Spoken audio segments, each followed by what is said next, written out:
Welcome to Fiction Audiobooks. If you enjoy the content, like and subscribing would be greatly appreciated. If you have any recommendations for novels, comment below. Please join my Patreon at https://www.patreon.com/fictionaudiobook. Chapter 319, Chapter 318, Astonishing Effects. After more than an hour had passed, Sato continued to experience failure after failure, with over 10 more unsuccessful attempts. However, he seemed to relish these setbacks, his expression growing increasingly exhilarated with each attempt. From noon until now, aside from a brief break for dinner, Sato had been holed up here working on Pokemon food preparation. Nearly 5 hours had elapsed, during which he had failed more than 50 times in total. The best attempt so far was his latest batch of Pokemon food for Swampert.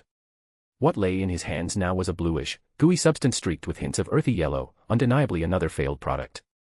Yet, Sato showed no trace of disappointment. Instead, he appeared unusually thrilled, as if holding treasure instead of a failed concoction. In truth, Sato meticulously documented each attempt at crafting Swampert's food. Using a timer and laptop, he recorded every step of the process, noting the time taken, temperature, mixing speed, and other factors to create detailed parameter tables for comparison. Moreover, he used surveillance cameras in the room to record the entire process of crafting the Pokemon food.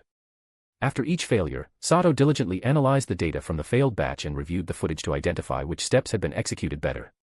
He would isolate these improved steps and their corresponding data to serve as a reference for his next attempt. Gradually, with each iteration, Sato amassed a wealth of data. By repeatedly filtering and comparing results, he derived optimal parameters for each step of the process. Consequently, after more than 50 failures, he finally saw a glimmer of success. Although the blue, gooey substance before him was still a failure, the fact that it had changed color signaled the occurrence of a significant chemical reaction during mixing. This outcome indicated that Sato's data on ingredient ratios, temperature control, mixing speed, and duration were now nearing the ideal conditions for success. With an excited expression, Sato recorded the latest data from this attempt. After efficiently cleaning the equipment, he wasted no time starting his next experiment. At this point, Sato resembled a mad scientist. Though physically exhausted, the prospect of a breakthrough filled him with exhilaration, allowing him to ignore his fatigue entirely. Over the next 2 hours, through numerous trials, the Pokemon food for Swampert became increasingly closer to the description in the Lily Cove compendium. Finally, on his 93rd attempt, Sato succeeded. In the large mixing bowl before him was a crystalline blue, jelly-like substance with scattered specks of earthy yellow. According to the book, it should have a texture similar to elastic jelly, and this batch matched the description perfectly. However, there was a subtle difference. The glowing aqua blue and earthy yellow hues emitted by this batch were far brighter than the faintly glowing description in the book. Even as an ordinary person, Sato could sense the concentrated water and ground-type energies emanating from the food. A tantalizing aroma also wafted through the air, soon catching the attention of Swampert, who had been training in the facility. Though elated, Sato knew the energy within the food was depleting quickly. Without hesitation, he poured the jelly-like substance into a specialized Pokemon food processor, a machine he had yet to use. This machine automatically processed the chemically reacted food into standard-sized portions. Sato's batch was sufficient to produce 20 portions. To accommodate Swampert's appetite, he had purchased oversized containers capable of holding 10 portions each. Soon, 2 large, fully sealed containers of Pokemon food were completed. The potent water and ground-type energies were securely locked inside. Hopefully, Swampert will be satisfied. Otherwise, all this effort today would be for nothing, Sato thought, feeling both proud and a bit apprehensive as he eyed the 2 large containers. His concerns were unnecessary. Swampert, having already smelled the enticing aroma, eagerly approached the door. Unable to contain his excitement, he accidentally broke the wooden door with a light knock. By now, Swampert's 3-hour training session had long ended, extended by over an hour. The facility's owner, aware of Sato's wealth, had refrained from interrupting him. Starving after an intense training session, Swampert wasted no time making his intentions clear. With Sato's nod of approval, Swampert carefully opened one of the containers, treating it almost reverently, before devouring its contents in just a few bites. The moment Swampert finished, he staggered a few steps before collapsing to the floor. Moments later, he fell into a deep sleep, drooling and wearing an expression of pure bliss. As he slept, Swampert's body intermittently glowed with aqua blue and earthy yellow hues. Minor frost injuries on his body healed rapidly, and his energy and stamina visibly replenished. This phenomenon lasted for over 3 minutes, during which Sato noticed a slight yet discernible increase in Swampert's aura. It was clear that Swampert had benefited from the custom-made Pokemon food. Though the improvement was slight, Sato was ecstatic. This confirms it, investing so much effort into crafting custom Pokemon food is absolutely worth it. Even a small enhancement like this can compound over time. If Swampert eats this regularly, his strength will grow significantly. No wonder top organizations monopolize the best Pokemon ingredients. The secret lies here, Sato thought, his heart pounding with excitement. The changes in Swampert after consuming the food felt like a revelation, as if Sato had uncovered a new frontier in Pokemon care and training. New Pokemon capture coming right up. Chapter 320, Chapter 319, Morning in Saffron and Robbery. The adrenaline rush from the battle dissipated, leaving Sato exhausted. After returning to the 5-star hotel with his Pokemon team, he enjoyed a hearty late-night meal. By 11 p.m., he was already sound asleep. The next day, Sato woke around 7 a.m. A solid 9 hours of restful sleep had restored him to peak condition. Looking at the sunlight streaming through the window, Sato had a sudden impulse. He wanted to experience the morning of Saffron City. He had seen the city at night but hadn't had much opportunity to observe it during the day. Before heading out, Sato prepared breakfast for his Pokemon. While Swampert now enjoyed a specialized diet tailored for it, the other Pokemon continued to eat premium store-bought food. Sato had underestimated the effects of top-tier Pokemon food. Not only did it slightly enhance Swampert's strength, but it also provided far more energy than regular Pokemon food. Currently, just one standard serving of Swampert-specific food was enough to satisfy it. Swampert seemed delighted with its custom meal, eating with unbridled joy as if it were savoring the most delicious dish in the world. Its face lit up with a goofy, satisfied grin. It looks like I'll need to gather more recipes for Pokemon food, Sato thought as he sighed internally. But if I make personalized meals for all of them, I might go bankrupt. For now, only my core Pokemon can enjoy this treatment. He noticed the other Pokemon casting envious glances at Swampert. Sato could only shake his head in helplessness. He understood that specialized Pokemon food was a luxury affordable only to wealthy families and powerful organizations. If any ordinary trainer could afford it, those dominant families and factions wouldn't have their edge and might as well quit and take up farming. The only reason Sato could make Swampert's custom food was due to a series of fortunate events, with the critical piece being the Lily Cove Compendium. If he hadn't risked his life to save Elsa, he wouldn't have obtained this precious resource. Additionally, Sato's financial stability, far beyond that of a typical elite trainer, played a significant role. Without sufficient funds, he wouldn't have been able to purchase the expensive ingredients required. Another major factor was his connection with Wallace, whose influence had enabled Sato to acquire the deep-sea scale, the final and most essential ingredient for the premium Pokemon food. Sato calculated the costs, with 10 scales yielding up to 500 portions. Each meal for Swampert cost at least 50,000 Poke dollars. This calculation didn't even include Sato's labor. If that were factored in, the cost would double. After all, raw ingredients were just that, raw. Only through Sato's precise craftsmanship could they be transformed into effective Pokemon food for Swampert. In truth, Sato's ability to create such food was his most valuable asset. If he sold it, he could easily turn a profit. But doing so might attract unwanted attention, leading to his potential capture by a powerful faction who would force him to mass-produce the food in secrecy. Keeping a low profile is the wisest approach, Sato mused. The dominance of powerful families and organizations makes sense. When their chosen trainers receive these privileges from the start, it's no wonder they grow so strong over time. Sato reflected on the challenges ahead. Each of the Elite Four and champions he needed to surpass was backed by formidable factions and had been groomed for success since childhood.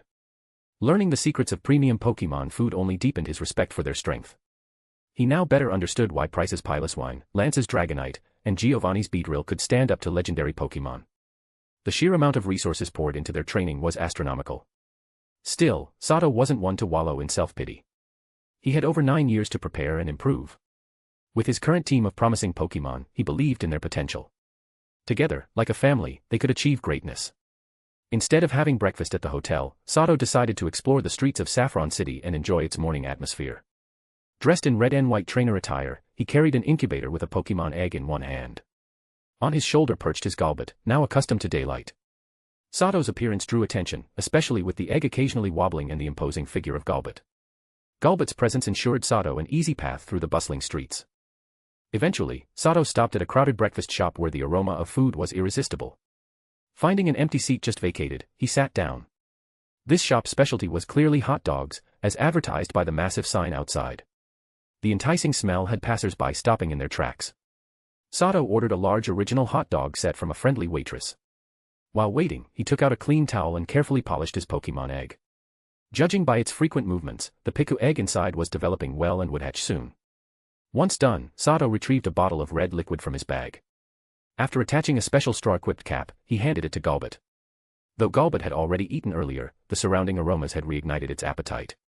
Seeing Sato offer its favorite drink, bottled nutrient-rich blood, it happily slurped it up. Satisfied with Galbot's content expression, Sato smiled. His purpose for keeping Galbot by his side was to deepen their bond. In recent times, Galbot's position in the team had subtly shifted from front line to second line. As Sato's starter Pokemon, Galbot held a special place in his heart. Despite this, its current strength was somewhat lacking. This was primarily because it hadn't yet evolved into Crobat. Sato believed that once Galbot evolved, its potential would be unlocked. Moreover, with Crobat's size and strength, it could serve as his flying mount for long-distance travel. Thus, Sato focused on strengthening his bond with Galbot, hoping it would evolve soon. After all, they had been through so much together, and their bond was already incredibly strong. 10 minutes passed, yet Sato's hot dog hadn't arrived. Glancing around, he saw the waitstaff apologizing to impatient customers. Suddenly, the sound of shattering glass rang out, followed by shrieks from frightened patrons. Turning toward the commotion, Sato saw a Persian leap through a broken window with a large hot dog in its mouth. Behind it, a group of Meowth followed suit, each carrying stolen food. Time to acquire another new Pokemon. Chapter 321, Chapter 320, Gold Tier Ratings and Dual Teams. It was clear that the reason for the breakfast shop's delay in serving customers lay in the Group F Pokemon wreaking havoc. The shop had been raided by a gang of Meowth led by a Persian, and the kitchen was likely in utter disarray by now. Emerging alongside the Persian and Meowth were several middle-aged men with Pokemon, all clad in tattered chef uniforms and wielding makeshift weapons like knives, rolling pins, and frying pans. Their expressions were full of fury as they chased the Meowth gang. Unfortunately, the Persian and Meowth, being swift and nimble Pokemon, easily evaded their pursuers. The portly chefs and their Pokemon couldn't even graze a hair of the culprits and could only trail behind, eating dust. Moreover, the Persian and its gang were adept at escaping. They darted around the breakfast shop's patrons, creating chaos and causing a commotion. The scene quickly devolved into complete disorder. Upon seeing so many wild Pokemon with fierce gazes smashing through the shop's windows to make their escape, the crowd erupted into panic. Most of the shop's customers fled in alarm. With a series of crashes and clatters, fragile dishes, three-legged tables, and chairs toppled to the ground. In mere moments, the interior and exterior of the shop were a mess. Oh, my heavens! My shop! You despicable thieves! Can someone, some kind-hearted trainer, please help me catch these thieves? A chubby, middle-aged man emerged from the shop at this point. As he looked at the devastation in his store, his face twisted with heartbreak. He began to wail and plead loudly to the nearby trainers. However, despite his tearful pleas, none of the trainers nearby, including Sato, stepped forward to help. This lack of action didn't mean that trainers were heartless. The problem was the breakfast shop owner himself, who was notoriously stingy. Although he repeatedly begged for assistance, he never once mentioned offering any sort of reward. It was clear he intended to exploit the trainers' goodwill to get free help. Given the shop's prime location in the city center and its booming business, offering a small reward to hire trainers would have been no big deal for the owner. Yet he was too miserly even to cover the costs of basic medical treatment for injured Pokemon. Saffron City was an international metropolis with a fast-paced lifestyle and high living costs, which put significant pressure on its residents. Trainers, especially those who came from far and wide, relied on earning money to support themselves and their Pokemon. As such, Saffron's trainers were pragmatic and far from naive newcomers like Ash, who could be easily moved by sentiment. Had the breakfast shop owner been willing to offer a small fee, the nearby trainers would have readily stepped in to help. After all, Pokemon battles inevitably result in injuries, and treating Pokemon in Saffron City wasn't cheap. A miserly breakfast shop owner unwilling to cover such expenses wasn't worth anyone's trouble. Besides, the Persian-led Meowth gang wasn't easy to deal with. They were infamous across Saffron City. Even Officer Jenny and several trainers had tried to apprehend them, all to no avail. That Persian was notably strong, and with its loyal Meowth followers willing to risk their lives for it, even elite trainers had difficulty taking them on without suffering losses. Coupled with their mobility in unpredictable crime locations, tracking them was a daunting task. Additionally, this gang was known to avoid causing serious harm. They rarely injured people and mostly just scared civilians. Their primary goal was simple: enough food to fill their bellies. As a result, the League didn't consider them a significant threat and treated them as a minor nuisance. Over time, the Persian-led Meowth gang roamed Saffron City unchecked, and their raid on the breakfast shop today was simply the owner's bad luck. In fact, Saffron City was home to several wild Pokemon gangs besides the Meowth group. For example, Rattata gangs specialized in stealing food, Murkrow gangs targeted women's belongings, and Grimer gangs dominated the city's dumps. This bustling city wasn't just inhabited by humans, many wild Pokemon also called it home. Most of these wild Pokemon were descendants of those abandoned by humans, struggling to survive in the urban jungle and adapting to its environment to propagate their kind. Meowth gang, huh? It's not easy for wild Pokemon to survive in the city. Let them be, Sato thought as he observed the group, grateful they were wise enough to avoid bothering him. The plight of the wild Meowth reminded him of the talking Meowth in Team Rocket with its pitiful backstory. Any fleeting thought of stepping in vanished immediately. Calmly, Sato sipped his tea and watched the spectacle unfold as an amusing sideshow. Yet, out of curiosity, he used the system's scanning ability to assess the Pokemon causing the commotion. Huh? No way. Am I seeing this right? A gold tier rating. To his astonishment, one of the Meowth in the gang stood out. It had a cunning, anthropomorphic smirk and didn't partake in the chaos like its companions. Instead, it hid in an inconspicuous corner, happily munching on a stolen chicken drumstick and sipping milk. Its sharp eyes scanned the surroundings, occasionally launching some attacks at the portly chefs in pursuit. Well, well. What a clever little one, Sato mused, his lips curling into a smile. It'd be perfect for the Pokemon I use under my rocket identity. Sato knew that with his rising reputation in the League-sanctioned Battle Dome, his Pokemon data was likely already on file. The League would soon scrutinize him. Given his covert allegiance to Team Rocket, he would inevitably be assigned tasks that could harm the League's interests. Using standout Pokemon like Swampert, Shiny Beautifly, Bellossom, or Shiny Pelipper would expose his dual identity. So Sato had devised a plan, maintain two distinct teams of Pokemon, one for his League identity and another for his Rocket identity. For now, Swampert remained his ace under the League persona, alongside Shiny Beautifly, Growlithe, Shiny Pelipper, and Bellossom. Meanwhile, Nidoran was reserved as his Rocket ace, with Golbat tentatively filling in as well. This clever and cunning Meowth seemed like a perfect addition to his Rocket team. Perhaps it was sentimentality, but Sato couldn't deny that Meowth was an iconic choice for a Rocket trainer. After all, it had already earned its place as a charming and villainous symbol. Chapter 322, Chapter 321, Capture and Incredible Stats, Bonus Chapter. Without a qualified trainer's assistance, the amateur trainers at the breakfast shop were no match for the Meowth gang. They were completely outplayed, left spinning in circles. If it weren't for the fact that the Meowth gang didn't intend to cause serious harm, the burly chefs and their Pokemon would have already been knocked flat. In reality, the Meowths causing trouble outside the breakfast shop weren't the gang's full contingent. Several Meowths had snuck into the kitchen under the cover of their companions' antics. These stealthy ones had already stolen a large amount of food and escaped through the back door, which they had trashed on their way out. Meow. Meow. When a Meowth appeared on the breakfast shop's rooftop and let out a sharp cry, the gang leader immediately responded with an equally sharp call. With that, the leader easily broke away from the confrontation and began making its escape.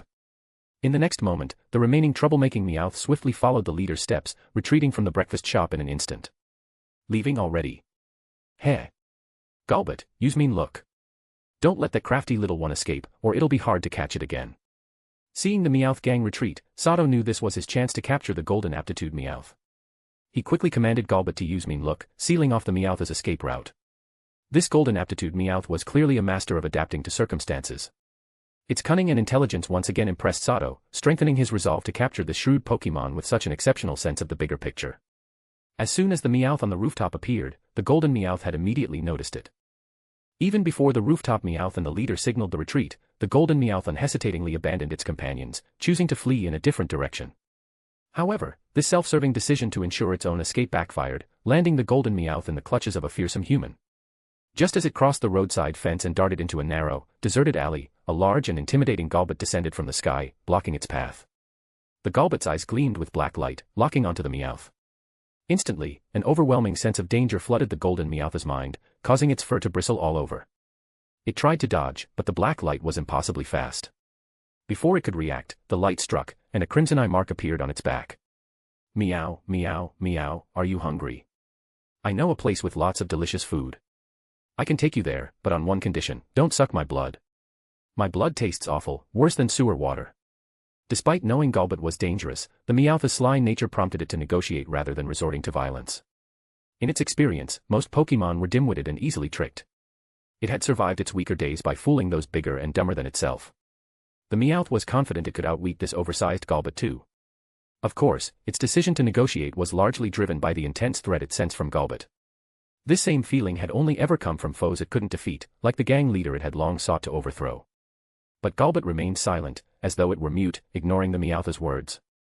It also refrained from attacking, simply glaring at it with unyielding focus. The situation fell into a tense standoff. Realizing the stalemate, the Meowth discreetly raised its tail behind its body, hiding it from view. Sparks began to crackle faintly along the tip. Unfortunately for the Meowth, it lacked the knowledge of a seasoned trainer. Golbat's supersonic senses picked up its movements immediately. The moment the sparks appeared, Golbat attacked.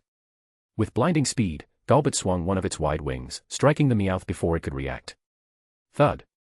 The Meowth was sent flying into a row of garbage cans, knocking them over and scattering trash across the alley. Though the Meowth wasn't incapacitated, it struggled to its feet, glaring at Golbat with resentment.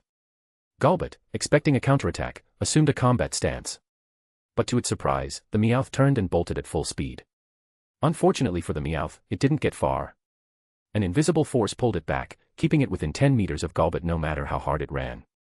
"Phew, you're fast," disappeared in the blink of an eye. "Good thing I have Golbat, or you really would have slipped away." Just as the Meowth was preparing for a last stand against Golbat, Sato arrived, led by his Ditto transformed into Golbat. Breathing heavily, he called off the fight. Golbat obediently perched on Sato's outstretched arm, turning its cold gaze back to the wary Meowth. Through his observations at the breakfast shop and just now, Sato had already pegged this Meowth as a cunning schemer. Sato's presence didn't reassure the Meowth, it only heightened its sense of danger. From Golbat's behavior, the Meowth deduced that Sato was one of those despicable trainers it had heard so much about. Humans like him captured Pokémon and took them away forever. The Meowth's fear deepened at the thought of never returning, recalling tales of Pokémon taken by humans who never came back. Having grown up in the city, the Meowth had always seen humans as destroyers of its home, not to be trusted. It had even been beaten by humans in the past for stealing food when it was hungry. Meow. The Meowth decided not to wait for its doom. Knowing it couldn't escape, it resolved to fight back with all its might. The next second, a golden current of electricity suddenly shot from Meowth's tail, aiming straight at Sato. The golden current, like a sharp arrow, was intent on striking him down. However, before the electricity could get within a meter of Sato, it was stopped by a translucent green energy wall. Golbat had used Protect the moment Meowth launched its attack, shielding Sato from harm. "Come out, Swampert. Don't go too hard, just knock him out," Sato instructed calmly. Seeing Meowth attack him so ferociously, Sato's eyebrows furrowed. He immediately sensed the hostility and deep-seated dislike Meowth felt toward him, or more broadly, toward humans. Still, Sato didn't let this deter him from capturing the extraordinary Pokémon. The data he had gathered on this Meowth through the system left him determined. He quickly retrieved Swampert's Pokeball and released it. Meowth's information. Pokémon, Meowth. Level. Type, Normal. Ability, Technician. Gender, Male. Known moves, Scratch, Growl, Bite, Fake Out, Fury Swipes, Screech, Feint Attack, Taunt. Egg moves, Foul Play, Odor Sleuth. Tutor moves, Copycat, Water Pulse, Shock Wave, Thief, Snatch, Swift, Shadow Ball, Iron Tail. TM moves, none. Held item, none. IVs, 28/. Attack, 31/. Defense, 30/. Special attack, 31/. Special defense, 29/. Speed, 31/. Overall 4 rating, 180 out of 186, Gold tier. In an instant, Swampert's massive, mountainous form appeared before Meowth, exuding a fearsome aura that made Meowth tremble involuntarily. Despite his shaking legs, Meowth didn't back down. Instead, a strange dark energy began to coalesce around him. Gritting his teeth, he charged at Swampert recklessly. For a brief moment, Swampert was surprised to feel an intensity from this small cat that rivaled its own, a sensation as though it were facing an equal opponent. The disdain in Swampert's eyes vanished, replaced by sharp focus. With a glint of seriousness in his gaze, Swampert moved swiftly. Before Meowth could close the distance, Swampert landed a light uppercut, using just a fraction of his strength, striking Meowth squarely in the stomach. The impact sent Meowth flying into the air. Moments later, Golbat swooped in and gently brought the unconscious Meowth back down to the ground. He's got spirit. Even knowing he couldn't win, he still tried to counter with foul play. If that had landed, Swampert would have felt it for sure, Sato thought with satisfaction as he looked at the fainted Meowth. Meowth had performed exceptionally, showing cunning, calmness in battle, and a fierce determination when pushed into a corner. This kind of personality was exactly what Sato admired in a Pokémon. Pokeball, go. Without hesitation, Sato pulled out a great ball and tossed it toward Meowth. The ball opened upon contact, enveloping Meowth in a beam of red light and drawing him inside. After 2 or 3 shakes, the button at the center of the great ball stopped glowing, signaling the capture was successful. "Welcome to the team, Meowth. I don't know why you seem to harbor such resistance toward humans, but trust me, things will get better." I'll treat you well and help you grow even stronger. Sato picked up the great ball from the ground, speaking softly to himself as he turned it over in his hand. Chapter 323, Chapter 322, Loyalty and Resolve. After capturing the gold-rated Meowth, Sato was just about to leave when his Golbat suddenly let out a sharp cry. Understanding the warning, he quickly led his Pokémon out of the alley. However, Sato was a step too slow. As he approached the alley's exit, a Persian agilely leaped over his head and blocked his way. Soon after, a large number of Meowth appeared, swiftly sealing off the entire alley. They surrounded Sato and his Pokémon, glaring at them menacingly. Stand aside, Persian. You and your underlings can't stop me. I don't want to hurt you, but if you stand in my way, I won't hesitate. Seeing the Persian and its group appear so quickly and boldly block his path, Sato was surprised. His expression hardened as he coldly addressed the Persian. At that moment, both Sato and his Swampert emitted an overwhelming aura, their energies merging perfectly to multiply the intimidation. The Persian and the Meowth, feeling the oppressive atmosphere, froze in their movements. Some Meowth even backed away hesitantly. Taking advantage of the hesitation, Sato released his Bellossom, Shiny Beautifly, and Growlithe. With the appearance of these powerful Pokémon, the battlefield's dynamic shifted instantly. The intruder's goal was clear, to reclaim the golden Meowth Sato had just captured. But Sato had no intention of giving it up. The Persian and its gang were formidable, but Sato was confident he could handle them with ease. The sheer pressure from Swampert's aura alone made many of the Meowth tremble. Their instincts told them that Sato's Pokémon were not to be trifled with. Unfortunately for them, the Persian thought differently. Despite the golden Meowth's sly behavior and ambition to usurp it, Persian still regarded it as a companion. As the leader, Persian felt it couldn't abandon a comrade, no matter how strong the enemy. Meowth. The Persian roared, giving the order to attack. Though reluctant, the loyal Meowth obeyed, claws bared as they charged at Sato and his team. Swampert, block the Persian. Golbat, use Triple Gust. Bellossom, scatter Sleep Powder. Beautifly and Growlithe, protect me. Sato sighed as he saw the Persian attack but resolved not to deal lethal blows, knowing they were merely protecting their own. He issued his commands immediately. Swampert immediately charged at the Persian, while Golbat's eyes gleamed as it conjured 3 counter-rotating white whirlwinds, forming a protective triangle around Sato. Bellossom skillfully scattered green sleep powder into the whirlwinds, dyeing them green and enhancing their effect. Beautifly and Growlithe flanked Sato, fending off any Meowth that managed to breach the Triple Gust. The Persian, at level 37, was a strong wild Pokémon. Against the average level 20 Meowth, it was unbeatable. But against Sato's level 41 Swampert, it stood no chance. Persian's claws, sharp and proud, barely scratched Swampert, while Swampert's punches felt like they could shatter Persian's entire body. Realizing it was severely outmatched, Persian repeatedly tried to bypass Swampert to attack Sato, but Swampert was unyielding, blocking every attempt. The alley's narrow confines further disadvantaged Persian, preventing it from leveraging its speed. Swampert's chilling aura repeatedly struck Persian, causing its movements to stiffen as cold seeped into its body. When Persian's speed slowed enough for Swampert to catch up, the outcome was clear. Finally, Swampert, holding back its strength, used a ice punch at a third of its power, smashing Persian into the alley wall. The move's secondary effect activated, encasing Persian in a layer of ice. Meanwhile, most of the Meowth were trapped outside the Triple Gust. Those caught in the green whirlwinds fell asleep upon inhaling the sleep powder. The few Meowth that bypassed the barrier were swiftly defeated by Bellossom, Beautifly, and Growlithe. In no time, the alley was littered with defeated Meowth, either asleep or incapacitated. When their leader, Persian, was knocked out, the remaining Meowth hesitated.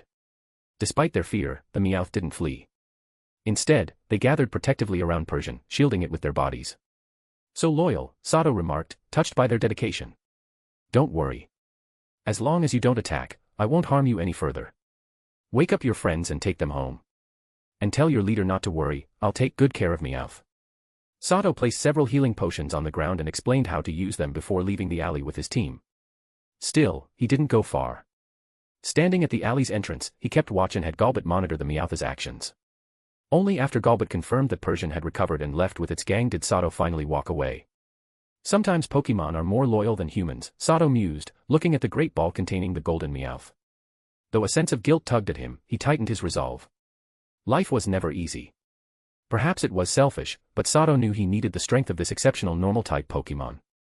As the sunlight cast his long shadow down the empty alley, Sato tucked the ball away and left, his heavy heart reflected in his retreating figure. Chapter 324, Chapter 323, The Crafty Meowth. After leaving the alley, Sato's first destination was the Pokémon Center, where he asked Nurse Joy to provide Meowth with comprehensive care. Please, Nurse Joy, this little guy is a Pokemon I just caught here in Saffron City. It's likely a native, so please give it the best treatment possible. I want it to regain its full health, Sato said earnestly, handing over his trainer ID and the great ball containing Meowth to Nurse Joy. Don't worry. We won't cut any corners on care. We'll make sure this poor little one gets the best medical attention. When you see it next, it will be completely healthy, Nurse Joy replied, her tone serious and her gaze carrying a hint of admiration as she looked at Sato again. As a Meowth native to Saffron City, it was evident that the Pokemon had endured significant hardships to survive in such a human-dominated environment. Hidden injuries were almost inevitable for a wild Pokemon in such a setting. In truth, many exceptionally gifted wild Pokemon never get to shine because they fall like shooting stars, often due to injuries accumulated in battles over time. While some injuries heal naturally, others fester as chronic internal wounds, eventually leading to their downfall no matter how strong their physical constitution. Understanding this, Sato was determined not to let such a promising Pokemon suffer. He promptly sent Meowth for the best possible care. His decision proved wise. Normally, Sato would only wait about half an hour at the Pokemon Center for his team to be ready.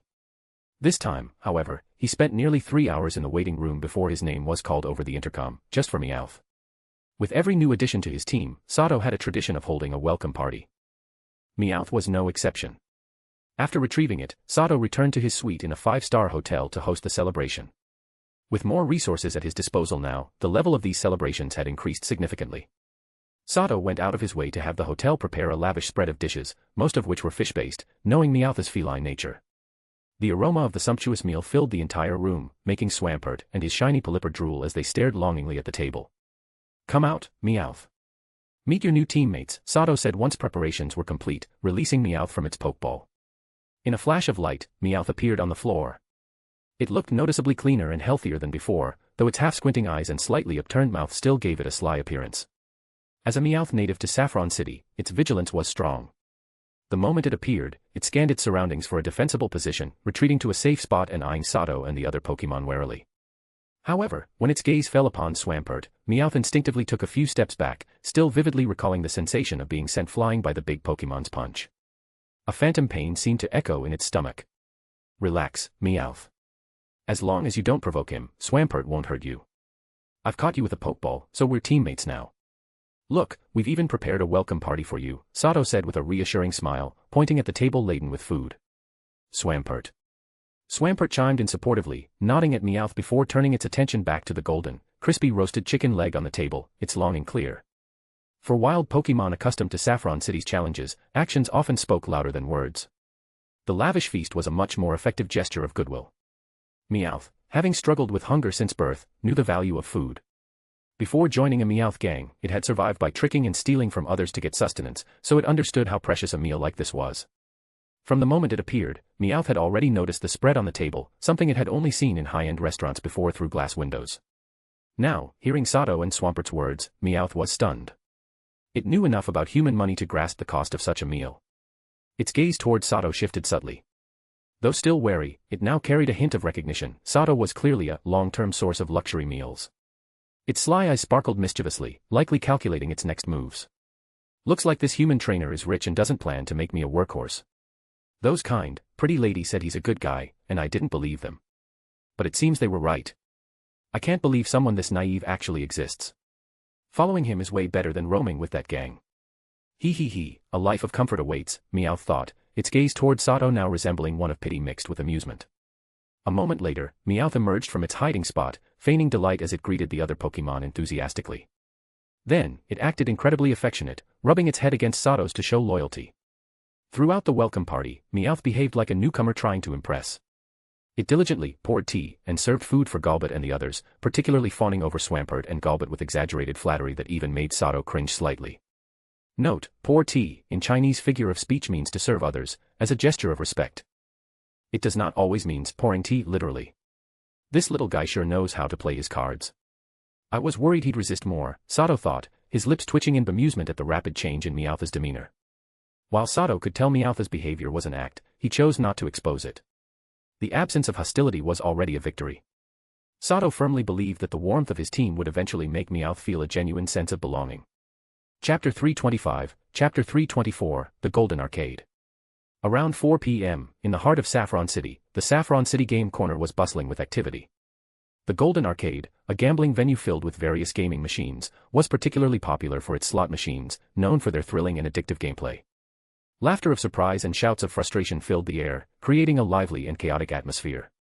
Originally owned by a local group called the Golden Gang, the arcade's ownership had quietly shifted to Team Rocket after a power reshuffle. Officially, the arcade was now under the jurisdiction of the Saffron Gym, making it nominally the property of the Kanto League. In reality, due to Sabrina's influence, Team Rocket claimed the lion's share of the profits. There was little the league could do about it. Sabrina, the Saffron Gym leader, was so powerful that her abilities alone were equal to half the elite trainers stationed in Saffron City by the league. Her presence as the city's guardian put the league at ease. During the recent large-scale cleanup operation in Saffron City, Sabrina had demonstrated her strength, cementing her position and securing these benefits. No one dared oppose the capricious and beautiful psychic.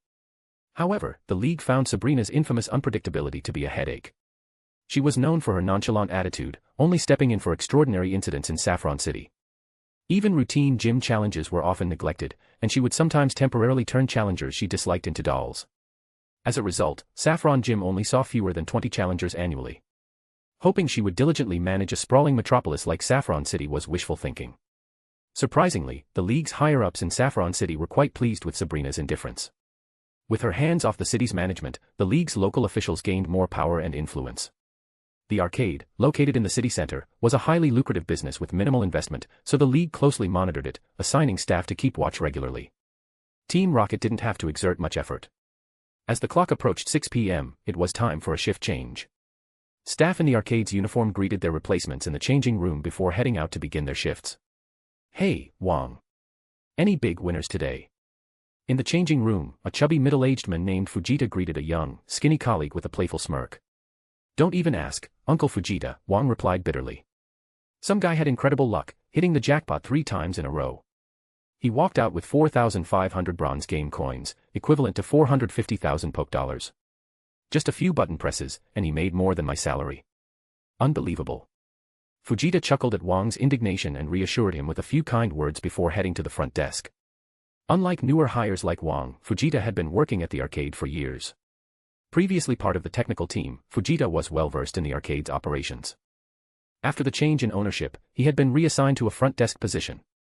Fujita had considered leaving, but his long tenure and the decent pay convinced him to stay, along with a handful of other old-timers. What Wang described as lucky winners were often planted professionals designed to maintain the arcade's bustling atmosphere and fuel customers' greed. Fujita had been sent on such assignments numerous times in the past. Having worked at the arcade for so long, Fujita approached his job with diligence unmatched by rookies like Wang.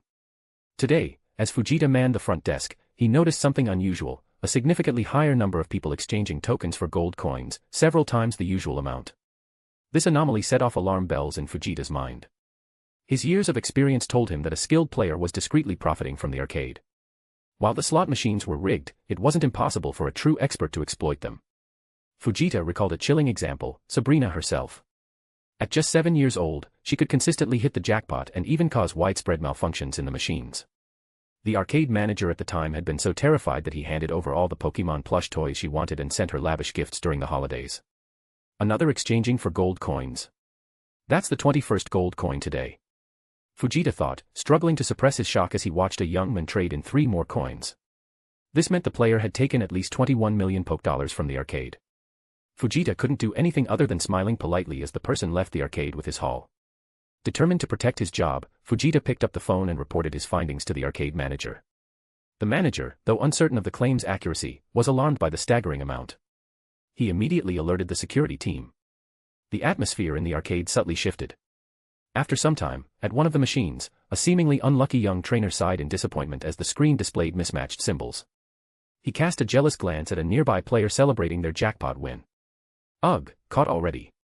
Saffron City really is something else," he muttered under his breath. However, no one noticed the glint in his eyes as he briefly scanned the vigilant security staff nearby. Feigning frustration, the trainer inserted 3 more bronze coins into the slot machine, reluctantly pulling the lever.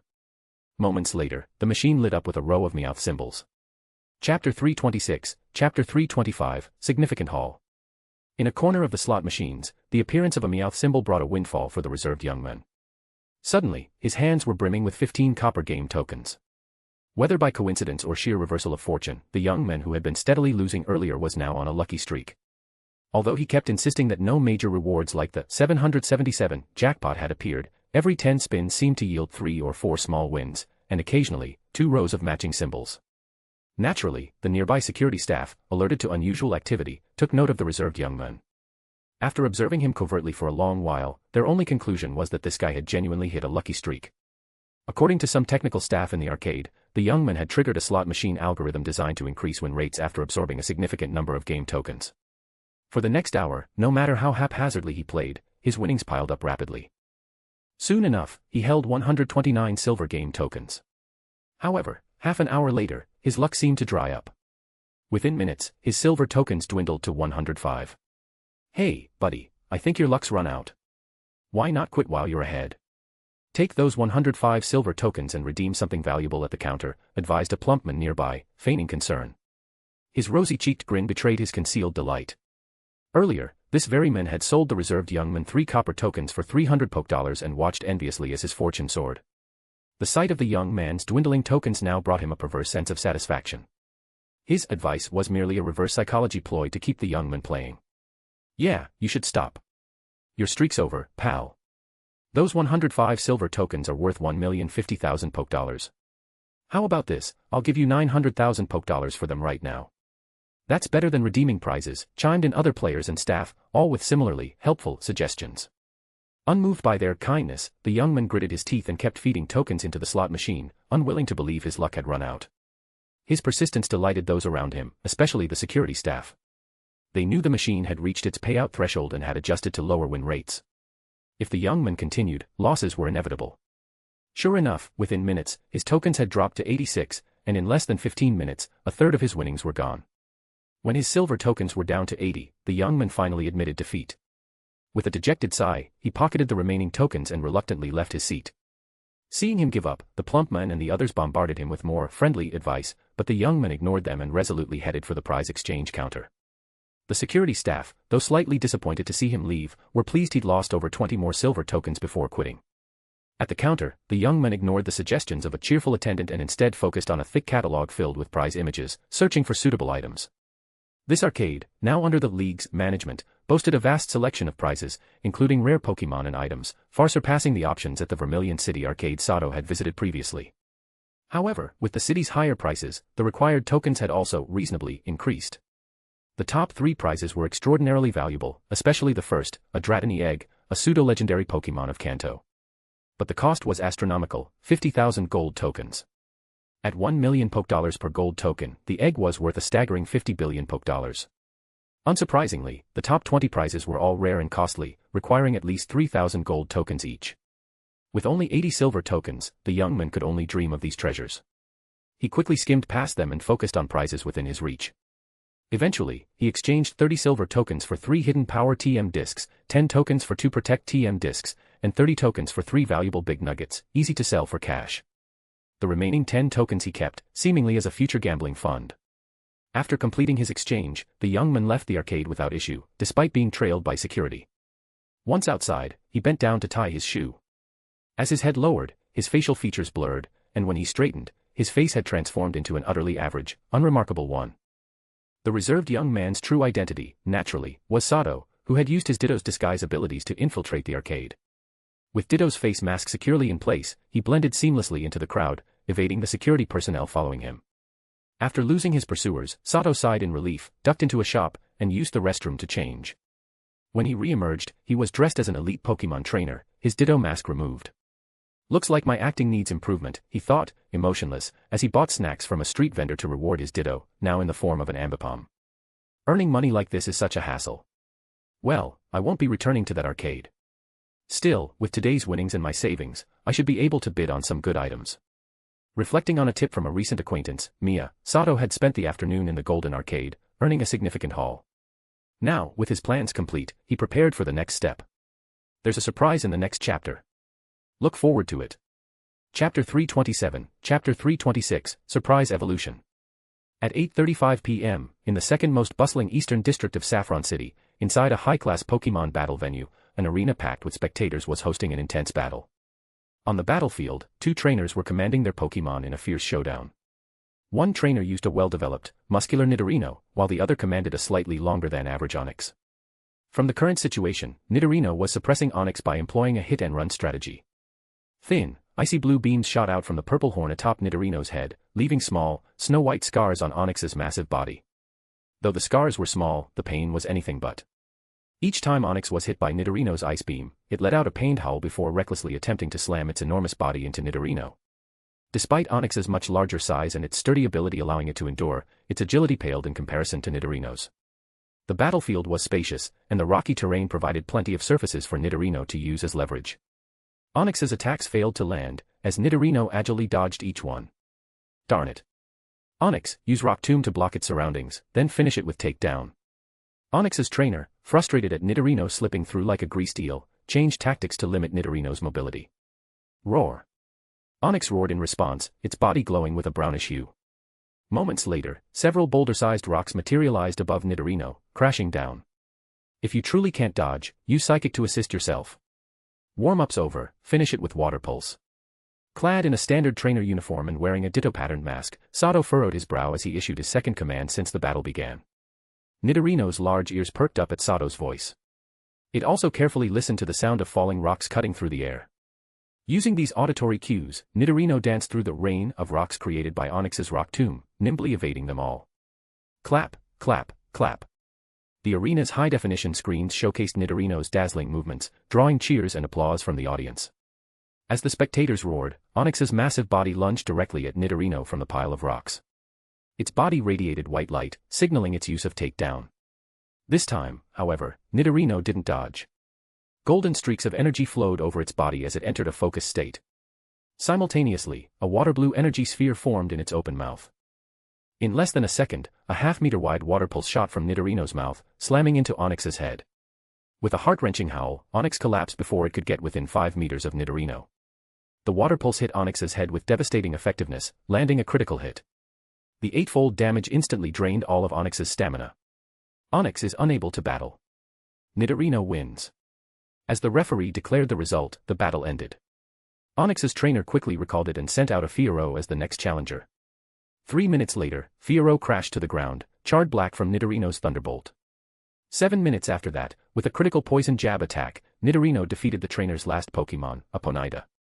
After nearly 30 minutes of intense battling, under Sato's guidance, Nidorino achieved its first ever 3-on-1 victory. This concluded the 3-on-3 Pokemon battle. Looks like you've gotten the hang of your new body. Well done on securing a 3-win streak. In the trainer's lounge, Sato crouched to pat Nidorino's head, now reaching his waist, and smiled. Previously, Nidoran resembled a robust domestic dog. Now, as Nidorino, it was like a sturdy calf. Evolution had significantly increased Nidorino's size and enhanced its abilities, particularly its psychic power. The larger brain capacity allowed for greater mental strength, a substantial leap compared to its Nidoran days. Nido. Nidorino was clearly thrilled with its streak of victories. For the first time, it experienced the exhilarating joy of winning battles back-to-back, understanding the excitement shared by its teammates like Swampert. The audience's cheers only fueled its fighting spirit. Meow. At this moment, Meowth approached with a steaming burger in its mouth, offering it to Nidorino in a flattering gesture to celebrate its prowess. Touched by the gesture, the simple-hearted Nidorino accepted the burger and thanked Meowth before eating it. Sato, however, regarded Meowth with a cold stare, making the cunning Pokemon visibly uneasy. The truth was, Nidorino's evolution had much to do with Meowth. Having been part of a Meowth gang, it had long developed a habit of stealing. Unable to resist, Meowth had swiped Nidoran's Everstone necklace. At level 32, Nidoran had already accumulated enough energy for evolution, and the Everstone was the only thing suppressing it. The moment it was removed, Nidoran was immediately engulfed in an evolutionary glow. By the time Sato arrived to stop it, it was too late. According to Sato's plan, Nidoran's evolution would have been delayed by another week. By then, nearly 2 months old, Nidoran would have fully matured further, gaining even greater benefits from evolution. Now, with Meowth disrupting the plan, Sato was naturally a bit upset. Remember, stealing is wrong. If you must, only steal from enemies. Nidorino's being gracious this time, but I won't be so forgiving next time. Prepare yourself, you'll be starting in the next battle. As Sato received confirmation of a transfer of 5 million Poke Dollars as base earnings and an additional 5.5 million in winnings, his foul mood lightened somewhat. Still, he shot a glare at Meowth and gave it a stern reprimand, coupled with a swift hand flick as punishment. Deep down, Sato blamed himself as well, acknowledging that he should have accounted for Meowth's ingrained thieving habits. However, what was done was done. Sato could only issue a warning to Meowth, hoping to prevent future missteps. Chapter 328, Chapter 327, Team Rocket's Black Market Auction. At noon today, while attending the welcome party for Meowth, Sato received a message from Mia. The content of the message was simple, yet the implications were enormous, immediately piquing Sato's interest. The message read, "A black market auction featuring the Golden Gang's legacy will be held the night after tomorrow. Do you want to participate? I have an auction invitation, 5 million poke dollars, no bargaining." Sato was quite familiar with the Golden Gang by now. It was a once dominant local dark force in Saffron City, comparable in its prime to the current Rocket Team, and had once been the undisputed #1 dark organization in the Kanto region. However, in recent years, the Kanto League had intensified its crackdown on criminal organizations. Coupled with the rapid rise of the Rocket Team, which attacked them from both legal and illegal fronts, the Golden Gang declined at an alarming rate. Not long ago, the League even dispatched several Elite Four members to lead a final assault. In reality, that operation wasn't just a League initiative, many forces, both lawful and unlawful, took action behind the scenes. For instance, the Rocket Team and several influential families in and around Saffron City joined in. When a wall is about to collapse, everyone gives it a push, and countless groups seized the opportunity to strike while the Golden Gang was vulnerable. Even in its decline, the Golden Gang was still a formidable entity. Having been entrenched in Saffron City for so long, its hidden resources likely surpassed even those of the Rocket Team. Thus, the operation to exterminate them became a feast for all involved. Any trainer who thought they had the capability participated in the raid. In the end, the Golden Gang was annihilated, the League took the lion's share, but many others profited handsomely. Following the fall of the Golden Gang, Saffron City's underground black market was forced to shut down due to the continued presence of League forces. It wasn't until recently, when the last stationed Elite Four member, Bruno, was reassigned, that the underground black market reopened. Now under the control of the Rocket Team, Kanto's new dominant dark force, the black market quickly regained its former prosperity. In fact, under the Rocket Team's firm and highly organized management, the underground black market seemed to be thriving even more than before. Currently, the Rocket Team had essentially taken full control of Saffron City's underground black market. With the market stabilizing, they decided to capitalize on their spoils from the Golden Gang raid. To maximize their profits, the Rocket Team chose to leverage their reputation and host an auction in the underground black market. This decision was immediately met with widespread support from various factions. Many individuals and groups had looted their share from the Golden Gang but lacked a legitimate avenue to sell their spoils for substantial gains. After all, these assets were all acquired illegally, tainted and unsellable through legal channels. Selling them through illicit means was too risky, as they could easily be double-crossed or robbed. Thus, many forces and individuals were stuck holding onto these illicit goods, unable to convert them into clean money. Now, with the Rocket Team, who controlled the underground black market, stepping forward, these people finally had a secure venue to offload their loot at high prices. Though many refused to admit it, the Rocket Team was now undeniably powerful. Countless factions in Kanto's dark underworld had set their sights on the lucrative underground black market in Saffron City. However, any hand that dared reach for this prize was mercilessly severed by the Rocket Team. Without relying on any elaborate schemes, the Rocket Team simply used raw strength to crush all rival dark forces vying for the Saffron black market. Their overwhelming power forced every Kanto faction, except for the League itself, to submit. With their dominance established and control over the black market secured, the Rocket Team now had the confidence to host an auction showcasing their plunder from the Golden Gang. Additionally, they sought to use this event to solidify their position as the supreme power in Kanto's dark underworld. This underground black market auction in Saffron City could be seen as the Rocket Team's way of inviting various underworld factions to a grand feast, an opportunity to dine, entertain, and make money together. Alternatively, it could also be seen as the Rocket Team forcing these factions to take a stand, determining who would acknowledge their authority and who would dare defy them. Sato had no insight into the deeper political implications of this auction. All he knew was that it would undoubtedly be a high-level event containing valuable items he needed. After a brief moment of contemplation, Sato agreed to Mia's offer and purchased an invitation for 5 million poke dollars. However, when he finally received the invitation, he realized that Mia had only given him the lowest-tier entry pass for the auction. In other words, with this invitation, he could only attend the lowest-level auction of the Rocket Team's event in the underground black market. Despite this, Sato felt no dissatisfaction, on the contrary, he was somewhat grateful to Mia. He was well aware of his own capabilities. Even if Mia could have obtained a high-tier invitation for him, he lacked the resources and influence to compete with major factions and powerful individuals for the treasures inside. Recently, through a reputable broker recommended by Mia, Sato managed to sell 81 gold game tokens, earning 73 million poke dollars after commission. Combined with the 15 million poke dollars he had won from betting on Pokemon battles at a high-end battling venue, his total funds now exceeded 130 million poke dollars. At this moment, Sato was incredibly wealthy. However, compared to large organizations with thousands of members, his wealth was insignificant. Even if he attended a high-level auction, he would likely just be a spectator with no real purchasing power. Understanding his place, Sato recognized that the Rocket team had carefully structured the auction, ensuring that both major factions and lone operatives had fair opportunities to conduct transactions. In this scenario, disregarding his Rocket team affiliation, Sato was merely a powerful lone trainer. The lower-tier auction suited him perfectly, as it would still feature items valuable to trainers of his caliber. His next priority was to continue accumulating funds, ensuring he had ample resources to acquire the best possible items at the auction. If luck was on his side, this event could significantly enhance both his strength and his assets. After resting for about 10 minutes, an announcement came through the speakers in his private lounge, calling his name. Snapping out of his thoughts, Sato called out to Meowth, who had been pretending to nap at his feet. Straightening his appearance, he left the lounge with Meowth and stepped into the contestant tunnel. Another battle was about to begin. Chapter 329, Chapter 328, Fake Identity and Shrine Maiden. Amidst a chorus of cheers, Sato stepped into the battle arena, Meowth trotting along beside him. This marked his third visit to this particular venue, and so far, he had only utilized two Pokemon, Nidorino and Meowth. Currently, Sato was operating under the fabricated identity of Yamamoto Yu, a plain-looking, square-faced young man with an unassuming demeanor. In truth, Yamamoto Yu had once been a real person. Sato now carried the deceased man's League ID, which had been stolen and later sold on the black market. Aside from Yamamoto Yu's ID, Sato possessed over a dozen other League IDs belonging to deceased civilian trainers. These IDs were obtained from the black market at a modest price of 100,000 Poké each, with sellers guaranteeing their validity for up to a year. Yes, each year, many ambitious civilian trainers embarked on their journeys, never to return. Their belongings, however, rarely remained forgotten in some desolate corner. Instead, such items, including their League IDs, often re-entered circulation through underground markets. League IDs, in particular, were valuable commodities on the black market. With one in hand, a new owner could adopt the original identity with minimal effort. The only downside was that League IDs required renewal every 3 years at police stations in cities, where the original holder needed to appear in person. This regulation aimed to prevent imposters from exploiting deceased trainers' identities.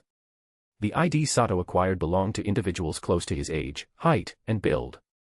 With the help of Ditto, a master of disguise, Sato could convincingly assume the identities of these trainers for a limited time. If given the choice, Sato would have avoided impersonating the deceased for battling in the Battle Dome. Unfortunately, his reputation in the dome was too prominent. The betting odds for his battles were consistently skewed, undermining his goal of profiting from wagers. What annoyed him even more was that anyone using Pokemon like Swampert, Bellossom, or Beautifly in battles was instantly suspected of being trainer. 2569. This suspicion caused betting odds to spiral out of balance, making it nearly impossible for him to profit from battles in other venues as well. Thus, to safeguard his identity and continue earning substantial sums, Sato resorted to using a new identity and different Pokemon in his battles. However, after achieving 2 consecutive victories under the guise of Yamamoto Yu, the betting odds for his victories had significantly decreased, from the initial 1.5 or 1.2 to just 0.72. The league's rules allowed trainers to bet only on their own victories. On the flip side, Sato's performance, particularly his Nidorino's 1-on-3 victory in the second match, was gradually earning him a fan following. Many spectators were now fervently cheering him on and confidently placing bets on his success. This time, Sato faced a striking female trainer dressed in a red and white kimono. Her name was Ayako. Her outfit resembled that of a traditional Japanese shrine maiden, and her first Pokemon was a Haunter, a rare choice among trainers. A shrine maiden, huh? This opponent might not be simple, Sato muttered under his breath, his expression becoming serious as he observed the Haunter she had sent out. While Sato often used Ghost-type Pokemon like Gengar as core members of his team in games, he discovered upon arriving in the real Pokemon world that very few trainers raised Ghost types. So far, none of the trainers Sato had encountered specialized in Ghost types. Most seemed to deliberately avoid them. It wasn't because Ghost-type Pokemon were weak, on the contrary, they were as powerful as Psychic and Dragon types. However, in the Pokemon world, Ghost types were literal spirits of the deceased. They symbolized misfortune and death, making them unsuitable companions for the living. Sato had learned from the Grimoire of Dark Spirits that Ghost types primarily fed on life energy, its deathly counterpart, and negative emotions. This made them natural enemies of living beings. Though the Pokemon anime depicted Ghost types consuming human-made Pokemon food, Sato understood that such Pokemon were essentially useless. They would never achieve true strength. After all, Ghost types weren't corporeal beings, their method of absorbing sustenance was entirely different. Feeding them like regular Pokemon and expecting them to grow strong was impossible. To nurture a ghost type properly, trainers needed to engage in morally questionable acts, often taking lives to provide the necessary sustenance. As ghost types grew stronger, their dietary demands increased dramatically. Over time, even a well-meaning trainer would find their life force unknowingly drained by their Pokémon, shortening their lifespan. It was common knowledge that ghost-type specialists lived short lives. Despite their remarkable achievements, their legacies often left behind significant troubles. Ghost types' lifespans remained a mystery. Many outlived their trainers by a considerable margin, and without a trainer's guidance, their inherently malevolent nature could lead them to cause chaos. Wild ghost types were, in fact, the most dangerous Pokémon in the wild. Unbound by human morals, they viewed humans as just another delicacy, and the most delicious one at that. The League had heavily publicized these dangers, discouraging trainers from raising ghost types. Even Sato, who hailed from a rural village, was aware of their perils. In Sato's opinion, only one type of person was truly suited to train ghost types. In ancient times, such individuals were known as spiritualists, powerful beings who could command spirits. Chapter 330, Chapter 329, Spirit Masters and Life Jade. Sato had once known little about the profession of spiritualist/spirit masters, but after receiving the Grimoire of Dark Spirits from the village chief of White River Village, a descendant of the MT Pyre Guardians, he began to gain a more comprehensive understanding of this enigmatic profession. In fact, the MT Pyre Guardians were a prominent family of spirit masters. Spirit masters are humans born with the innate ability to suppress and combat ghostly entities, much like how some humans are born with psychic abilities. They possess a mysterious power known as spiritual energy, which allows them to resist the deathly aura emitted by ghost-type Pokémon, preventing them from falling ill. Additionally, they can use the spiritual energy to exorcise or seal away ghost-type Pokémon. Yes, in ancient times, before humans invented tools like Pokeballs to control Pokémon, spirit masters, along with martial artists who honed their physical strength and psychics who trained their mental powers, were one of the three great combat professions tasked with protecting humanity.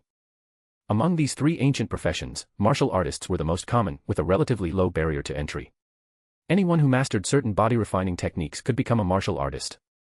Of course, while the entry threshold for this profession was low, its ceiling still heavily depended on individual talent.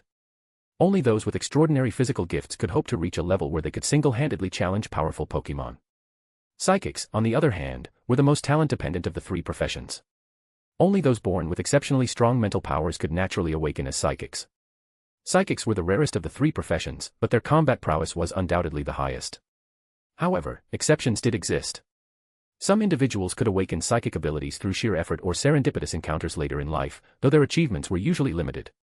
As for spirit masters, the key to their profession lay in their bloodline. Only those with a certain concentration of spiritual bloodline could possess and cultivate spiritual energy. Because of this, spirit masters rarely married outside their kind. They typically married within their own families or with other spirit master families, seldom allowing their bloodline to spread beyond their circles. In fact, due to the unique nature of their profession and the importance of bloodline inheritance, spirit master families rarely appeared in public.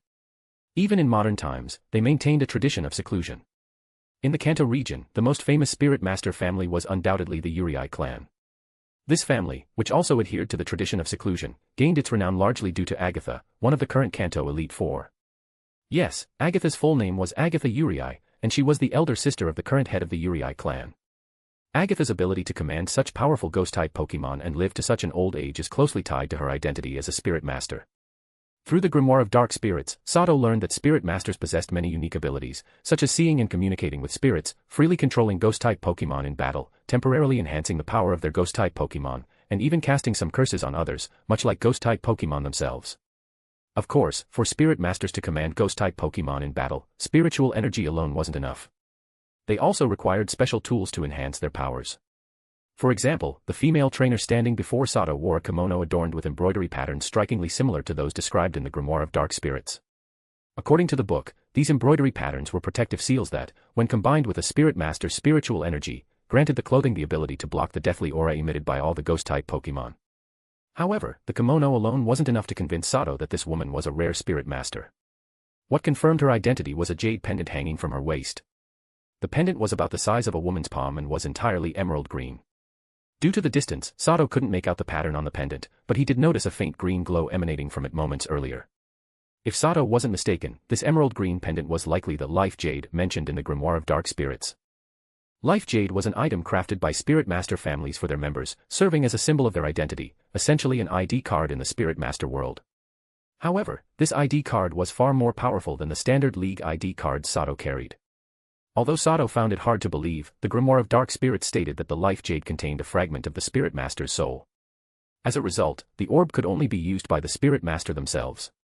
If the Spirit Master died or willed it, the life jade would shatter, and the soul fragment within would attach itself to the enemy, acting like a tracking device that provided clues for the Spirit Master and their family to follow. Additionally, the life jade had the powerful ability to automatically collect life energy from its surroundings. In fact, every living being constantly loses life energy, though the process is so slow that it only becomes noticeable over time, essentially the process of aging. The life jade's function was to absorb this naturally lost life energy and store it.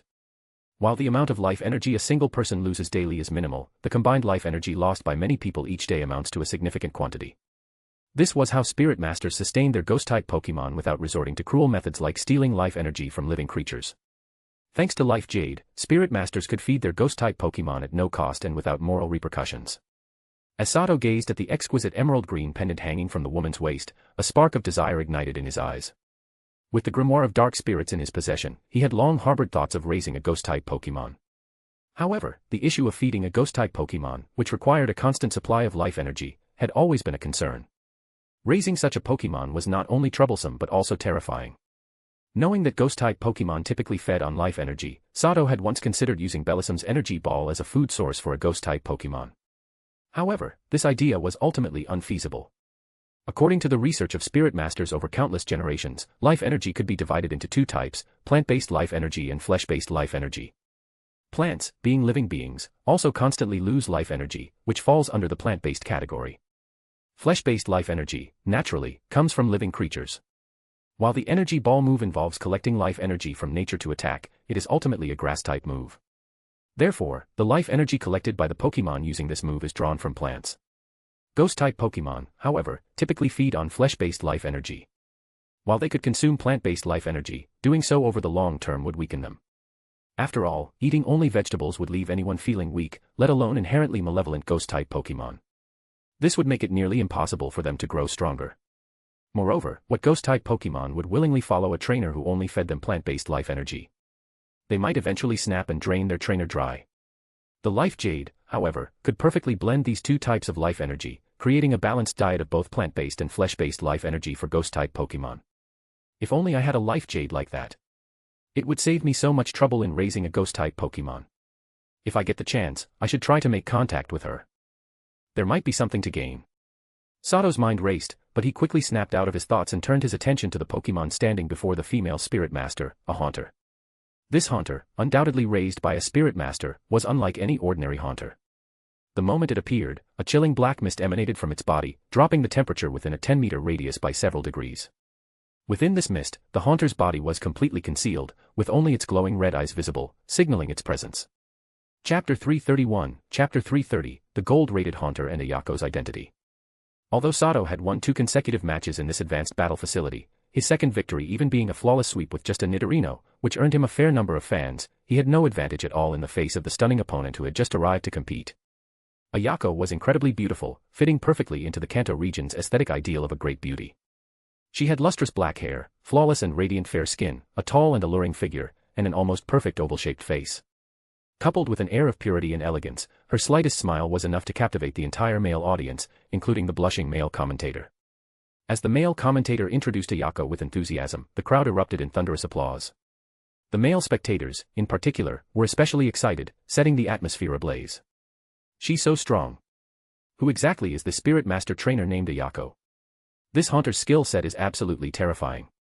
Could she be from some prestigious spirit trainer family? Sato, however, remained unfazed by the roaring cheers for Ayako. Instead, he was utterly shocked by the Pokemon she had sent out.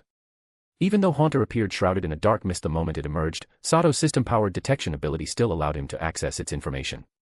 And what he saw left him stunned. His opponent was no ordinary trainer, and he might just suffer a crushing defeat. Haunter stats. Pokemon, Haunter. Level. Type, Ghost/Poison. Ability, Levitate. Gender, male. Known moves, Shadow Punch, Hypnosis, Lick, Spite, Mean Look, Curse, Nightshade, Confuse Ray, Sucker Punch, Payback. Egg moves, Astonish, Fire Punch, Thunder Punch, Ice Punch.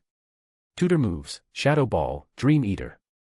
TM moves, Will-O-Wisp, Taunt, Protect, Energy Ball, Poison Jab, Giga Drain, Sludge Bomb, Skill Swap, Thunderbolt, Psychic, Dark Pulse, Pain Split. Held item, Spell Tag. IVs, individual values. HP, 30, 31. Attack, 28, 31. Defense, 30, 31. Special Attack, 31, 31. Special Defense, 29, 31. Speed, 30, 31. Total overall rating, Gold, total IVs, 178, exceeding the 175 threshold. From the stats alone, it was clear that this Haunter was incredibly powerful, both its inherent talent and the resources invested in its development were outstanding. What made it even more terrifying was that it had been trained by a Spirit Master trainer. Compared to Haunter raised by ordinary trainers, this one was undoubtedly far stronger. Seeing such an extravagant Pokemon profile, Sato immediately understood that Ayako was no ordinary trainer. Even if she wasn't an heir to a wealthy family, she was certainly close to it. A Haunter with gold rating, paired with an extensive set of rare TM moves, this was the kind of privilege only elite, wealthy trainers could afford. Other than Ayako, the only person Sato had encountered with such a luxurious Pokemon lineup was Alice Sasaki, the young heiress of the Sasaki family. If he followed his original plan and sent out Meowth, who was only level 25 and had participated in just 2 battles, Sato knew that even with a type advantage, it wouldn't be a favorable matchup. He even considered sending out his Swampert instead. However, just as Sato was about to switch Pokemon, the Meowth standing beside him grew impatient. The loud cheers for his opponent were making him uncomfortable. Meowth had already heard Sato mention that he would be sent out first, so the moment the referee announced, "Trainers, send out your Pokemon," Meowth didn't wait for Sato's command. He leaped onto the battlefield on his own and took a battle stance, locking eyes with the Haunter lurking in the dark mist. Sigh. Fine, let him learn the hard way. Maybe this will teach him a lesson. Seeing Meowth jump onto the battlefield without his permission, Sato's face twitched slightly before resigning himself to the situation. Meowth had only been captured today, and while he had won 2 matches under Sato's command, it was clear he hadn't fully absorbed Sato's previous instructions. That said, while Sato didn't have high hopes for Meowth in this fight, the feline was still quite strong. Perhaps due to his exceptional IVs, his technician ability, or a combination of both, Meowth possessed outstanding talent when it came to learning moves. Especially for lower-powered yet simple moves, Meowth could be considered a prodigy. For example, Sato had recently just exchanged for a hidden power TM at the Golden Arcade. That afternoon, he had Meowth learn it, and within half an hour, Meowth was already proficient at using hidden power, fire type. Additionally, through careful observation, Sato discovered that Meowth had mastered all the moves he had learned to an incredibly high degree. When standing still, he could even execute 2 different moves simultaneously, provided their base power was 60 or lower. However, Meowth had some notable weaknesses. Due to severe malnutrition in his early years and long-term internal injuries, his physical development was quite poor. His stamina was on the lower side, meaning he couldn't sustain high-intensity battles for long. With the referee's signal, the battle on the rocky battlefield commenced. Ayako's Golden Tier Haunter was clearly no ordinary Pokemon. Even without Ayako issuing a command, it immediately engaged in battle on its own. 2 shadowy claws, engulfed in flames, shot out from the dark mist and lunged toward Meowth, who had swiftly taken cover behind a large rock. Boom. One of Haunter's flaming claws shattered the rock Meowth was hiding behind with a fire punch, while the other claw followed up with another fiery strike, aimed at Meowth as he attempted to dodge. Meowth was agile, and in a rocky terrain full of footholds, his flexibility was further enhanced. With a series of rapid leaps, he managed to evade Haunter's attacks. However, Haunter's shadowy claws were relentless, pursuing Meowth like steel traps. What's more, it could freely switch between Fire Punch, Ice Punch, and Thunder Punch. Wherever Meowth fled, destruction followed. In just a short moment, Haunter's claws had already devastated a significant portion of the battlefield. Don't get distracted by those shadowy claws. Aim and shockwave at the Haunter inside the mist. Noticing that Haunter could remotely control its shadowy claws while using various physical moves, Sato immediately called out instructions to the evasive Meowth. Meowth's eyes gleamed with understanding. In a quick backflip, he leaped onto a boulder, narrowly dodging another claw strike. During the flip, Meowth caught a glimpse of the dark mist and, with a flick of his tail, golden sparks of electricity crackled to life. As soon as he landed, a thick golden jolt of electricity shot from his tail, streaking toward the Haunter concealed within the mist. Ordinarily, Shockwave only had a base power of 60. But with Meowth's technician ability boosting it, the attack reached a power level of 90, comparable to a Thunderbolt with 95 base power. However, just as the golden bolt was about to strike the dark mist, a shadowy claw crackling with electricity suddenly emerged from the ground, sacrificing itself to block the attack. At the same time, another shadowy claw, radiating an icy blue chill, shot out from the rock beneath Meowth and clamped tightly onto his front left paw. In the next instant, Meowth felt his limb freeze solid. A layer of frost quickly spread from his paw, rapidly creeping across his entire body. Chapter 332, Chapter 331, Spectral Terrain. Seeing that Haunter could immediately execute such a defensive counterattack under those circumstances, Sato's heart sank slightly. From the information he had gathered, he already knew that this Haunter was formidable, but now, after actually battling it, he realized he had still underestimated its strength. From the start of the battle until now, Ayako, who stood on the other side of the battlefield, had not spoken a single word. She hadn't even opened her eyes, completely allowing Haunter to fight freely without any instructions, as if she wasn't the least bit concerned about it losing to Meowth. Stay calm. Use Iron Tail to break its ghostly hands, then attack with Shadow Ball. Seeing that Meowth was momentarily flustered and unsure how to escape, Sato immediately issued his command. Upon hearing his trainer's words, Meowth's sharp eyes regained their calm. He stopped his futile struggling. With a single thought, his long, agile tail was instantly coated in a metallic sheen. In a flash, he swung it with incredible speed, striking the ghostly hand that had firmly grabbed his left forelimb. Sure enough, under Meowth's iron tail, Haunter's ghostly hand, coated in ice punch, shattered like an ice sculpture, dispersing into a wisp of black mist before vanishing into the air. Seeing the frigid ghostly hand shatter under his tail, and feeling his left forelimb regain its normal sensation, Meowth's eyes gleamed with a hint of excitement. But he hadn't forgotten Sato's orders. He quickly opened his mouth, and a dark energy orb rapidly formed within. However, just as Meowth broke free, a pair of scarlet eyes suddenly opened from within the ominous, cold black mist that had spread across nearly half the battlefield. In the next instant, 6 foul-smelling, purple-black sludge bombs shot out from the darkness, attacking Meowth from various angles. At the same time, 2 more ghostly hands emerged from the black mist, reaching toward him. Seeing the incoming sludge bombs and ghostly hands, Meowth knew he no longer had time to launch his Shadow Ball. He quickly turned and dashed away. With his agile movements, he managed to evade Haunter's sludge attacks. One more thing caught his attention: Haunter's ghostly hands seemed to have a limited range. Once they extended about 10 meters from its body, they lost control, flailing wildly like headless flies. A great opportunity. Fire a barrage of shadow balls at him. Having discovered the flaw in Haunter's ghostly hand technique, Sato immediately gave his order to the panting Meowth. Meowth, already holding back his frustration from constantly dodging, had also noticed the ghostly hand's weakness. The moment Sato gave the command, he unleashed multiple soccer ball-sized shadow balls from his mouth. In just 2 or 3 seconds, Meowth fired 7 consecutive shadow balls, all aimed at the area where those scarlet eyes had appeared in the darkness. However, to Sato and Meowth's dismay, the 7 shadow balls vanished into Haunter's black mist without a trace, as if they had sunk into a bottomless abyss. Still, the dark mist covering the battlefield did shrink slightly. What the hell is this black mist coming from Haunter? It actually negated Meowth's shadow balls. Closely observing the battlefield, Sato noticed the change in the black mist. His heart pounded as a thought surfaced in his mind. This golden-ranked Haunter, raised by a spirit master trainer, had already displayed abilities far beyond what Sato knew of the species. Most shocking was how Haunter seemed to absorb Meowth's shadow ball attacks using its black mist. At this moment, Sato realized he was likely facing an exceptional elite trainer nurtured by a powerful family. If he didn't bring out his full strength, he stood no chance against this mysterious and beautiful spirit trainer. But Sato wasn't the only one astonished. The audience watching the match was equally shocked, their gazes shifting toward the elegant, seemingly fragile young woman standing on the battlefield. From the very beginning, Ayako had kept her eyes closed and remained silent. Yet despite that, her Haunter had completely dominated Sato's Meowth. In reality, the black mist surrounding Haunter was a special gaseous form of ghost-type energy. This mist was the result of a newly developed ghost-type move known as spectral terrain, a technique created by Ayako's spirit trainer family. The principle behind spectral terrain was similar to moves like electric terrain, grassy terrain, or misty terrain, where a specific type of energy temporarily alters the battlefield. However, unlike those moves, which primarily boost attack power, spectral terrain acted more like an energy-based shield.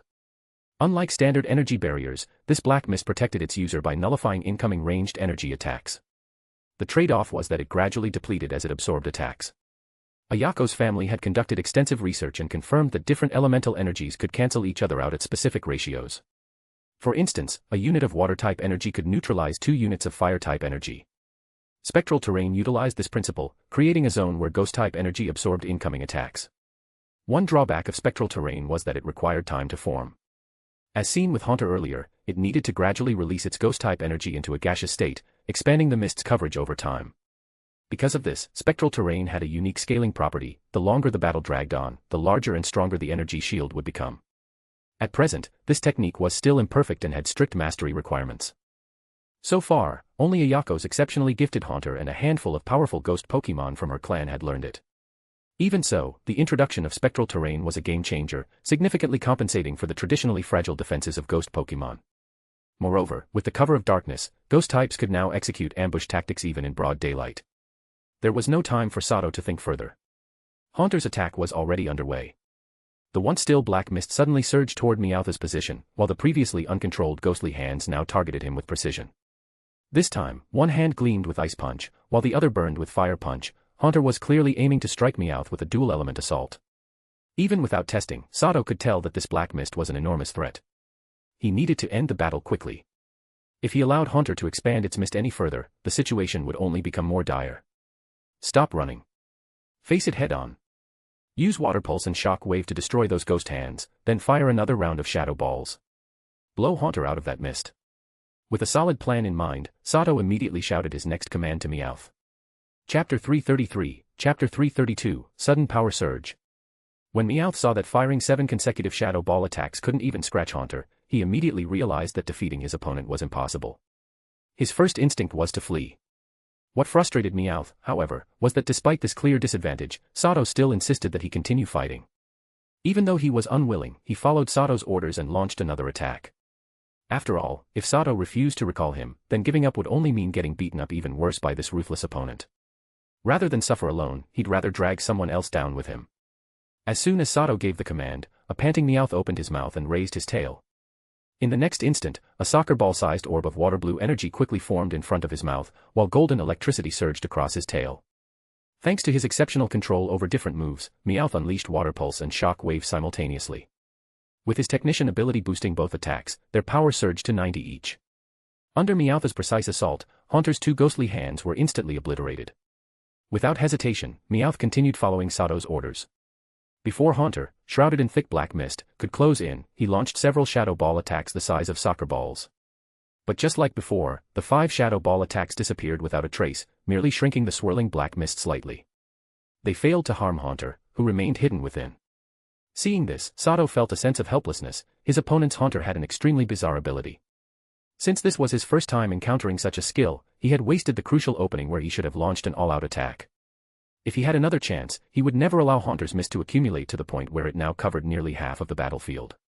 As the battle continued, Meowth fought desperately, but in the end, he succumbed to defeat. Trapped at the edge of the battlefield with nowhere to retreat, Meowth was completely engulfed by the dark mist, making it impossible for Sato to issue any more precise commands. By the time Meowth reappeared from within the mist, he had already collapsed unconscious, unable to battle any longer. However, through Meowth's efforts, Sato had largely figured out the properties of Haunter's eerie mist.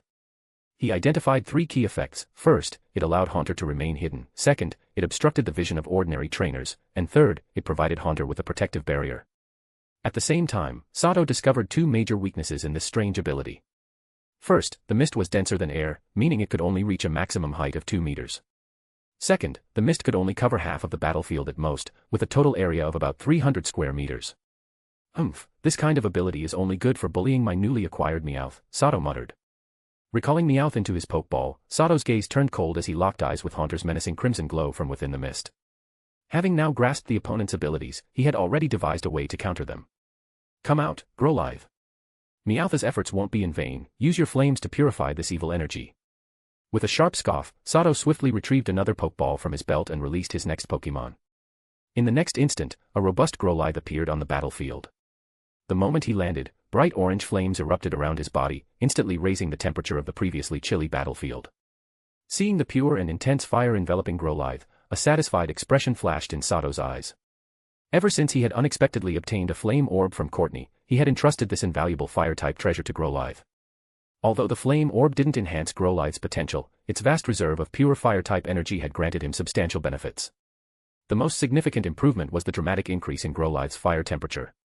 Previously, his flames had also been orange-red, but compared to now, they were inferior in both purity and heat by several levels. Before, Growlithe's flames reached around 500 to 600 degrees Celsius at most. But after rigorous training and tests with specialized instruments, his flames now exceeded 1000 degrees Celsius at their peak. Now, a single burst of his fire could reduce raw meat to charcoal in seconds. Even metal would quickly melt into liquid under his heat. Growlithe's flames had become a truly lethal force. The battle resumed at the referee's signal. However, this time, just a minute or two into the fight, Sato's opponent, Ayako, finally opened her previously closed eyes. Her expression grew serious as she observed Growlithe, cloaked in flames. Her sudden change in demeanor was simple. What had once seemed like a surefire victory had taken a drastic turn. Haunter's black mist had covered half the battlefield, and since Growlithe had appeared on Sato's side, he should have been engulfed instantly and turned into easy prey. But instead, Haunter's ghostly hands disintegrated into ashes before they could even get within a meter of Growlithe. And under the relentless assault of 3 fire spin attacks from Growlithe's mouth, the eerie mist was melting away like spring snow. In mere moments, the ghostly battlefield Haunter had painstakingly created had been burned away by more than half. Meanwhile, the 3 fire spin attacks had formed a triangular encirclement around Haunter. Seeing this, Ayako took a long, hard look at Sato, the seemingly unremarkable trainer across from her. She had initially thought of him as a harmless house cat, but now, he had revealed himself to be a tiger. Burn him to a crisp, use flamethrower. With Haunter's mist almost completely incinerated, Sato was extremely pleased. Not giving his opponent any chance to recover, he immediately commanded Growlithe to attack. The moment Sato spoke, a scorching pillar of orange-red fire erupted from Growlithe's mouth, rolling forward with intense heat toward Haunter, still lurking within the remaining mist. Shadow Ball. Just as the searing flames were about to strike, a cold, crisp voice escaped from Ayako, whose gaze had turned icy. In the next moment, Haunter's crimson eyes flared, and a glowing symbol appeared on its forehead. Then, a basketball-sized shadow ball, radiating waves of dark energy, instantly materialized in Haunter's hands. To everyone's astonishment, including Sato's, Haunter's shadow ball plowed through the flamethrower and slammed into Growlithe's head, sending him flying into the air.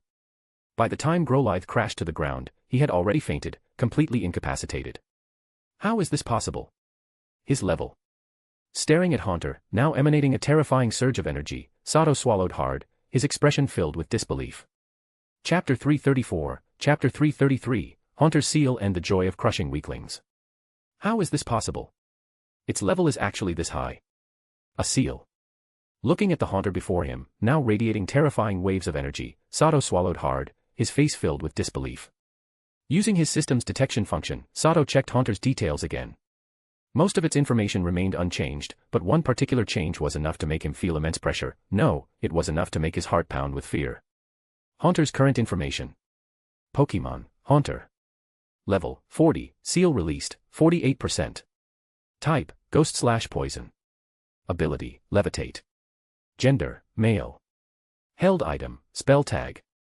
Previously, Haunter's level had clearly been 28, but now it had suddenly surged to 40, with an additional note stating, Seal released, 48%. However, Sato had a strong psychological tolerance, and he quickly regained his composure. His mind raced, and soon he arrived at a reasonable conclusion based on his understanding of Spirit Masters and Ghost-type Pokemon. If he wasn't mistaken, this Haunter's true level was terrifyingly high, and it was likely that Ayako was not its first trainer. Ghost-type Pokemon have incredibly long lifespans. To them, humans are merely fleeting moments in their existence. This Haunter's true strength was undoubtedly formidable. But right now, it was likely bound by powerful seals imposed by a strong Spirit Master, shackling its full potential and even preventing it from evolving past Haunter's form. As for why Ayako's family had placed such a seal on Haunter, Sato deduced 3 possible reasons. 1. To restrain this powerful ghost-type Pokemon that had likely served multiple Spirit Masters, preventing it from going rogue and causing chaos. 2. To keep such a high-level, gold-tier Pokemon within the Spirit Master family's service. Releasing it would be a massive waste. 3. To prevent Haunter from exacting revenge on the family. If Sato's guess was correct, then this Haunter had been under the Ayako family's control for many years. A ghost-type Pokemon of such immense strength being forced to serve beyond its first trainer, there was no way it wouldn't hold resentment. If this powerful ghost-type Pokemon were to break free of its seal, the Ayako family would undoubtedly face a catastrophe. The Spirit Masters wanted Haunter to continue serving their family while ensuring it wouldn't rebel. Using a seal was undoubtedly the perfect solution. After all, Spirit Masters specialized in sealing ghost-type Pokemon. Limiting a ghost-type's power through seals was a simple task for them. It wasn't surprising that Growlithe had been instantly defeated by Haunter's Shadow Ball. Ayako had just released a portion of Haunter's seal, causing a dramatic surge in its strength. Moreover, Shadow Ball had struck Growlithe directly on the head, landing a critical hit. That was the real reason Growlithe had gone down in an instant. I thought this female Spirit Master trainer had used some overpowered spell to boost Haunter's strength, but it turns out she's just exploiting stored power. This poor gold-tier Haunter has been treated like a puppet for so many years.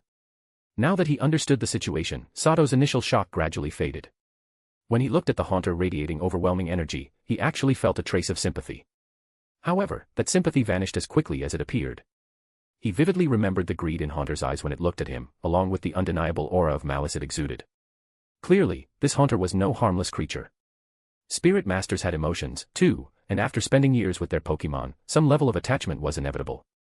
If Haunter had been treated this way for so long, there had to be a deeper reason. Sato didn't know why this elegant-looking female Spirit Master trainer, who wielded such a powerful Pokémon and came from an ancient family, was participating in a small-scale battle venue like this. But one thing was certain, he had no chance of winning. He wasn't facing a delicate-looking girl. He was up against the heritage and deep foundations of an old Spirit Master family. Judging by Haunter's current level and the percentage of its seal that had been lifted, its true level was likely over 80, meaning it was at the Elite 4 tier. Unless Sato had an Elite 4 tier Pokémon of his own, there was no way he could defeat this cheating trainer. This battle was nothing more than a Nivis rank player fighting a final boss opponent. There was no chance of victory. Having realized this, Sato could only look at the beautiful Spirit Master trainer with resignation. He couldn't understand her motive. What was the point of someone who could command an Elite 4 level Pokémon participating in low-tier battles? For Ayako, however, there was plenty of reason. The truth was, Ayako had spent her entire life following the traditions of her clan, living in seclusion. She had long yearned to see the outside world, but her family always refused her, claiming she was too young, too inexperienced, and the future heir of their clan. The only reason she had come to Saffron City this time was that some of her family's wandering members had reported that an auction was being held here, featuring a long-lost artifact of their clan. After much pleading, she finally convinced her father, the clan leader, to let the elders bring her along to experience the outside world. But to her frustration, her father was incredibly stingy. Before she left, he had only given her a few million Poke dollars. In Saffron City, where there were so many interesting sights, delicious foods, and fun things to do, she spent it all within a few days. After running out of money, she called her father to ask for more, only to be firmly rejected.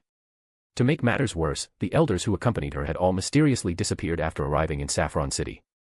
Fortunately, although Ayako was inexperienced in social affairs, she was highly intelligent. With 5 ghost-type Pokémon assigned to protect her, she ensured that anyone who tried to target her ended up paying the price instead. Unfortunately, those who dared to approach her were nothing more than paupers, and she couldn't make much from defeating them. In the end, she had to find another way to make money. Upon learning that battle venues offered generous rewards for victories, she immediately saw an opportunity. After a few matches, she realized that making money here was laughably easy. None of the trainers she faced were strong enough to challenge her, making every battle one-sided. Over time, she began to enjoy the feeling of crushing weaklings. Winning money, overwhelming opponents, and hearing the cheers of the audience, it was the perfect combination. Ayako was thoroughly satisfied with this arrangement. Tonight, she had deliberately chosen a new venue for her entertainment. And her first target in this new battlefield was none other than Sato. Chapter 335, Chapter 334, Intentions to Befriend and Amassing Wealth. Sato encountering Ayako at this high-level battle venue could be considered bad luck, but he still performed well, at least, that's how Ayako saw it. After all, he was the first trainer to make her take things a little more seriously. In the end, there was nothing he could do. His final Pokémon, Nidorino, was still defeated by Ayako's Haunter, allowing it to score yet another 3-win streak. Sigh. Running into her was just my bad luck. It's not that I'm too weak, the opponent is just too strong. She's basically cheating.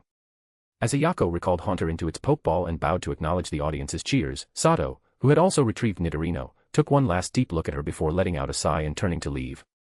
As he walked away, Ayako glanced back at him, a hint of admiration flashing in her bright eyes. After countless battles against weaker opponents, she had accumulated plenty of experience in steamrolling her competition, so she could accurately judge an opponent's strength. Although her battle against Sato was still overwhelmingly one-sided, the match lasted much longer than usual, and she even had to use a bit of her spiritual power to release Haunter's seals before securing the win.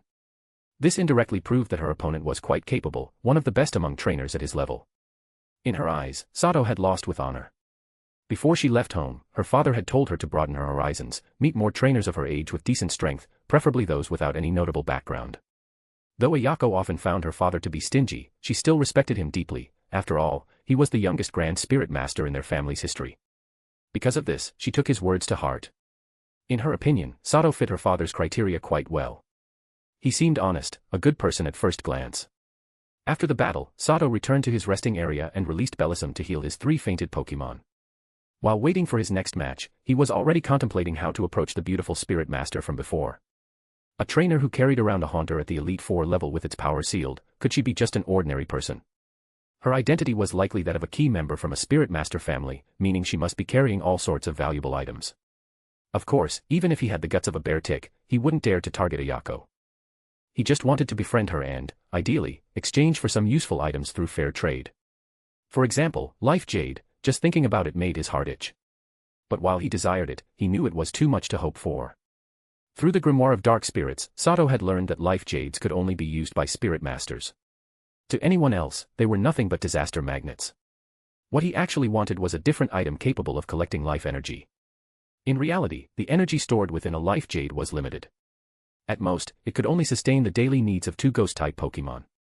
Raising 6 or more Ghost-types on a single Life Jade. Impossible. Therefore, if a Spirit Master wanted to maintain a team of Ghost-types without committing unspeakable acts, they needed more energy-collecting devices.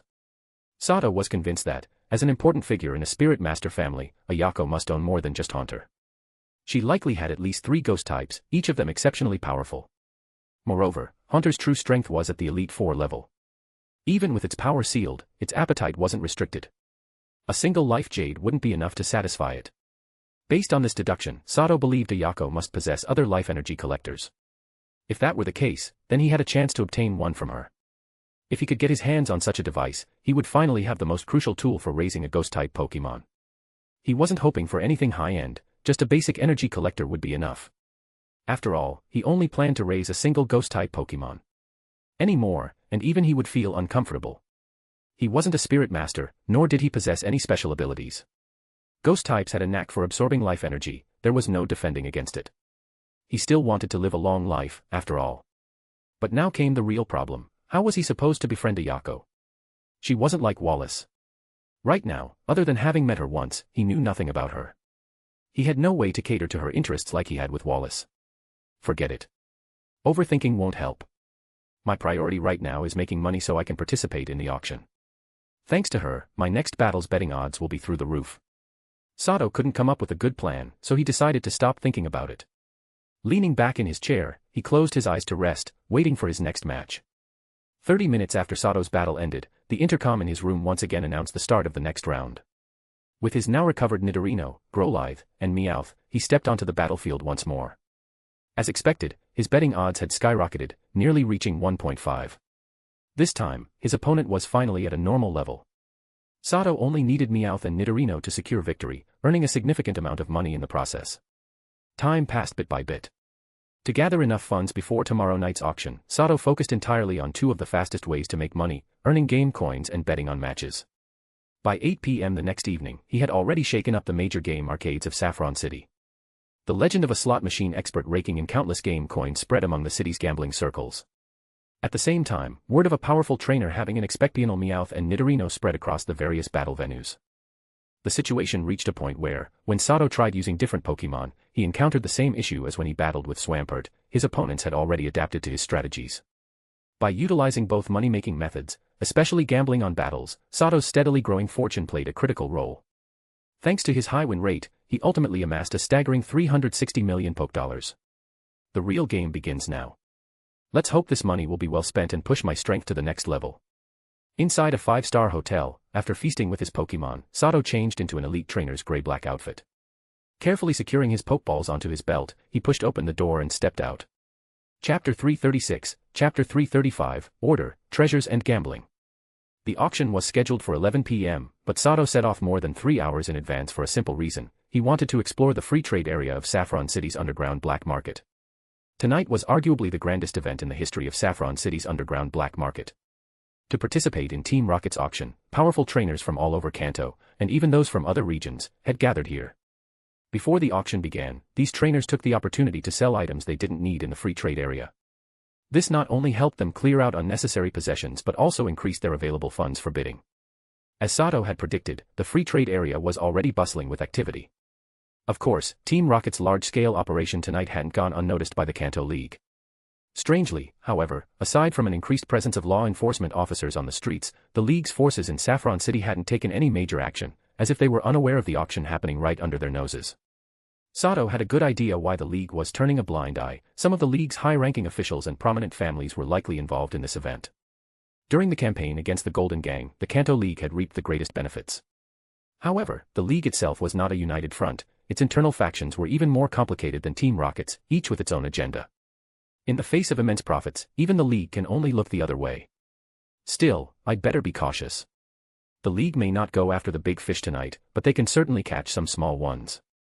I have no intention of becoming prey, Sato thought as he watched the numerous League officers patrolling the streets from his taxi. Having spent quite some time in Saffron City, this was the first time Sato had encountered a traffic jam. Along the way, he also noticed many luxury cars and all sorts of unsavory individuals. Some of these outsiders were probably used to being dominant in their own territories, yet they failed to restrain themselves even now, swaggering openly on the streets. As a result, they were promptly apprehended by the League officers, who had been waiting for just such an opportunity. After a half-hour journey, Sato arrived at one of Team Rocket's known entrances to Saffron City's underground black market. Unlike usual, he had to queue to enter. Another half-hour passed before he finally made it inside Team Rocket's headquarters in the underground market. The place was packed with people, and it took him 10 more minutes to squeeze his way out. As expected, the underground black market was bustling, teeming with a massive crowd. Fortunately, the streets were wide, and Team Rocket had deployed a large number of local enforcers to maintain order. Despite the presence of countless criminals, the underground black market remained relatively stable. Any signs of disorder had been swiftly crushed by Team Rocket. As Sato emerged from Team Rocket's headquarters, he witnessed a bald, hot-tempered trainer getting into an argument with another trainer over a mere accidental bump. In less than a minute, both trainers were dragged away by several ruthless-looking Team Rocket members. The bald trainer, in particular, made the mistake of continuing to mouth off and being aggressive, and the Rocket members killed him on the spot in full view of the crowd. Many more trainers like him, chickens meant to be made examples of, appeared tonight. Even those with some influence weren't spared. Team Rocket executed them before the monkeys, newcomers to the underground black market, using brutal tactics to establish dominance and obedience. Through this ruthless display, Team Rocket quickly brought the initially chaotic underground black market under control, restoring a semblance of order. Sato, now riding his acro bike, arrived at the free trade area, the most crowded section of the underground black market. The number of people here had increased 3 to 4-fold compared to usual, and the variety of goods being sold had expanded significantly. With Galbot by his side, Sato navigated through the crowd, carefully inspecting each stall's offerings. He activated his system's scanning ability to ensure he didn't overlook any valuable items. Team Rocket's auction had truly drawn in a massive number of elite trainers, many of whom carried valuable goods. Within minutes, Sato had already spotted several hidden treasures. One such item was a peculiar rock called a float stone. At first glance, it looked no different from an ordinary rock, but when lifted, it felt significantly lighter than expected. Its effect was remarkable. It could have a Pokémon's weight. Having a Pokémon's weight had immense implications. Imagine a 300-pound heavyweight suddenly shedding 150 pounds, though they might still appear bulky, their movement speed would improve drastically due to their previous strength. While the float stone wouldn't make a noticeable difference for lighter Pokémon, it was an invaluable asset for behemoths like Steelix, Aggron, or Golem, greatly enhancing their mobility. Despite its extraordinary effect, this miraculous stone was currently sitting in a pile of ordinary rocks at a gambling stone stall, priced at a mere 20,000 Poké. Stone gambling was quite popular in the Pokémon world. These stones often contained rare minerals and hidden treasures. Most commonly, people found valuable gems inside, but occasionally, one could unearth precious evolution stones. If luck was on their side, they might even uncover a mega stone or a key stone. This practice was similar to gambling, but with an added layer of expertise. Some so-called stone gambling experts claimed they could determine whether a rock contained treasure just by examining its surface patterns. Because of this, many people who considered themselves knowledgeable eagerly participated, hoping to strike it rich. However, reality proved that only a select few lucky ones managed to achieve instant wealth. Most ended up losing everything. The gambling stall had rocks marked with various price tags, ranging from as low as 10,000 Poké to several million, and customers were free to choose and have them cracked open on site. The trainers who frequented Saffron City's underground black market were rarely decent folk, many had all sorts of vices, and gambling was a common one. Faced with the temptation of high-risk, high-reward betting, numerous trainers couldn't resist. They convinced themselves that their years of experience in stone gambling would lead them to fortune. And, to be fair, there had already been a few successful cases. Some trainers had purchased rocks for just a few tens of thousands of Poké and discovered evolution stones worth millions. The most astonishing success story of the night involved a trainer who spent 1.5 million Poké on a millstone-sized rock, only to crack it open and reveal a dawn stone worth at least 50 million. That lucky winner had been losing throughout the stone-cutting process, and most spectators thought he was doomed to take a massive loss. But when the dawn stone was finally revealed, his fortune changed in an instant. Seeing this, countless bystanders couldn't sit still anymore. Their eyes turned red with greed, and they rushed to the gambling stalls, each hoping to be the next person to strike it rich. Chapter 337, Chapter 336, Float Stone and an Unexpected Surprise. Sato had no interest in stone gambling, as he had learned from the encyclopedia of stones he obtained from Mr. Kaede in LaRue City that most gamble stones were artificially created. While there was some professional skill involved in stone gambling, identifying the true nature of a stone at a glance required extensive experience in their manufacture. In fact, Kaede himself was a master at creating gamble stones. By producing these stones for others, he amassed the funds necessary to hire powerful trainers to help him collect rare stones from around the world. Kaede's The Encyclopedia of Stones explicitly documented the process of making gamble stones, along with methods for distinguishing whether a stone contained valuable material. Sato had read through the guide multiple times, but its vast and complex content, filled with technical jargon, left him unable to fully grasp all its concepts. He neither had the interest nor the time to study it in depth. Additionally, he discovered that his system's detection function was ineffective against most artificially manufactured gamble stones. It could only analyze stones that were genuinely mined from natural deposits. At this large stone gambling stall, Sato found only about 20 genuine gamble stones. Considering the stall displayed several hundred stones, the ratio was pitifully low. Among those genuine stones, the best one, aside from the float stone, contained a high-quality thunder stone. The rest were rare gemstones, none of which were particularly valuable. Sato nonchalantly walked into the stall. His first move was to pick up the clearly labeled float stone, priced at a mere 20,000 poke dollars. Then, he took the thunder stone containing stone marked at 50,000 poke dollars. To maintain appearances, he also bought 2 artificially made gamble stones, each priced at 500,000 poke dollars. He acted no differently from the other customers, examining his chosen stones with a professional air before making his purchase, ensuring that neither the stall owner nor his employees took notice. After transferring 1.07 million poke dollars to the stall owner, Sato immediately requested that the 2 most expensive artificial gamble stones be cut open on the spot while discreetly storing the float stone away. The float stone was about the size of an adult man's fist. Because of its small volume, the odds of it containing valuable material were low. Furthermore, its notably lighter weight made people assume it was hollow, leading to its undervaluation. To the untrained eye, it looked just like any ordinary roadside stone. Only someone with extensive knowledge of Pokemon-held items, and the opportunity to examine it firsthand, would recognize its true nature. Thanks to his system's detection function, Sato had unearthed this hidden gem. Now, it had finally fallen into the hands of someone who recognized its worth. Item information. Pokemon item, float stone. Effect, halves the holder's weight. Description, a stone imbued with mysterious power, a gift from the world itself. As expected, artificial gamble stones were mostly worthless. When the 2 he purchased were cut open, they turned out to be empty, wasting 1 million poke dollars. Fortunately, the stone containing the high-quality thunder stone was real. As soon as it was revealed, the onlookers, who had been waiting to mock Sato, were left stunned, their faces turning green with envy. Brother, you hit the jackpot. You spent only 50,000 poke dollars and got a high-quality thunder stone. Do you know how rare those are? They're much harder to form than fire stones or water stones. This thing is worth 10 million poke dollars at the bare minimum. You turned 50,000 into well over 10 million, unbelievable. Following the stall owner's instructions, the stone cutter exaggerated his reaction, shouting loudly while dramatically raising the thunder stone high for everyone to see. Hearing his words and seeing the gleaming high-quality thunder stone, even more envious people gathered. Those suffering from green-eyed syndrome surged forward, flooding into the stall in hopes of their own lucky find. Not bad, this stall owner knows how to do business. Sato noticed how the owner was using him as free advertising but didn't mind. He retrieved the thunder stone from the cutter and turned to leave, ignoring the latter's request to cut open his float stone. To the stall owner and cutter, it seemed obvious that Sato had hit it big and was eager to cash in his thunder stone.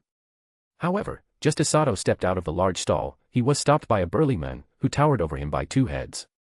The man's overwhelming presence radiated a menacing aura. I don't like being blocked. Either move, or die.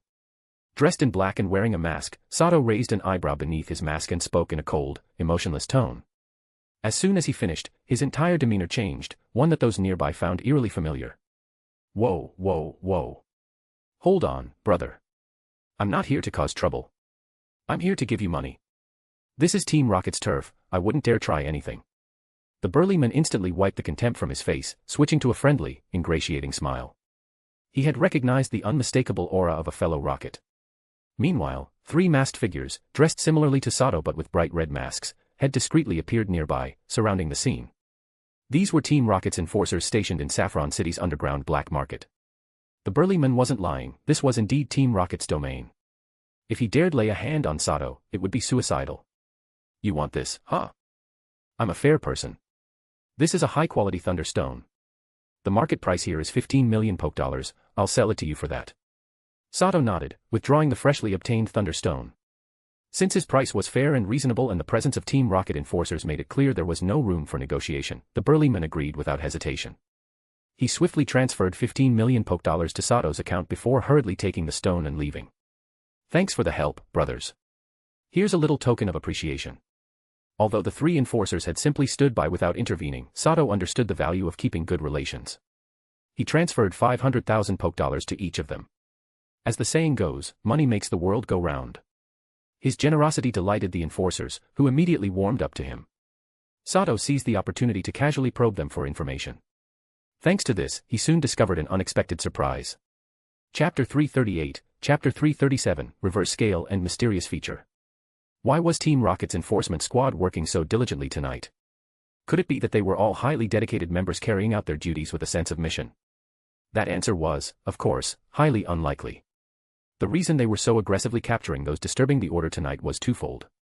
First, they had received orders from higher-ups, and the mission came with generous rewards. Second, and most importantly, they were given permission to keep all the profits they could squeeze from the unfortunate souls they caught. It was this second reason that strongly motivated the Team Rocket enforcers, keeping them highly vigilant of their surroundings. They were practically hoping for trouble to break out. Take, for example, the burly men who had stopped Sato just moments ago.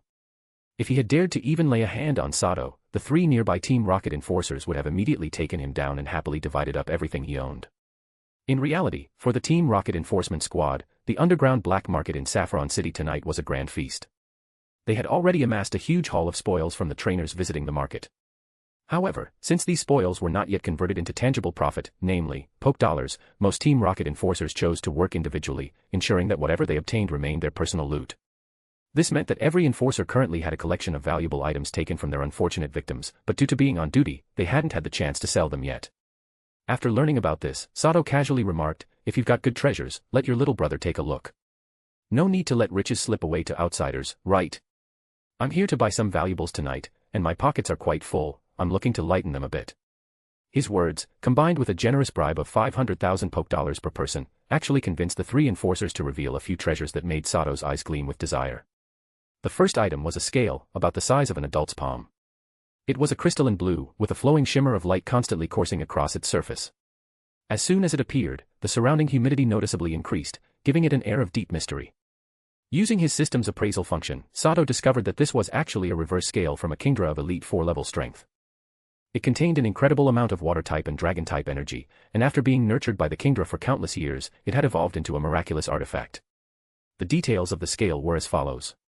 Pokemon item, Kingdra's reverse scale. Effects, 1. Grants the Pokemon an additional organ for storing water-type energy. 2. Enhances the Pokemon's ability to create rainy weather and manipulate water flow. Restriction, only Pokemon with strong willpower can use it. A real dragon's reverse scale, touch it and face death. Description, this is the reverse dragon scale of an Elite 4-level Kingdra, containing the accumulated power of its lifetime. It serves as the core source of its ability to summon storms and massive tidal waves. From its description alone, this Kingdra's reverse scale was undoubtedly a high-value Pokemon item. The mere mention of Elite 4 level instantly elevated its status. Moreover, from its effects, this reverse scale was an invaluable treasure for any trainer specializing in water-type Pokemon. What did granting an additional organ for storing water-type energy mean? Essentially, this meant that the reverse scale would integrate with a Pokemon's body, forming a symbiotic relationship with it. What did enhancing rain creation and water manipulation mean? It meant that a Pokemon using the scale could summon rain over a larger area and for a longer duration, while also improving its ability to control water. Many Pokemon can learn Rain Dance, but in most cases, the rain they summon is little more than a drizzle. On clear, cloudless days, even attempting to use Rain Dance could result in failure.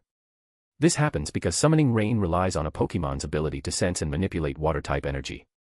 If the surrounding area lacks sufficient water-type energy, or if the Pokemon cannot gather and control it over a wide range, then Rain Dance will produce only a weak drizzle, or fail entirely. That said, failures are mostly seen in non-water-type Pokemon. Water types rarely fail when using Rain Dance, as they naturally have a stronger affinity for water-type energy and can call it forth from afar. The most extreme example of this was Kyogre, the legendary water-type Pokemon. Its ability to sense water-type energy was likely the strongest in the Pokemon world, possibly spanning the entire globe. Additionally, many water-type Pokemon have a natural organ that stores water-type energy, allowing them to release stored power when necessary to generate rain even when environmental conditions are unfavorable. Typically, Pokemon have at least one natural energy-storing organ, which could take the form of fur, scales, horns, claws, or similar features. On a daily basis, Pokemon absorb their respective elemental energy from nature and store it within these organs. During battles, they can freely use this stored energy to power their moves without relying on external sources, significantly improving efficiency and reducing effort. Essentially, this energy reservoir functioned like an internal ammunition supply, allowing Pokemon to execute attacks without constantly needing to draw energy from their surroundings. However, developing such an organ was not easy. Only naturally gifted or exceptionally powerful Pokemon tended to possess these features. Moreover, these organs usually stored only the Pokemon's primary elemental energy. For instance, this Kingdra's reverse scale was the primary organ where it stored its water and dragon-type energy. Thanks to this scale, Kingdra could summon torrential rain and massive tidal waves at will, whereas other Pokemon had to struggle just to produce drizzle. Sato's own Pokemon also possessed a similar organ. His Growlithe had developed such a unique feature as well. With the help of the Flame Orb, Growlithe's fur had become a natural reservoir for fire-type energy. This was why Growlithe's coat was so vibrant and why its body temperature was significantly higher than that of an ordinary Growlithe. Note, Pikachu's red cheek patches serve as its electric pouches. These pouches are where it stores its electric-type energy. Upon seeing the details of the reverse scale, Sato's heart surged with excitement. He knew that this was a game-changing tool for his desired rain team. Why? Because the conditions for using this Kingdra's reverse scale were incredibly lenient. Unlike rare items such as mutated Supreme Blue Water Stone, mutated Supreme Sky Splitting Stone, or Nightmare Crystal, which could only be used by Pokemon of specific types, this reverse scale had no such restriction. Any Pokemon, regardless of type, could use it, provided they could endure the initial pain of its parasitic fusion. Once integrated, the Pokemon would gain the power of an elite 4-level Kingdra, inheriting some of its storm summoning abilities. Because of this, Sato saw the possibility of training a non-water-type Pokemon as a weather controller. If successful, this could drastically improve the flexibility of his rain-based team. He could include non-water types to cover weaknesses without worrying about losing control of the rain conditions. Chapter 339, Chapter 338, Happy Transactions. During the negotiation for the Kingdra's reverse scale, Sato played it smart. Though he was inwardly excited, he maintained a calm and indifferent exterior. While his gaze occasionally lingered on the reverse scale with admiration, he made sure to appear disinterested. Rather than naming a price up front, Sato let the Rocket Enforcement Squad member who presented the reverse scale make the first offer, shifting the pressure of setting a price onto the seller and seizing the initiative in the deal. Although the Rocket Enforcement Squad member did not possess Sato's system appraisal ability, it was clear to any experienced eye that the Kingdra's reverse scale was extraordinary. He was aware that what he held was valuable. However, due to the information asymmetry, the short-statured Rocket Enforcement Squad member was bound to be at a disadvantage. Unable to gauge Sato's thoughts from his impassive expression, he hesitated before finally offering a price of 30 million Poke-Dollars. While this unknown scale does seem quite special, I have no idea what it actually does. You know how it is, if I buy something with no clear use, it's just going to sit around collecting dust. Why would I spend 30 million Poke-Dollars on a mere decoration? I'd be better off buying something I can actually use. It's not that I don't want to buy it, brother, but you need to tell me what it does first. If it's useful, then of course I'll consider purchasing it. Hearing that the seller had only asked for 30 million Poke-Dollars, Sato was secretly delighted. However, he forced himself to put on an expression of disdain, as if he were looking at an idiot, before responding with a troubled look. If Sato hadn't already used his system's appraisal function to understand the true value of the Kingdra's reverse scale, his words just now would have been entirely sincere. Without knowing its purpose, keeping such an item would indeed be a gamble. Even if he somehow figured out what it was later, he wouldn't necessarily know if it would be of any use to him. The risks were too great. Besides, this was a major trading event. Spending a fortune on an item with an unknown function would be foolish. Only an idiot with money to burn would do something like that. It made more sense to keep searching the free trade area for useful Pokemon items rather than splurging on something so uncertain. Although Sato currently had over 300 million Poke-Dollars, money was something he needed to spend wisely. After all, the real highlight of the event, the auction, had yet to begin. If he wasted his funds now, how would he compete in the upcoming bids? Hearing Sato's response, the short Rocket Enforcement Squad member blushed slightly under his mask. He knew full well that Sato's words made sense. He simply didn't want to accept it.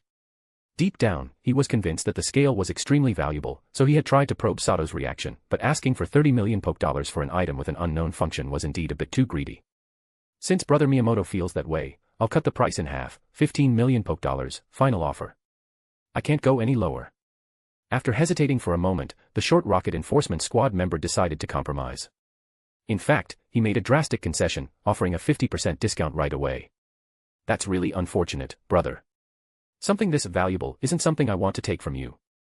You should keep it, who knows. Maybe one day it'll make your Pokemon stronger or bring you unexpected fortune. Under the anxious gaze of the rocket enforcement squad member, Sato shook his head and declined the deal. He even subtly hinted that he was ready to move on to another seller. At this, the rocket enforcement squad member finally panicked. He knew he had been trying to rip Sato off, and now he had pushed things too far, earning Sato's dislike. In desperation, he made a final offer that Sato found highly agreeable, 5 million poke dollars. And so, Sato acquired the Kingra's reverse scale of immeasurable value for just 5 million poke dollars. Beyond this incredible deal, Sato was also pleasantly surprised by the next transaction. The third rocket enforcement squad member he negotiated with was a tall man who presented him with a book on poison-type Pokemon training. Of course, this book was an abridged version, covering training methods only for Coughing, Arbok, Grimer, Nidoran, and Nidorina. Even so, Sato gladly bought the book for 10 million poke dollars because it contained a recipe for a special food exclusively for the Nidoran evolution line. Having personally created a specialized food for his Swampert, Sato was well aware of the benefits of top-tier Pokemon food. Finding a recipe for Nidoran's evolution line was an opportunity he couldn't afford to miss. Currently, his Nidoran had evolved into Nidorino, and Sato estimated that it wouldn't be long before it reached its final evolution, Nidoking.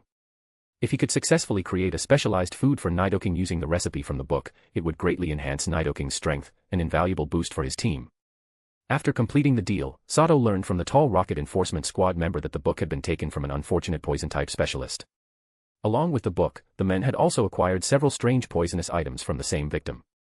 If possible, I'd like to buy all those poisonous items from you as a bundle. What do you think? Sato didn't even bother asking what the strange poisonous items were. He simply made an offer to buy them outright. His guess was that they were various ingredients used to prepare food for poison-type Pokemon. He had expected the seller to take advantage of this opportunity to charge him extra, but for some reason, the men readily agreed to the deal. Once the exchange began, Sato understood why the men had been so eager to part with the items. They were all pungent, foul-smelling toxins, including poisonous snakes, scorpions, and spiders. Just looking at the hairy, venomous spiders made Sato's scalp tingle. The thought of these ingredients potentially being used in Nidoking's specialized food left him feeling a bit queasy. In addition to the Kingra's reverse scale and the poison-type training book, Sato also purchased 3 valuable TM discs from the rocket enforcement squad members. Aerial Ace for Golbat, Aqua Tail for Swampert, Shadow Claw for Meowth. These 3 TMs cost him a total of 12 million poke dollars, with Shadow Claw for Meowth being the priciest, making up half of the total amount. By the end of the transactions, Sato had spent over 20 million poke dollars. Yet both he and the 3 rocket enforcement squad members left satisfied with their trades. Before parting ways, they even exchanged contact information, marking the conclusion of a highly successful deal. Chapter 340, Chapter 339, Dangerous Ancient Relics. After parting ways with the 3 Team Rocket Enforcer members, Sato continued wandering around the free trade zone. It was still a little past 8 o'clock, and there was plenty of time before the auction started. Even before the auction began, Sato had already acquired 3 valuable items, a float stone, a Kinga reverse scale, and a recipe for Pokemon food specifically for the Nidoran family. His mood was excellent. However, the longer Sato strolled through the free trade zone, the more he realized a significant issue: he still had opportunities to make even more money. The trainers who had come to the underground black market in Saffron City tonight seemed to have thrown caution to the wind. Items that they normally wouldn't dare to sell, such as artifacts stolen from ancient ruins, were now openly displayed in a specific section of the free trade zone. The Pokemon League has strict laws against the sale of these ancient artifacts.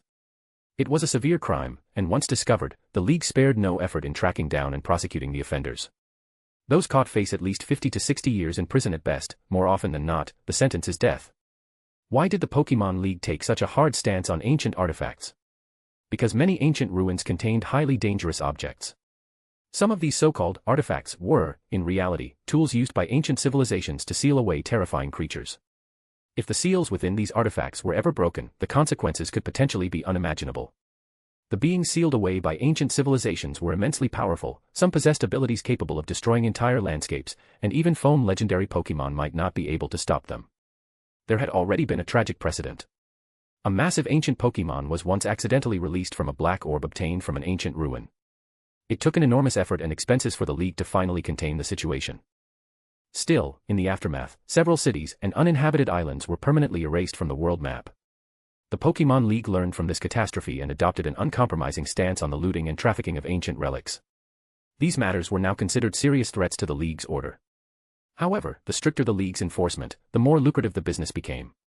Ancient artifacts are highly valuable collectibles that never depreciate in worth, making them highly sought after by the wealthy.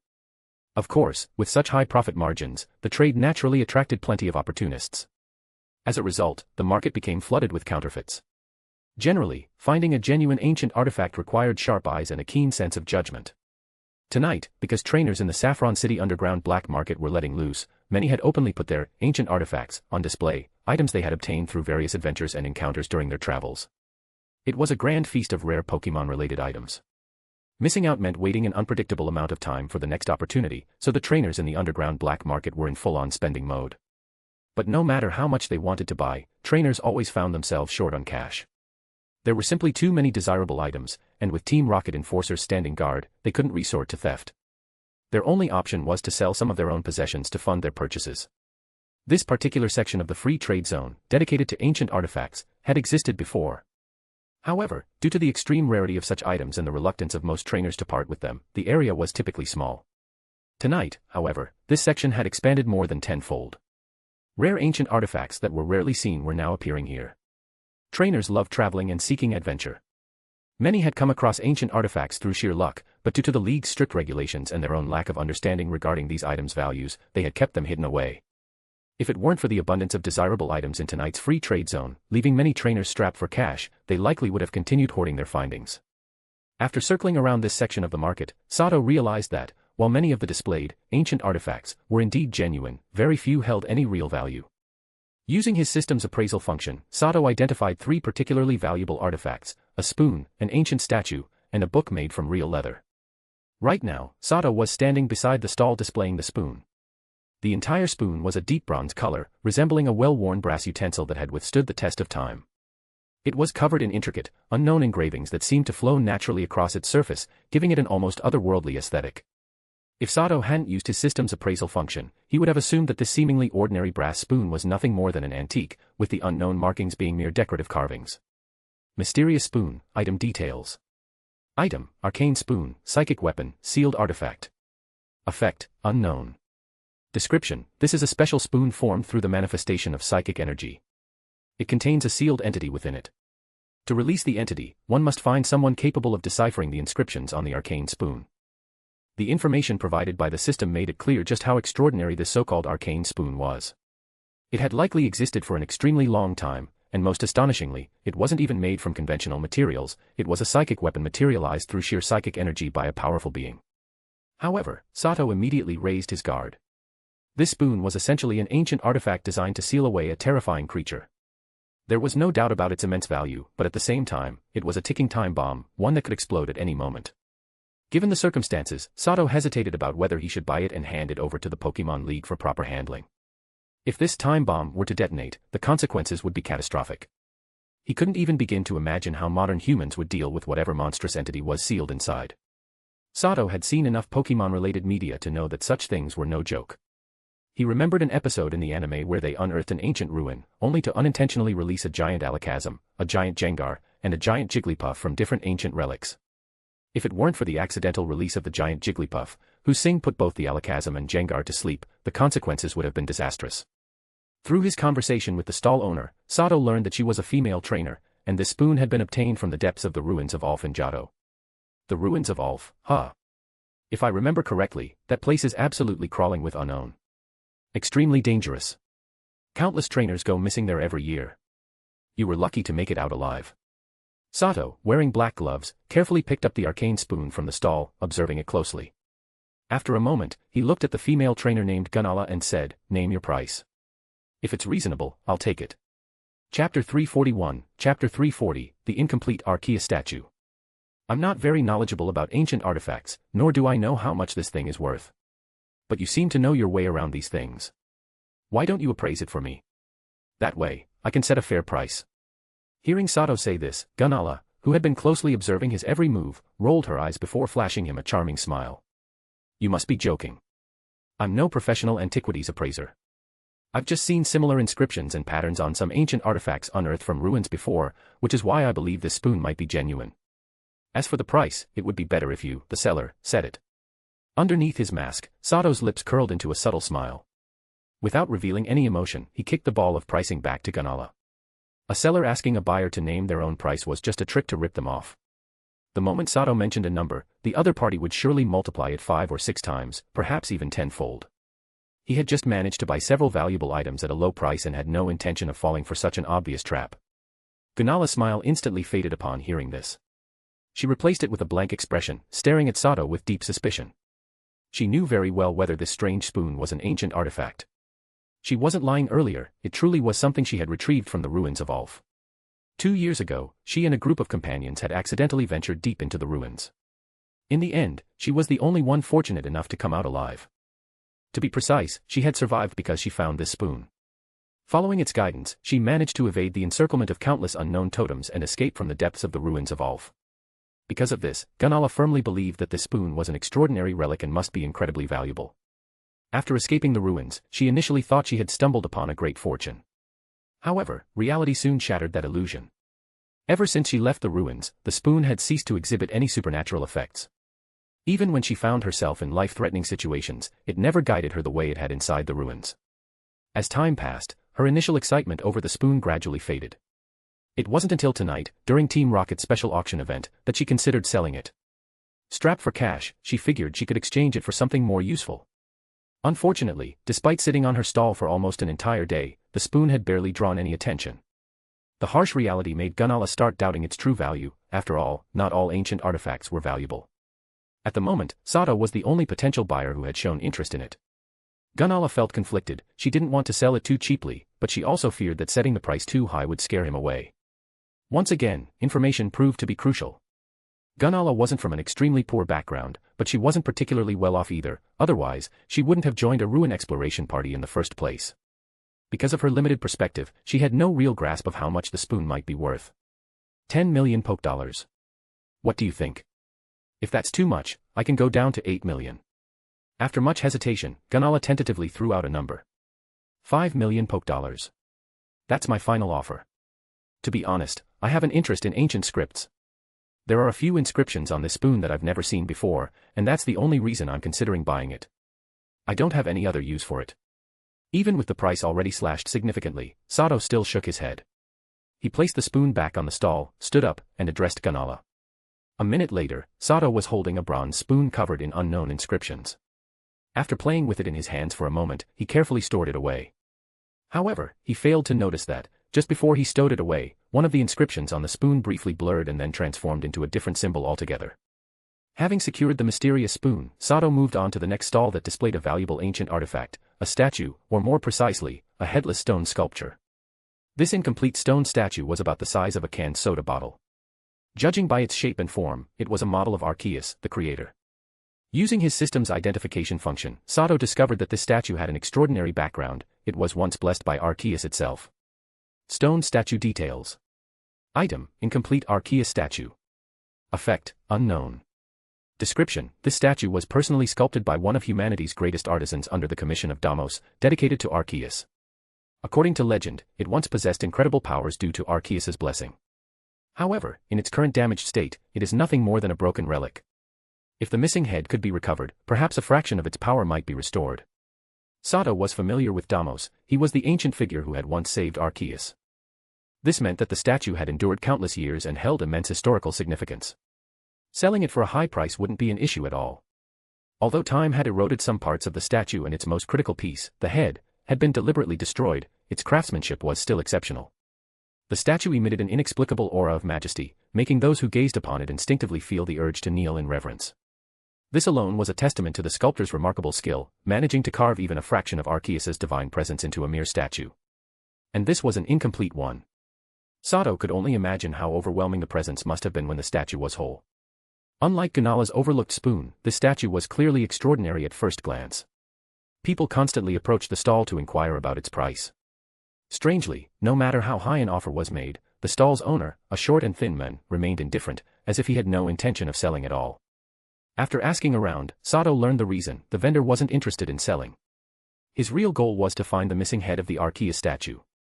Examining the statue closely, Sato could tell that the head had indeed been deliberately removed. The break was unnaturally smooth, clear evidence that someone had intentionally cut it off.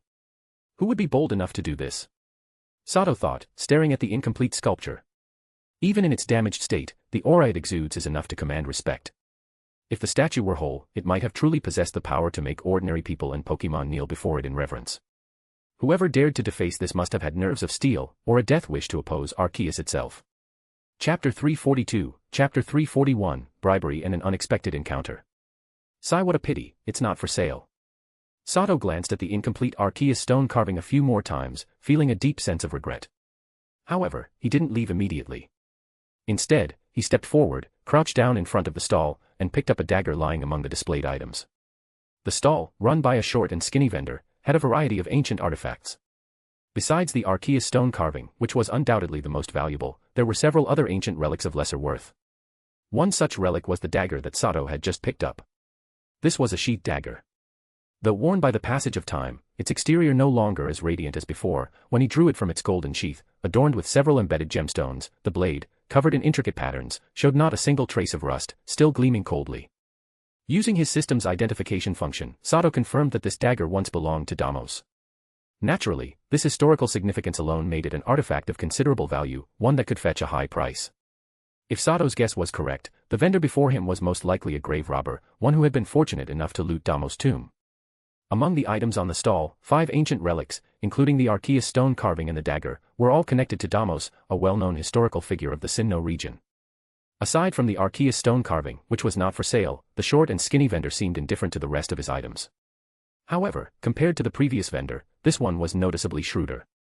Sato ended up spending 30 million Poké to acquire the ancient dagger, a wooden ring, and a gold and silver necklace. The wooden ring and necklace also belonged to Damos, having been buried with him as funerary objects.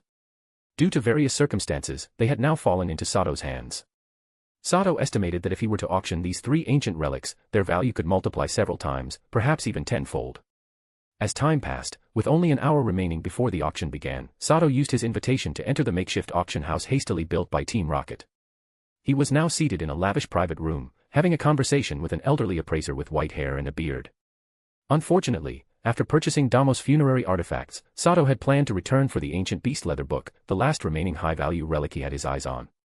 However, upon retracing his steps to the previous stall, he discovered that it had already disappeared. Relying on his system's identification function, Sato continued scouring the ancient artifact market and managed to acquire 3 more relics. Now, he was preparing to complete the pre-auction appraisal process for his newly acquired treasures. In fact, the auction invitation not only granted entry into the venue but also allowed the holder to submit items for auction. Of course, even in a low-tier auction house, only items of significant value were eligible for bidding. Mr. Sato truly has a keen eye. To think he would present so many valuable ancient artifacts at once.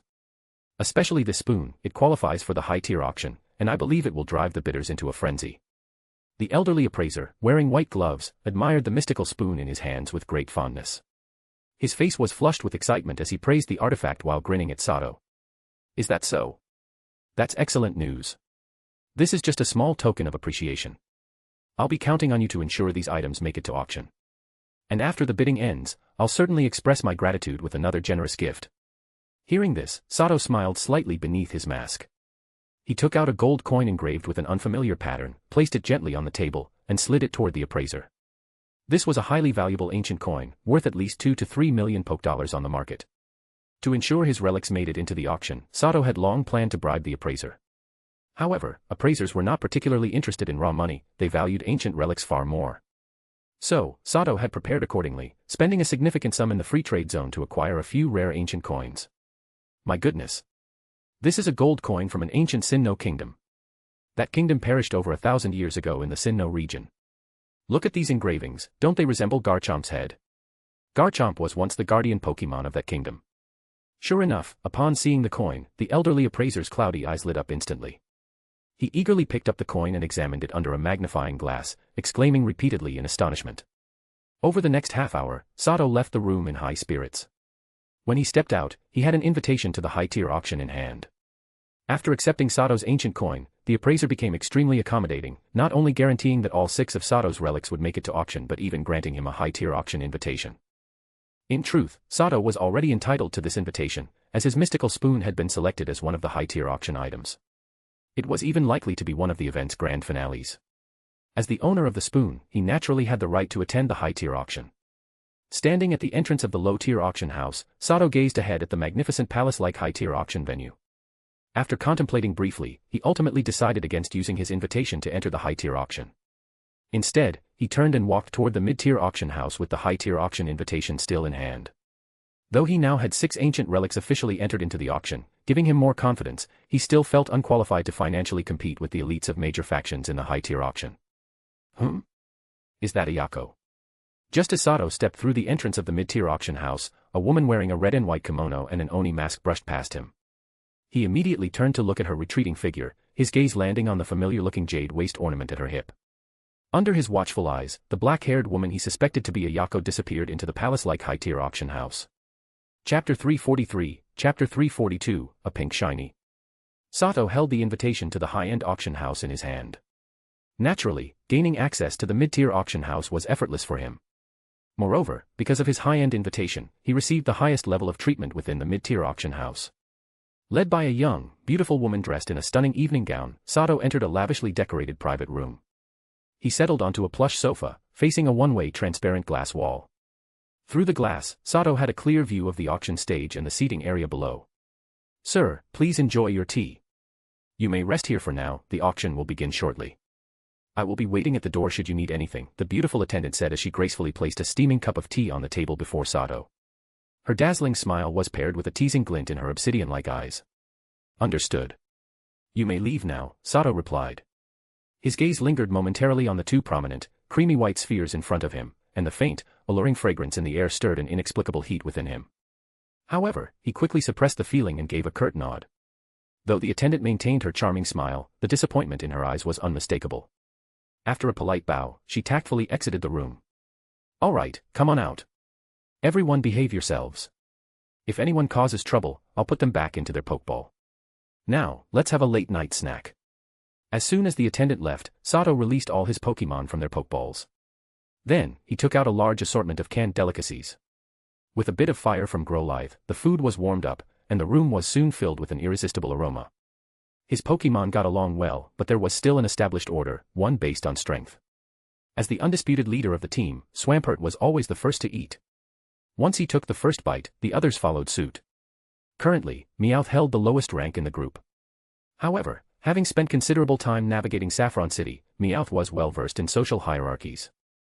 Not only was he the last to take his share, but he also busied himself serving drinks and attending to the other Pokémon, playing the perfect role of the new recruit. Thus, Sato and his Pokémon enjoyed their hearty meal while waiting for the auction to begin. As the auction drew closer, more people began filling the hall. However, unlike regular auctions, there was no lively chatter. Attendees were unwilling to reveal their identities, and the atmosphere was heavy with tension and anticipation. At precisely 11 p.m., a stunning woman in a crimson evening gown, accompanied by Nzatu, appeared in midair above the auction hall. Enveloped in a blue aura of psychic energy, she gracefully descended from the sky. "Ladies and gentlemen, welcome. My name is Mina, and I will be your auctioneer for this evening. I know you're all eager to begin, so let's not waste time. Let's bring out our first item." As Mina landed, the first auction item appeared on stage in a flash, teleported by Zatu. It was a massive, cloth-covered object. Under the eager gazes of the audience, Mina dramatically pulled away the black cloth, revealing a large cage made of specially reinforced glass. Whoa! Impressive. They're starting strong. Looks like this auction is worth attending after all. A chorus of gasps and murmurs rippled through the audience. Quite the bold move, going all in right from the start, Sato muttered, rising from his seat and stepping closer to the glass wall. He locked his gaze on the 3 so-called shiny Pokémon inside the cage. The trio consisted of a Scyther, a Pidgeotto, and a Vulpix. However, something was off, their coloration was entirely pink. Every inch of their bodies, from head to tail, was an unusual shade of pink. The Pokémon were separated within the glass cage, completely isolated from the outside world. Due to the special properties of the glass, they could neither hear nor see beyond their enclosures. Ladies and gentlemen, as you can see, these are 3 exceptionally rare shiny Pokémon. And look at their color, aren't they stunning? Completely pink from head to toe. Imagine bringing them to a contest, they would absolutely steal the show. Mina's seductive smile gleamed as she spoke into the microphone, her voice laced with a cunning charm. Most of her words were just showmanship, but the mention of Pokemon contests caught the attention of the audience. In recent years, coordinators, trainers who specialized in Pokemon contests, had risen in prominence. Pokemon contests were rapidly gaining popularity and had become the second most watched competitive event after standard Pokemon battles. Top coordinators were household names, rivaling celebrities in fame and wealth. With lucrative opportunities emerging from contests, more and more organizations had started investing in them. Pokemon with striking, unique appearances, such as these pink Pokemon, could prove to be invaluable assets. Alright, since everyone's so enthusiastic, let's get started. Per the seller's request, the starting bid for each pink shiny Pokemon is 20 million Pokedollars, with a minimum increment of 1 million Pokedollars. First up, we have the pink Scyther. The auction begins now. 30 million Pokedollars. The moment Mina announced the start, a bidder immediately raised their paddle. 40 million Pokedollars. Before Mina could even acknowledge the bid, another bidder quickly followed up. Within minutes, the price of the pink Scyther soared to 80 million Pokedollars, and the bidding war showed no signs of slowing down. Talk about ignorance. These Pokemon aren't shinies at all. Whoever buys them is getting scammed, Sato mused, reclining lazily on the sofa as he watched the heated bidding. He shook his head, a strange expression on his face. Chapter 344, Chapter 343, The Pink Phenomenon and the Terrifying Blade. If Sato remembered correctly, these pink Pokemon were originally just ordinary ones. They only turned pink after consuming the fruit of a unique tree found on a certain island in the Orange Islands. That fruit was called the Pinkin Berry. Once a Pokemon ate this fruit, its body would change color to pink. If it only ate a small amount, the effect would wear off after some time. However, if a Pokemon consumed the fruit regularly or in large quantities, the change became irreversible. Worse yet, the Pokemon would become addicted, refusing to eat anything else. This berry was like a drug, Pokemon needed to consume it at regular intervals. If they couldn't get it, they would grow extremely weak, and prolonged deprivation could even lead to death. These three pink Pokemon had most likely been poached from that special island in the Orange Islands, Pinkin Island. Because the location was so remote and under the League's special protection, very few people knew about it. That was why most bidders here were being deceived. Of course, Sato wasn't the only one who knew the truth about these pink Pokemon. However, the few others who were aware remained silent. Those individuals likely felt the same way Sato did. They were happy to see the clueless bidders wasting their resources on these Pokemon. This way, when more valuable items came up for auction, they would have an advantage and spend less money unnecessarily. Before long, the pink Scyther was sold for the astonishing price of 93 million Pokedollars. Next up was the pink Pidgeotto. Unlike the flashy pink Scyther, the pink Pidgeotto was actually more popular among the bidders. The reason was simple: Pidgeotto had the potential to become an excellent flying mount.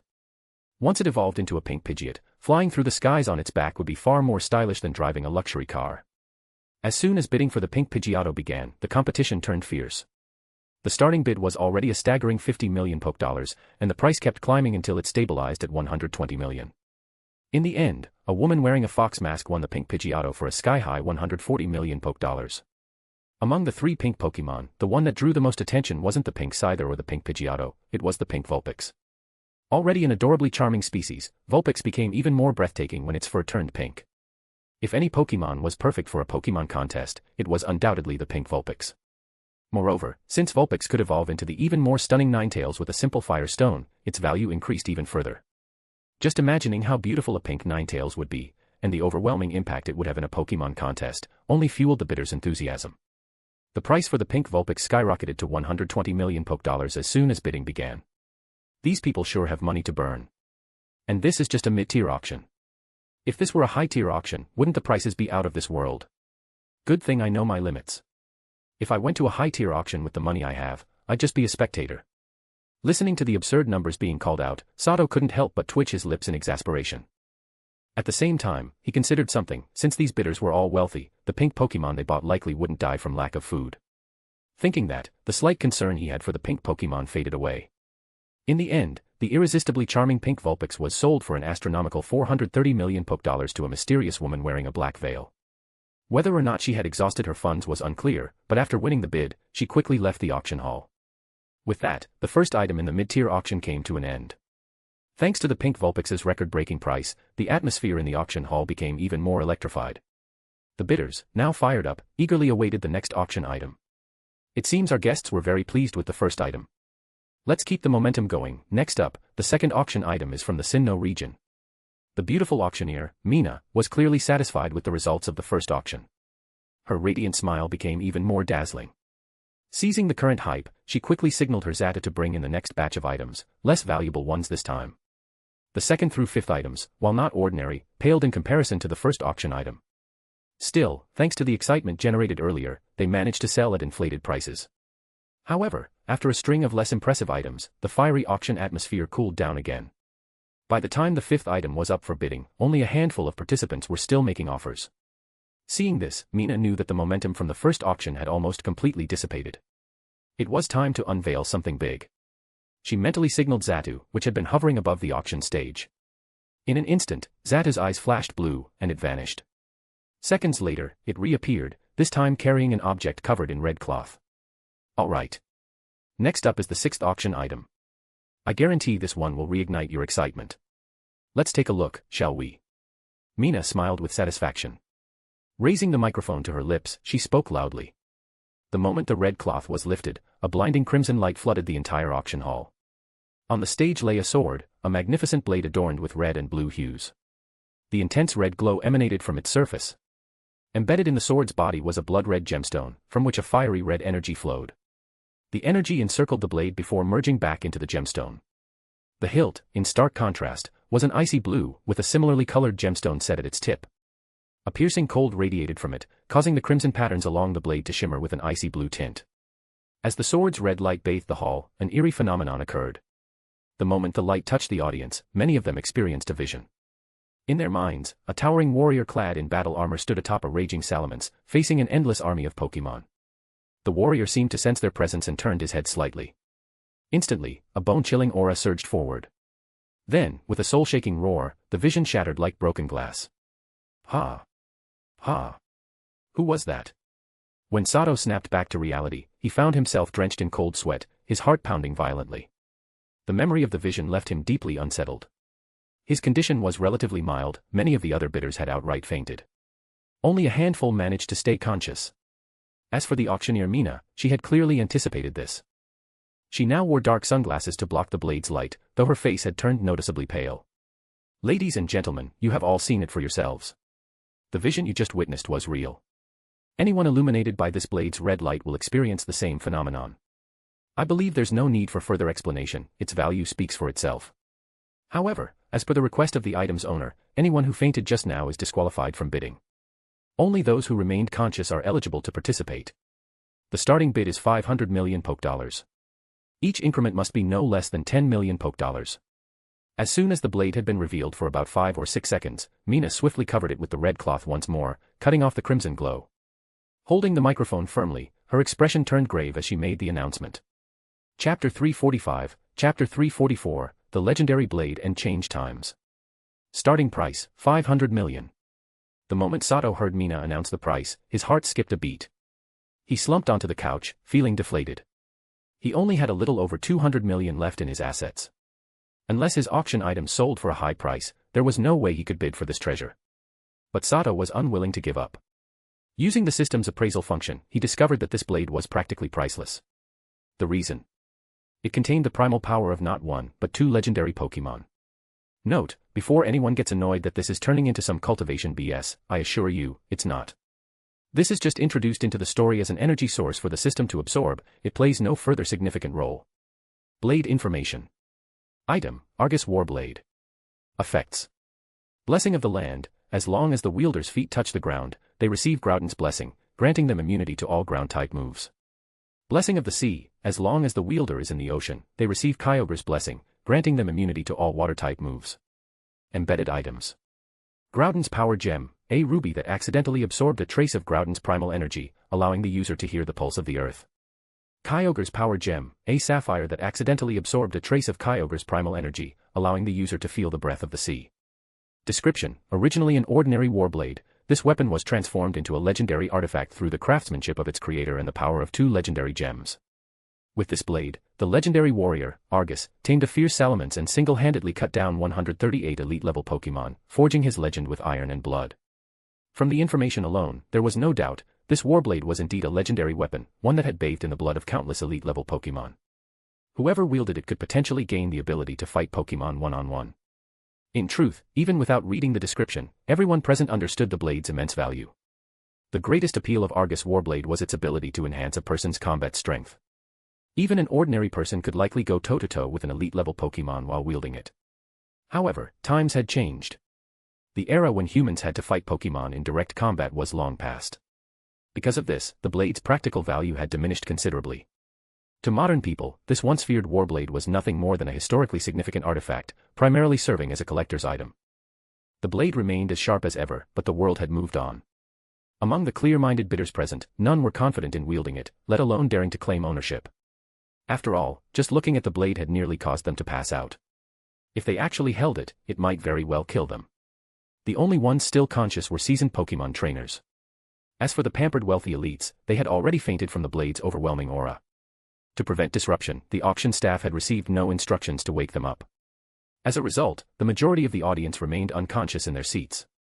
Spending 500 million on a blade that could only be admired but never used was a terrible deal. Trainers were practical by nature, uninterested in collecting historical artifacts. Besides, this was only the 6th auction item, there were still plenty more to come. Who knew if something even better would appear later? It would be unwise to blow 500 million so early. But the real problem was the seller's special condition. The number of conscious bidders was already low. Add in the fact that none of them dared to wield the weapon, and the atmosphere in the auction hall grew eerie. Dead silence. Even after Mina's announcement, no one placed a bid. Anyone interested? This is a true legendary weapon. With it, you'll have powerful self-defense capabilities, even without Pokémon, you won't have to fear enemies. Seeing the lack of response, Mina's expression darkened. She forced a smile and spoke into her microphone, downplaying the drawbacks. Unfortunately, the bidders still standing were all strong-willed. They wouldn't be swayed by a few words from an auctioneer. Thus, the silence persisted, leaving Mina awkwardly stranded on stage. Now that I think about it, the seller must be an idiot. Why impose such a ridiculous condition? The remaining bidders are all cunning as foxes. How is Team Rocket supposed to sell this at a high price? Sweat beaded on Mina's forehead and palms. She kept up her professional smile, but in her mind, she cursed both the seller and the remaining conscious bidders countless times. The moment she heard about the seller's condition, she had sensed something was off. However, after experiencing the blade's power firsthand, she had tossed aside any doubts and convinced herself it would fetch a sky-high price. Yet, the current situation was far beyond her expectations. She racked her brain, trying to salvage the situation, but the more she thought, the more she realized how impractical the blade was. Her heart sank. With no other choice, Mina resorted to a desperate measure. She discreetly signaled to a few prearranged chill bidders who had been unaffected by the blade's aura. Thanks to their efforts, a few hesitant bidders slowly began placing small bids. The tense atmosphere eased slightly, and Mina felt a bit of relief. But when the price reached 630 million $, the bidding stalled once more. To Mina's horror, that last bid had come from one of the shill bidders. Does anyone wish to continue bidding? If not, this divine weapon will belong to this esteemed guest. Mina maintained her professional, composed smile as she spoke. But the hand gripping her microphone was slick with sweat, and her back was damp. If no one else placed a bid, this auction lot would go unsold. If that happened, she dreaded to think what punishment she would receive from Team Rocket. She might never be allowed on this stage again. What a dramatic scene. I thought this would go for an astronomical price, but here we are. Then again, no one in Team Rocket is even qualified to wield this blade. Without that qualification, they can't recognize its true worth.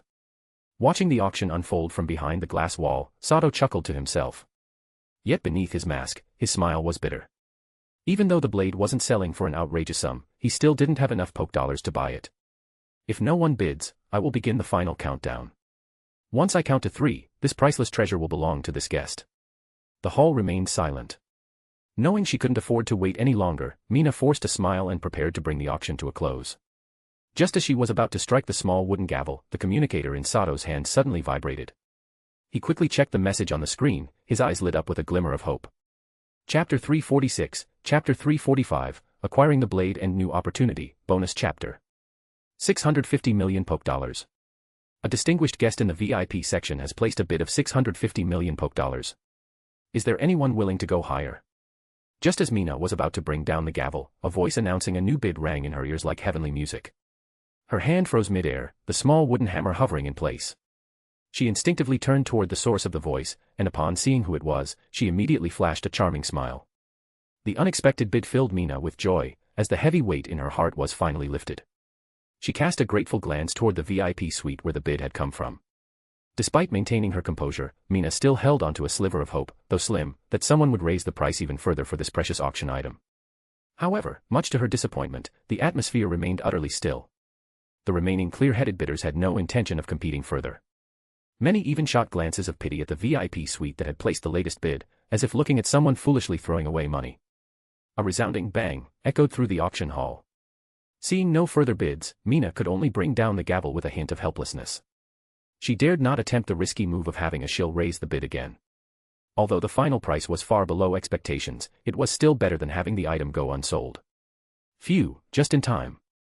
Otherwise, I would have lost my chance to obtain this precious blade and the incredible opportunity to absorb the primal power of a legendary Pokémon. Watching Mina finally conclude the auction, Sato felt the tension leave his body. Beneath his mask, a satisfied smile spread across his face.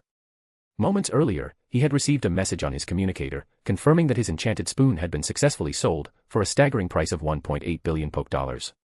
With that sum secured, Sato had confidently placed his final bid and successfully won the invaluable blade. 1.8 billion Poké. My god, I seriously underestimated the value of that ancient spoon. Then again, it makes sense. No ordinary people attend high-level auctions, someone must have figured out its secret. Hopefully, the buyer isn't someone with ill intentions.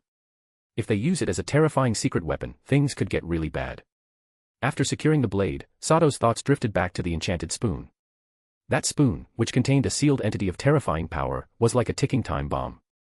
While it had brought him an immense fortune, he couldn't shake off a lingering worry, what if that time bomb eventually went off? If that happened, as someone who had knowingly withheld information from the League, he would bear some degree of responsibility. Just as Sato was lost in thought about the potential consequences of selling the enchanted spoon, a knock came at his door. After a brief exchange, he learned that the auction staff had arrived to deliver his prize. A minute later, the very same blade that had rested on the auction stage was now in his room, securely stored inside a luxurious black case. Sato did not immediately attempt to extract the 2 gemstones embedded in the blade, which contained traces of the power of 2 legendary Pokémon. Instead, he simply followed the staff's suggestion, put on a pair of tinted glasses, and verified the authenticity of the blade. Satisfied, he stored both the weapon and its case into his spatial equipment. With that settled, he returned to calmly watching the ongoing auction. Only about a fifth of the items in the mid-tier auction had been sold so far, the event was far from over. Even after spending a substantial sum on the blade, Sato still had around 1.43 billion Poké remaining. He had plenty of capital left to continue bidding. Wanting to liven up the atmosphere, Mina, who had just dodged a disaster, quickly presented another highly anticipated item as soon as the auction of Argus Warblade concluded. The 7th auction item was a thick book, a collection of insights on raising grass-type Pokémon. Titled Fujita's Insights, it was authored by Fujita Hidero, a once-renowned Elite 4-level trainer from Kanto. What made Fujita Hidero especially admirable was that he had been born a commoner and never joined any organizations throughout his life. Through sheer effort alone, he had risen to the rank of an Elite 4-level trainer. Team Rocket vouched for the book's authenticity, swearing that it had no duplicates or copies, it was a true, complete original. Even though most bidders knew that Team Rocket's so-called credibility guarantee was utterly meaningless, they still displayed great enthusiasm for the book. After all, what is the most valuable thing in the world aside from life itself? The answer, of course, is knowledge.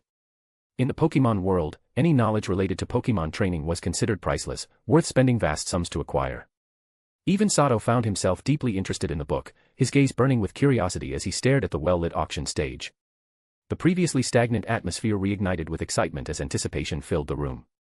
This book represents Fujita Hidero's lifetime of research and insights, so I won't waste time explaining its value. The starting bid is 600 million Poké, with increments no lower than 10 million Poké per bid. Seeing the renewed energy in the auction hall, Mina was elated. She raised the microphone and announced the bidding terms loudly. Before long, an intense bidding war broke out. Eventually, the book penned by the Elite 4-level trainer was sold to a mysterious bidder for a whopping 1.6 billion Poké. The buyer was extremely cautious. Immediately after winning the bid, they left the auction venue, accompanied by several masked individuals in black attire.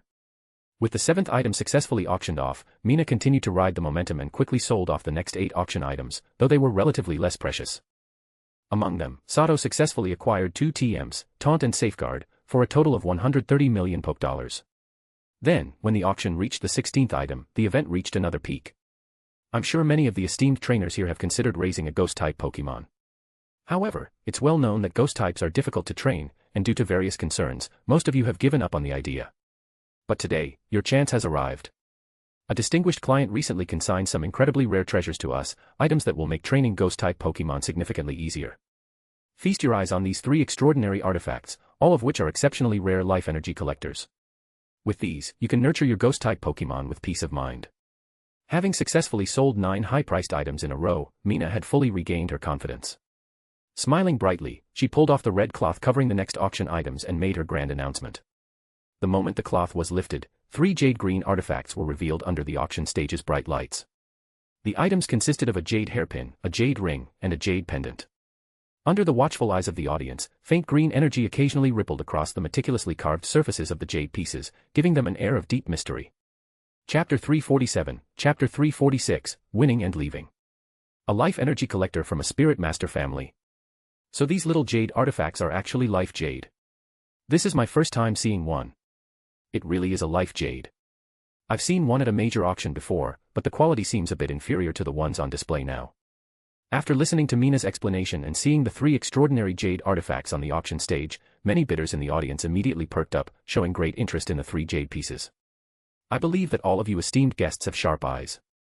These 3 jade artifacts are not just ordinary life energy collectors. According to the appraisal of a senior expert from Team Rocket, each of these jade pieces is classified as a mid-tier life jade. Each one can store up to 10 cubic units of life energy, more than enough to sustain 2 ghost-type Pokemon for their daily needs. These 3 mid-tier life jade will be auctioned separately, each with a starting bid of 200 million Poke Dollars.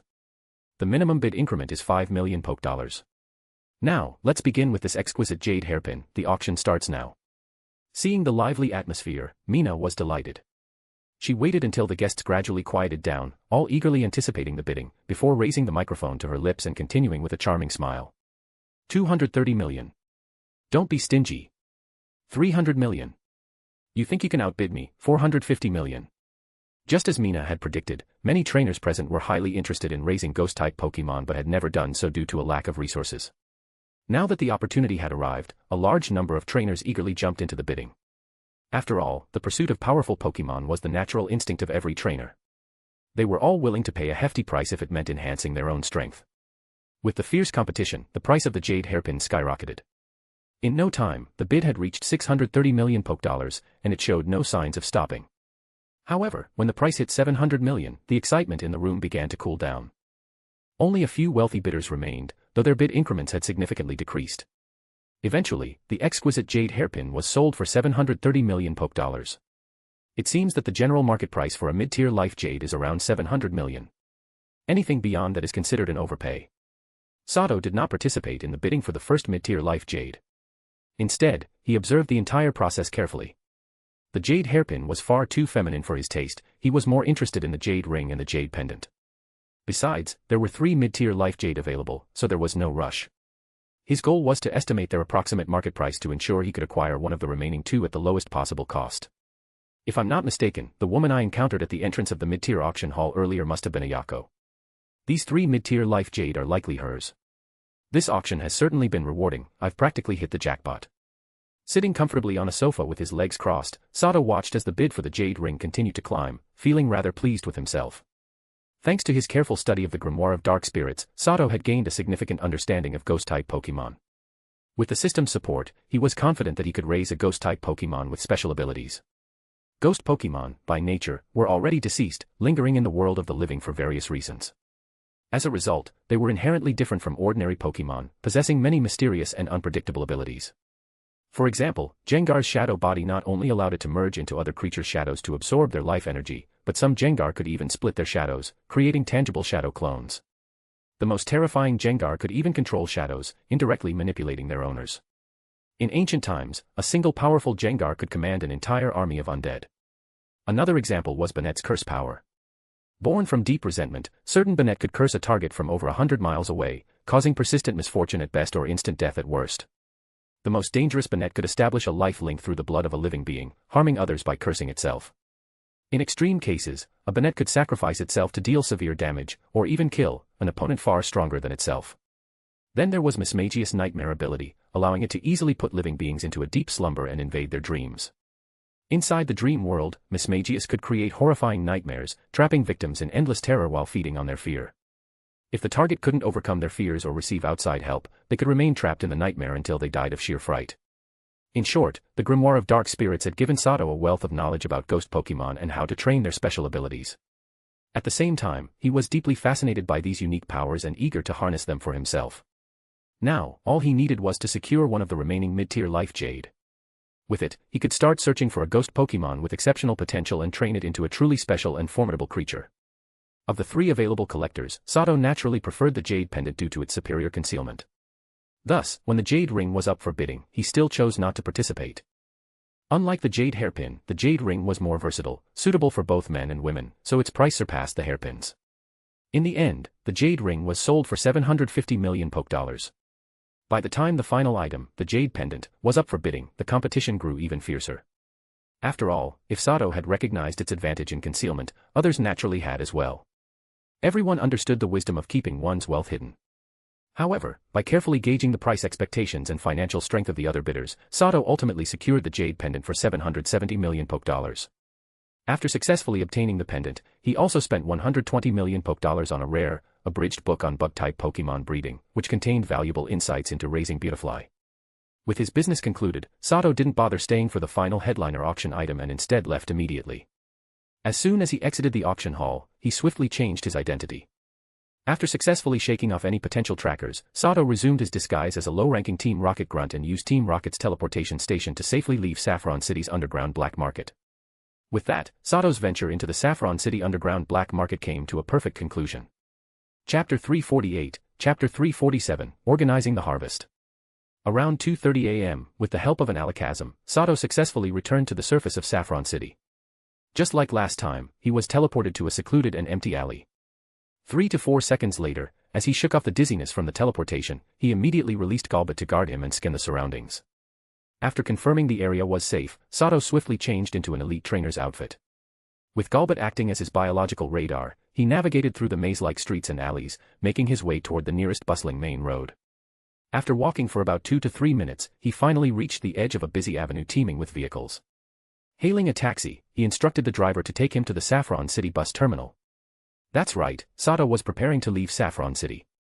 He had less than 2 days left before he was due back at Team Rocket's base in Pewter City for his debriefing. Now that the crucial underground black market auction in Saffron City had concluded smoothly, it was time to move on.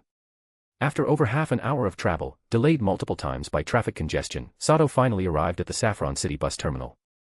As a city that never sleeps, Saffron still had buses running to various destinations even at this late hour. With the assistance of a rather irritable female staff member working the night shift, Sato successfully purchased a train ticket for a direct route from Saffron City to Pewter City. The departure time was set for 3:30 a.m. Pewter City was a well-known mining hub in Kanto, producing nearly half of the region's coal supply. To facilitate the faster and more cost-effective transportation of resources from Pewter City, Saffron had built a railway connecting the two cities. Thanks to this railway, Pewter's mineral resources could be transported swiftly to Saffron. Additionally, it provided a convenient travel option for Pewter City's residents, as the line also connected to several other important towns in Kanto. Sitting in the waiting hall, Sato took the opportunity to order some late-night takeout using one of the menus available on the tables. During the auction, he had been so focused that he hadn't even thought about eating, but now hunger was catching up with him. As he waited for his food, he began mentally organizing everything he had gained from this auction. This time, he had acquired quite a number of valuable items. If he could make full use of them, his strength would undoubtedly skyrocket. The first notable item was the Float Stone. This peculiar artifact had given Sato the idea of capturing a heavyweight Pokemon. Most bulky Pokemon were natural tanks with incredible endurance. While they were also capable of dishing out damage, their sluggish speed was a major drawback, making them vulnerable to being kited by opponents. However, with the Float Stone, this weakness could be significantly mitigated. At present, the heavyweight Pokemon that caught Sato's attention the most was Scyther. Before evolving, Scyther was a high-speed assassin with powerful attacks, but upon evolving into Scyther, it transformed into a heavily armored warrior. Although Scyther was considerably faster than the average heavyweight Pokemon, its base speed stat of 65, combined with its weight of at least 118 kilograms, meant that it could no longer be considered a high-speed attacker. For comparison, Scyther had a base speed stat of 105 and weighed only about 56 kilograms. So why did Scyther undergo such a drastic change after evolving into Scyther? The answer lay in the steel armor covering its body. While it sacrificed its speed, its durability saw a tremendous boost. As a bug/steel type, Scyther had excellent resistances. Apart from its glaring 4x weakness to fire-type moves, none of the remaining 17 types were super effective against it. In fact, it could counter 9 of those types itself. With such strong defensive typing, combined with its solid base stats, 70 in HP, 100 in defense, and 80 in special defense, Sizer was the very definition of a bulky attacker, a stark contrast to its previous role as a fragile assassin. But what if Sizer were equipped with the Float Stone? What kind of synergy would that create? The moment Sato obtained the Float Stone, the first Pokemon that came to his mind was Sizer. He was eager to see the potential chemistry between the two. So why was Sato so interested in Sizer? Because he believed it would be a perfect defensive pivot in a rain team. Rain-based teams typically struggled against grass-type Pokemon, but Sizer could completely neutralize that threat. At the same time, the rain would minimize Sizer's biggest weakness, fire-type attacks. Sato had already planned out his potential rain team lineup. Swampert as the ace. Shiny Pelipper as the rain setter. Sizer as the defensive pivot against grass types. A future Pikachu with the lightning rod ability to counter opposing electric and water types. As for the remaining 2 slots, he was still considering his options. Among the Pokemon that interested him, Poliwrath and Ludicolo were strong candidates. However, after acquiring Kingdra's reverse scale, he had added Kingdra to his list of potential team members. That said, Sato hadn't yet decided whether to use the reverse scale on a future Kingdra. In fact, he was more inclined to use it on Sizer instead. If Sizer could establish a symbiotic connection with the reverse scale, it would gain a fraction of the abilities of an Elite 4-level Kingdra. Sizer could learn Rain Dance, after all. This would allow it to fulfill its role as a rain team pivot even more effectively. Of course, if Sato instead used the reverse scale on an actual Kingdra, it would be able to evolve from Seadra and inherit the full potential of the Elite 4-level Dragon Scale's legacy. The reverse scale is essentially a Dragon Scale on steroids. Both choices had their merits, making it a tough decision. Unable to reach a conclusion for now, Sato set the matter aside and moved on to considering his other gains. Among them were 2 abridged Pokemon breeding manuals. These would give him the knowledge needed to prepare specialized food for his Nidorino and Shiny Beautifly, though he currently lacked the necessary ingredients to proceed. Aside from these valuable items, 2 other important acquisitions stood out, Argus's Warblade and a Jade Pendant, a mid-tier life jade. The Battle Blade of Augustine was undoubtedly the most precious item he had obtained from this auction. Embedded in the blade were 2 gemstones containing traces of the primal energy of 2 super legendary Pokemon.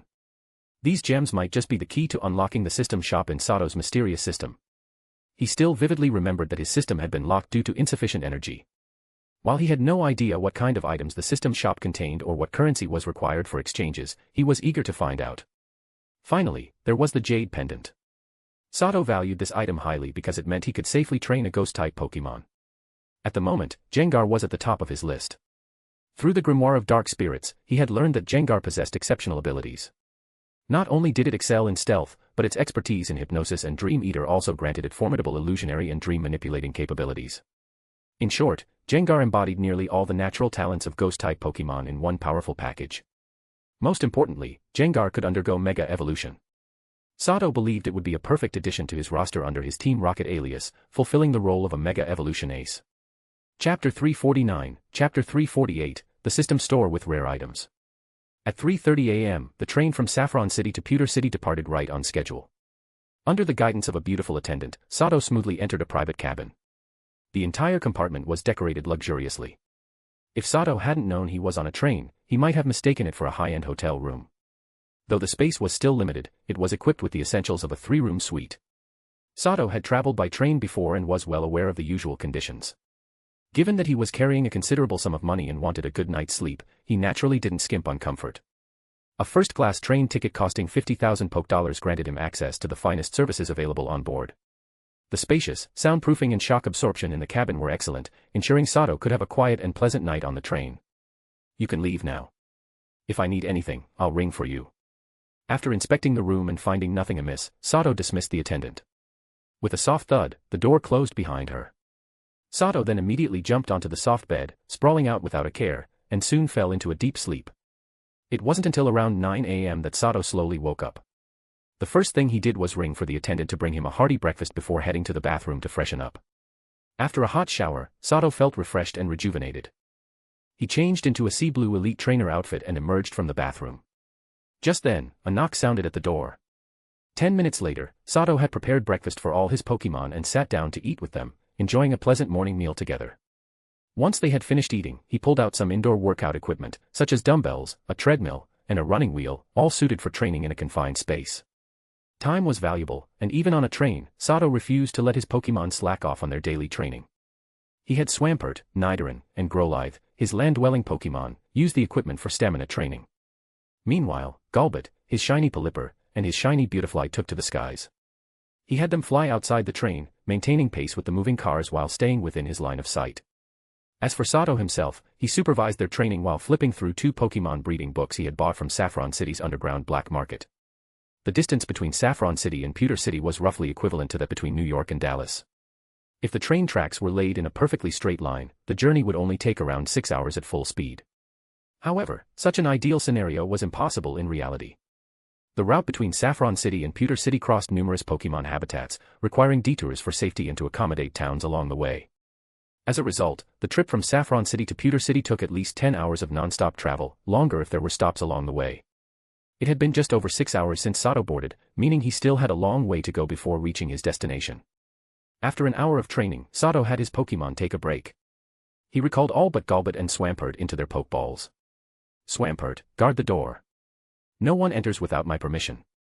If anyone tries to force their way in, take them down. Sato's expression was serious as he gave his orders. Having been with him for a long time, both Golbat and Swampert understood exactly what he meant. They nodded and got to work. Golbat flew to the ceiling, hanging upside down, and closed its eyes, focusing entirely on emitting ultrasonic waves to monitor the surroundings in detail. Swampert, on the other hand, plopped down in front of the door, its massive body completely blocking the entrance. Like Golbat, it remained vigilant, fully focused on its task. Seeing that both Pokemon were ready, Sato quickly pulled the curtains shut, plunging the room into darkness. He then took out a sleek black briefcase from his belongings. Inside was an exceptionally rare and valuable blade, but Sato's goal wasn't the weapon itself, it was the 2 gemstones embedded in the hilt, which contained the essence of 2 legendary Pokemon. He was preparing to let the system absorb their power. To prevent accidents, Sato instructed his Pokemon to close their eyes, then donned a pair of sunglasses himself. Once everything was set, he slowly opened the briefcase.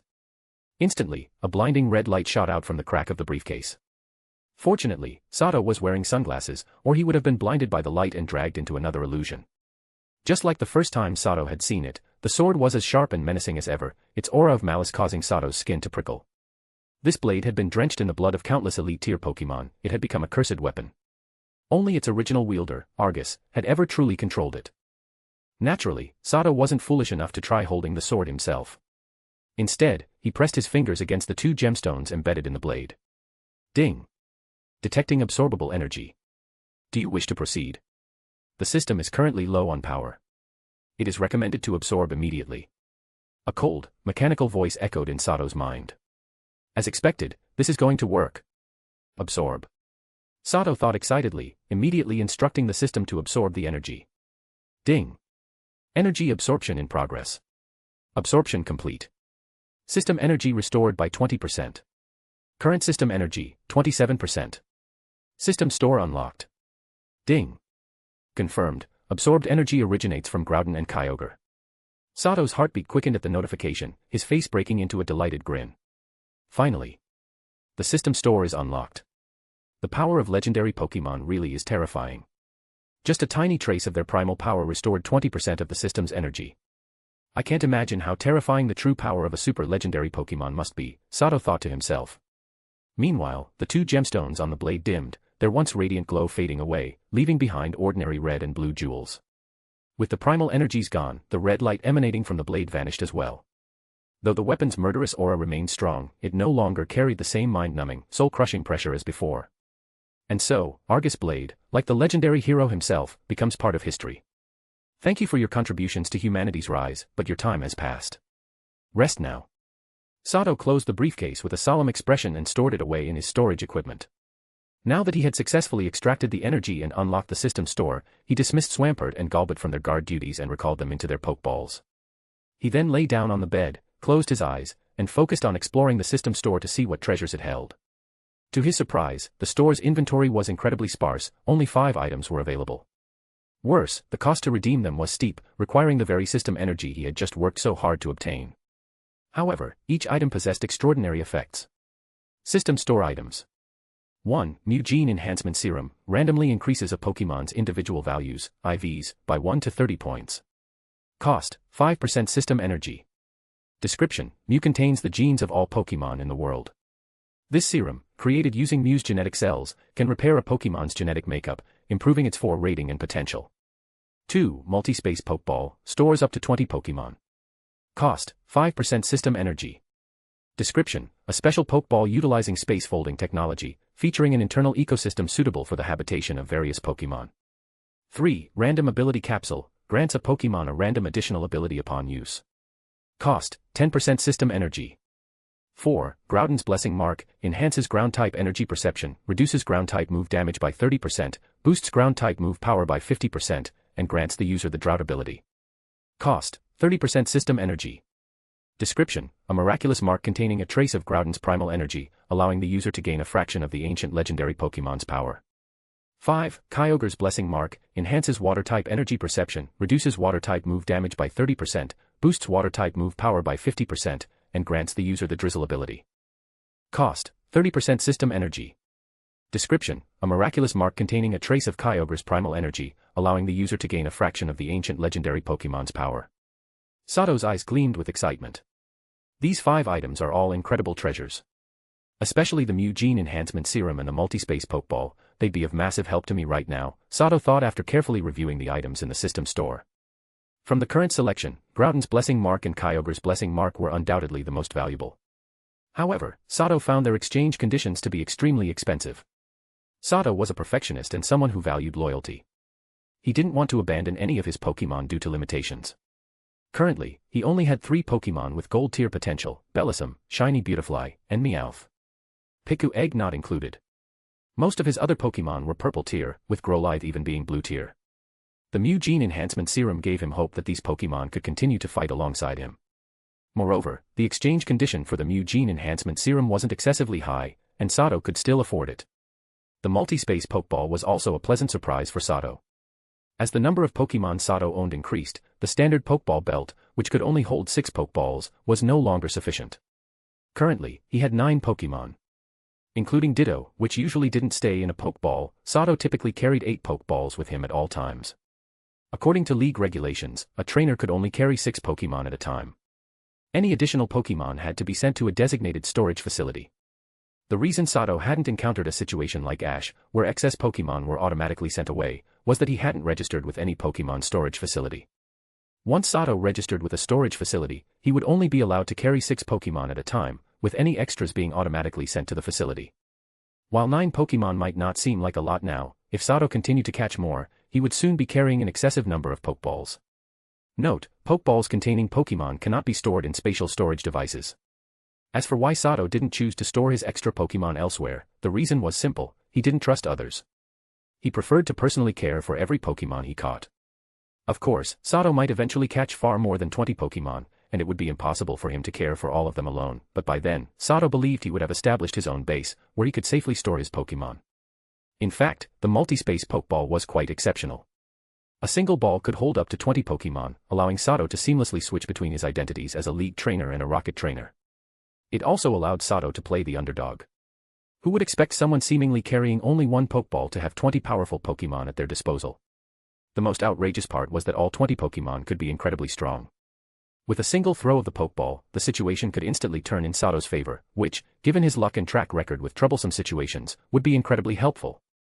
Chapter 350, Chapter 349, Exchanging System Store Items. When it came to the Random Ability Capsule, Sato didn't have much desire to redeem it. To be honest, he didn't like items with such extreme randomness. Simply put, he didn't see much value in the system item for himself. Was the Random Ability Capsule weak? Of course not. In Sato's view, this item had one of the highest potential values. However, at the same time, it also had the lowest potential value. If he spent a precious 10% of his system energy and ended up with an ability like Truant or Slow Start, he'd be at a huge loss. Of course, if the capsule happened to grant him Sap Sipper, then his Swampert would truly take off. With that ability, his biggest weakness would not only be neutralized but even turned into an advantage. However, there were at least over 200 known Pokemon abilities, 310 to be exact, and Sato currently only had 27% of his system energy remaining. If he accounted for the need to keep the system shop from being locked, then he could actually use only 12%. Note, there were only 233 no abilities at the time of writing this. I've adjusted that to the current known abilities. And the random ability capsule required 10% of his energy. That meant he could only afford to purchase it once. Spending such a rare and valuable 10% of his system energy while gambling on a 1 in 200 plus chance to get Sap Zipper. If Sato were insane, maybe he'd give it a shot. In short, while the random ability capsule seemed powerful and appealing, the risk was too high for Sato. He couldn't afford to play that game right now. Even if he wasn't so unlucky as to end up with truant or slow start, there was still a high chance he'd get an ability that was of no real help to him in the short term. Perhaps in the future, when Sato was stronger and capable of dealing with terrifyingly powerful legendary Pokemon, he might consider taking such a risk.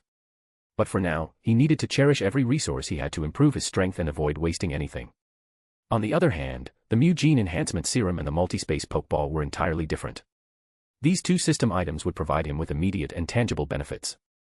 Especially the former, being able to enhance a Pokemon's 4 rating was simply too good to pass up. Among Sato's Pokemon, Golbat, Nidorino, Ditto, Swampert, and his shiny Pelipper all had purple rating, while Growlithe was a tier lower at blue rating. However, he already had a mutated Firestone of unknown quality that could greatly enhance Growlithe's rating. While he wasn't sure if it would reach gold rating, it would at least be purple rating in the future. Nidorino also required an evolution stone to evolve. If Sato could get his hands on the massive Moon Stone in MT Moon, which had been protected and blessed by generations of Clefairy, then a gold-rated Nidoking would be a sure thing.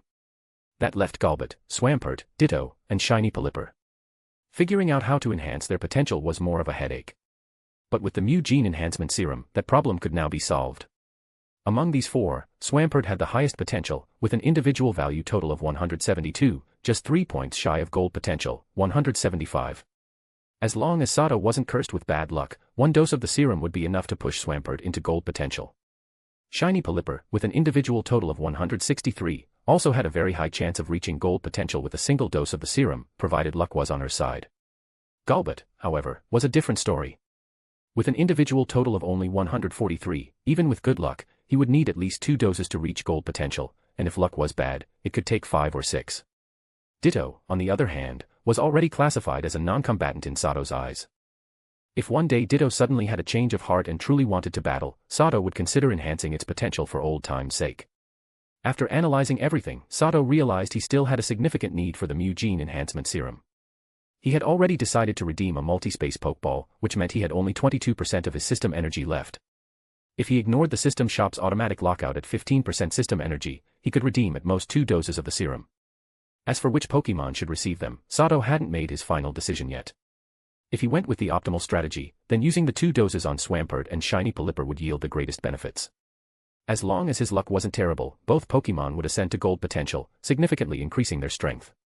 However, Sato was someone who valued sentiment. Golbat was his very first Pokemon, and unless he had no choice, he wouldn't abandon his efforts to raise it. If there was a chance to improve Golbat's rating, he would choose to do so first. Sato wasn't indecisive. After weighing the pros and cons, he quickly made up his mind. In the Rain team he was working hard to build, Swampert was the ace. That meant one of the serum doses had to go to him. Shiny Pelipper was the core of the Rain team. Its strength would directly impact the team's overall performance.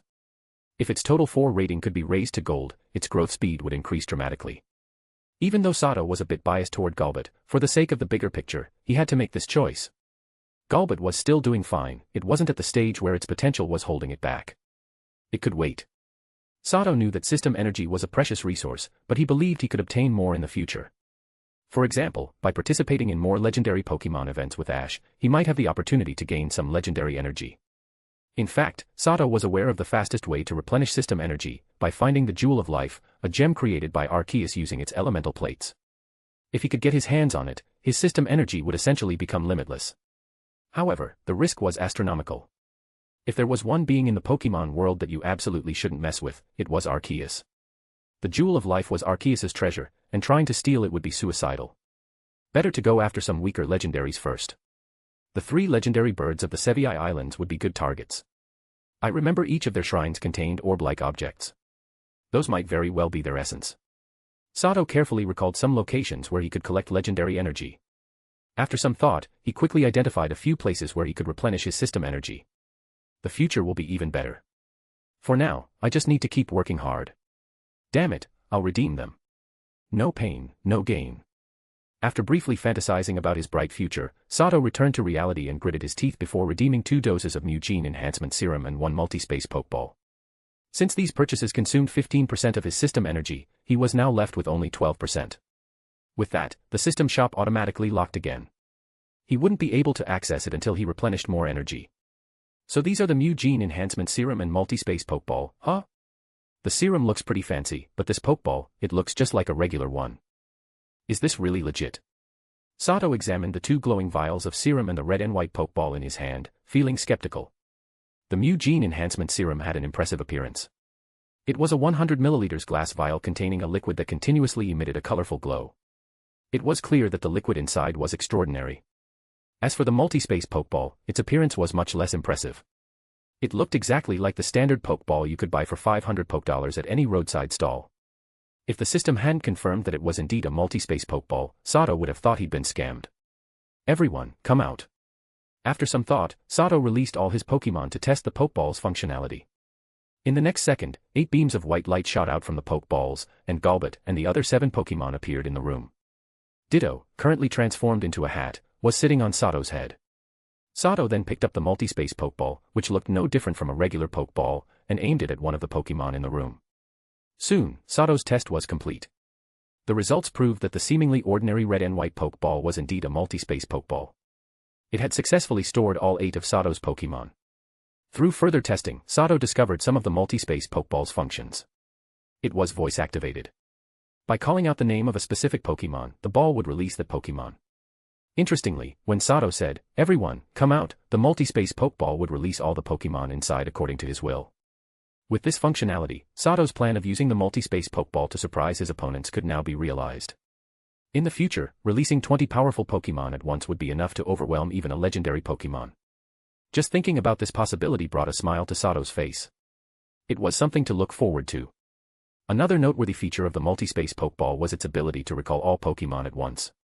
By saying, "Everyone, return," Sato could recall all his Pokemon in an instant. With this, I don't have to worry about finding a daycare for now. That's good. I don't trust anyone else to take care of my Pokemon. Sato was very pleased with the multi-space Pokeball. It had solved a growing concern in his mind. In fact, as someone with both Team Rocket and League Trainer identities, Sato could technically leave his Pokemon at the daycares run by these 2 organizations. However, Sato had never considered doing so. In Sato's opinion, leaving his Pokemon at a Team Rocket daycare was like sending a lamb to the slaughter. Pokemon experiments were nothing new within Team Rocket. Some crazy Team Rocket scientists often used Pokemon raised by other members for experiments when they weren't satisfied with their test subjects. Therefore, smarter Team Rocket members avoided leaving their Pokemon at Team Rocket daycares. They preferred private daycares, even if it cost more. As for leaving his Pokemon with the League, unless it was with someone like Professor Oak, Sato didn't trust it. Once a Pokemon was left at a daycare, who knew what the staff might do? Sato's Pokemon were all exceptional, and the daycare staff would definitely notice. While they might not do anything too extreme, it was highly likely that they would use aphrodisiacs to force Sato's Pokemon to breed with others. Breeding Pokemon wasn't a simple matter. Although Sato wasn't entirely sure how the process worked, he knew that breeding took a toll on a Pokemon's overall vitality. Overbreeding could lead to exhaustion. Therefore, Sato didn't want his Pokemon to be treated as test subjects or breeding stock. He would only entrust his Pokemon to someone he trusted completely.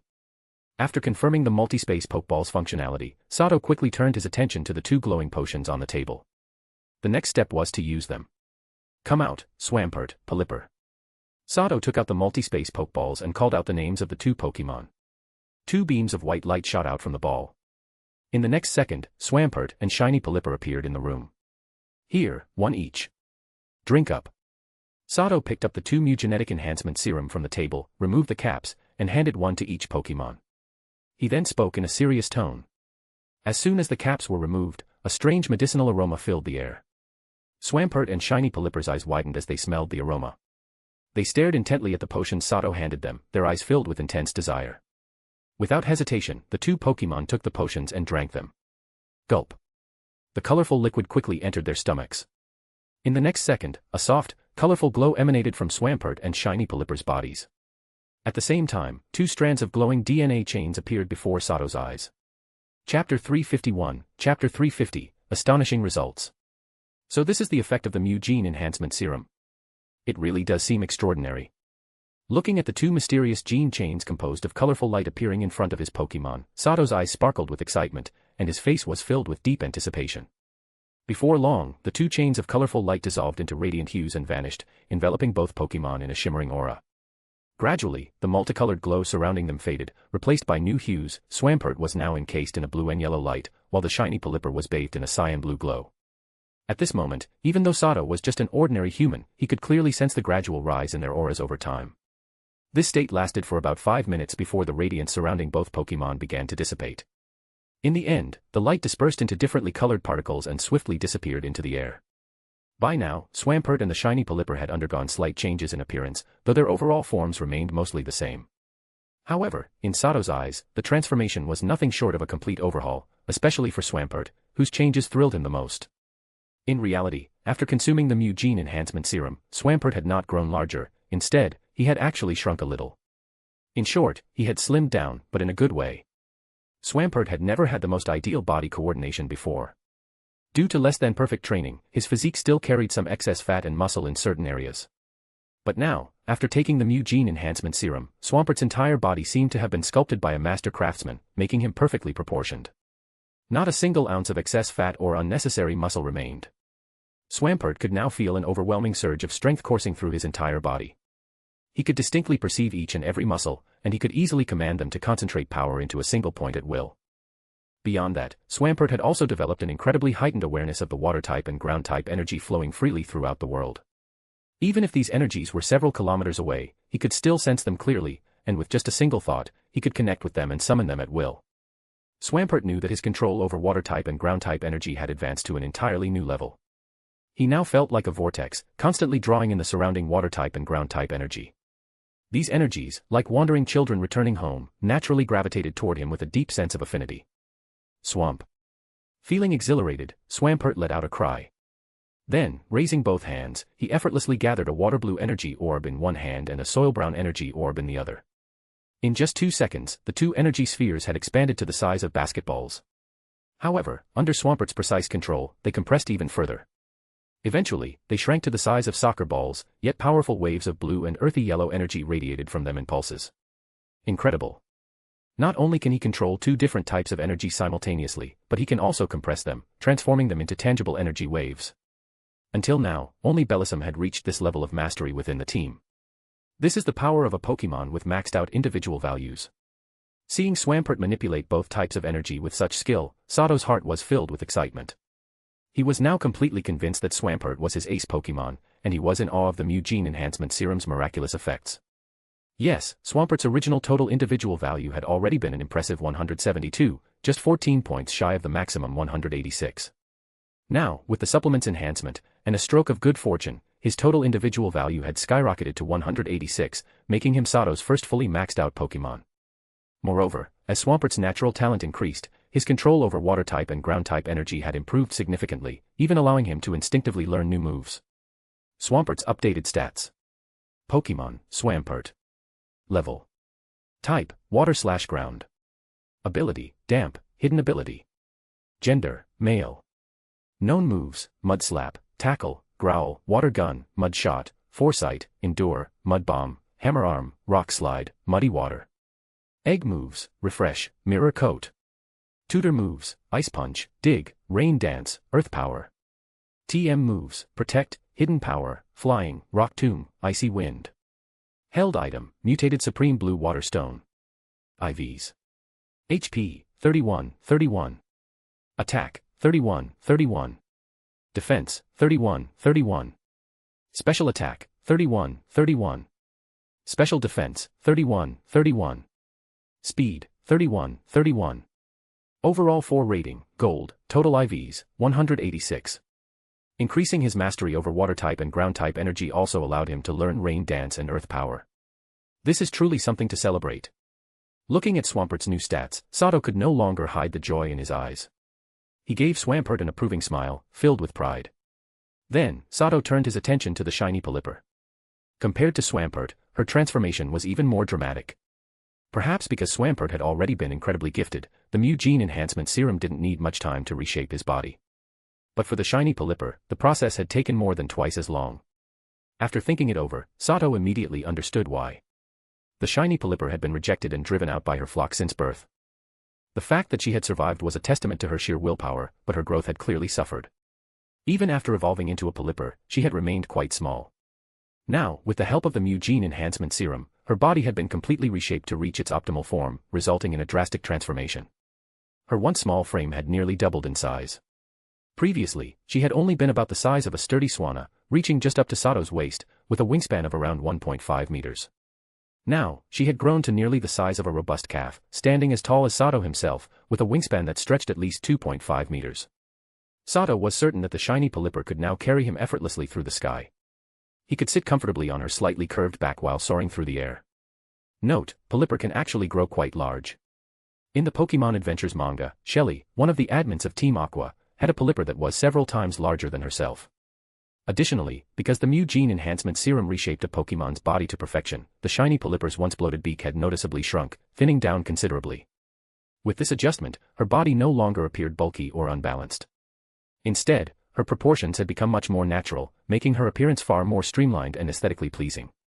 It could be said without exaggeration that the current shiny polyper was among the most beautiful female polyper in existence. Shiny polyper's original total individual values, IVs, were 163, 23 points short of the maximum. The effect of the Mu gene enhancement serum was to randomly increase a Pokemon's IVs by 1 to 30 points. Shiny polyper was quite lucky, as one dose of the potion increased her IVs by 20 points. Although she didn't reach the maximum IVs like Swampert, she successfully became a high 4, gold tier Pokemon. Shiny polyper's updated stats. Pokemon, polyper, shiny. Level. Type, flying/water. Ability, drizzle/rain dish. Gender, female.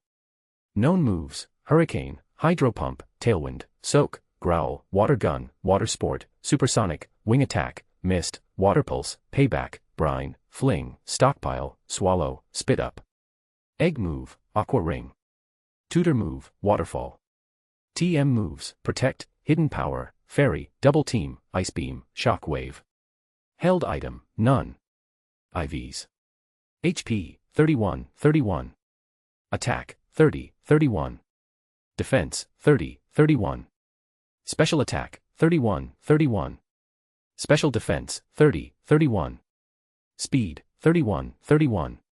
Overall 4 rating, gold, total IVs, 183, greater than 175. Similar to Swampert, after shiny polyper's potential was elevated to gold tier, her control over water type and flying type energy reached a new height. Pelly. After her body was reshaped, shiny polyper took a moment to familiarize herself with her new form. She then flew to the window, turned her head, and called out to Sato. Understanding her intention, Sato quickly opened the window, allowing shiny polyper to fly out. With a burst, shiny polyper soared into the high sky above the train. Like Swampert, she could now clearly sense the water type and flying type energy within a radius of 3 to 4 kilometers, and these energies were actively converging toward her. With a single thought, a bright blue light shone in shiny polyper's eyes as she activated her drizzle ability. In the next moment, water type energy within the area rapidly began to gather around her. Soon, a dark cloud formed above the speeding train, expanding like an inflating balloon.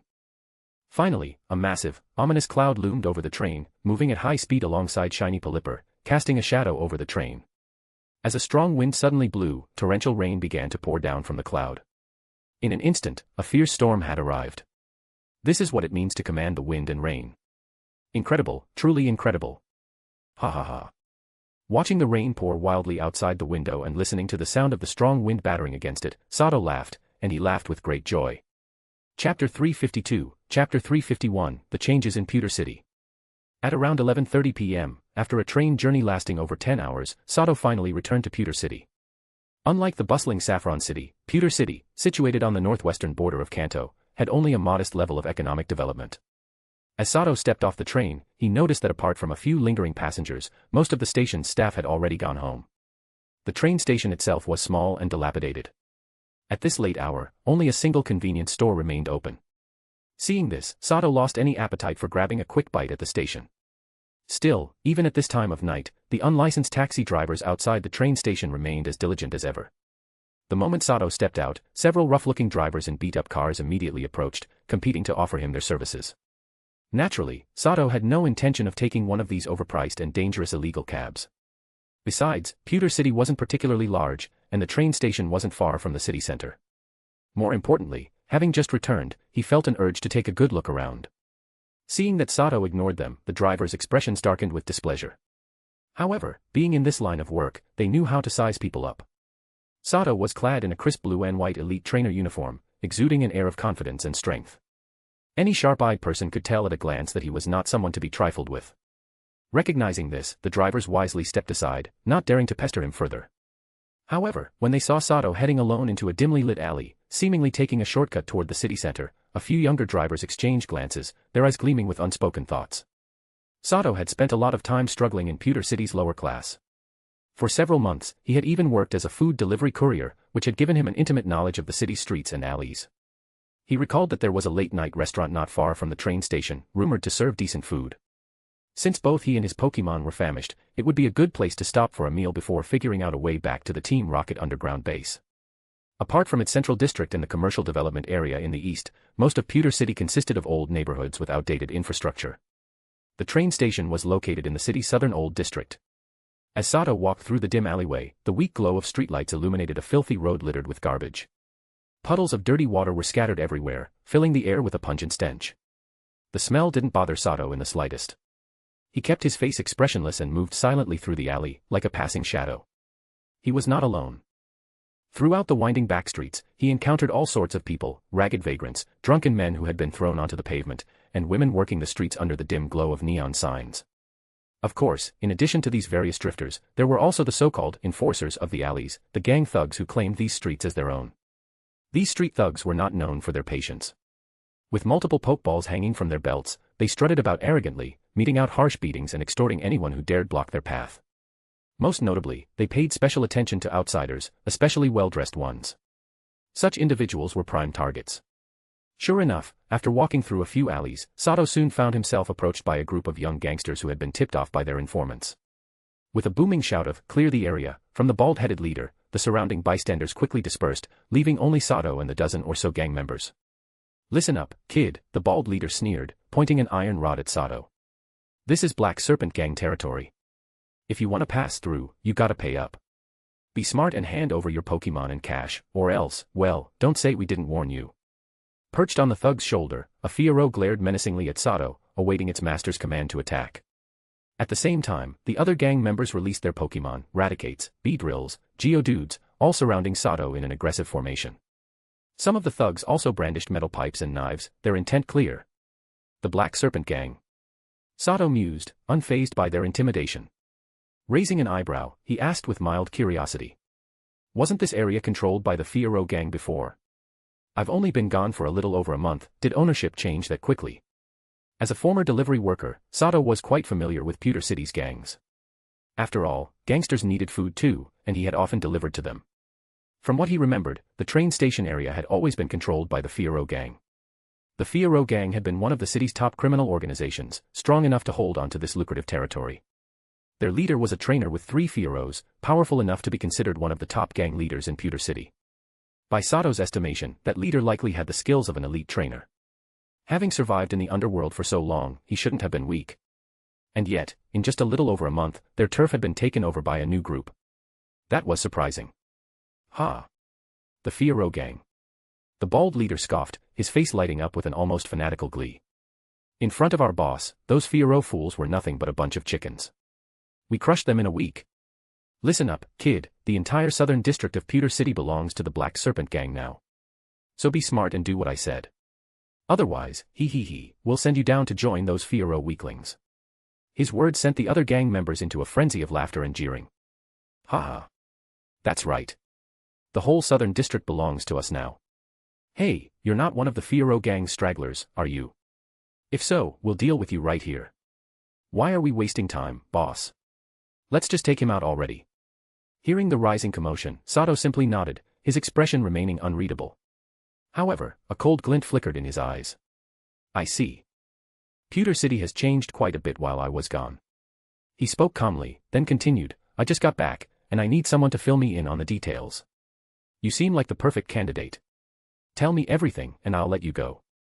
As he spoke, Sato reached for a pokeball. "You idiot. Who do you think you are?" The bald leader's face twisted with rage. Unlike the more streetwise criminals in Celadon City, he was young and reckless. Enraged, he brandished his iron rod and charged forward. The other gang members followed suit, weapons and Pokemon at the ready, eager to tear Sato apart. A sigh escaped Sato's lips. "Come out, Golbat. Use Gust." With a flash of light, Golbat emerged above Sato's head. Its eyes gleamed with a bright cyan light, and in the next instant, twin white whirlwinds erupted on either side of Sato. The charging gang members and their Pokemon were instantly swept into the raging winds. Chapter 353, Chapter 352, Rondo's Rise. In Sato's eyes, these Black Serpent gang members were nothing more than small fry, posing no real threat. With a single double gust attack from his Golbat, Sato easily dealt with them and their Pokemon, which averaged around level 10. Sato didn't let Golbat go all out.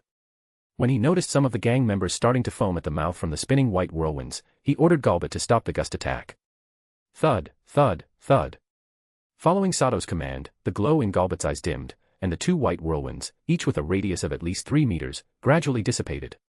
The Black Serpent gang members and their Pokemon fell from the air, landing haphazardly on the garbage-strewn alley floor. Most of the gang members and their Pokemon had already passed out, with some foaming at the mouth and rolling their eyes. Only a few of the stronger members and Pokemon remained conscious. However, those who were still conscious clearly realized they had messed with the wrong person. They trembled, not daring to look Sato in the eye, their faces filled with deep fear. Sato's Golbat had taken down over a dozen of them with just one gust attack, delivering a harsh reality check to these gang members who had recently become overconfident after their gang took over the southern gray areas of Pewter City. Now, as they recalled what had just happened, their fear only grew. In their memories, even their revered leader didn't have the ability to defeat over a dozen people at once. Did that mean the man in front of them was even stronger than their leader? And thankfully, he hadn't gone all out. Otherwise, his Golbat could have killed them as easily as slaughtering chickens. The bald gang leader, though not the brightest, was physically strong and remained conscious. However, he decided to play dead, hoping to avoid Sato's interrogation. Unfortunately for him, Sato had already singled him out and wasn't about to let him off the hook. Sato first had Golbat knock out the other conscious gang members and their Pokemon. Then, he stomped hard on the bald leader's right knee, the intense pain causing the men to jump up from the ground. "All right, start talking. Tell me everything you know about the Black Serpent gang and any major events that have happened in Pewter City over the past month. This is Ralts. It can tell if you're lying. If you try to hide anything or lie, you'll be Golbat's midnight snack," Sato said coldly, his Golbat perched menacingly on the bald leader's shoulder. At the same time, Sato had his Ditto, disguised as a hat, transform into a Ralts to verify the truthfulness of the bald leader's words. Yes, sir. Please spare me. I won't dare hide anything." Upon hearing Sato's words and feeling Golbat's hot breath on his neck, along with those 4 sharp fangs gleaming ominously, the bald underboss turned pale as a sheet. He immediately knelt on the ground, his face full of terror as he begged for mercy. Under the influence of sheer fear, he spilled everything he knew without hesitation, down to even the color of his mistress's underwear that day. Through the interrogation, Sato quickly learned about the origins of the Black Serpent gang and the major events that had occurred in Pewter City over the past month. The founder of the Black Serpent gang turned out to be Rondo, Sato's old enemy from the Pewter City rocket base. Like Sato, Rondo had undergone the rookie wilderness training in Viridian Forest and successfully completed it. After completing the mission, Rondo's strength had greatly increased. His Ekans had evolved into an Arbok, and he had also captured a Fiero and a Pinsir in Viridian Forest. Upon returning to Pewter City, he reclaimed the Raticate, Poliwhirl, and Machoke he had previously left in a local breeding house. This dramatically boosted his overall power. With his newfound strength, Rondo began forming his own faction within the Rocket Team's Pewter City branch, using its resources to further enhance his Pokemon. In just a short time, he had managed to reach an elite trainer level. Then, to accelerate the growth of his Pokemon, Rondo returned to his old ways. He established the Black Serpent gang as a new underworld force, rising rapidly under the secret support of his mentor, the top instructor of the Rocket Team's underground base in Pewter City. Just a week ago, Rondo led his subordinates within the Rocket Team to annihilate the once dominant Spearow gang, securing his dominance over the city's southern gray zone. His name was now soaring in the city's underworld. Rondo. So the leader of this suddenly emerging Black Serpent gang is him. It seems I'm not the only one who's made progress over the past month. In just over a month, this ruthless bastard has not only established his own gang but also taken down the Spearow gang, a well-established force. He's clearly building his own faction to gather resources for himself. What an ambitious guy, Sato thought, a small hint of concern creeping into his mind as he considered Rondo's rapid rise in both the Pewter City rocket base and the city's underworld. However, that concern was fleeting, Sato quickly crushed it. He was confident that no matter how fast Rondo's strength grew, it wouldn't surpass his own. His current team was strong and well prepared. Even if a quasi-elite 4-level trainer came after him, Sato believed he could hold his own. Still, Rondo was now the leader of the Black Serpent Gang and had formed alliances within the Pewter City rocket base. He had numbers on his side. Meanwhile, Sato was a lone wolf. If Rondo decided to target him in secret, it would be a hassle to deal with. After all, at most, Sato's current strength was at the peak of the elite trainer level. He understood the saying, 2 fists are no match for 4 hands. This bastard holds grudges. It seems I won't have a peaceful time once I return to Pewter City. Oh well, if he doesn't come looking for trouble, I won't bother with him. But if he dares to mess with me, I'll crush his Pokemon and finish him off in the rookie competition, Sato thought, his eyes glinting coldly. He had a rough idea of what he might face next. However, he remained calm, feeling not a trace of fear at his rival's rapid growth. Instead, he felt a strange sense of excitement. With that, Sato had Golbat knock out the bald gang leader. Glancing at the unconscious Black Serpent Gang members scattered across the ground, Sato sighed. Then, with Golbat following closely behind, he turned and walked away. In the end, he chose not to kill them. After all, he'd just returned to the city and he didn't want to alert the gang just yet. If they still came after him again, well, then he'd gladly send them on their way to hell. Chapter 354, Chapter 353, Chaos in the Southern District. News spreads quickly in the gray zones, and the southern district of Pewter City had undoubtedly become the territory of the Black Serpent Gang.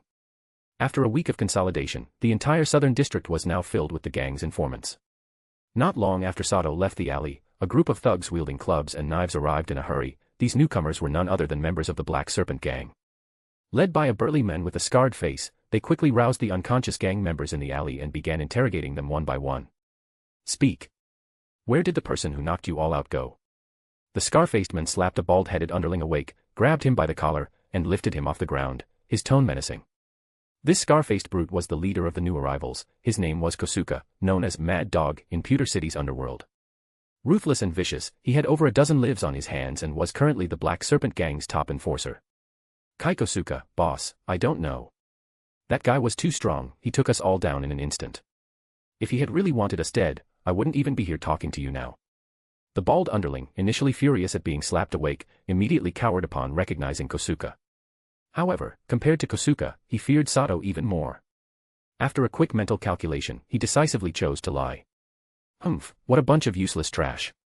Anyone who dares to mess with the Black Serpent Gang won't get off easy. If word gets out, those weaklings we just crushed will start acting up again. Hurry up and find him before he leaves the southern district. Kosuka didn't doubt the bald underling's words, especially since every other gang member he questioned gave the same response. He tossed the men onto the ground and then coldly issued his order to the surrounding gang members. Although Kosuka seemed to be just an enforcer, he was actually the one managing the gang's daily affairs.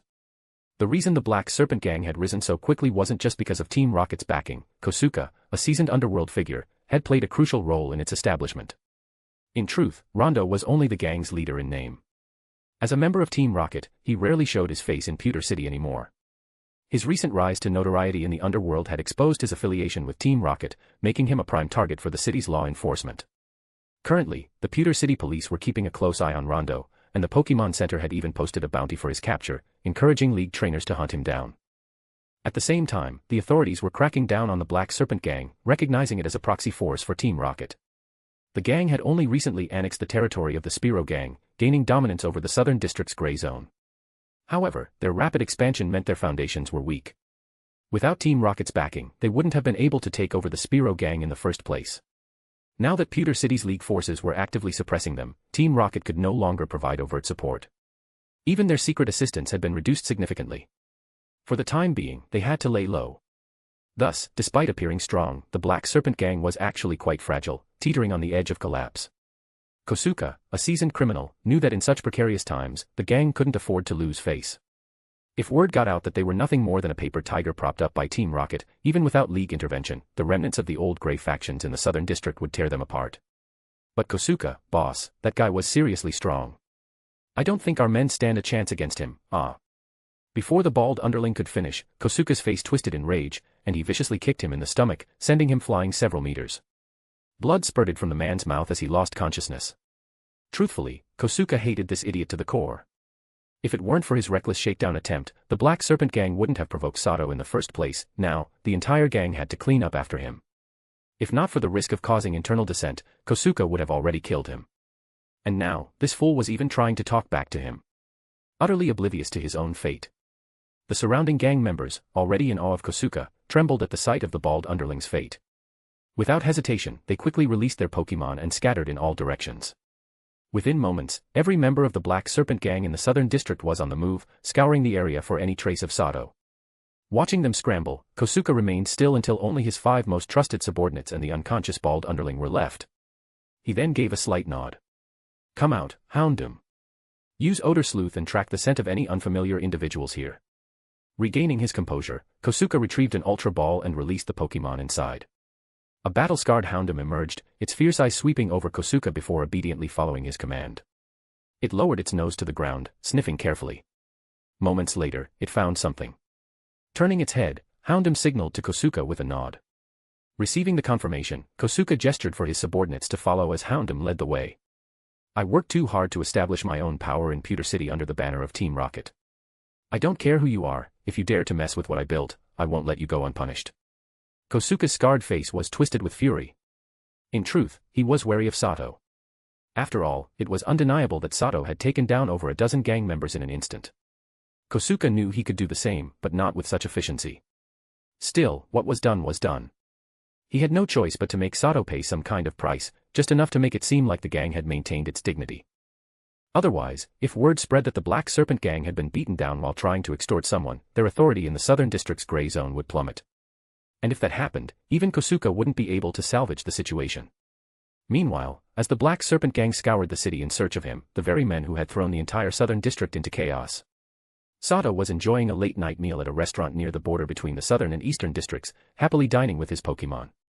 Of course, by this point, he had already changed his clothes, altered his face, and even sprayed himself with a top-tier fragrance in order to mask his original scent.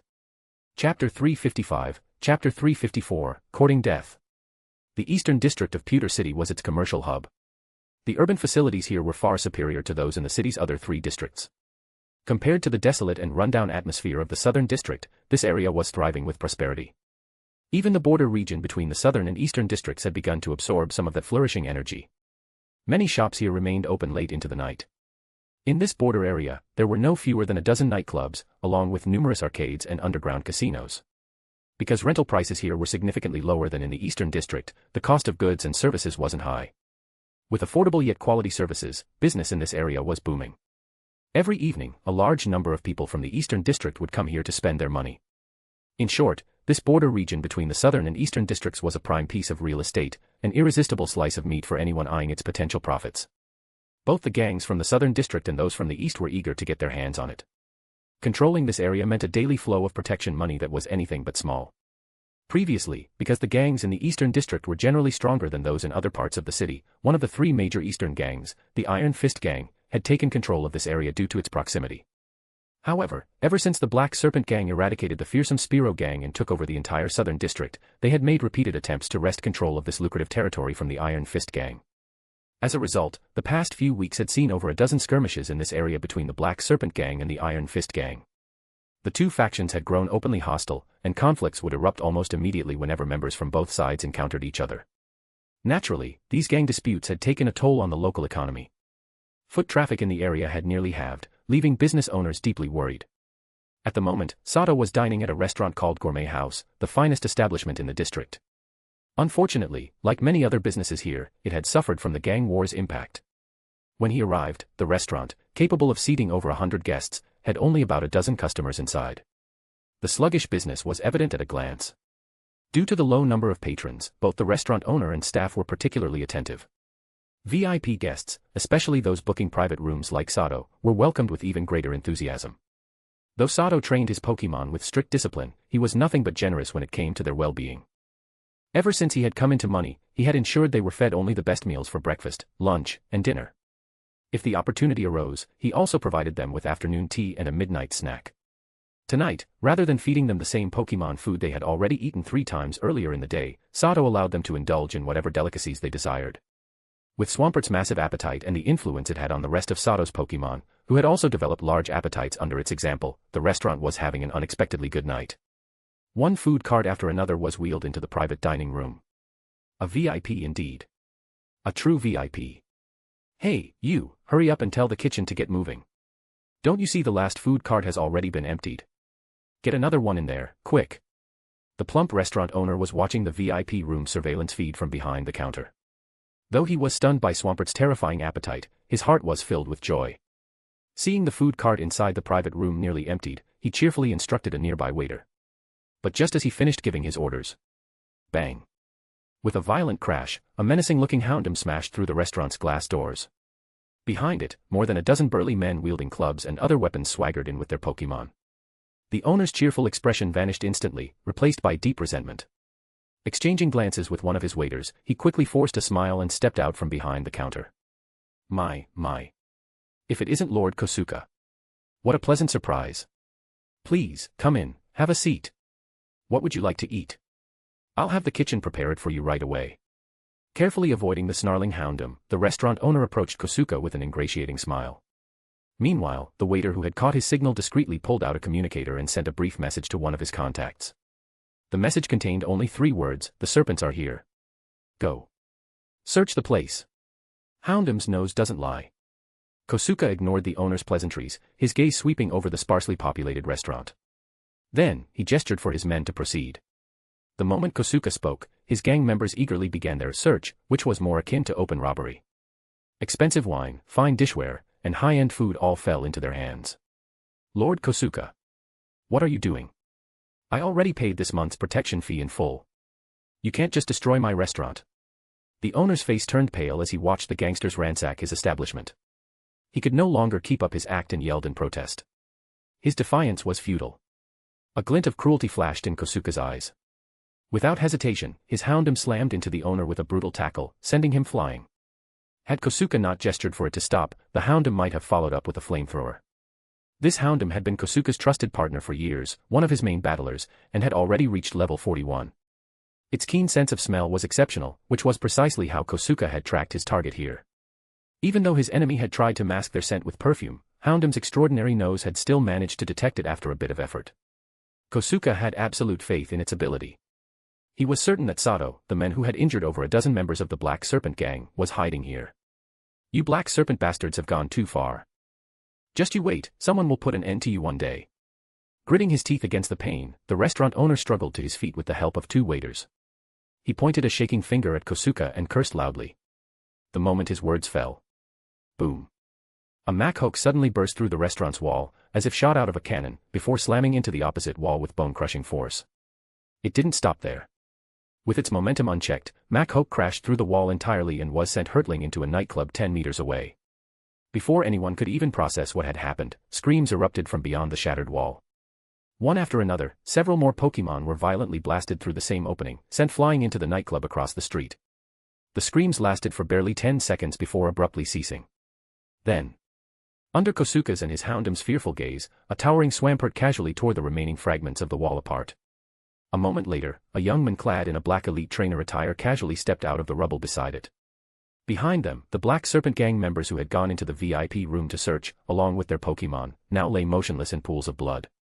I wasn't even planning to come after you yet, Sato said, his expression cold and dangerous as he stared at Kosuka. But here you are, delivering yourself right at my doorstep. Tell me, are you so eager to die that you're literally courting death? Chapter 356, Chapter 355, No Need to Thank Me. Sato underestimated the sheer madness of the Black Serpent gang. He realized that his previous act of mercy had been taken as a sign of weakness, making them believe he was either too soft-hearted or easy to bully. So, when he saw this group of thugs once again barging in uninvited and attacking others without a second thought, a murderous intent rose in his heart. At this moment, they were nothing more than a gang of violent criminals, undeserving of pity. Once, they might have been unfortunate victims themselves, but they had long since turned rotten, using their tragic pasts as an excuse to inflict suffering on others. Such people were no longer worthy of sympathy. This time, Sato did not hesitate. He felt no resistance in his heart, he was simply eliminating a menace. He showed no mercy. Any Black Serpent gang member or Pokémon that was looting and causing chaos in the restaurant became a target for his Pokémon's unrestrained attacks. To be fair, the gang members who showed up this time weren't weak. A quick scan with his system's detection function revealed that their Pokémon were, on average, over level 20, making them the elite of the Black Serpent gang. Unfortunately for them, while they might be considered formidable among Pewter City's various gangs, they were nothing more than cannon fodder before an elite trainer like Sato. With just Swampert, his shiny Beautifly, and Meowth in action, the entire group, both trainers and Pokémon, was utterly crushed in a matter of moments. They never stood a chance. The ones defeated by shiny Beautifly and Meowth were at least still breathing, albeit covered in wounds from razor-sharp wind blades or slashing claws. There was still a chance they could be saved. But those who had been struck by Swampert's powerful punches weren't so lucky. Even if they had somehow survived, their lives as normal people were effectively over. Kosuke had expected Sato to be strong. From his attire and earlier performance, he had assumed Sato was a skilled but inexperienced elite trainer. That was why he had brought all of the Black Serpent Gang's best fighters to ensure victory. However, he had never imagined Sato would be this powerful, strong enough to take on more than 10 people at once and utterly annihilate them without breaking a sweat. More importantly, Sato was no naive rookie. When he fought, there was not a shred of mercy. In just a few minutes, all of Kosuke's trusted subordinates were either dead or gravely injured, leaving him completely alone.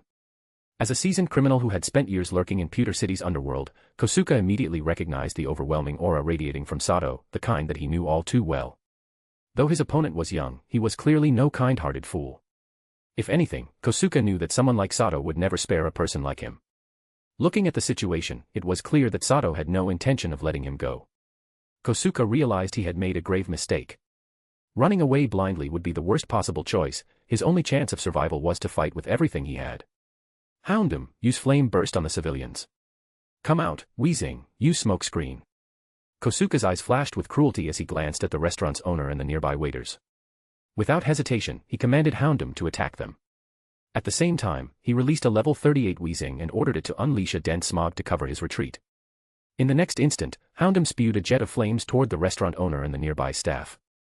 At the same time, the scar-covered Weezing emerged, releasing a massive cloud of toxic black smoke from its many pores. You're just begging for death, aren't you? Use earth power and icy wind. Seeing Kosuke's tactics, the killing intent in Sato's heart grew even stronger. Without hesitation, he ordered Swampert to counter. Swampert's eyes gleamed with an earthy yellow light as it stomped forward. The ground in front of the restaurant owner and staff immediately surged with ground-type energy, forming a protective wall of earth. Houndoom's flames crashed into the barrier and were completely blocked, failing to reach the civilians. At the same time, Swampert opened its mouth and exhaled a gust of bone-chilling wind. In an instant, the toxic smog was blown away, and Kosuke, along with his Pokémon, found their movement significantly slowed. After undergoing specialized training in Saffron City, Swampert's icy wind had improved tremendously in both power and effectiveness, rivaling that of fully evolved ice-type Pokémon. Now, under the influence of the freezing gale, Kosuke and Weezing quickly lost body heat, their movements stiffening as a layer of icy frost spread across them. Houndoom, charge at that bastard with crunch. Weezing, self-destruct. Kosuke, feeling his body freezing up, knew that if he didn't make a last-ditch effort now, he would be completely finished. Gritting his teeth, he gave his Pokémon the most desperate order possible. Houndoom and Weezing had been raised by Kosuke for years. Even though they understood that he was essentially sacrificing them, their loyalty never wavered. Houndoom immediately erupted in searing flames and lunged at Sato with its fangs bared. Weezing, meanwhile, began glowing an intense white as heat waves radiated from its body. The freezing frost that had covered it melted away, and it charged forward just like Houndoom, prepared to explode. Pathetic struggle. Use Hammer Arm and Ice Punch. Kosuke's ruthless decision to abandon his Pokémon and escape made Sato frown. He briefly felt a trace of pity for the two loyal Pokémon, but in an instant, his expression hardened again. Swampert stopped using icy wind and clenched its fists. Its left hand gleamed with a brilliant white light, while its right hand was encased in a layer of frozen energy. As Houndoom leaped toward Sato, Swampert struck first. Its left fist shot forward in a blur, slamming into Houndoom with devastating force. Bam! Houndoom was sent flying, crashing through the restaurant wall and landing in the nightclub across the street. As for Weezing, just as it neared Swampert, the white glow of its impending explosion suddenly flickered and died out. A look of terror filled its eyes as it realized, no matter how much it tried, it could no longer activate explosion. Before it could react, Swampert's icy fist slammed into it, sending it hurtling through the air, directly toward Kosuke, who had been attempting to flee. With a dull crash, Weezing collided with its trainer, using him as a human shield before both of them smashed through the wall of the nightclub. Sato exhaled deeply, brushing dust off his clothes. Then, he retrieved a bundle of cash from his pocket and placed it in front of the restaurant owner. Here's payment for my meal and my share of the repair costs. As for the rest of the damages, you can take it from them.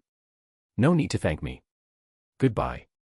With that, he recalled Swampert, dusted himself off, and, under the awe-filled gazes of the onlookers, soared into the night atop his shiny Pelipper.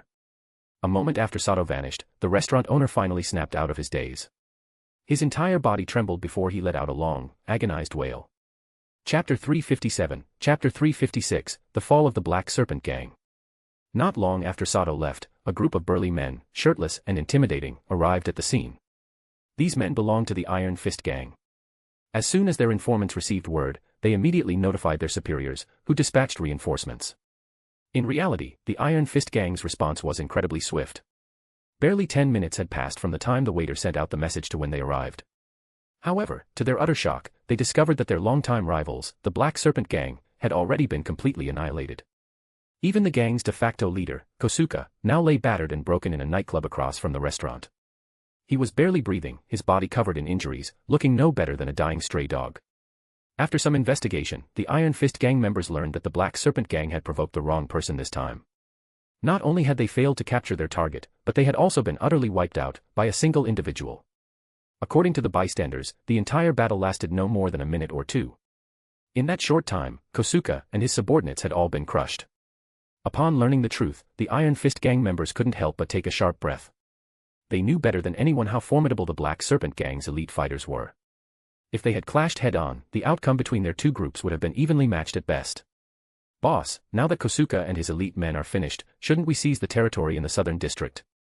If we move quickly, we can take control before the other gangs even realize what's happening. A slim yet sharp-featured young man spoke eagerly to a towering, muscular man wielding a steel shovel. His voice was flattering, but his eyes held a cunning glint as he lowered his head slightly. This towering man, nearly 2 meters tall, was named Tatsumi. He was a construction foreman in Pewter City and also the Iron Fist Gang's second-in-command and top enforcer. The area where the southern district bordered the eastern district was under his jurisdiction. Shut up. Do you think I, Tatsumi, am the kind of man who takes advantage of others' misfortunes? According to the rules, the one who took down the Black Serpent Gang is entitled to their territory. Let me tell you something, Yamazaki, don't even think about touching the southern district. If you cause trouble, I won't hesitate to clean house myself. Tatsumi's eyes flickered with greed for a brief moment, but as he glanced at Kosuka's lifeless, mangled body on the ground, a shiver ran down his spine. His expression hardened, and he righteously berated Yamazaki, the sly-looking youth. After speaking, Tatsumi turned his sharp gaze toward the other members of the Iron Fist Gang. Under his scrutiny, the restless gang members, who had been swayed by Yamazaki's suggestion, instantly lowered their heads, not daring to meet his eyes. Understood, Sir Tatsumi. Yamazaki quickly bowed his head and nodded in agreement, though a flicker of disappointment crossed his youthful face. However, as he glanced at Kosuka's lifeless body on the ground, his eyes flashed with a cold gleam. He narrowed his eyes slightly, a faint smirk playing on his lips. Since the Iron Fist Gang hadn't restricted information flow, news of the Black Serpent Gang's annihilation at the hands of a mysterious powerhouse quickly spread throughout Pewter City's underworld. At the same time, the city's League forces caught wind of the event. Acting swiftly, Officer Jenny led a group of League trainers into the southern district to launch a full-scale crackdown on the Black Serpent Gang, a newly emerging criminal faction secretly backed by Team Rocket.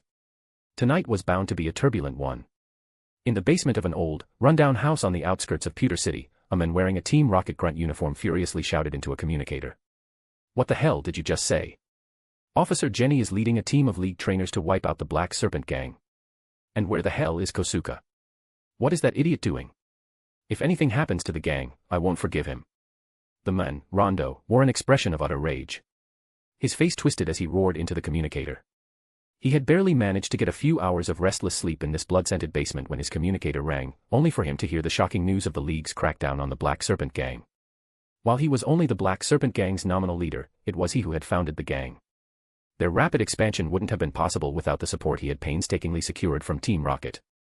In a way, he had been both the father and the mother to the Black Serpent Gang. Kosuka might have been their field leader, but Rondo had poured just as much blood, sweat, and tears into building the gang. Now, out of nowhere, the entire organization was on the brink of collapse. It felt like a nightmare. He even slapped himself, twice, just to confirm he wasn't dreaming. But the pain told him everything was real. What? Kosuka and all of the Black Serpent Gang's elites were wiped out. Moments later, Rondo received another shocking update from the other end of the line, and his voice cracked with disbelief. He stood there, frozen, his mind going blank. With a dull thud, the communicator slipped from his fingers and clattered onto the floor. Then, as if all the energy had drained from his body, Rondo slumped to the ground in despair. He knew that with Kosuka and the gang's top fighters gone, the Black Serpent Gang was finished. Who the hell did this? If I ever find out, I swear I'll make them pay. Damn it. This is pissing me off. After a long silence, Rondo suddenly sprang to his feet, his face contorted in fury. His bloodshot eyes burned with hatred as he clenched his teeth, then began smashing everything in the basement in a fit of rage. At that moment, a pair of crimson eyes gleamed in the dimly lit room. A low, hissing sound accompanied the emergence of an enormous arbok, its coiled body stretching over 5 meters long. Silently, it slithered behind Rondo, slowly wrapping around his frenzied figure. As Rondo's rabid outburst reached its peak, he suddenly locked eyes with his arbok's glowing crimson stare. His body stiffened mid-struggle before, bit by bit, he began to relax. Hey, it's fine. I still have you. As long as you're with me, none of this matters. The Black Serpent Gang. I can always build another. And once I prove myself in the upcoming tournament, I'll climb even higher in the ranks. Someday, I'll have all of Pewter City's underground forces bowing at my feet. He he he. Meeting Arbok's unwavering stare, Rondo's furious breathing gradually steadied. A twisted grin spread across his face as he murmured to his Pokémon. Arbok narrowed its crimson eyes, studying Rondo for a long moment. Then, with a slow nod, it loosened its grip and silently melted back into the shadows, disappearing into the darkness once more. Chapter 358, Chapter 357, The Village Elder's Package. As soon as Sato returned to Pewter City, he unexpectedly wiped out an elite group of the Black Serpent Gang. For him, this was undeniably great news. After leaving the restaurant, Sato landed in a deserted alleyway, reverting to his original appearance and changing into a simple outfit. He then quickly made his way to a modest inn nearby, relying on his memory. Tonight, Pewter City was certainly lively, with the southern district, where Sato was staying, bustling throughout the night. However, the culprit who had stirred up the entire grey underworld of Pewter City, Sato himself, slept soundly, completely undisturbed, until dawn.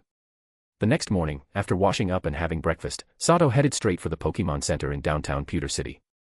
His goal this time wasn't to heal his Pokémon but to collect a package. Back in White River Village in the Hoenn region, he had made an agreement with the village elder. After successfully rescuing the village's defense team from Team Magma, he was to receive the remaining reward. However, due to unforeseen circumstances, Sato hadn't been able to return to White River Village to personally claim his reward. Instead, he had asked the elder's son, Marcus, to have it mailed to the Pokémon Center in downtown Pewter City. Sato had been eagerly anticipating the second half of his payment.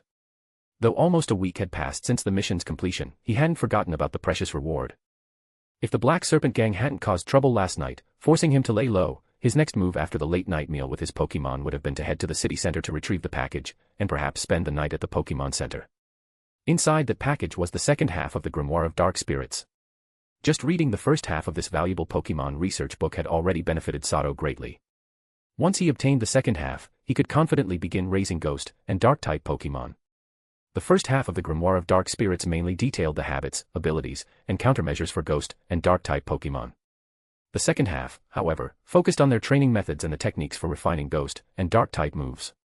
Without a doubt, the latter half was the true essence of this book. The shrewd village elder had used it as leverage, enticing Sato to lend him a helping hand.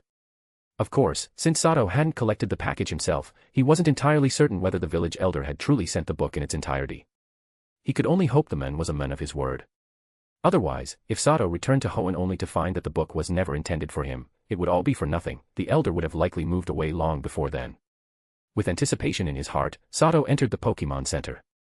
After explaining his purpose to Nurse Joy at the front desk and presenting his trainer ID, he soon received a package sent from Hoenn. Although the village elder was a crafty old fox, he turned out to be a man of his word. Not only had he sent the complete second half of the Grimoire of Dark Spirits, but he had also included 2 unexpected treasures. Inside a single-occupancy room at the Pokémon Center, Sato unwrapped the package. 3 items were neatly packed inside. The second half of the Grimoire of Dark Spirits was carefully wrapped in an oiled cloth and placed at the bottom of the package.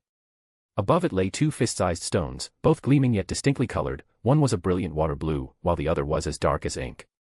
Although these radiant stones stood out, Sato's first priority was the second half of the Grimoire of Dark Spirits. He immediately pulled it out and examined it thoroughly. I knew it. The red orb of Groudon and the blue orb of Kyogre were found together at Mt. Pyre. If a fire stone could accidentally absorb the red orb's energy and mutate, then naturally, a water stone exposed to the blue orb would undergo a similar transformation. After verifying the authenticity of the Grimoire of Dark Spirits, Sato turned his attention to the 2 stones in the package. Using his system's appraisal function, he identified them, and his face lit up with excitement as he picked up the water blue stone. Yes, this crystal clear, water blue stone was indeed a water stone, but not an ordinary one. Like the unknown quality fire stone he already possessed, this water stone had mutated after absorbing the essence of a legendary Pokémon's power. Item: mutated water stone. Quality: unknown. Effect: facilitates evolution for specific Pokémon, significantly enhancing their potential and offering a chance to awaken new water-type abilities. Note: this water stone once came into contact with the blue orb of Kyogre, absorbing a trace of its primal power. Not only has its quality vastly improved, but it now holds a mysterious power capable of transforming/enhancing water-type Pokémon. Sato already had a top-tier water stone capable of enhancing a Pokémon's 4 rating.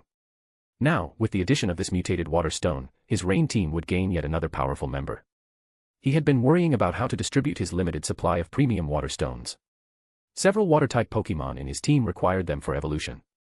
But now, thanks to the village elder's generosity, this mutated water stone perfectly resolved his dilemma. Great! With this extra mutated water stone, I have more options now. This represents another water-type Pokémon with golden tier potential. I need to think carefully about how to use it. Grinning, Sato played with the water stone for a moment before carefully storing it alongside the Grimoire of Dark Spirits in his specialized storage device for valuable items. Finally, he turned his attention to the last item in the package.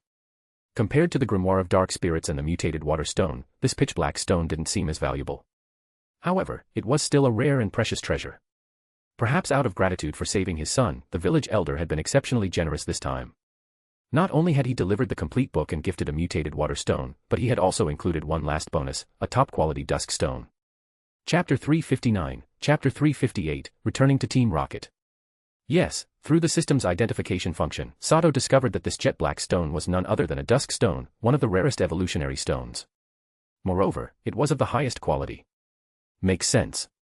I saved both the village's guards and your son without a scratch. That's a huge favor. How could you not repay me with something valuable?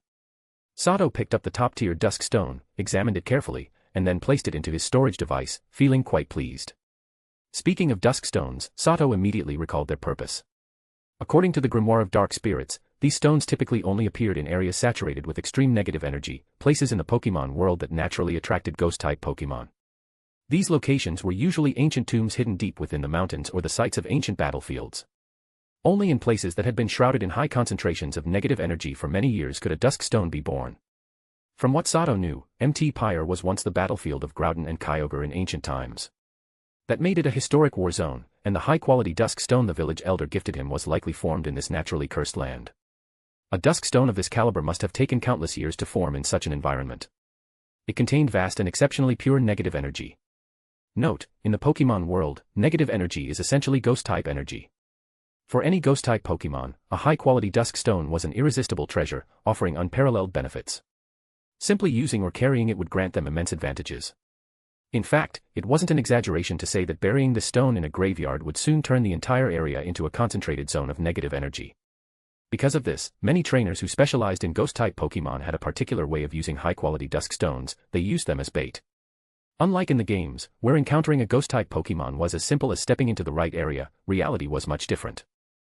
Even if one visited graveyards or other haunted locations, if ghost types didn't want to be seen, their invisibility abilities made them nearly impossible to find. However, if a trainer had a high-quality dusk stone, it was a different story. Merely taking it out at night would alert every ghost-type Pokémon within a few kilometer radius, drawing them in droves. Sato had read in the Grimoire of Dark Spirits about how to cleverly use a high-quality dusk stone to lure ghost types. According to the book, when combined with certain special materials, its ability to attract ghost Pokémon could be even further enhanced. Though Sato hadn't spent much time at the Pokémon Center, nearly every conversation this morning had revolved around the Black Serpent Gang.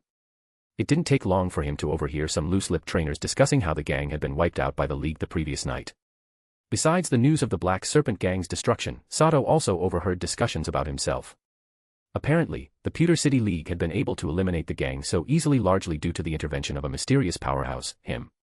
As a result, the Pewter City League had even issued a reward notice. A large bulletin board in the Pokémon Center prominently displayed the announcement, with a blurry photo of Sato. Sato was naturally thrilled that the Black Serpent Gang had been wiped out. Their destruction meant his archrival, Rondo, had lost a significant amount of power. However, he was less than pleased about the League posting his photo, effectively announcing his involvement. The League's intentions were good, they were offering both money and contribution points, but Sato had never wanted recognition for this particular good deed. After all, his real identity was that of a Team Rocket member, and the Black Serpent Gang had been supported by Pewter City's branch of Team Rocket.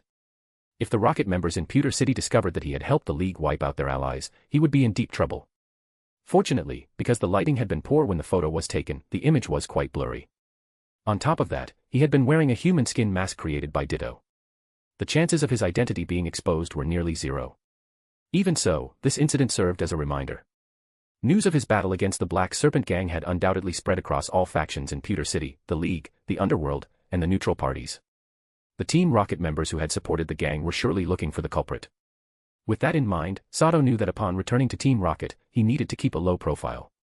He would also need to minimize, or completely avoid, using his Swampert and Golbat in battles to prevent others from making connections. What the hell? The Pewter City League is way too straightforward. I didn't even step forward to claim the reward, and yet they're making such a big deal out of it. Can I refuse this prize? They're just putting a target on my back. Although Sato's expression remained unchanged, inwardly, he was cursing whoever in the League had come up with this idea. Without wasting any more time, Sato left the Pokemon Center in the heart of Pewter City. He took out his mountain bike and began riding toward the southern outskirts of the city. Yes, he was preparing to return to Team Rocket's underground base in Pewter City to report in. Today was the last day of his deadline, whether he wanted to or not, he had to go back. However, Sato only knew one way to enter Team Rocket's underground base, the remote cabin in the woods that he had visited when he first sought to join Team Rocket. Before heading to the cabin, though, he decided to check the rundown shop that had originally guided him into Team Rocket. He hoped the old man who had first directed him might have another method of entry. About 10 minutes later, Sato arrived at the shop, located at the very edge of Pewter City's southern outskirts. Unfortunately, it was closed down, just like many other abandoned storefronts nearby. The old man who had once recruited new Rocket members was nowhere to be found. With no other choice, Sato had to use the old method to enter Team Rocket's base. Although the marked stones and trees that once led to the cabin had been destroyed, making it impossible to follow the usual trail, Sato had started his journey as a trainer there. He still remembered the cabin's location clearly. After navigating through the quiet, deserted forest for quite some time, he finally arrived at the small wooden cabin, its surroundings filled with roosting Murkrow. Caw. Caw. Caw.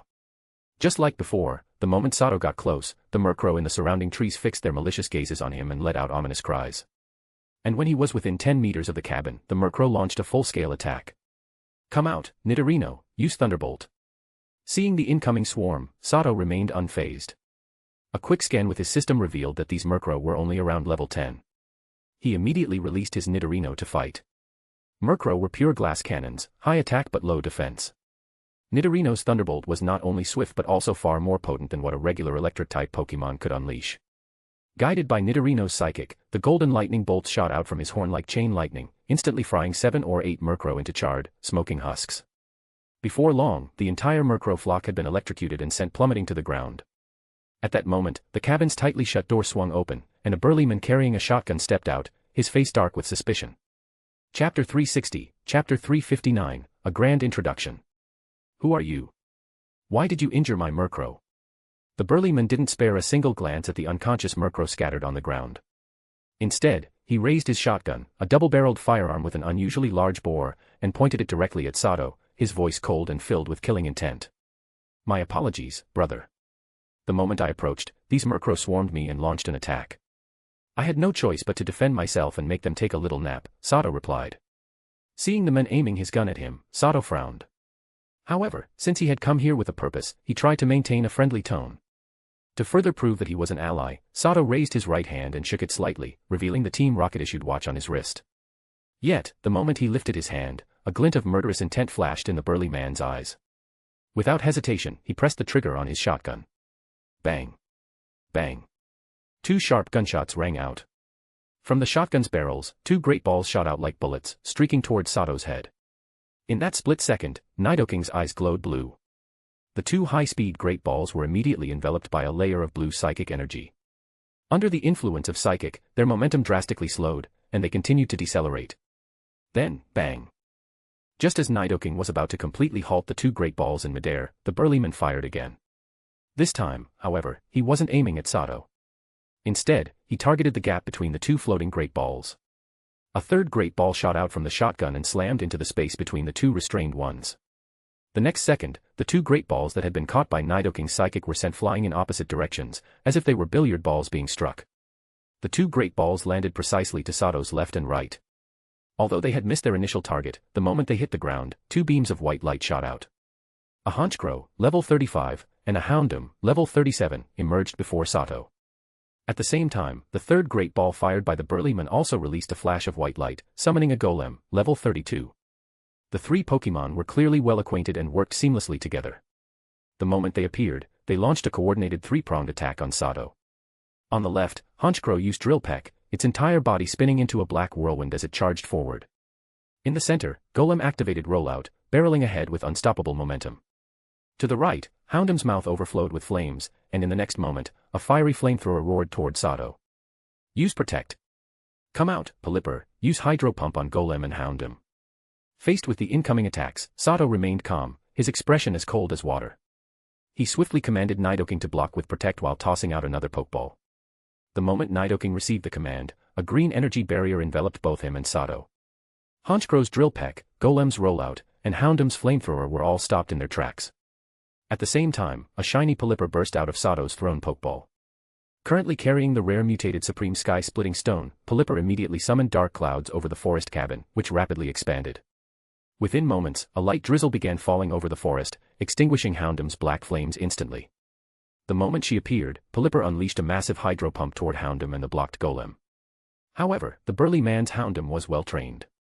The instant Pelipper fired, it ceased its flames, pushed off the ground, and narrowly dodged the attack before retreating to its trainer's side. Golem, on the other hand, wasn't so lucky. Pelipper's hydro pump slammed into it head-on, sending it flying. With rain-boosted power and Golem's quadruple water-type weakness, the attack was devastating. It was a one-hit knockout. On the other side, seeing the failed attack and Golem's miserable defeat, Honchkrow, being a cunning dark-type, wisely chose to retreat, avoiding being pincered by Nidoking and Pelipper. You've got some skill.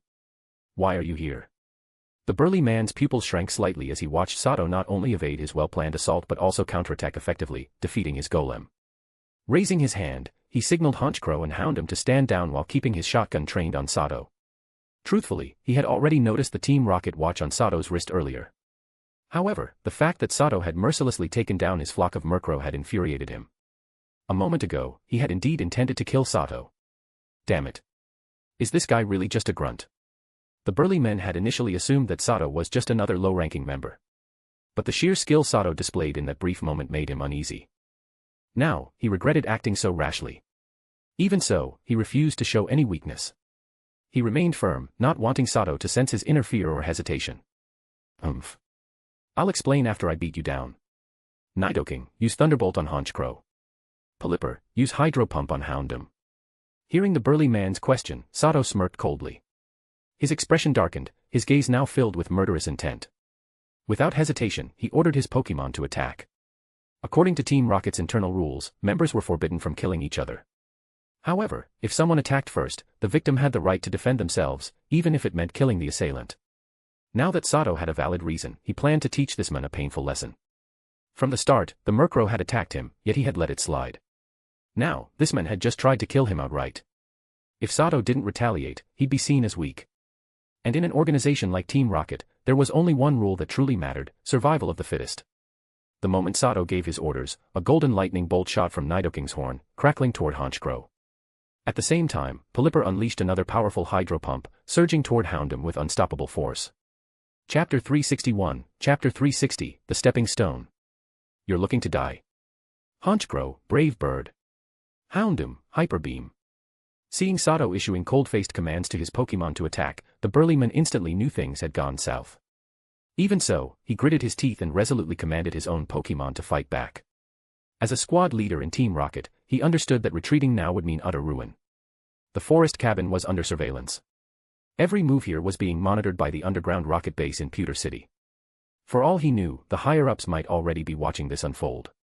Had he managed to kill Sato when he first attacked, things would have been simple, just the death of a low-level grunt, nothing significant. As a squad leader, he had some power and reputation. He could have just reported to his superiors that Sato entered the restricted area without identification, forcing him to act. In that case, the higher-ups wouldn't have blamed him over an unimportant grunt. But now, Sato had effortlessly dismantled his ambush and even taken down one of his Pokémon. This made things much worse for him. The burly man faced three major problems. First, Sato had proven himself far from an insignificant grunt. Though his rank was still low, his strength was undeniable. It was only a matter of time before he climbed the ranks. His display of power had undoubtedly drawn attention from above. Second, his reckless attack was recorded by surveillance. Even if Sato killed him now, the higher-ups wouldn't defend him. Third, Sato was really furious and was looking to make an example of him. If he could withstand Sato's wrath, his position in the base would remain secure, he might even get promoted. But if he failed, he'd become nothing more than a stepping stone for Sato. He'd be mocked by his colleagues, unable to hold his head up in the base, and he'd lose favor with his superiors. One misstep, and it was eternal regret. The burly man was filled with remorse, but it was too late to back down now. He had no choice but to fight. The moment he issued his orders, Honchkrow and Houndoom sprang into action. Honchkrow surged forward, cloaked in a blue aura. It didn't attempt to dodge the thunderbolt launched by Nidorino, instead charging straight at it in a brilliant blue streak. The golden arcs of electricity struck Honchkrow, and though much of the energy was dispersed by its blue aura, Thunderbolt was still super effective. Combined with Honchkrow's relatively low defenses, the attack caused it significant pain. For a moment, the blue glow surrounding Honchkrow dimmed, and its momentum faltered. Yet, as the brave bird attack bore down on Nidorino, the latter remained unfazed. Without waiting for Sato's command, it reacted instinctively, its powerful hind legs glowed white, and its forehead horn shone with a piercing purple light. Nidorino kicked the ground with double kick, using the force to propel itself forward. Its body became a streak of purple as it met Honchkrow's brave bird head-on with poison jab. On the other side, Houndoom faced the hydro pump unleashed by the shiny Polyper. In response, it fired an orange beam from its mouth, Hyper Beam, to intercept the attack. Unfortunately for Houndoom, the downpour in the forest had only grown heavier, amplifying the power of Polyper's water-type moves. Under these conditions, the water-type hydro pump vastly outpowered the normal-type Hyper Beam. In the next instant, the orange beam from Hyper Beam was completely overwhelmed. Polyper's massive torrent crashed into Houndoom, sending it flying just like the Rhydon before it. With a pained howl, Houndoom was hurled backward, slamming through 3 trees before coming to a stop. Perhaps because Hyper Beam had weakened Hydro Pump slightly, Houndoom wasn't completely knocked out, but it was gravely injured. Struggling to rise, Houndoom tried to stand its ground. But Polyper, remembering Sato's strict training, showed no mercy. Another massive hydro pump burst from its beak. This time, Houndoom took the full brunt of the attack. No matter how unwilling it was, it could only collapse. Meanwhile, the battle between Honchkrow and Nidorino was reaching its climax. With a base attack stat of 125, Honchkrow's brave bird was a force to be reckoned with. But Nidorino wasn't far behind. Thanks to its hustle ability, its poison jab had reached a power level of 120, matching the strength of brave bird. The only real difference was their attack stats. Nidorino's was only 72. However, the burly man's Honchkrow was just a blue-tier Pokemon, and at similar levels, the attack gap between them wasn't insurmountable. As the two moves clashed, the fight turned into a brutal contest of endurance. In the end, the level 35 Nidorino fell just short against the level 37 Honchkrow. It was sent flying backward. Note, Honchkrow has an individual value of 131, while Houndoom's is 135, both blue-tier Pokemon. However, Brave Bird is a double-edged sword. While it deals heavy damage, it also causes severe recoil. Though Honchkrow had forced Nidorino back, it was also gravely injured. And by now, Nidorino's horn was crackling with golden electricity once more. It was ready to use Thunderbolt again. In the blink of an eye, another bolt of golden lightning shot forward, striking Honchkrow before it could react. Letting out a shrill cry, the battered bird plummeted to the ground. The 2-against-3 battle had reached its conclusion. The winner was, of course, the one who had been forced into this fight, Sato. With their opponents defeated, Nidorino and Polyper flanked the burly men, murderous intent in their eyes. If he dared to make a move, they would send him to the afterlife without hesitation. "Now we can talk properly," Sato said coldly, stepping forward. "Tell me, how do you plan to compensate me? According to the organization's rules, I have the right to end you, permanently. But to be honest, I'd rather not. Especially since we might work together in the future. However, you know the rules," he continued, pulling out a gleaming hunting knife. "Hand over your life money." Expressionless but exuding a chilling aura, Sato pressed the blade against the burly man's throat, his voice ice-cold. Chapter 362, Chapter 361, Deep-Rooted Influence and Rookie Tournament. The law of the jungle is an unchanging truth within the ranks of a dark organization. Facing Sato, who now held a hunting knife to his throat, the burly man let out a sigh before tactfully nodding in understanding. Moreover, after realizing that Sato's strength far exceeded his own, his mindset underwent a drastic change. In the next few minutes, he completely abandoned his previously aggressive demeanor and instead looked at Sato with a fawning expression, like a chameleon adapting to its surroundings. However, Sato did not immediately demand payment for sparing the man's life. Instead, he took advantage of this opportunity to gather intelligence from someone who had been residing in the Team Rocket's underground base in Pewter City for a long time. He asked about things that weren't exactly top secret, whether this place was one of the entrances to the Team Rocket's underground base, if anything significant had happened recently, and when the next rookie tournament would take place. Hearing that these were all trivial questions, the burly man had no reason to hold back. In fact, in order to curry favor with Sato, he answered everything in great detail without hesitation. As it turned out, this location was not an entrance to the Team Rocket's underground base in Pewter City, but rather a temporarily abandoned recruitment passage for new recruits. The reason the burly man had been stationed here for such a long time was simple: he had taken on a one-year assignment to guard this place. In reality, the Team Rocket's underground base in Pewter City had a total of 5 entrances, none of which were hidden in desolate suburban areas. Instead, they were located within the city's 4 major districts and central business area. When Sato learned the exact locations of these 5 entrances, he was shocked. The reason was simple: these entrances were all situated within some of Pewter City's most well-known department stores and major corporations. These businesses employed large numbers of people, significantly reducing the city's unemployment rate and contributing greatly to Pewter City's economic prosperity. But after hearing the burly man's explanation, it was now obvious: the true masterminds behind these businesses were none other than the Team Rocket. Furthermore, most of the upper management in these stores and companies were likely non-combatant logistics personnel of the organization. Hiding right in plain sight, huh? The Team Rocket really knows what they're doing. Even if the League has suspicions, they wouldn't dare act recklessly against these major businesses that support the city's daily life. After all, unemployment is a serious issue for any ruler. Strikes and protests aren't just a game; mishandle one, and it could throw society into chaos. As Sato thought about it, he couldn't help but be impressed by the Team Rocket's audacity. At the same time, he was deeply shaken by how the organization had quietly gained control over a substantial portion of Pewter City's economy. He was certain that beyond these few well-known businesses, the Team Rocket must have other industries woven throughout Pewter City, likely in great numbers. Thinking about this, Sato got the distinct impression that the entire city was ensnared in an economic web spun by the Team Rocket. And he had a gut feeling that this web was only going to tighten. Eventually, Pewter City might find itself completely unable to escape from their grasp.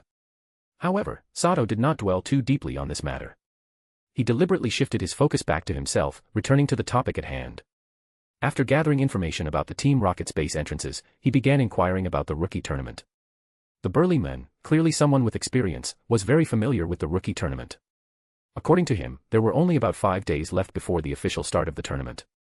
However, after factoring in the time needed for participants to travel to the competition site, only about 1 day remained. In fact, the rookie tournament had technically already begun 2 days ago. Participation in the tournament was not mandatory; it was issued as a mission, and only new recruits were eligible to accept it. This meant that rookies could choose whether or not to participate. As long as they visited the mission hall in the Team Rocket's underground base in Pewter City and accepted the rookie tournament mission, they would be considered officially registered. The location of the rookie competition changed each time, and only those who accepted the mission would receive some clues about the location. From there, the rookies had to rely on their own abilities to reach the designated location. Yes, simply accepting the mission did not guarantee participation in the tournament. To truly enter, recruits had to find their own way to the battlefield. If they failed to arrive within the allotted time, they would be disqualified. However, there was a second chance round. Any recruits who failed to reach the competition site could still qualify by winning at least 6 out of 10 Pokemon battles. Typically, the rookie tournament was held in isolated locations, such as uninhabited islands or dense forests. Contestants had to reach a designated area within the site within a specific time limit. During this process, they could use any method to eliminate other participants. However, there was one strict rule: killing was forbidden. Contestants were allowed to take out their opponent's Pokemon, but they absolutely could not kill another person. Clearly, this brutal competition served as a way to further filter out the most outstanding recruits while weeding out the weaker ones.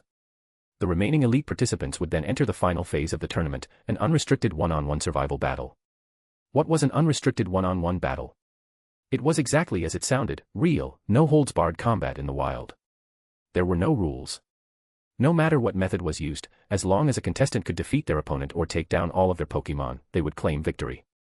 The rewards for the rookie tournament were exceptionally generous, especially for the first-place winner, who would be promoted directly to a Team Rocket Reserve executive member, i.e., an elite rank operative. This reward alone made countless Team Rocket members green with envy.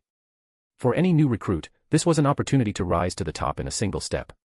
Becoming an elite operative meant gaining the right to establish one's own territory. Executives were permitted to set up their own Team Rocket operations anywhere in the world. Even for those who didn't take first place, the top 10 contestants would still be promoted from low-ranking grunts to squad, platoon, battalion leaders, receiving a wealth of rewards and increased access to the organization's resources. I didn't expect the rookie tournament to have already started 2 days ago. Good thing I made it back in time. If I had delayed any longer, I would have missed my chance. I need to return to the Team Rocket's underground base in Pewter City right away and accept the tournament mission. Upon receiving the full details of the tournament from the burly men, Sato felt a growing sense of urgency. Chapter 363, Chapter 362, Caesar and Sophia. What Sato didn't know was that his battle and conversation with the burly men had already been recorded and turned into a video. At this moment, several high-ranking members of the Team Rocket underground base in Pewter City were watching it. In the central area of the Pewter City Team Rocket underground base, inside a luxuriously decorated room, Caesar was sitting intimately on a large sofa with his lover, Alice, different Alice, LOL. To his left, on a single-seater sofa, sat a burly man with a buzz cut, his trusted aide, Ryuichi Sakata. On his right, on another single-seater sofa, sat an icy beauty in a white dress, his younger sister, Sophia. The four of them were watching the footage on a large screen in front of them, casually snacking on the variety of delicacies laid out on the table while discussing the person in the video. The footage being played was none other than the battle between Sato and the burly men from earlier.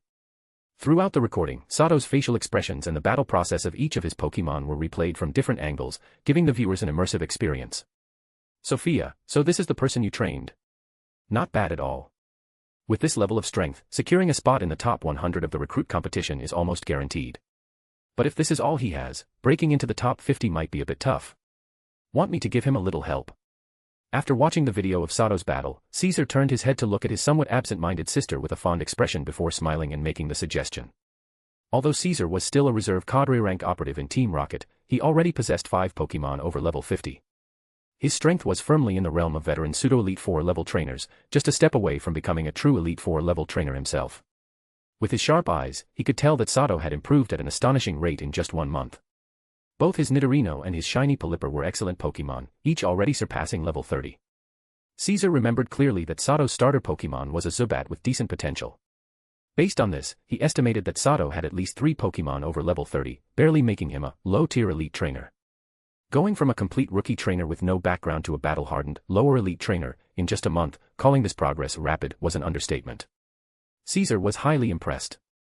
At the same time, he was pleased with his sister for nurturing such a promising talent for him.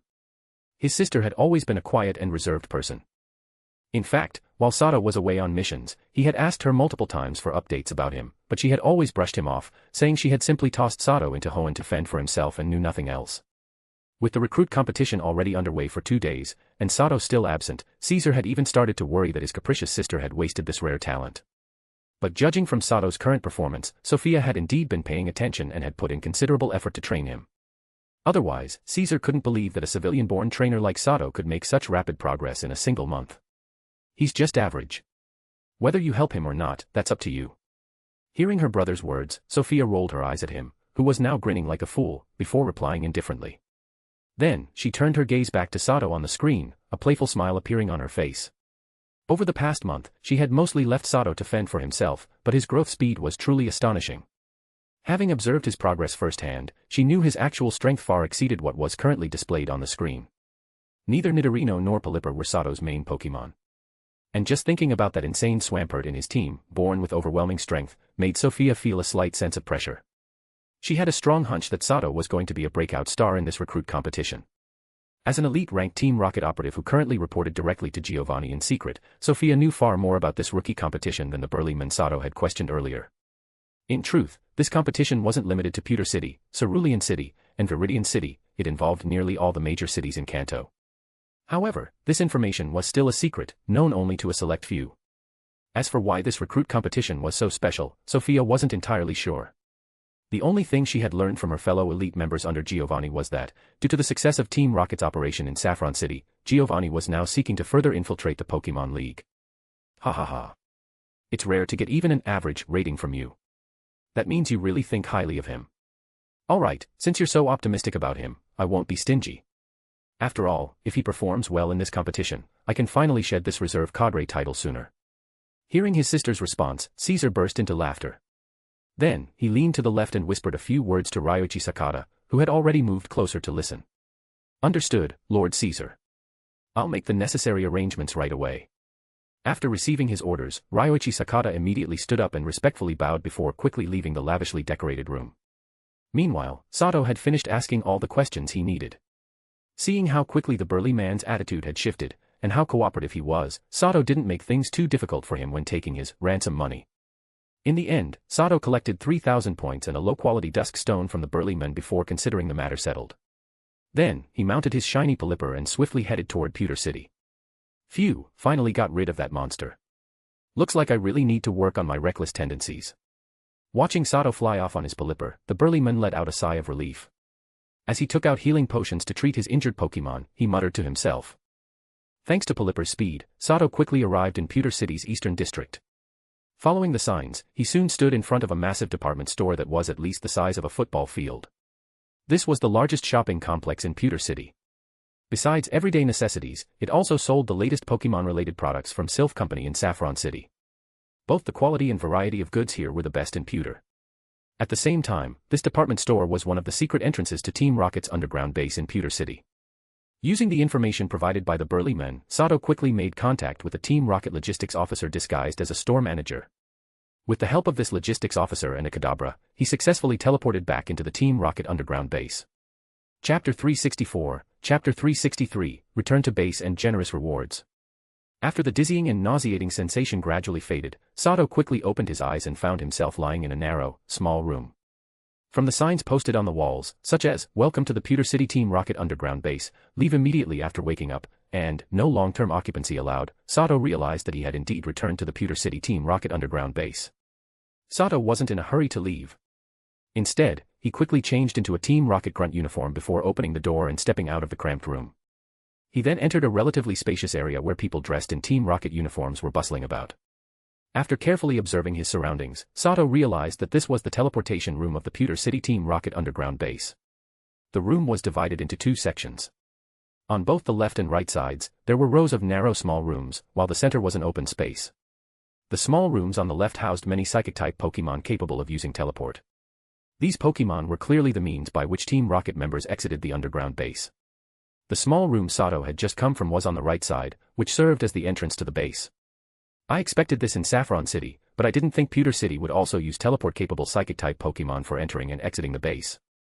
This way, even internal members of Team Rocket would have a hard time figuring out the exact location of the Pewter City underground base.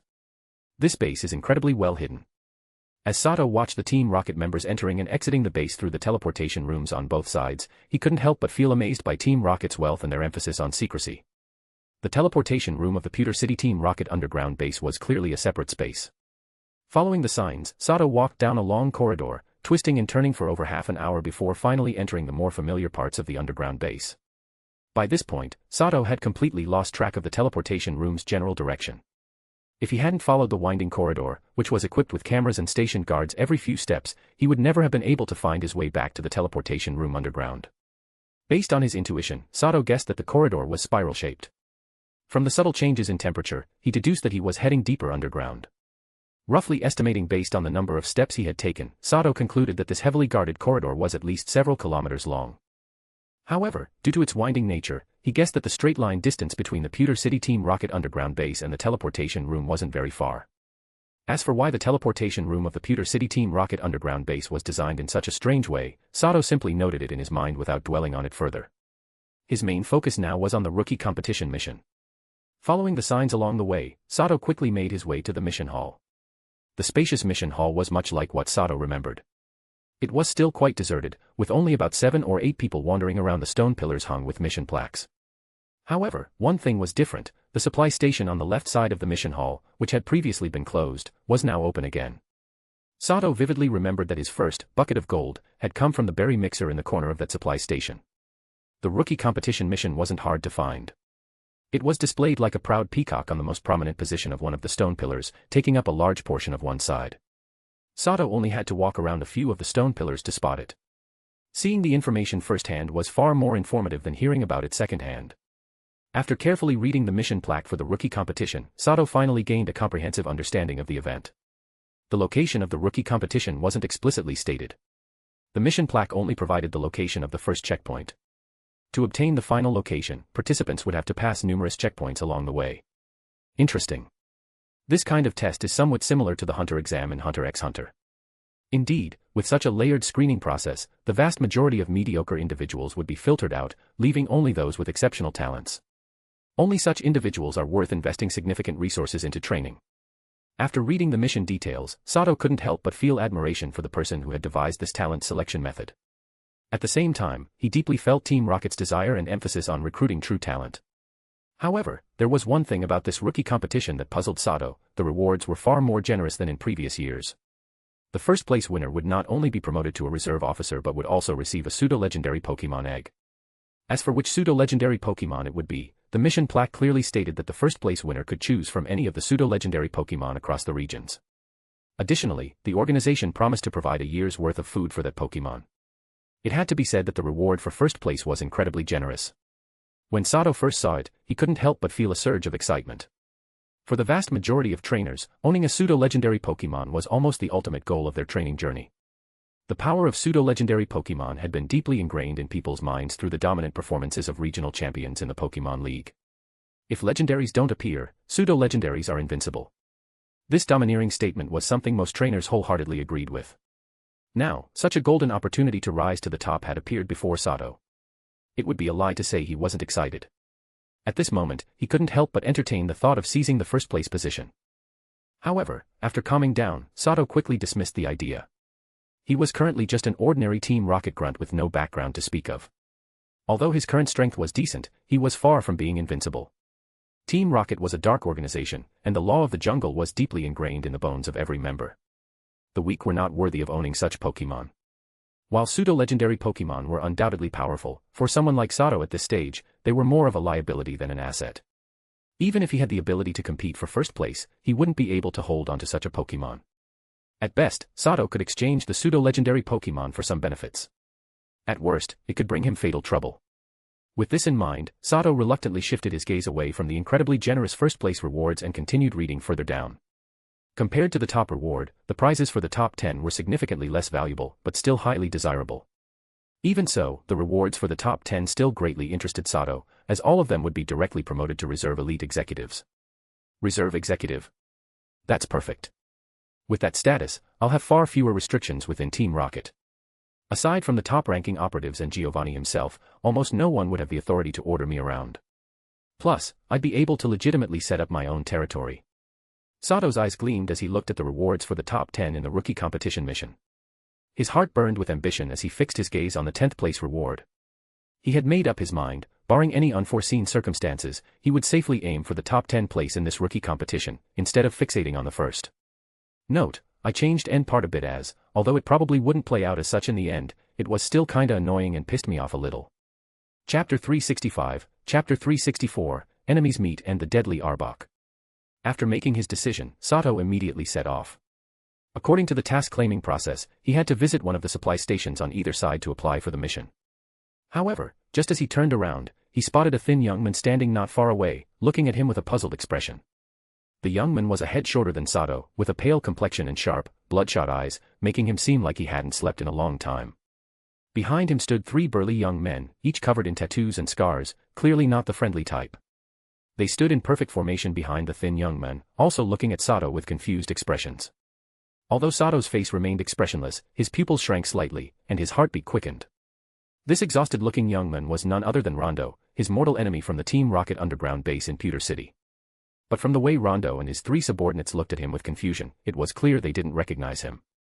Previously, Sato had been a malnourished, sickly-looking, dark-skinned youth. But after over a month of proper meals and recovery, he had grown noticeably stronger, and his once pale skin now had a healthy glow.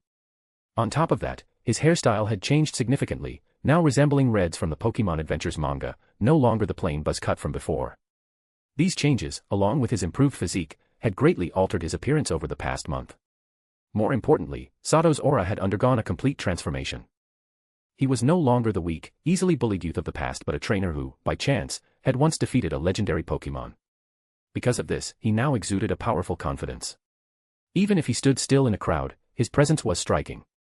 If he were to put on an elite trainer's uniform, the distinguished aura around him would be even more pronounced. Anyone with sharp eyes would immediately recognize him as a powerful trainer. With both his inner and outer self having changed so drastically, it was no surprise that Rondo and his subordinates didn't recognize their old enemy. At most, they found Sato somewhat familiar, as if they had seen him before, but they couldn't quite place him. In normal circumstances, enemies meeting each other should be filled with hostility, yet because of Sato's drastic transformation, and the fact that he wasn't the reckless, impulsive type, the encounter remained unexpectedly calm. Realizing that Rondo hadn't recognized him, Sato smirked inwardly. To amuse himself, he even shot them a playful smile before casually heading toward the supply station on the left side of the mission hall. However, what happened next left Sato both amused and speechless. Rondo was a deeply calculating person. Although he didn't recognize Sato, he instinctively felt that Sato was someone formidable. Seeing Sato nod and smile at him, Rondo immediately returned the gesture with a smile of his own. His three subordinates, upon seeing their boss smile at Sato, immediately assumed that Rondo knew him. Without hesitation, they all flashed what they thought were friendly smiles at Sato, with the tallest and bulliest among them even waving at him. Sato was left utterly speechless. Of course, he had no intention of exposing the truth. With the rookie battle tournament already 2 days in, time was tight. If Rondo and his men failed to recognize him, it only meant fewer unnecessary complications for him. But just as Sato took a few steps forward, a poke ball on Rondo's belt suddenly burst open on its own. A bright white light shot out and landed directly in front of Sato. The next moment, an arbok, twice the size of a typical one, appeared before him. The massive purple serpent coiled its body upon emerging, raising its enormous head and locking its blood-red eyes onto Sato, seething with deep-seated hatred. A cold glint flashed in Arbok's eyes. In the blink of an eye, its head shot forward like a purple bolt of lightning, jaws wide open, revealing rows of venomous fangs as it lunged at Sato. Feeling the sheer killing intent radiating from the arbok, Sato's instincts screamed danger.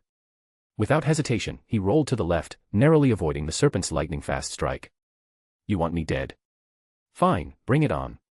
Go, Polyper, use hydro pump. Narrowly escaping death, Sato's eyes filled with murderous intent. He immediately released his shiny Polyper, ordering her to attack.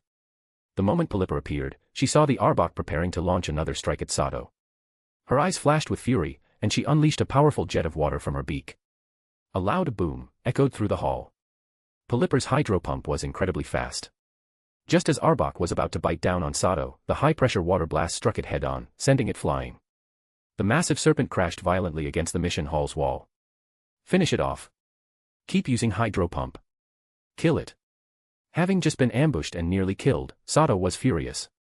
His eyes gleamed with killing intent as he ordered Polyper to keep attacking, determined to take Rondo's arbok down for good.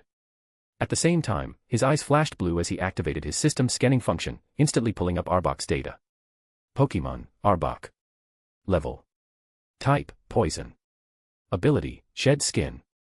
Gender, Male.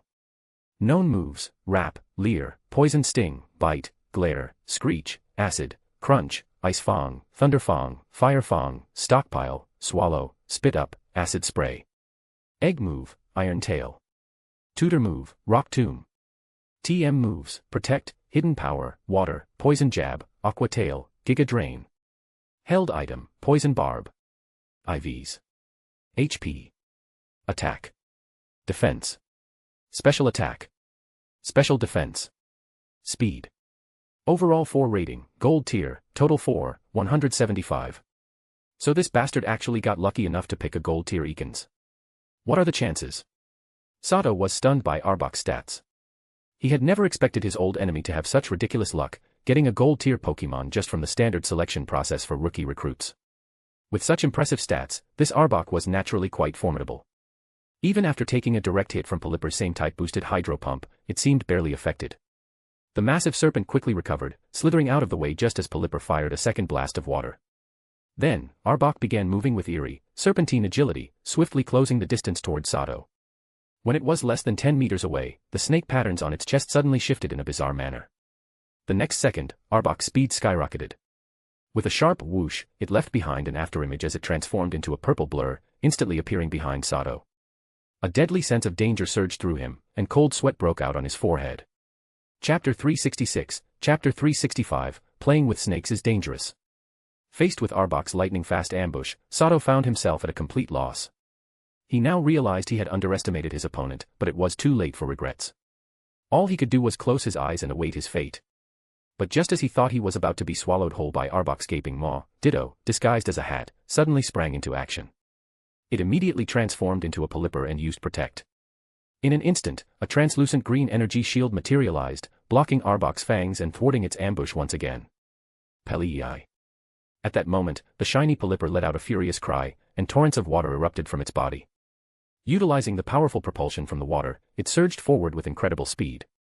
In the blink of an eye, it had positioned itself between Sato and Arbok. With a loud thud, Arbok's massive body was once again sent flying by the shiny polyper. Well done, Ditto, polyper. Press the attack, use Hurricane. Sato, having narrowly escaped death once more, wore a grim expression. Without hesitation, he commanded the shiny polyper to seize the advantage and trap Arbok in a storm. However, despite being hit squarely by waterfall, Arbok seemed largely unharmed. Ever since the markings on its chest had changed, its speed had increased drastically. With a phantom-like agility, it evaded Hurricane yet again. Meanwhile, the shiny polyper had activated its drizzle ability. Even in the underground space, where water-type energy was scarce, it managed to generate a rain cloud large enough to cover the entire mission hall. Soon, a light drizzle began falling throughout the hall, covering the floor with a thin layer of water. The rain immediately hindered Arbok's speed, while at the same time, the shiny polyper became even more agile, gliding effortlessly through the air. The two effects cancelled each other out, finally allowing the shiny polyper, enhanced by the mutated Supreme Sky-Splitting Stone, to keep pace with the transformed Arbok. Arbok had been relying on its abnormal speed to match the shiny polyper. Now that this advantage was gone, it had no chance to launch rapid ambushes on Sato anymore. Every one of its attacks was intercepted by the shiny polyper. With Sato's sharp command and polyper's advantage in flight and rain, Arbok was forced onto the defensive. The tide turned further when the shiny polyper landed a direct hit with Ice Beam, leaving Arbok's body stiff and partially frozen. On the other side of the hall, the Team Rocket members uninvolved in the fight had all backed away to spectate. Oddly enough, Rondo, Arbok's trainer, didn't look the least bit worried. Instead, his expression was one of excitement. His eyes flickered between fear and hatred as he watched Arbok. At this moment, Rondo was deeply shaken by Sato's strength. He knew exactly how powerful Arbok was. The fact that he had survived the treacherous Viridian Forest and improved so quickly was all thanks to Arbok. This particular Arbok was no ordinary one. Since its evolution, Rondo had discovered that it possessed 3 distinct pattern transformations. Attack marking temporarily boosts attack power significantly. Defense marking temporarily raises defensive capabilities. Speed marking temporarily grants a massive speed boost. With these transformations, Arbok was nearly unstoppable against Pokémon of similar strength, frequently defeating even stronger opponents. For a long time, Rondo had been grateful to have such a formidable Arbok. He had invested heavily in its training, feeding it only the best food and resources. But despite his efforts, Arbok remained utterly disloyal. No matter how well Rondo treated it, the serpent showed no signs of allegiance. As Arbok's power grew, Rondo found himself increasingly unable to control it. Worse yet, he started to suspect that he was being manipulated by the Pokémon. Whenever he looked into Arbok's eerie, crimson eyes, a murderous impulse would rise within him, clouding his thoughts with violent desires. More than once, Rondo had woken up in the wilderness, surrounded by mangled corpses. Meanwhile, Arbok would be coiled tightly around him, using his body for warmth. He, the trainer, now had to live in fear of his own Pokémon. More than once, Rondo had considered abandoning the treacherous snake. But he knew that if he ever discarded Arbok, the Pokémon, unrestrained by a Pokeball, would likely hunt him down and devour him. That terrifying thought forced him to abandon the idea. Of course, Arbok's disloyalty wasn't the only reason Rondo tolerated it. Rondo was a highly pragmatic man. His ruthless nature had helped him climb the ranks of Team Rocket, but so had his patience. Even though Arbok refused to obey him, Rondo knew that his entire career had been built on the serpent's strength. Without Arbok, he was nothing. However, in recent weeks, he had finally made up his mind. He had to get rid of Arbok. The realization struck when he noticed how badly his health had deteriorated. Sleep eluded him, his mind was constantly foggy, and, most disturbingly, Arbok's gaze grew more and more sinister. He was certain, if he didn't act soon, Arbok would devour him. Because of this, Rondo had deliberately avoided taking on the rookie competition mission. Instead, he had been secretly planning a way to eliminate the treacherous serpent before accepting the mission. But yesterday, disaster struck. The Black Serpent Gang, the organization he had painstakingly built, had been wiped out overnight. He had originally hoped to use the gang's resources to eliminate Arbok. Now, with his faction obliterated, that plan was nothing more than a fantasy. Yet now, against all odds, salvation had come. Rondo had no idea why Arbok had suddenly turned on Sato, but it didn't matter. The important thing was that the damn snake had finally met its match, and from the looks of it, Arbok was on the verge of defeat at the hands of Sato's shiny polyper. Yes. That's it. Kill that damn snake. It's about time someone put it in its place. Watching Arbok get blasted into the wall by another devastating hydro pump, Rondo's face lit up with excitement. For the first time in a long while, he felt relief. Despite possessing Thunder Fang, Arbok was unable to land a hit on the airborne Pelipper. And Rock Tomb. That was useless against a Pokémon enhanced by the rare Sky Stone. Finally, under the relentless assault of the shiny Pelipper's enhanced hydro pump, Arbok, battered and broken, collapsed onto the ground, utterly defeated. Chapter 367, Chapter 366, Unexpected Compensation. After seeing Arbok lying on the ground, barely clinging to life, Sato ordered his shiny Pelipper to stop attacking. Then, he shifted his gaze to Rondo. Although there was a hint of killing intent in his eyes, there was even more confusion. When the battle was already decided, Sato had specifically taken a look at Rondo, the owner of Arbok, only to find the man laughing heartily, looking extremely pleased. Seeing Rondo act this way, Sato, who had calmed down slightly, immediately realized that Arbok's attack on him hadn't been Rondo's command. In fact, while commanding his shiny Pelipper in battle, Sato had already found it odd, if Rondo had sent out Arbok to kill him, why didn't he give it any commands? And why didn't he send out any other Pokémon to assist? These questions puzzled Sato. Now, seeing Rondo's delighted expression only deepened his confusion. However, one thing was certain, Rondo had no intention of attacking him. I need an explanation. Why did your Arbok attack me?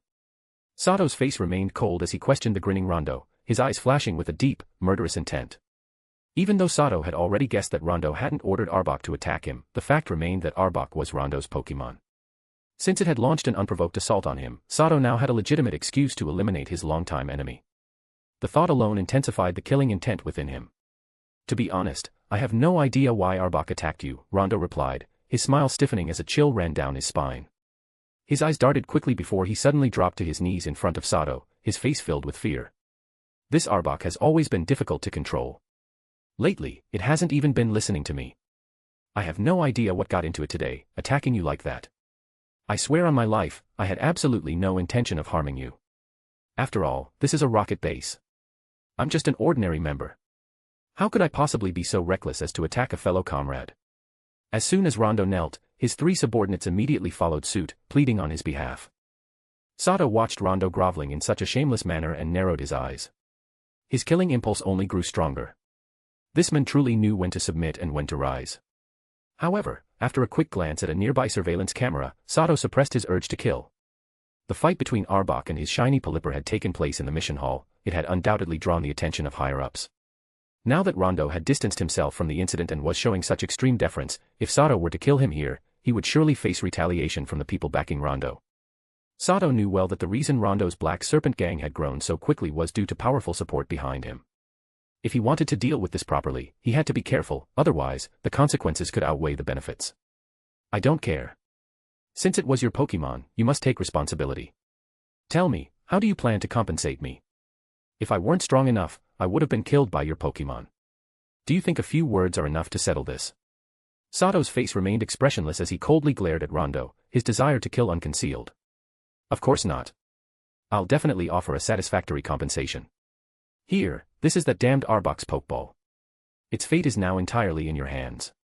And this, Rondo gritted his teeth, his expression pained, as he pulled out a Rocket League silver card. This card has 10 million Pokedollars on it. No password required. Please accept it. Hearing Sato's words had made Rondo's heart clench, but he knew there was no avoiding compensation. Without hesitation, he handed over Arbok's Pokeball and the silver card, even though it pained him immensely. This was nearly all the profits he had accumulated since founding the Black Serpent gang. It was practically his entire fortune. But when he thought about how he was essentially buying his life for 10 million Pokedollars, while also getting rid of a treacherous Arbok that had been trying to overthrow him, he felt somewhat at peace with the loss. Only 10 million. What a cheapskate. But I didn't expect him to hand over a gold-tier Arbok. Now, that's an unexpected gain. Sato wasn't particularly impressed by the money, his net worth was already substantial. What truly caught his interest was Arbok. Even though it had tried to kill him, and Sato had been tempted to kill it in return, if there was a way to make use of such a powerful Pokémon, then things would be different. Sato had personally experienced just how terrifying this Arbok was. Among his current team, it would easily rank in the top 4 in terms of strength, possibly even the top 3, given its type advantage. His Team Rocket team currently only consisted of Golbat, Nidorino, and a Meowth that had yet to fully develop. If he could tame this Arbok, it would be a valuable addition. At least you know your place. After a brief hesitation, Sato accepted both the Pokeball and the silver card. Without another word, he turned and walked toward the supply station on the left side of the mission hall. Along the way, he casually tossed Arbok's battered form into the Pokeball. What a twist of fate. I never expected to obtain a gold-tier Pokemon in such a way. But this Arbok is vicious to the core, I'll have to handle it carefully. Ah, whatever. Swampert can just beat it into submission. Sato glanced at the great ball containing Arbok, his expression unreadable. Watching Sato accept the items, Rondo finally felt a huge weight lift from his chest. He kept his head down, not daring to look at Sato, but the moment Sato walked away, his eyes flickered with deep hatred. As for the other Rocket members in the area, once they saw that the matter had been settled, they lost interest and began to leave the mission hall one after another. Afterward, Sato successfully accepted a rookie battle mission at the supply station before leaving the mission hall. Just as he stepped outside, his rocket-issued wristwatch beeped. A simple message appeared on the screen. Sato frowned slightly upon reading it. The sender was a complete stranger named Sakata Ryoichi. However, after thinking it over, he decided to follow the instructions in the message. The name Lord Caesar had been mentioned, and because of that, he changed his plans. Instead of heading straight for the teleportation room, he turned toward the public marketplace. Chapter 368, Chapter 367, Market Vendor, Sato Kaede. The public market in Team Rocket's underground base in Pewter City wasn't far from the mission hall. After walking for a short while, Sato arrived at his destination. It was around 10 a.m., the busiest time of the day for the market. However, the sender of the message was rather peculiar. They hadn't specified a meeting spot in the public market, leaving Sato completely in the dark about what to do next. Still, Sato wasn't too worried. He knew that if the other party hadn't provided a meeting location, they would likely come to find him instead. All he had to do was wait patiently in the market for a while. The only concern he had was whether the other party would make him wait too long, or worse, stand him up entirely. Humph, what an attitude. Just one message, and I have to come all the way here to meet them, only to be left hanging. Who exactly is this Ryoichi Sakata to Caesar? He sure has some nerve, Sato thought, somewhat dissatisfied. He had already spent about 10 minutes wandering around the market, but no one had approached him. The public market was bustling with people, with at least 100 stalls set up. Various Pokemon-related items were displayed in abundance, and the sounds of vendors shouting prices and haggling customers filled the air. Stepping into the market, Sato immediately felt as though he had entered Saffron City's underground black market. Of course, Pewter City's Team Rocket market couldn't compare to Saffron's in scale or notoriety. For example, the items being sold here seemed rather ordinary to Sato. Having attended an auction in Saffron's black market and spent a fortune there, he found most of the goods here unremarkable. However, even in a small market, valuable items could still be found. Using his system's identification function, Sato managed to spot a few valuable items among the stalls. As one of the most infamous dark organizations in Kanto, Team Rocket was not as ruthless as some other groups, but acts of theft and even murder were still common within its ranks. Because of this, most of the items circulating in Team Rocket's public market were stolen goods. Yet, among them, there were always a few hidden gems. At this moment, Sato had discovered something noteworthy at a small stall, a withered purple vine, about 2 meters long, speckled with tiny black spots. It looked hideous. Despite its ugly appearance, Sato was excited. According to his system's identification function, this purple vine was none other than the black-spotted venom vine, one of the key ingredients used to prepare food specifically for Nidoking. According to a tattered book on poison-type Pokemon breeding, the black-spotted venom vine only grew in areas inhabited by the Nido family, usually within their burial grounds. Like many poison-type Pokemon graveyards, the burial sites of the Nido family were deadly toxic wastelands where no other plants could survive. Indeed, the vine thrived by absorbing the toxins from the deceased Nido Pokemon and the abundant poison-type energy in the area. As a result, the vine contained a highly concentrated version of the toxins found in the Nido family's bodies. Over time, these toxins became even purer and more potent, while also accumulating an exceptionally high concentration of poison-type energy. Because of this, the Nido family held the black-spotted venom vine in high regard. It was one of their favorite foods, known to enhance their growth and significantly strengthen their internal toxins when consumed regularly. However, due to its rarity, only high-status members of the Nido family could eat it regularly. The burial grounds of the Nido family were heavily guarded, and since the vine was highly valued by them, most trainers had no idea of its worth and wouldn't bother trying to obtain it. As a result, this rare plant was seldom found on the market. From the poison-type breeding book, Sato had learned that this venomous plant, infused with Nido family toxins, was also a key ingredient in many specialized poison-type Pokemon foods. It had a wide range of applications. In short, the vine was extremely valuable and considered a monopoly ingredient. Its market price was around 1.2 million Pokedollars per meter. The vine in this stall was nearly 2.5 meters long, meaning it was worth at least 4 million Pokedollars. Unfortunately, the stall owner knew its true value. The seller had clearly marked its price as 5,000 Team Rocket points. Sato still wasn't entirely sure how valuable Team Rocket's internal points were, as their exchange rate with Poke dollars varied widely, sometimes differing by a factor of 100 or even 200. In general, Team Rocket members privately traded points at a rate of 1 point for 1,000 Poke dollars. By that calculation, 5,000 points were equivalent to 5 million Poke dollars. Before leaving Pewter City, Sato had about 600 points left. After receiving 3,000 points as compensation from the brute he defeated earlier, he now had a relatively decent amount. With a net worth of several hundred million Poke dollars, the value of these Team Rocket points was insignificant to him. However, at this moment, he lacked the necessary points to purchase this rare poison-type Pokemon food ingredient. The stall owner, a woman wearing a Ninetales mask, was adamant about only accepting points. Even when Sato offered 6 million Poke dollars to buy the vine, she refused outright. Sato understood her reasoning. Within Team Rocket, points were the true currency. Their value far exceeded that of Poke dollars. If not for the fact that many rare items required a specific rank to redeem, Team Rocket points would be even more valuable. In the eyes of most Team Rocket members, they were worth more than gold. As a result, few members were willing to exchange their points for Poke dollars. However, the opposite was always welcomed. Acquiring more points was highly desirable. Get lost. I already said no. If you don't have 5,000 points, I'm not interested in trading, no matter what you offer, the masked woman snapped, shaking her head when she saw the low-grade dusk stone Sato tried to use to cover the remaining cost. Fine, if you won't trade, then don't, Sato stated. Since he couldn't convince her, he had no choice but to find a way to earn the remaining 1,400 points. After glancing at the stall owner again, an idea suddenly came to him. Sato walked into a public restroom within the market. When he emerged, he had changed his appearance and was now wearing a pale mask. Soon, he returned to the stall owner's side. Under her suspicious gaze, he pulled out a simple wooden chair and sat down in an open space nearby. Next, he took out a clean cloth and spread it on the ground. Sato had made up his mind. This time, he was going to become a vendor himself. Chapter 369, Chapter 368, Bold Sales and Kecleon. Sato's stall didn't have much on display, just some energy Poke blocks of different colors and a single evolution stone.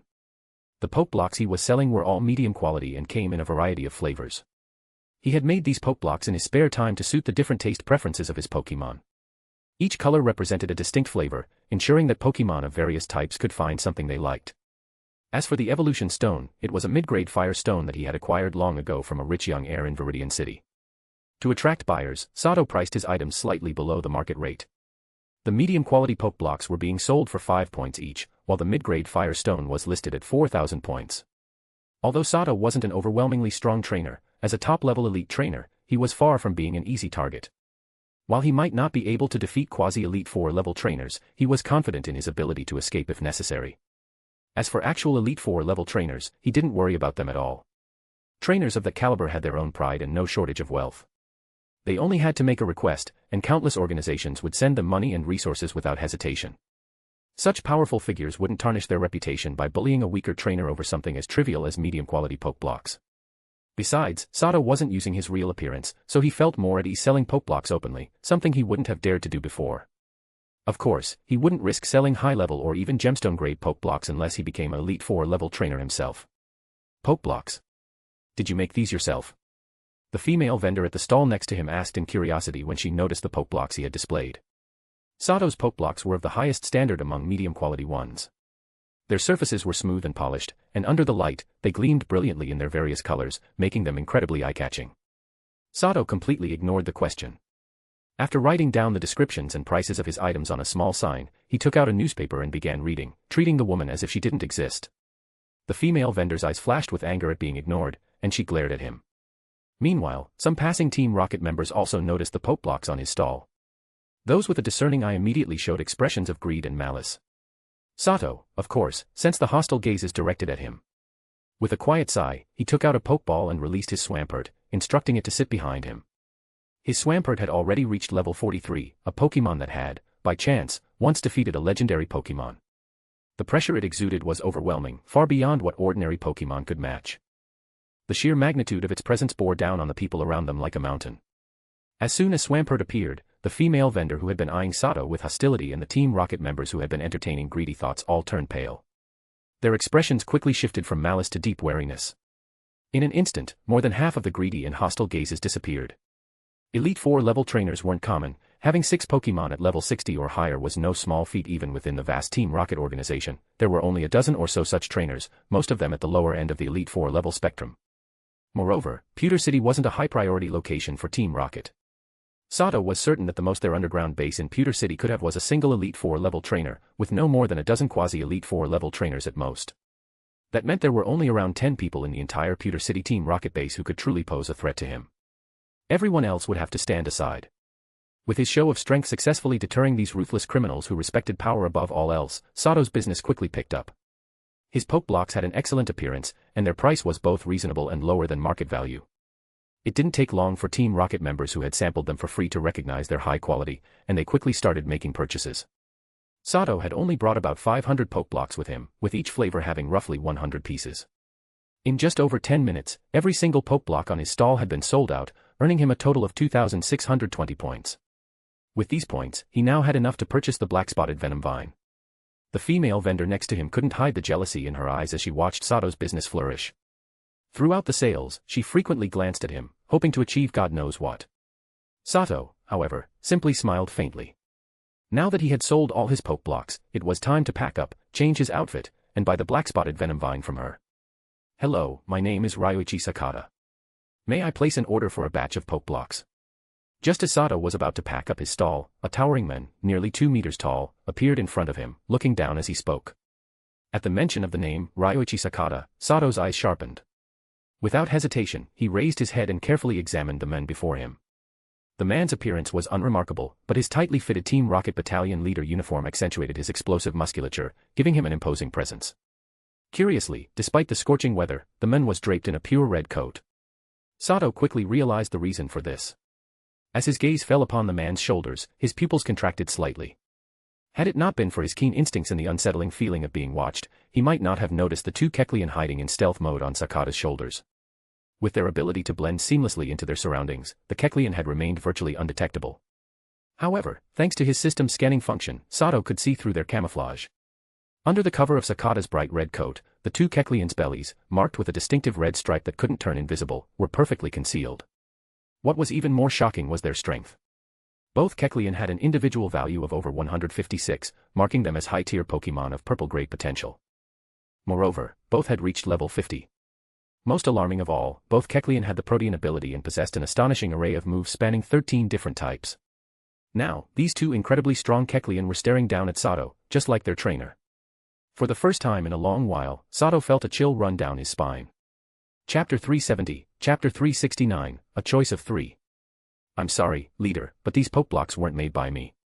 I got them from my superior. If you want to place an order, you can leave me your contact number, and I'll check with my superior. However, if your order is too small, I might not be able to convince them. Also, it'd be best if you paid a deposit." Even though the man before him was stronger, Sato showed no fear.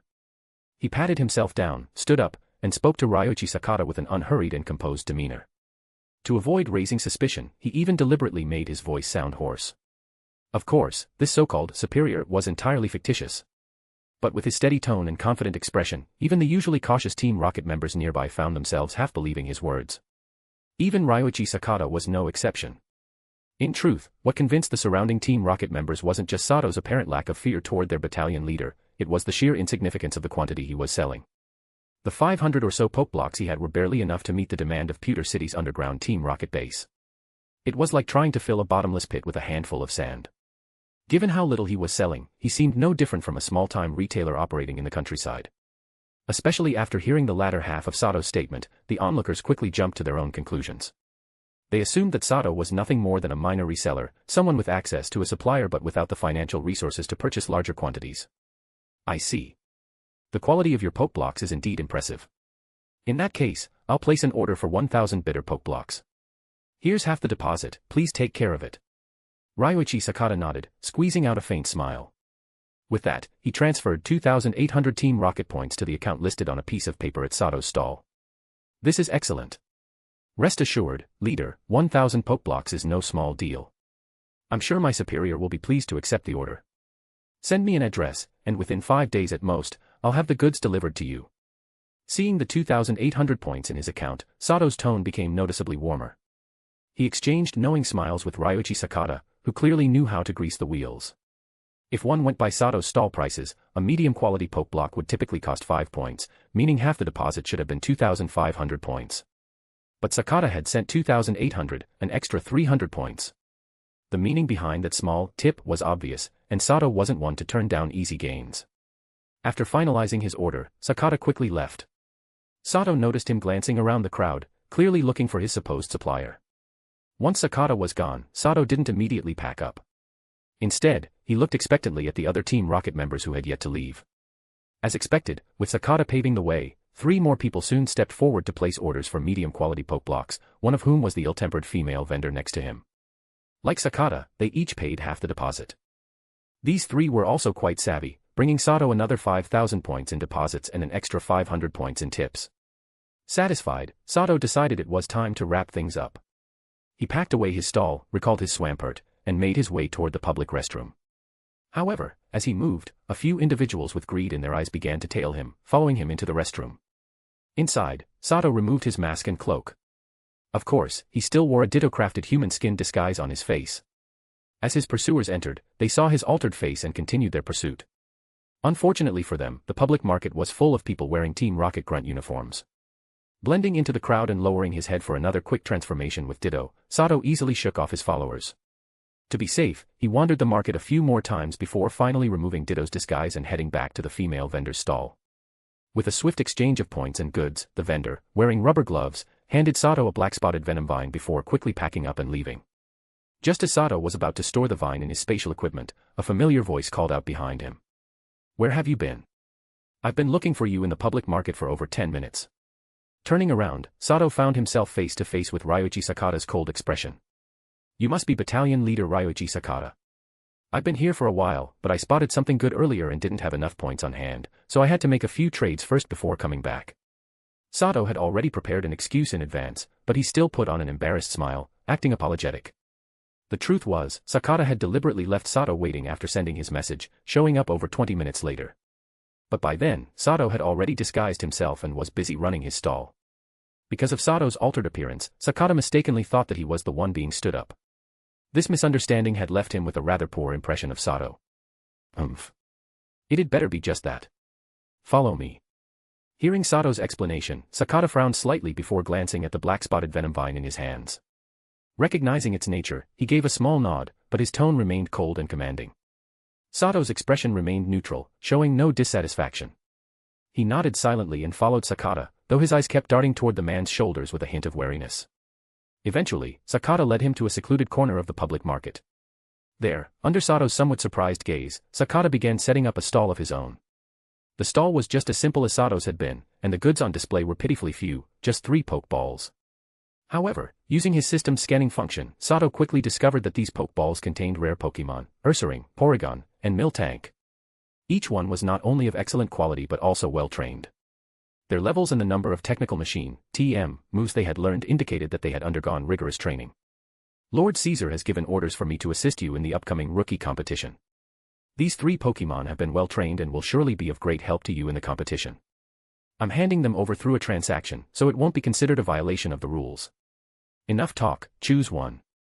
After finishing his preparations, Sakata sat down on the ground and stared straight into Sato's eyes. Chapter 371, Chapter 370, I Choose You.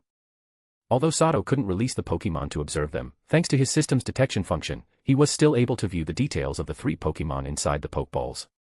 Ursaring's information. Pokemon, Ursaring. Level. Type, normal. Ability, quick feet. Gender, male. Known moves, fling, covet, scratch, baby doll eyes, lick, fake tears, fury swipes, faint attack, sweet scent, play nice, slash, hammer arm, scary face. Egg move, belly drum. Tutor moves, none. TM moves, fire punch, ice punch, thunder punch, protect. Held item, none.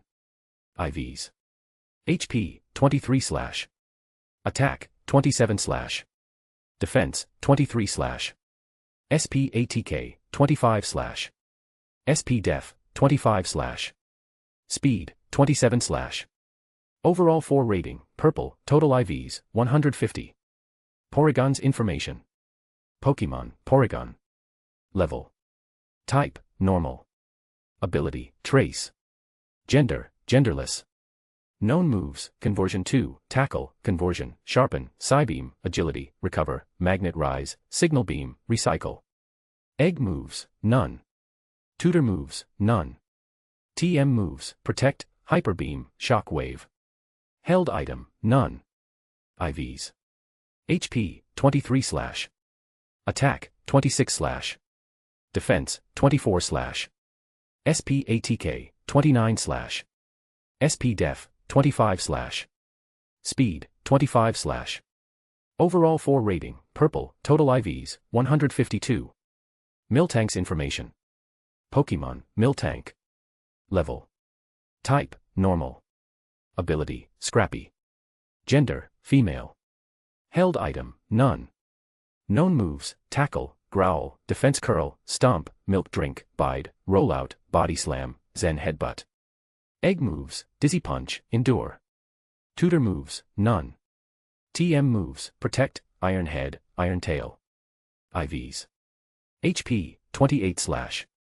Attack, 26/. Defense, 26/.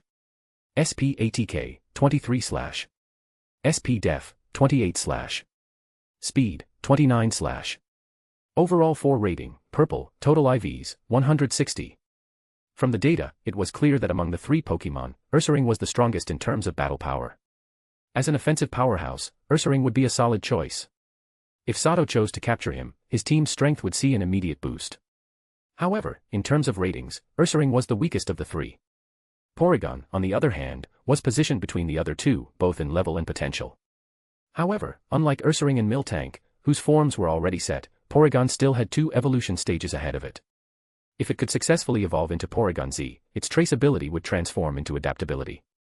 Given Porygon's ability to change its own type and learn a vast range of moves, a Porygon Z with adaptability would become a powerful offensive force. Moreover, Porygon had the unique ability to freely travel through electronic systems, which could be a game-changer in modern Pokemon battles. It could infiltrate or even sabotage enemy technology, making it a tactical asset. Additionally, as long as Sato carried a small electronic device, Porygon could hide within it, serving as a discreet bodyguard Pokemon. Despite all these advantages, Porygon had one major drawback, its evolution process. To evolve, it required both an upgrade and a dubious disc, which could only be obtained through trade. These items were extremely rare, typically in the possession of top Pokemon professors or elite organizations.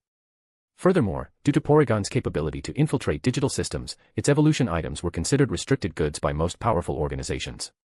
Obtaining them would be incredibly difficult unless Sato became a high-ranking member of a major faction or gained the absolute trust of a top-tier Pokemon professor. Realistically, unless Sato reached that level, he had almost no chance of acquiring these items. As for Miltank, it had the highest potential among the 3, but it was undoubtedly the weakest in direct combat. That said, Miltank's value was undeniable. It wasn't meant to be an attacker, it was a support Pokemon. With access to Milk Drink, Miltank was the perfect healer for a team. As long as a Pokemon could still breathe and move, Miltank could keep them in battle.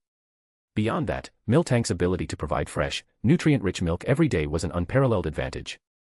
This milk significantly boosted the growth and development of Pokemon, especially newborns and young ones.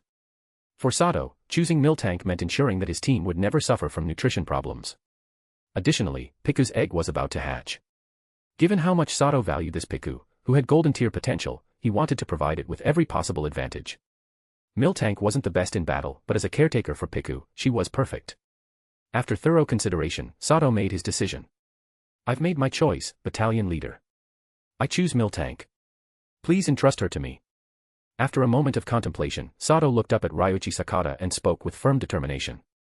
Humph, at least you have some sense. This Miltank is the most valuable among the 3. With her, your journey as a trainer will be much smoother. Take her, she's yours now. But be warned, if I ever find out that you've mistreated her, you won't get away with it. Ryuichi Sakata's expression stiffened slightly, and he let out a snort before reluctantly handing over the Pokeball containing Miltank. It was evident that he held some resentment towards Sato. As soon as he completed the task given to him by Caesar, he immediately left, not giving Sato any chance to ask further questions. What's his problem? He was the one acting all high and mighty, yet now he's treating me like I'm unwelcome. Caesar has clearly taken an interest in me, shouldn't that make us allies? Sato frowned, feeling slightly annoyed by Sakata's attitude. Whatever. He's not someone worth befriending anyway. Looking forward to working with you, Miltank. With a glance at the pokeball in his hand, Sato's mood lifted again. He spoke softly to Miltank before tucking the pokeball away and swiftly leaving the public marketplace. Chapter 372, Chapter 371, The First Mission Location and the Rebellious Snake. An hour later, Sato, now dressed in his elite trainer uniform, resurfaced in Pewter City. Without wasting any time, he rode his shiny Pelipper straight to the Pokemon Center in the city's center. Miss Joy, I'll be leaving Pelipper, Nidorino, Miltank, and Arbok in your care. Oh, and be careful with this Arbok, I just caught it recently, and it's extremely vicious. You should handle it with extra caution. Sato handed over the 4 Pokeballs to Nurse Joy at the counter and gave her a warning. Don't worry, Mr. Sato. We have plenty of experience treating aggressive Pokemon. There won't be any issues. Hearing Sato's words, Nurse Joy responded with a professional smile before passing 2 Pokeballs to the Chansey beside her. With the Pokemon treatment arranged, Sato took a seat in the waiting area, carefully analyzing the hints provided in the mission details for the Rocket Team's rookie competition. The first phase of the competition involved finding the designated location. However, the exact location wasn't given outright. Instead, Rocket Team recruits had to follow the hints in their mission briefs and complete specific tasks step by step to obtain the next destination. Currently, the only hint Sato had received was a single name, Viridian Forest. This meant that if he wanted to proceed and obtain the next location, he had to head to Viridian Forest and search for clues there. Sato didn't know what challenges awaited him, but based on what he'd heard from experienced participants, Rocket Team always had operatives secretly monitoring the contestants. As soon as a contestant entered the designated area, someone would approach them and provide further mission details. If Sato's guess was correct, Rocket Team likely had scouts stationed at every mission location's entrance. The moment a contestant appeared, they would initiate contact. With this in mind, Sato figured that as long as he entered Viridian Forest from the Pewter City side, he would soon receive his specific mission. About half an hour later, Sato heard his name called over the speakers. He quickly retrieved his Pokemon from the counter and then headed to an empty outdoor battle arena near the Pokemon Center. Before departing, he had to deal with 2 issues, Arbok and Miltank. He couldn't afford to have them cause trouble in the middle of a mission. Naturally, the first problem to address was Arbok, the large, purple, venomous snake. Just like its former trainer, Rondo, it was extremely vengeful. Ever since Sato had ordered his Zubat to defeat it, Arbok had held a grudge. Not long ago, it had even ignored Rondo's commands, bursting out of its Pokeball to try and kill Sato. Not only that, but Arbok was also exceptionally powerful. With its 3 mysterious pattern transformations, it was nearly unmatched among Pokemon of the same level. It even had the capability to defeat stronger opponents, making it extremely arrogant. The biggest problem was that this snake was naturally rebellious. If it wasn't completely subdued, it would likely turn on its trainer. Rondo, who had nearly been devoured by it, was a prime example. It had to be said, taming this venomous snake would be difficult for most trainers. However, Sato was confident. He knew that while Arbok was extremely vicious, it respected strength. If it encountered a superior opponent, it would acknowledge them. In fact, it would even become obedient in its pursuit of power. Of course, keeping it in check would require periodic beatings to remind it that it was still too weak to rebel. In short, Sato believed that if he could defeat Arbok in a direct battle, he could make the rebellious snake submit and obey his commands. Previously, he had relied on his shiny Pelipper to defeat Arbok, but he knew the snake didn't truly accept that loss. Pelipper had simply used its aerial advantage to kite Arbok from a distance, never engaging in a direct confrontation. As a result, Arbok didn't recognize that as a fair fight, nor did it acknowledge Sato as its trainer. Come out, Swampert. You too, Arbok. After confirming that no one was around, Sato tossed out 2 Pokeballs, releasing his Swampert and Arbok onto the battlefield. In an instant, the towering figure of Swampert appeared beside Sato, while Arbok's massive purple body coiled in front of him. With a strength of level 43, Swampert was in an entirely different league compared to Pelipper. At the same time, it was far superior to the level 37 Arbok. Because of this, despite the hatred burning in its eyes, Arbok didn't dare make a reckless move. Arbok, because I defeated you, your trainer, Rondo, considered you too weak. To curry favor with me, he gave you to me as compensation. That means from now on, I'm your trainer. Personally, I do think you're weak, but you have potential. So, I plan to train you. However, I know you refuse to accept your previous defeat. So I'll give you a chance. If you can defeat my Swampert, I'll set you free. What do you think? But let me warn you, Swampert isn't someone a weakling like you can beat. You might even get killed. Sato stood beside Swampert, who lifted him up in its large hands. From his elevated position, Sato looked down at Arbok and taunted it. As expected, Arbok, with its arrogant nature, was immediately provoked by Sato's words. Its cold, reptilian eyes turned blood red with fury. The snake pattern on its chest shifted mysteriously, switching to its offensive stance. With a menacing hiss, it lunged at Sato, as if intent on tearing him apart. However, this was all a feint. Arbok's true target was Swampert. When it was about 2 meters away, the pattern on its chest changed again, switching to its speed form. In a flash, Arbok left behind a purple afterimage and shot toward Swampert with lightning-fast speed. Its gaping maw glowed green as it prepared to sink its fangs into Swampert's neck, Giga Drain activated. Unfortunately, Arbok overlooked one thing: Swampert had a tail. Swampert's tail shimmered with a metallic sheen as it executed Iron Tail, whipping around at blinding speed and striking Arbok before its attack could land. Arbok was sent flying. A split second later, boom. The snake's massive body crashed into a wall nearly 20 meters away, embedding itself into the structure. Ever since consuming the Mu Gene Enhancement Potion, Swampert's affinity for ground-type energy had reached extraordinary levels, far surpassing that of an ordinary ground-type Pokémon. With its heightened perception, Swampert could detect every movement within a 100-meter radius. No matter how fast Arbok was, as long as it remained on the ground, it couldn't escape Swampert's awareness. The only outcome was a ruthless counterattack. Chapter 373, Chapter 372, Capturing the Defiant Arbok and Parcel. Swampert was naturally gifted with immense strength. With a single iron tail, Arbok immediately felt as if every bone in his body was about to shatter. A sharp, agonizing pain spread through his entire form, sending intense waves of discomfort through his nerves. However, Arbok had astonishing regenerative abilities. The pain in his body quickly subsided, and he struggled to extract himself from the wall he had been slammed into. But the moment he emerged, his vision was filled with Swampert's towering, mountain-like physique, exuding an overwhelming and oppressive presence. For a moment, Arbok's entire body stiffened in place, not daring to act rashly. A deep wariness flickered in his eyes, and beneath that, a long-forgotten fear surfaced. Although it had been only a single exchange, Arbok had already realized the vast gap between him and Swampert. Right now, he was absolutely no match for the opponent standing before him. How about it? Still want to fight? Sato stepped out from behind Swampert, walking calmly up to Arbok with a stern expression. Let me make one thing very clear: you will never be able to defeat Swampert. That Iron Tail just now was merely a warning. If you dare to resist again, you'd better be prepared to be smashed into meat paste. As he spoke, a cold and murderous glint flickered in Sato's eyes. At the same time, the aura of a powerful trainer erupted from him. Arbok had tried to kill him multiple times. If the serpent could not be tamed, then Sato would show no mercy. Death would be the only fate awaiting such a rebellious Pokémon.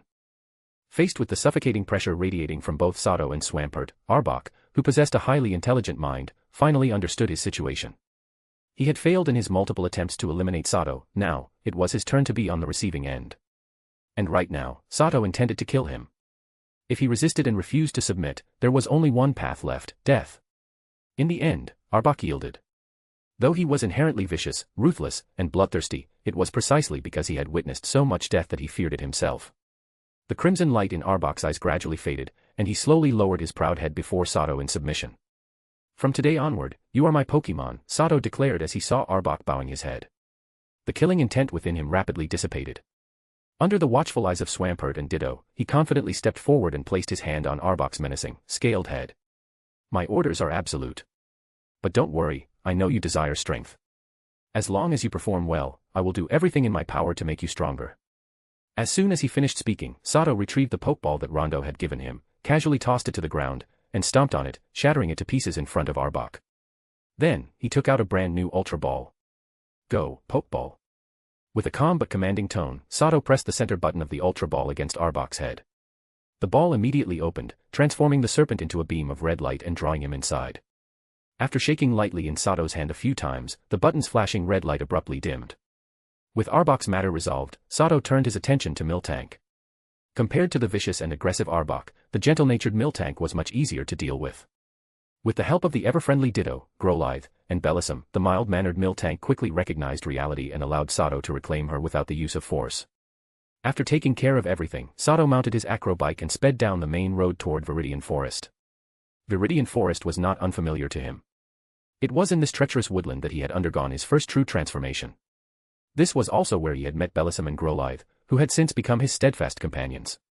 However, the area where Sato had previously roamed in Viridian Forest was a danger zone, home to high-level wild Pokémon and powerful Pokémon colonies. Now, however, he was entering Viridian Forest from Pewter City's main road, leading into a designated safe zone. As long as he followed the well-trodden path carved through the forest, he would not stray into hazardous territory. Of course, in this safe zone, he would only encounter low-level wild Pokémon, mostly common species. Finding anything rare here was practically impossible. Viridian Forest was the largest forest in Kanto, teeming with a diverse array of Pokémon. Since ancient times, it had been considered a land of abundant natural resources, with countless mysterious legends passed down through generations. One of the most famous legends was the supposed gift of Viridian power bestowed upon chosen individuals. This tale was widely known among trainers and often exaggerated into mythical proportions. Most trainers were at least somewhat familiar with Viridian power. Throughout history, those who possessed it had all become legendary trainers. Take, for instance, the current Kanto Elite Four's Dragon-type specialist, Lance. He was said to be one such trainer blessed by Viridian power. According to rumors, he gained this ability by sheer chance while traveling through the forest. Because of this, countless trainers from around the world journey to Viridian Forest every year, hoping to obtain the fabled power. Unfortunately, despite the staggering number of trainers who had attempted to seize this opportunity, none had ever succeeded. Some keen observers had noted that throughout history, all known wielders of Viridian power were born in Viridian City. Additionally, very few people had realized that Viridian Forest did not only favor humans, it was more inclined to bestow its blessing upon wild Pokémon with pure hearts. Since Viridian Forest was the homeland of both Bellossom and Growlithe, Sato released them once he entered the forest, letting them ride with him, Bellossom on the bike's rear seat and Growlithe perched in the front basket. Both Pokémon were visibly thrilled to return to their birthplace. Growlithe rested his front paws on the edge of the basket, panting excitedly as he took in the sight of the trees and bushes passing by. Bellossom, on the other hand, clung to Sato's waist with a bright smile, her small body glowing faintly with a soothing green light. Though the forest paths were rough and uneven, they posed no challenge for Sato's acro bike. The ride remained smooth, and he leisurely continued forward along the dirt trail.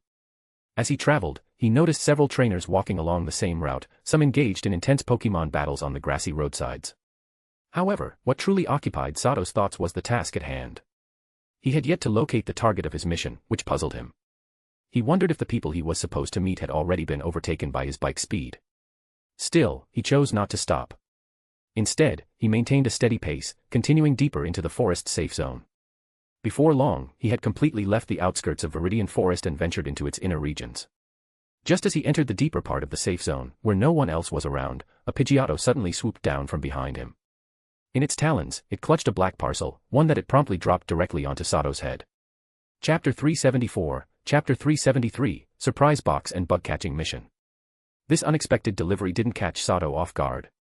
Instead, it was a pleasant surprise. He continued riding at a steady pace without stopping his bike. Just as the black package was about to land on Sato's head, the red and white cap on his head suddenly opened its small eyes, stretched out its tiny hands, and firmly caught the package. Once the Ditto, disguised as a cap, successfully secured the black package, Sato slowly pulled over to the side of the road. He then took the package from Ditto's hands. Rather than opening the package immediately, Sato first stored away his acro bike. Then, accompanied by Growlithe and Bellossom, he stepped off the dirt path and headed into a dense patch of tall grass nearby. With Bellossom's help, the thick grass ahead of Sato seemed almost sentient, parting to form a safe path for him.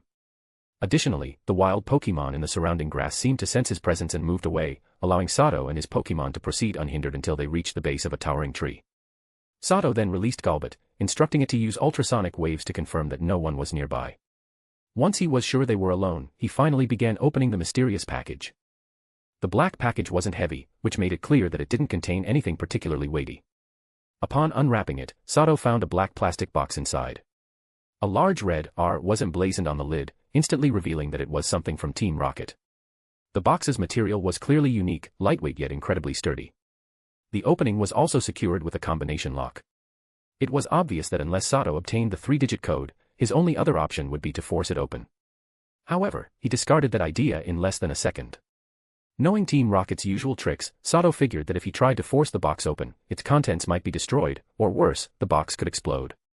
He carefully examined the plastic box, looking for clues to the combination. However, there were no apparent hints. Since he wasn't sure what might happen if he tampered with the lock, he refrained from randomly inputting numbers. Finally, his gaze shifted to the black wrapping cloth that had covered the plastic box. As expected, upon closer inspection, he discovered something unusual about the seemingly ordinary black fabric. Using a small knife, Sato carefully sliced open the fabric, revealing a hidden inner layer. From it, he extracted a strip of white cloth, identical in texture to the black wrapping. Embroidered on the white fabric were 3 black numbers, 269. Seeing these numbers, Sato considered his options and decided to use them to unlock the combination lock. Sure enough, with a faint click, the lock opened as soon as he entered the numbers in order. Even so, Sato didn't rush to open the box right away. Instead, he let his imagination run wild, considering the worst possible scenarios. Taking extra precautions, he placed the box at a distance and released his Nidorino. Then, he commanded it to use Psychic to remotely open the box. Upon receiving the order, Nidorino's eyes glowed with an intense blue light, and the plastic box was instantly enveloped in a shimmering psychic aura. Under Nidorino's control, the lid slowly lifted. The next moment, with a sharp whoosh, a red object shot out from the box like a bullet, rocketing straight into the tree canopy. It snapped 3 small branches before getting lodged among the higher branches. Narrowing his eyes, Sato recognized the red object, a boxing glove with a white plastic fist inside. A metal spring was attached to the bottom of the plastic fist. Clearly, if Sato had opened the box head-on, he would have been struck square in the face by the glove. Judging from the force with which the glove had shot out, a direct hit to his head wouldn't have been fatal, but it definitely would have left him dizzy, possibly even with a bruised or swollen face. Good thing I was cautious, otherwise, I would have taken that punch for sure. Who the hell designed this? What a ridiculous prank. Is this supposed to train rookies in dodging sneak attacks? Looking at the red boxing glove stuck in the tree, Sato felt exasperated. He then turned his attention back to the plastic box, feeling somewhat speechless. Fortunately, apart from the glove, there were no other traps inside. The box now lay open, revealing a communication device and 6 black pokeballs. Still wary, Sato had Nidorino once again use Psychic to retrieve the items from a distance. The communication device resembled a tablet but was only the size of an adult's palm. On the back, there was a recessed slot designed for holding a minimized pokeball. As for the 6 black pokeballs, aside from their color, they were identical to standard pokeballs. The communicator was currently turned off. As soon as Sato picked it up, he switched it on. The screen lit up almost instantly, playing a short video. Due to poor lighting, the footage was somewhat grainy. It showed a person seated in an executive chair, their back facing the camera. Beside them, a Persian lay lazily. After a brief moment, a metallic, synthesized voice began speaking. First, it welcomed Sato to Team Rocket. Then, it listed a long series of supposed benefits of joining.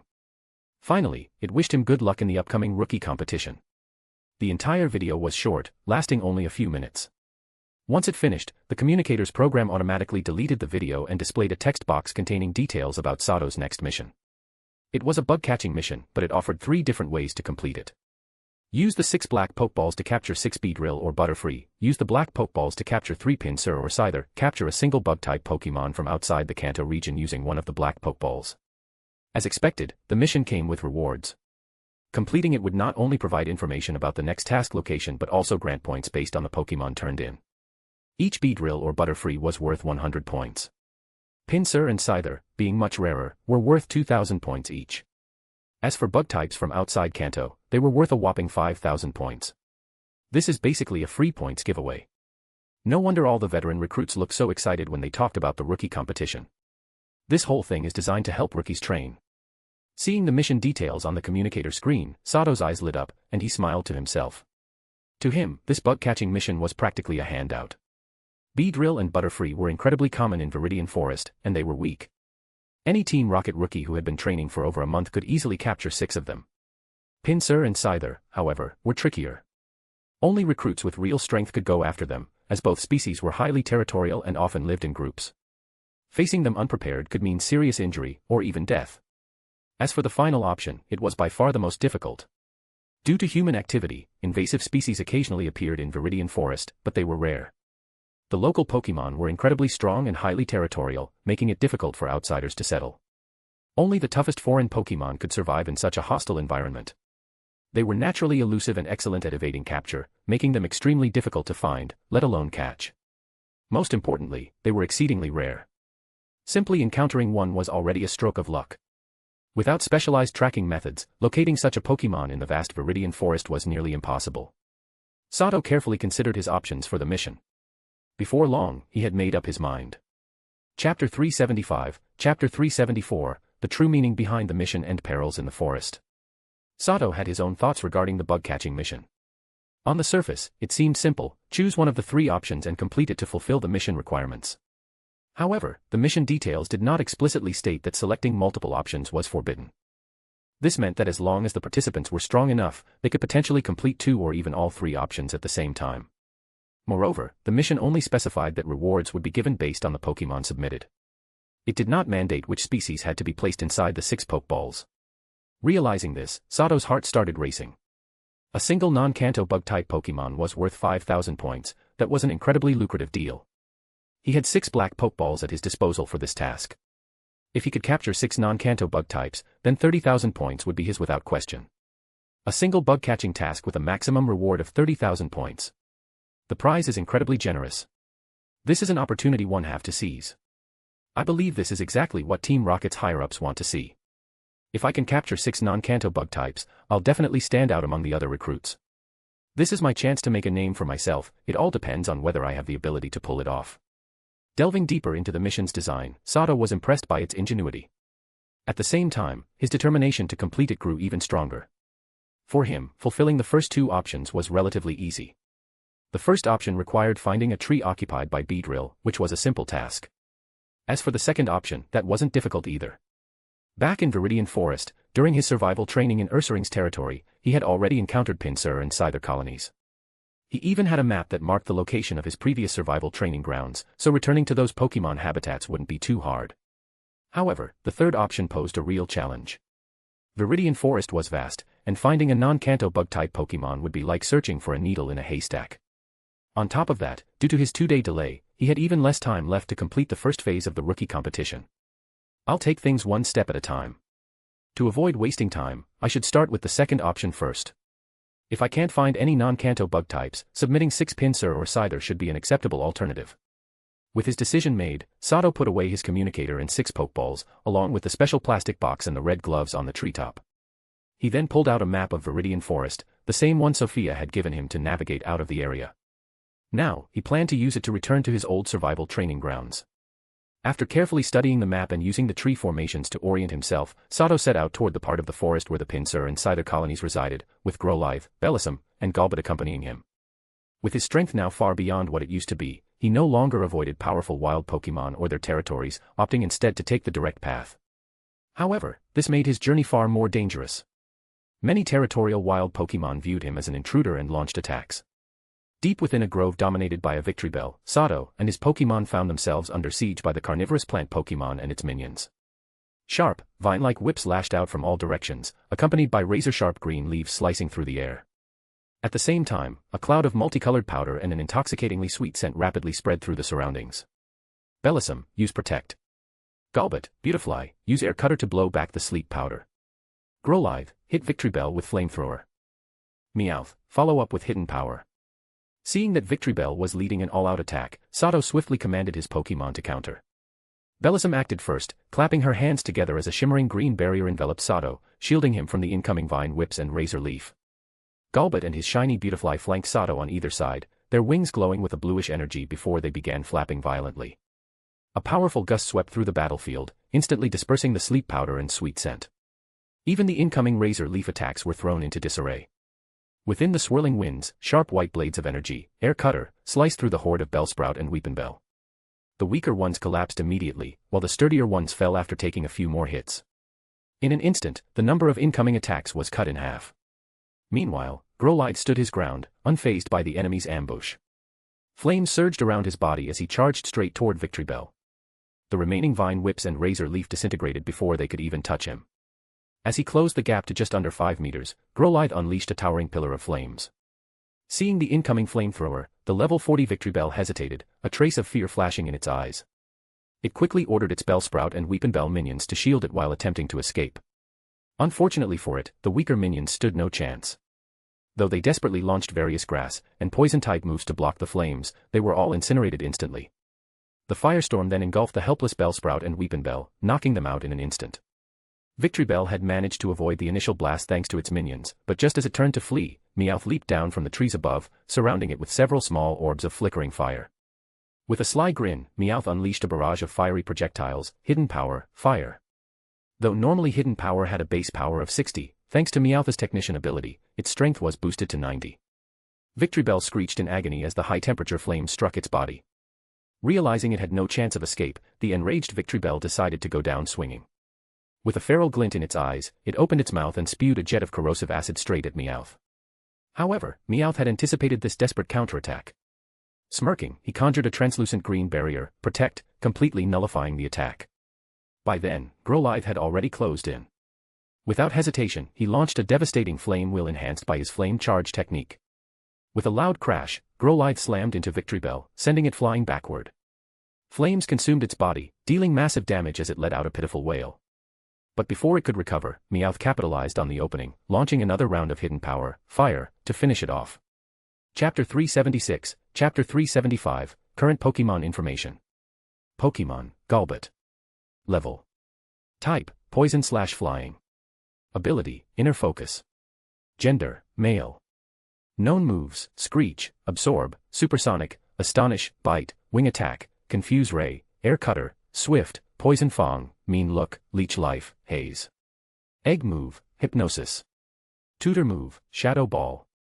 TM moves, Gust, Protect, Steel Wing, Hidden Power, Electric, Aerial Ace, Taunt. Held item, None. IVs. HP, 21, 31. Attack, 23, 31. Defense, 25, 31. SP ATK, 22, 31. SP. Def, 27, 31. Speed, 25, 31. Overall 4 rating, purple, total IVs, 143, above 140.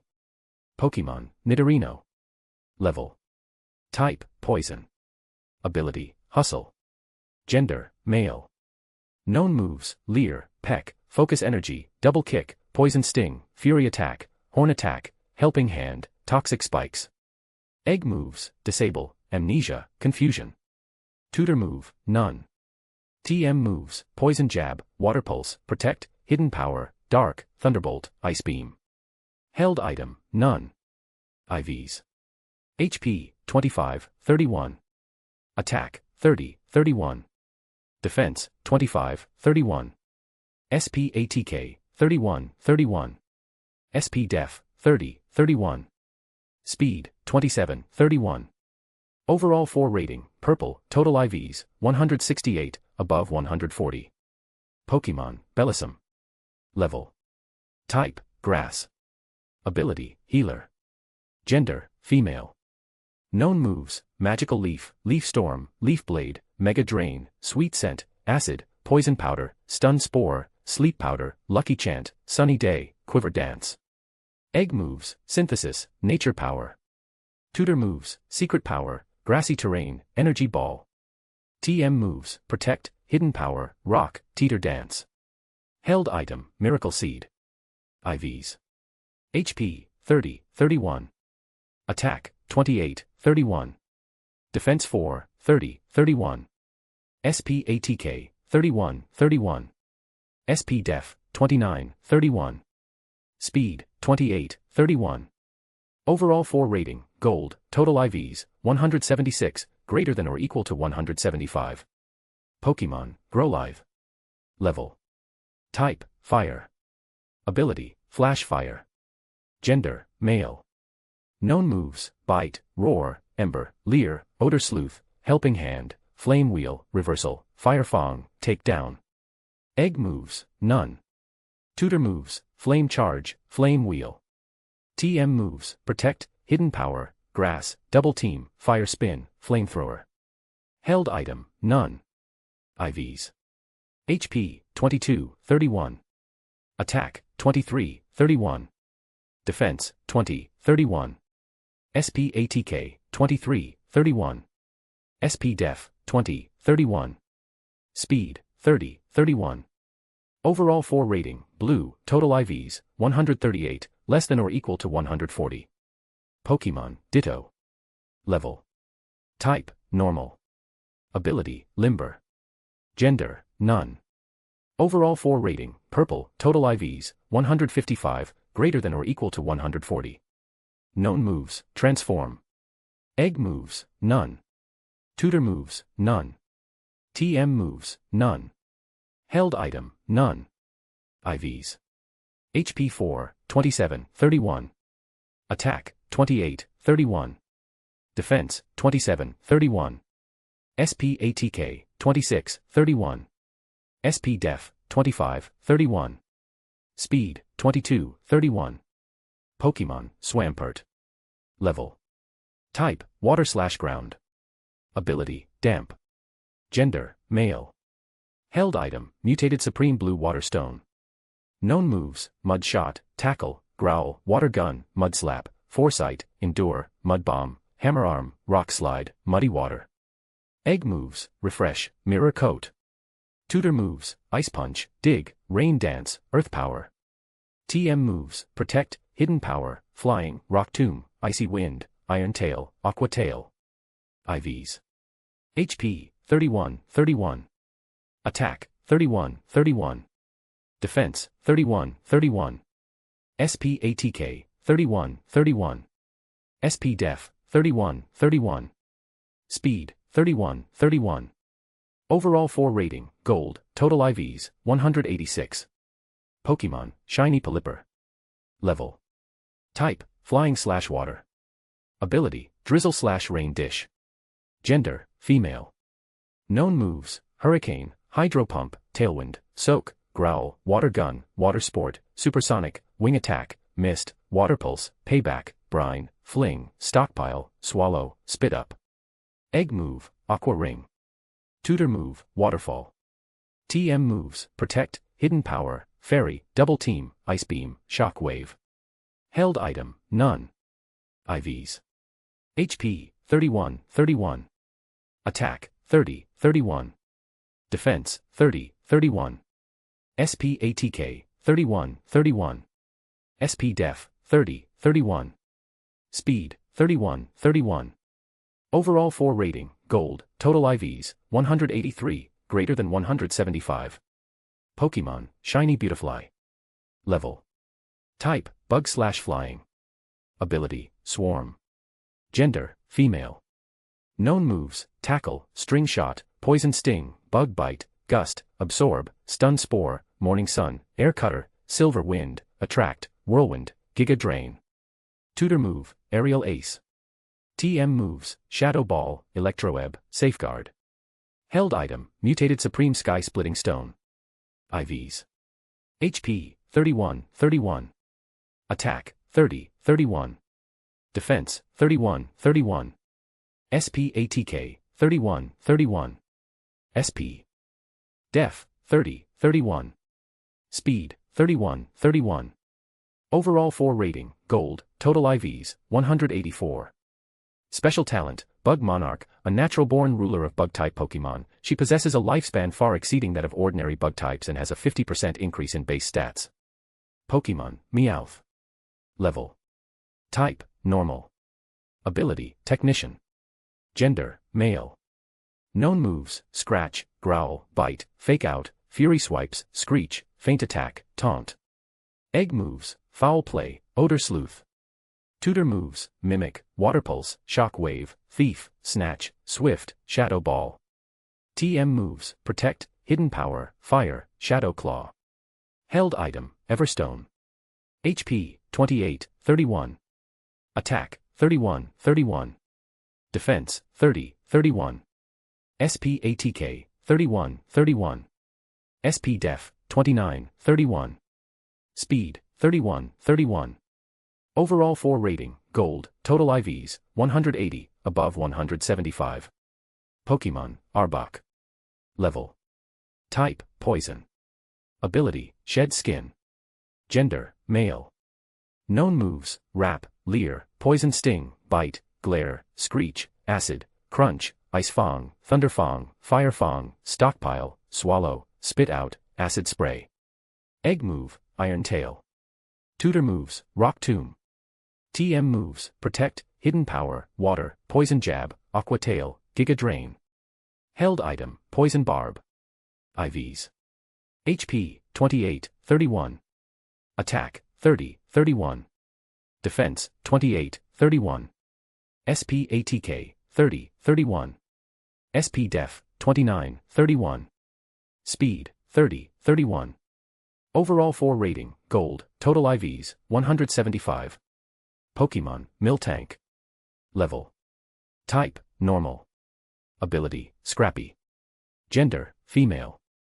Known moves, tackle, growl, defense curl, stomp, milk drink, endure, rollout, body slam, zen headbutt. Egg moves, hammer arm, endure. TM moves, Protect, Iron Head, Iron Tail. Held item, none. IVs. HP, 28, 31. Attack, 26, 31. Defense, 26, 31. SP ATK, 23, 31. SP Def, 28, 31. Speed, 29, 31. Overall 4 rating, purple, total IVs, 160. Chapter 377, Chapter 376, Victory Bell's Nest. Seeing their leader, Victory Bell, defeated, the nearby Bellsprout and Weepinbell who were still resisting were immediately stricken with fear. They quickly abandoned their fight and scattered into the jungle, marking the end of this large-scale battle. Sato did not order his Pokémon to pursue them. Instead, he immediately released Miltank and had her assist Bellossom in healing the Pokémon that had participated in the battle. Miltank's healing method was a bit embarrassing. It required the recipient to drink her healing milk directly. Of course, the milk could be collected and given later, but its effectiveness would be somewhat reduced. The best way to consume it was straight from the source. However, this so-called embarrassment was only a human notion. Golbat and the other Pokémon didn't think there was anything shameful about it. In fact, Growlithe and Meowth particularly enjoyed drinking milk and happily ran over to get their share. Miltank's milk wasn't just highly nutritious and excellent for healing, it also rapidly restored stamina. It was truly an outstanding recovery item. The only downside was its short shelf life. Even when stored at low temperatures, it could last at most 2 weeks. Otherwise, it would spoil in about 2 days, and its healing properties would gradually weaken over time. At her current level of 30, Miltank could produce about 3 liters of milk per day. This was already considered a high yield. Sato didn't know much about Miltank as a Pokémon, but he did know that maintaining her high milk production required proper care. To that end, he provided her with high-quality Pokémon food suitable for normal types. However, seeing how Miltank was happily munching on the lush, juicy wild grass in the forest, Sato realized that providing her with premium pasture grass in the future might be the better approach. Victreebel was a level 40 Pokémon who commanded a large number of Bellsprout and Weepinbell, making it a small boss in this area. Now that Sato had put in the effort to defeat this boss, it was only natural that he would reap some spoils. As an intruder, Sato had no intention of wiping out Victreebel entirely, he merely left it gravely injured. Whether it survived or not was up to fate. However, as punishment for trying to take his life, and as a victor's right, Victreebel's belongings now belonged to him. With Growlithe's keen nose leading the way, Sato soon found Victreebel's lair hidden in a small cave covered in thick vines. But as soon as they approached the entrance, a foul, rotting stench wafted out from inside. Growlithe, Shiny Beautifly, and Meowth, all possessing sensitive noses, immediately recoiled in discomfort. Growlithe even tucked its tail between its legs and ran back to Sato, looking pitifully at him. "You've worked hard. Leave the rest to the others." "Come back, Growlithe, Beautifly, Meowth," Sato said with a chuckle as he retrieved the 3 Pokémon into their Pokeballs. Then, he took out a flashlight and entered the pitch-black cave with Golbat and Bellossom. This dark cave was indeed Victreebel's nest. At the same time, it served as a nursery for the Bellsprout clan it led. Not long after entering, Sato saw several animals and Pokémon hanging upside down from the ceiling, bound by vines. The ordinary animals had already perished, their bodies shriveled and bearing small puncture wounds. Nearby, a few young Bellsprout, around level 7 or 8, stared at him with expressions of either hostility or fear. Behind them were several Pokémon eggs, covered in purplish-green spots. Sato felt a pang of discomfort at the sight of this grim scene, but he harbored no particular animosity toward the Bellsprout clan led by Victreebel. After all, every creature in nature followed its own survival rules. It wasn't his place as an outsider to interfere. Even if he did, he wouldn't be able to change anything. As he ventured deeper into the cave, he encountered more and more lifeless creatures hanging from the ceiling. Before long, he also ran into a few Bellsprout guards left behind to protect the nest. Of course, if even Victreebel had been defeated, these remaining guards posed no real threat. Under Golbat's relentless ambushes, especially in the darkness where it thrived, not a single one of them remained standing. Sato and his Pokémon pressed forward, cutting through all obstacles, until they finally reached the chamber at the very back of the cave, Victreebel's living quarters. To his surprise, there was another Victreebel inside, this one at level 38. Judging by its appearance, it was likely the mate of the male Victreebel outside. Just like all other Victreebel, she was ferocious. She had already gathered numerous Bellsprout guards, waiting in ambush at the cave's deepest chamber. Now that she had spotted Sato and his Pokémon, she immediately launched a furious assault alongside her forces. Unfortunately for her, Sato had already anticipated this thanks to Golbat's echolocation ability. With a brief probe, he had lured all of them out of hiding. Feudal struggle. Golbat, Air Cutter. Growlithe, Flamethrower. Taking advantage of their position at the only entrance to the chamber, Sato commanded his Pokémon to unleash a barrage of attacks, trapping the enemy within the confined space. With Golbat's cutting winds and Growlithe's raging flames working in tandem, the female Victory Bell and her Bellsprout guards were swiftly overwhelmed. The battle lasted less than 10 minutes before the opposition was completely defeated, all of them collapsing onto the cave floor. The chamber at the cave's end was spacious, its ceiling lined with more captured creatures. Most had already perished. However, a few were still alive, evidently freshly brought in. To Sato's shock, among the survivors, he spotted 3 human trainers. Judging by their cheap clothing, they were likely civilian trainers who had mistakenly wandered into Victory Bell's territory and been captured by the male Victory Bell. These 3 were currently in a deep coma, having inhaled the Bellsprout clan's seductive sweet scent combined with an excessive dose of sleep powder. What a lucky find. A Cricketun, huh? Besides the trainers, Sato also discovered a Pokémon among the living captives that didn't belong to the Kanto region, a Cricketun. His heart leaped with excitement. This male Cricketun was level 37, a strong Pokémon. Yet, for some reason, it had been captured by the Victory Bell clan. It seemed that Cricketun was considered an exceptionally high-value prey. There were no signs that its nutrients had been drained, meaning it had been kept untouched. Most likely, the male Victory Bell had planned to feast on it personally, not even allowing the female Victory Bell to touch it. This fortunate turn of events let Sato claim the prize instead. Without hesitation, he pulled out a specialized black Pokeball for the mission and easily captured the still unconscious Cricketun. According to the mission requirements, all he had to do was place this Pokeball into the slot on the back of his communicator, and the bug-catching task would be complete. However, Sato wasn't satisfied with just earning 5,000 points. Instead of transmitting the Pokeball immediately, he tucked it into his pocket. He planned to capture a few more mission-target bug-type Pokemon before sending them all at once. Chapter 378, Chapter 377, Gains and Revisiting Old Grounds. The Bellsprout clan was evidently not a species that enjoyed collecting treasures. Instead, their craving for food was overwhelmingly strong. Inside their nest, aside from the vast stockpile of food, there were very few valuable items. If one excluded the unexpected gain of the Cricketun and the Pokémon egg that the female Victory Bell was desperately protecting, the most valuable things Sato found at the back of the Victory Bell's dwelling were 3 leaf stones. Judging by their quality, 2 of them were mid-grade, while the last one was high-grade. Altogether, their value should fetch over 15 million Pokedollars, a considerable sum for most trainers. As for the Pokémon egg in the female Victory Bell's embrace, Sato examined it and found that it contained a Bellsprout with an individual value rating as high as 171, a high-potential specimen. Unsurprisingly, this was most likely the offspring of the male and female Victory Bell.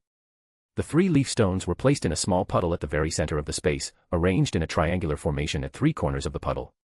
Perhaps due to the influence of the leaf stones, the water in the puddle had turned a vibrant green and radiated a strong life force. At the same time, a beam of bright sunlight streamed in from an opening at the top of the space, striking directly at the center of the puddle. Under the sunlight, the water emitted a soft green glow. The Bellsprout egg in the female Victory Bell's embrace had originally been placed in the center of the puddle. Judging by the arrangement, it was clear that the purpose was to nurture the developing Bellsprout with the pure grass-type energy from the leaf stones. Sato found this method of raising offspring among wild Pokémon quite fascinating. He wasn't sure whether it was effective, but he still made sure to memorize the setup carefully. However, he had no intention of taking the Bellsprout egg away. It wasn't that he wasn't interested, he simply didn't want to take it right in front of its parents. He wasn't that heartless. Judging from the Victory Bell's careful arrangement for raising their young, this Bellsprout egg was likely meant to be the future leader of their clan. If Sato took it away, this Bellsprout clan would suffer a devastating blow, possibly to the point of being wiped out by other nearby wild Pokémon groups. This clan had occupied this part of the forest for a long time, which meant they had their place in the ecosystem. If they were driven to extinction, it could cause drastic changes in the local wild Pokémon environment. At that point, the consequences would go far beyond just this one clan of Bellsprout. Though the male and female Victory Bell were heavily injured, they were grass-type Pokémon, and some of their subordinates had managed to escape. Their chances of survival were still quite high. In other words, Sato's actions hadn't caused irreparable damage to the Bellsprout clan, they would likely recover in time. In the end, Sato only took the 3 leaf stones. Before leaving, he also had his Bellissime aid the still-living Pokémon and trainers who had fallen into a deep sleep. Naturally, he prioritized helping the Pokémon first. Perhaps due to the trauma of their near-death experience, the moment they woke up, they fled in terror. As for the 3 civilian trainers, after reviving them, Sato drew them a simple map showing the way out of the danger zone and gave them some food, along with 3 Weepinbell he had casually captured with regular Pokeballs. Without paying heed to their desperate pleas, Sato then continued his journey deeper into the untamed zones of Viridian Forest. He had no obligation to these civilian trainers. Helping them escape danger, providing them with a map, food, and even Pokemon, he felt he had already done more than enough. As for acting as their babysitter, that was out of the question. Whether they could make it out safely depended on their own abilities. Sato understood exactly why these people had come here. They had ventured into the wilderness of Viridian Forest to seek fortune, so they had to be prepared for the risk of dying in the process. In truth, if he hadn't saved them, they would already be dead. After leaving the Victory Bell's territory, Sato encountered the areas controlled by a Vileplume and a Fiero. The Vileplume was easy to deal with. After witnessing Sato's strength, it quickly allowed him to pass. The Fiero, however, was another story. With a volatile temper, the Fiero immediately initiated a fierce battle. At the time, the level 41 Fiero led a flock of over a dozen other Fiero and hundreds of Spearow, chasing Sato relentlessly through the sky. The sheer number of them nearly blotted out the sun, creating an extremely dire situation. Faced with such overwhelming numbers, even Sato, confident as he was, had no choice but to flee. However, outrunning airborne foes was impossible. Fortunately, a brilliant idea struck him. He recalled how Ash and Pikachu had escaped from a flock of Spearow. He had his shiny Pelipper use Drizzle to summon a massive storm cloud, then had Golbat, Nidorino, and Meowth, all capable of using electric-type moves, launch their attacks into the cloud, artificially creating a thunderstorm. With lightning flashing through the rain-soaked sky, the drenched Fiero and Spearow became perfect conductors. A series of powerful chain lightning strikes shot down from the storm cloud, instantly wiping out over half of the pursuing Fiero and Spearow. Seizing the opportunity, Sato and his Pokemon fled under the cover of the storm, successfully shaking off the enraged flock. By around 4 p.m., he finally reached the outskirts of the Ursaring Forest once again. Sato still vividly remembered that back then, he had almost been devoured by an Arbok lurking at the edge of the forest. Now that he had returned, it was time for payback. Unfortunately, this Arbok turned out to be a sly and cunning creature. It seemed to sense that Sato was not someone to be trifled with, so it stayed hidden underground, refusing to come out. Despite searching the tall grass where the Arbok usually lurked for over 10 minutes, Sato couldn't find any trace of it. Before leaving, he had his Swampert unleash earth power across the area. After the ground was nearly torn apart by the attack, Sato left without bothering to check if the Arbok had survived. Continuing into the Ursaring Forest, he quickly encountered some familiar foes. Like stirring up a hornet's nest, he was immediately swarmed by a large number of Beedrill. However, if he hadn't feared them before, he certainly didn't now. To deal with the incoming Beedrill, he simply sent out Meowth and Growlithe to counterattack. Though the Beedrill had numbers on their side, their levels were too low. With Meowth controlling an array of small fireballs using Hidden Power, Fire, and Growlithe unleashing Pillars of Flame, Flamethrower, the Beedrill suffered heavy losses and were quickly driven back. Soon after, it seemed the Beedrill finally remembered the terror Sato had instilled in them before. For the rest of his journey through the Ursaring Forest, they kept their distance, too terrified to provoke this formidable enemy again. Chapter 379, Chapter 378, Reunion and the Father-Son Battle. Upon returning to Ursaring Forest, Sato's first priority was not to confront the Pinsir or Scyther colonies but to revisit the treehouse by the river where he had once lived. This small treehouse had been created by Bellissum using secret power, forming a cozy space inside a massive tree trunk. Though not very spacious, it had been more than sufficient for Sato, Zubat, and Gloom back then. Even though he had been away for over a month, stepping back into this tiny dwelling filled him with a sense of familiarity. After tidying up and adding some decorations like carpets and wallpaper, he finally left the treehouse. It was now past 4 p.m., and unless something unexpected happened, Sato planned to spend the night there. After finishing the cleanup, Sato still didn't go looking for trouble with the Pinsir or Scyther colonies. Instead, he had Growlithe lead the way back to the place where he was born. The moment Growlithe returned to Ursaring Forest, he had been visibly excited, his small eyes constantly fixed in the direction of his home. Sato, noticing this, naturally understood what was on his Pokemon's mind and let him take the lead. Under Growlithe's guidance, Sato quickly arrived at the small grove where Growlithe's family had once lived, an area rich with red berries. Now, the red berries hung abundantly on the tree branches, attracting many wild Pokemon like Rattata, Pidgey, and Sandshrew, all foraging for food. Woof! Woof! Growlithe happily dashed through the grove, barking excitedly, which startled many of the wild Pokemon. A small flock of timid Pidgey was so frightened that they took off in a panic. Woof! Woof! Woof! Woof! Woof!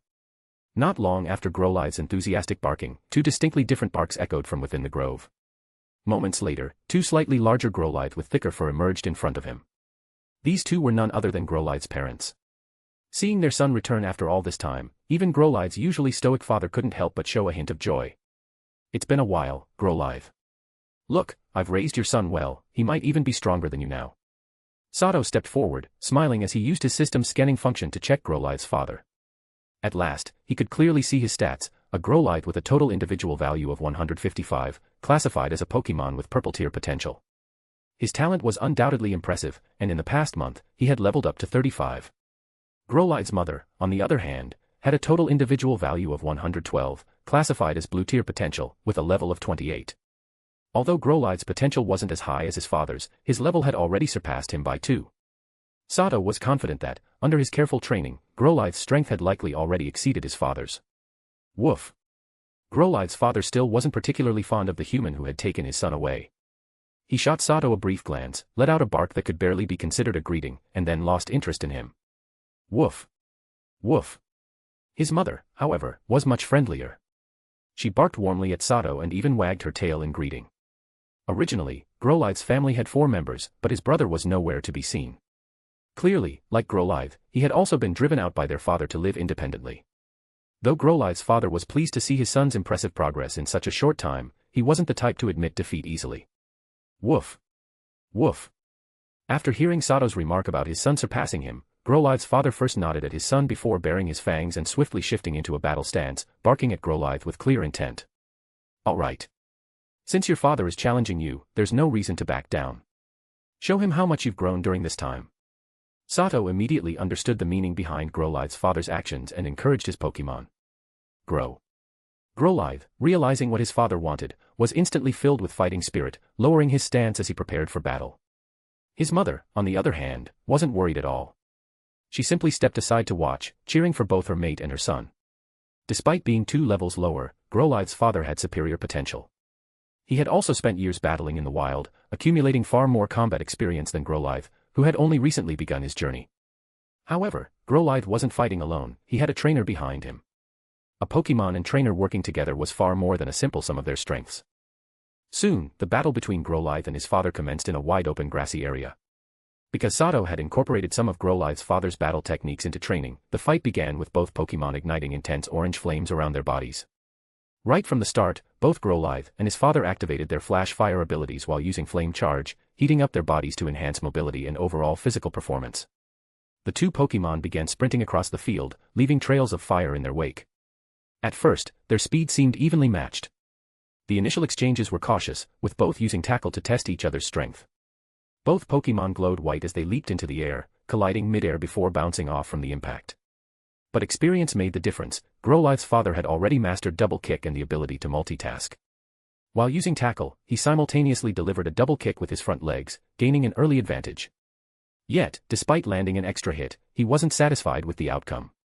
Through the exchange, he realized that his own physical condition was slightly inferior to his son's.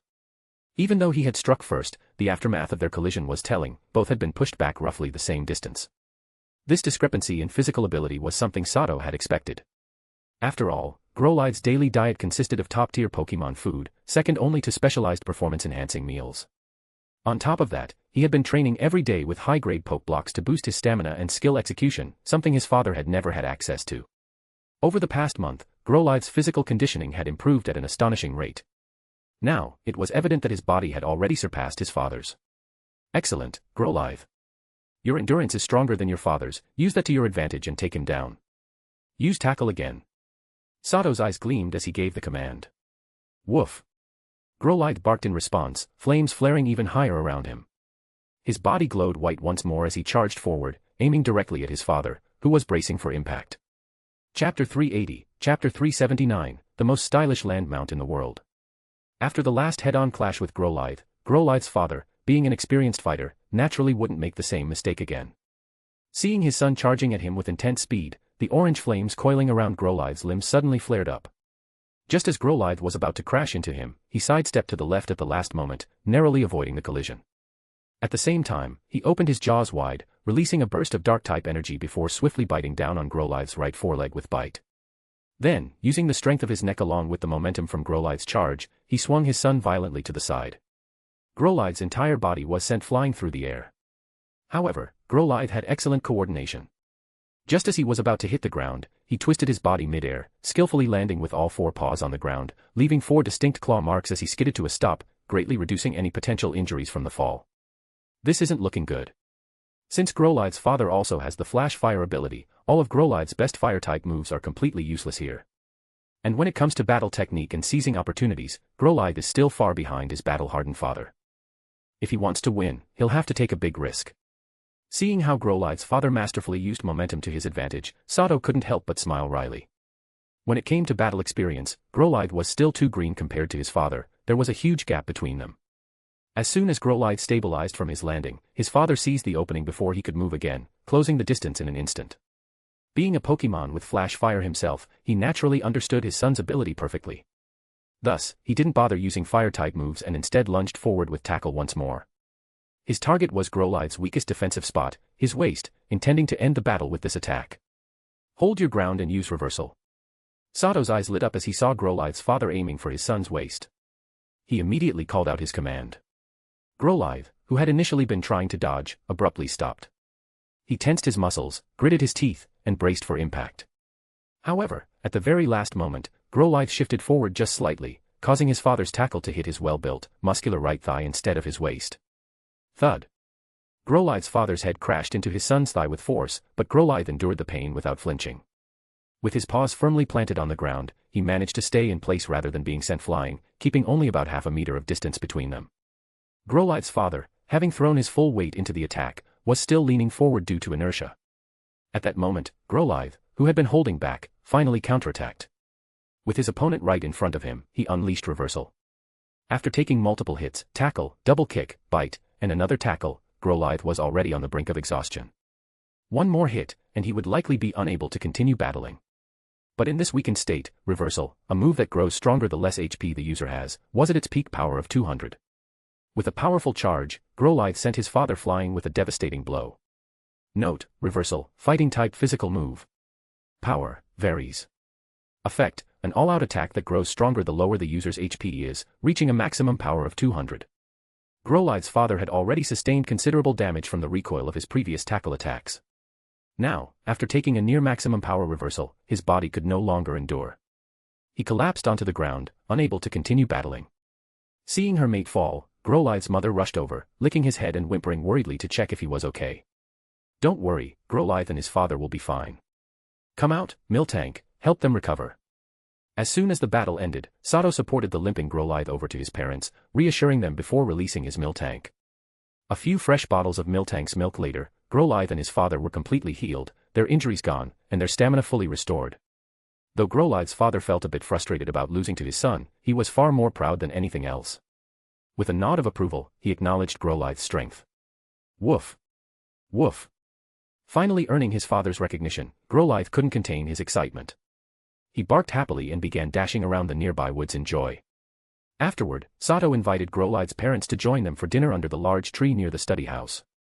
For this special occasion, Sato prepared grilled venison again. Unfortunately, Growlithe's parents seemed to prefer the premium fire-type Pokemon food that Growlithe usually ate, completely ignoring the venison. In the end, Swampert happily devoured it instead. By the time they finished their meal, it was already past 6 p.m. The sun was setting behind the mountains, signaling that Growlithe's parents would soon be leaving. "Don't worry, I'll take good care of Growlithe. One day, he will become a strong Pokemon." "Oh, right, Growlithe, this is a Fire Stone. It's the key to your evolution, take it." Before parting ways, Sato pulled out a mid-grade Fire Stone from his bag and handed it to Growlithe's father. This Fire Stone was originally intended for Growlithe, but after Sato obtained a mutated Fire Stone, this one became unnecessary, making it the perfect gift for Growlithe's father. Upon seeing the Fire Stone radiating with intense Fire-type energy, Growlithe's father's eyes filled with desire. He had already reached level 35, meaning he would have evolved long ago if not for the lack of a Fire Stone. Now, his chance to evolve had finally arrived. Without hesitation, he accepted the Fire Stone from Sato. As a Pokemon with inherited instincts, he knew exactly how to use it. Pressing his right forepaw onto the stone, he triggered his evolution. In an instant, both Growlithe's father and the Fire Stone were enveloped in a bright red glow. The Fire Stone dissolved into pure energy, merging into his body. As the transformation completed, Evolution's radiant light erupted from his form. Before their eyes, Growlithe's father grew significantly larger, his majestic appearance becoming even more awe-inspiring. By the time the glow faded, an imposing Arcanine stood before them. Compared to his previous form, Arcanine had grown at least 7 to 8 times bigger. Standing tall, he was now even larger than Sato himself. As expected from the most stylish land mount in the Pokemon world. This fur looks so soft, riding him must be incredibly comfortable. Sato's eyes sparkled with excitement at the sight of the newly evolved Arcanine. He then glanced down at Growlithe, who was gazing at his father with pure admiration, his small eyes filled with longing. After evolving, Arcanine let out a proud howl before turning with Growlithe's mother and vanishing into the forest. Within just a few breaths, they disappeared from sight. Don't worry, you'll meet them again. By then, you'll be an Arcanine too. Trust me, your evolution isn't far off, you've already earned your father's approval. Sato knelt down, gently patting Growlithe's head to comfort him as he watched his parents leave. Woof. Growlithe nodded and licked Sato's hand, his little tail wagging furiously. Chapter 381, Chapter 380, A Nighttime Forest Expedition, Gengar Attacks. As the clock approached 7 p.m., the sky finally turned completely dark. The forest became eerily silent, with only the occasional rustling of disturbed grass breaking the stillness after some time. The nighttime forest was significantly more dangerous compared to the daytime. However, at the same time, certain things that remained unseen during the day would gradually reveal themselves during the night. Faced with the pitch-black forest, which had suddenly taken on an eerie atmosphere, Sato did not choose to stay safely inside the treehouse. Instead, he ventured into the forest with Golbat, Growlithe, and his shiny Beautifly to explore. In reality, once one's eyes adjusted to the darkness, they would discover that the forest at night wasn't as impenetrably black as it first appeared. The moonlight from above, along with certain glowing plants and luminescent insects within the jungle, dispelled some of the overwhelming darkness. Sato's reason for exploring the forest at night was naturally tied to his search for the 5 remaining bug-type Pokemon from outside the Kanto region that he had yet to capture. Since they were non-native Pokemon, these foreign species had to adapt to their new environment. As a result, most of them had become nocturnal, making nighttime the best opportunity to find them.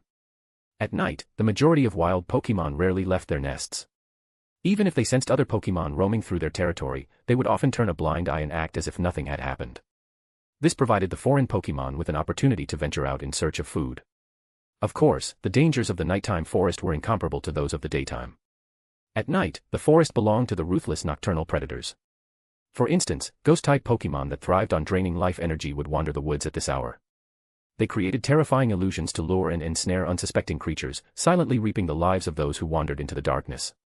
Within the Ursaring-infested forest at night, the brave Growlithe took the lead, walking at the front of the group. A small, flickering orange flame burned atop the white fur on his head, casting bright light and driving away the surrounding darkness. Following behind Growlithe was Sato, with Golbat perched on his left shoulder and his shiny Beautifly resting on top of his head. As always, Golbat kept his eyes shut, seemingly asleep. In reality, he was continuously emitting ultrasonic waves from his mouth, carefully scanning the environment to detect any potential threats. He remained on high alert, prepared to warn Sato of any danger at a moment's notice. Meanwhile, shiny Beautifly's elegant wings emitted a soft, holy white glow. This gentle light illuminated a 2-meter radius around them, banishing the oppressive darkness.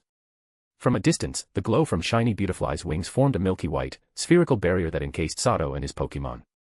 At that moment, shiny Beautifly was using Safeguard, a move Sato had acquired at the astronomical price of 70 million Pokedollars from the underground auction in Saffron City's black market. After winning the bid, he had immediately taught the move to shiny Beautifly. Ever since witnessing how Thunder Wave, a move capable of inducing paralysis, had posed a threat to shiny Beautifly, Sato had been fixated on obtaining Safeguard, a powerful move she could learn. With Safeguard, shiny Beautifly became immune to any status-altering moves from opponents, significantly increasing her survivability. In the games, this move granted the user complete immunity to status conditions unless the opponent had the Infiltrator ability. Otherwise, it effectively blocked all moves that inflicted abnormal conditions.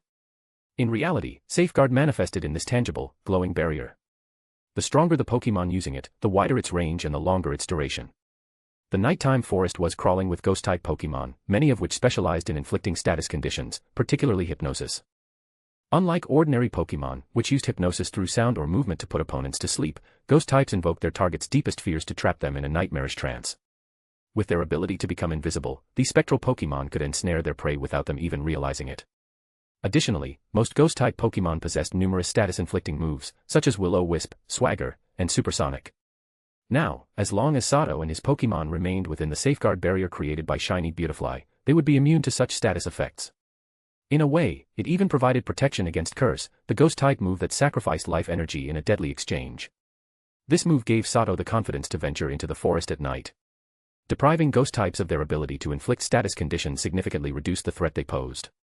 After all, ghost types were some of the most terrifying Pokemon to encounter in the dark. Even with Galbot constantly scanning the surroundings with ultrasound, these spectral beings could still slip through undetected and launch ambushes. And indeed, at this very moment, a level 45 Jengar had blended into the shadows, lurking within Sato's own shadow. It planned to use this connection to drain his life energy. Fortunately, Sato was being extremely cautious and knew the signs to look out for. He was keenly aware of subtle temperature changes around him. Sensing something amiss, he quickly commanded Shiny Beautifly and Galbot to launch Shadow Ball at their own shadows. The sudden attack forced the lurking Jengar out into the open. Jengar was the very ghost-type Pokemon Sato planned to raise in the future. After carefully studying Grimoire of Dark Spirits, he had gained a thorough understanding of this species' habits and had also learned how to detect an incoming Jengar attack.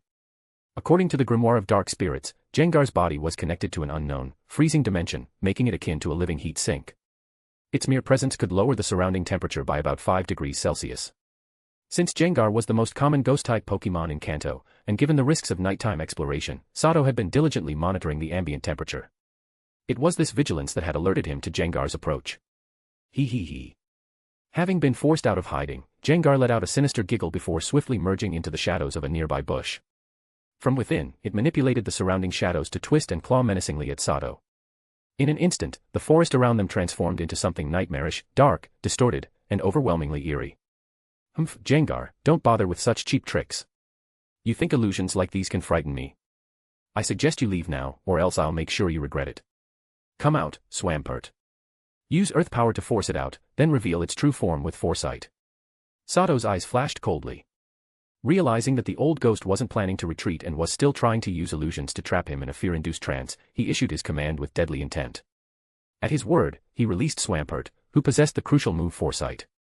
The moment Swampert appeared, his right fist glowed with a deep, earthy light. He then slammed it into the ground, activating earth power. A surge of ground-type energy erupted from the earth, shaking the area within a 10-meter radius, excluding the small space where Sato and his team stood. A sharp cry of pain rang out from the bushes behind them. Seizing the opportunity, Swampert locked onto the location and activated Foresight. His eyes gleamed with an unnatural light, instantly revealing the previously invisible Jengar. Galbot, Shiny Beautifly, and Growlithe were already prepared. 2 dark spheres of Shadow Ball and a searing pillar of fire streaked toward Jengar. However, this level 45 Jengar was no ordinary opponent. With an impressive individual value of 155, it had honed its shadow-based abilities to an advanced level. Rather than take the hit, Jengar immediately dissolved into the shadows, vanishing into the underbrush and evading all attacks with ease. Realizing that Sato and his Pokemon were not easy targets, Jengar finally decided to retreat. After being exposed by Swampert's earth power and foresight, it quietly slipped away, disappearing into the darkness. Chapter 382, Chapter 381, Scolopede's Ferocious Attack. What a pity, it really got away. That old ghost is incredibly cautious. Watching the Jengar retreat after assessing the situation, Sato felt a mix of relief and regret. That Jengar had developed its shadow-based abilities exceptionally well, and Sato couldn't help but be tempted. If he had been able to capture it, he would have saved a lot of resources and effort in raising another Jengar. Instead, he could have just used the one already trained. Unfortunately, Jengars of this caliber were extremely cunning and had exceptional escape abilities. Just the shadow melding technique it had displayed earlier was already troublesome. Even if Galbot used Mean Look, it might not have been enough to stop the Jengar from fleeing. However, after driving away that powerful ghost, the eerie atmosphere that had lingered in the forest at night dissipated significantly. The surrounding woods no longer felt as chillingly sinister. Throughout his journey in the nighttime forest, Sato hadn't encountered many wild Pokemon. However, the ones that did appear were all high-leveled, none lower than level 35. Among them, the highest-level Pokemon he had encountered so far was the level 45 Jengar from earlier. The second highest was the Scolipede standing before him now, at level 42. Pokemon information. Pokemon, Scolipede. Level. Type, Bug/Poison. Ability, Speed Boost. Gender, Female. Known moves, Baton Pass, Iron Defense, Megahorn, Defense Curl, Rollout, Poison Sting, Screech, Pursuit, Protect, Poison Tail, Bug Bite, Venoshock, Agility, Steamroller. Egg Move, Pin Missile. Tutor Moves, Aqua Tail, Iron Tail. TMs, None. Held Item, None. IVs. HP, 23/. Attack, 25/. Defense, 26/. Special Attack, 27/. Special Defense, 26/. Speed, 26/. Overall 4 rating, Purple, total IVs, 153. From this data, it was clear how dangerous this Scolipede was. Not only was it at a high level, but it also had the speed boost ability, an incredibly powerful trait. It was likely due to this ability that the Scolipede had managed to survive in such a hostile forest, growing to its current formidable strength. Even more problematic, this female Scolipede was not alone. A male Scolipede accompanied her. However, the male was only level 37 and had the poison point ability instead. Alongside them were 5 Whirlipede and 2 Venipede, likely their offspring. The female Scolipede was clearly the dominant one in this family, and she was exceptionally aggressive. Instead of fleeing upon spotting Sato and his team, she led her entire group straight toward them. With speed boost, this Scolipede was going to be a challenge. She wasted no time, immediately using Steamroller to attack. Curling her body into a tight sphere, she accelerated toward them at high speed. Note: Steamroller, Bug-type physical move, 65 power. Effect: crushes the opponent with a rolling body, with a chance to cause flinching. Even though her ability wasn't poison point, the exposed spikes on her body were undoubtedly still poisonous. Now, she was like a rolling sphere of toxic spikes, charging straight at them. As she accelerated, speed boost activated, making her even faster. 1 second, she was 7 or 8 meters away, the next, she was almost upon them. Perfect. Swampert, use Ice Punch. Let's see if her momentum is stronger than your strength. Thanks to Golbat's warning, Sato had been prepared for the ambush. Instead of panicking, he was actually excited.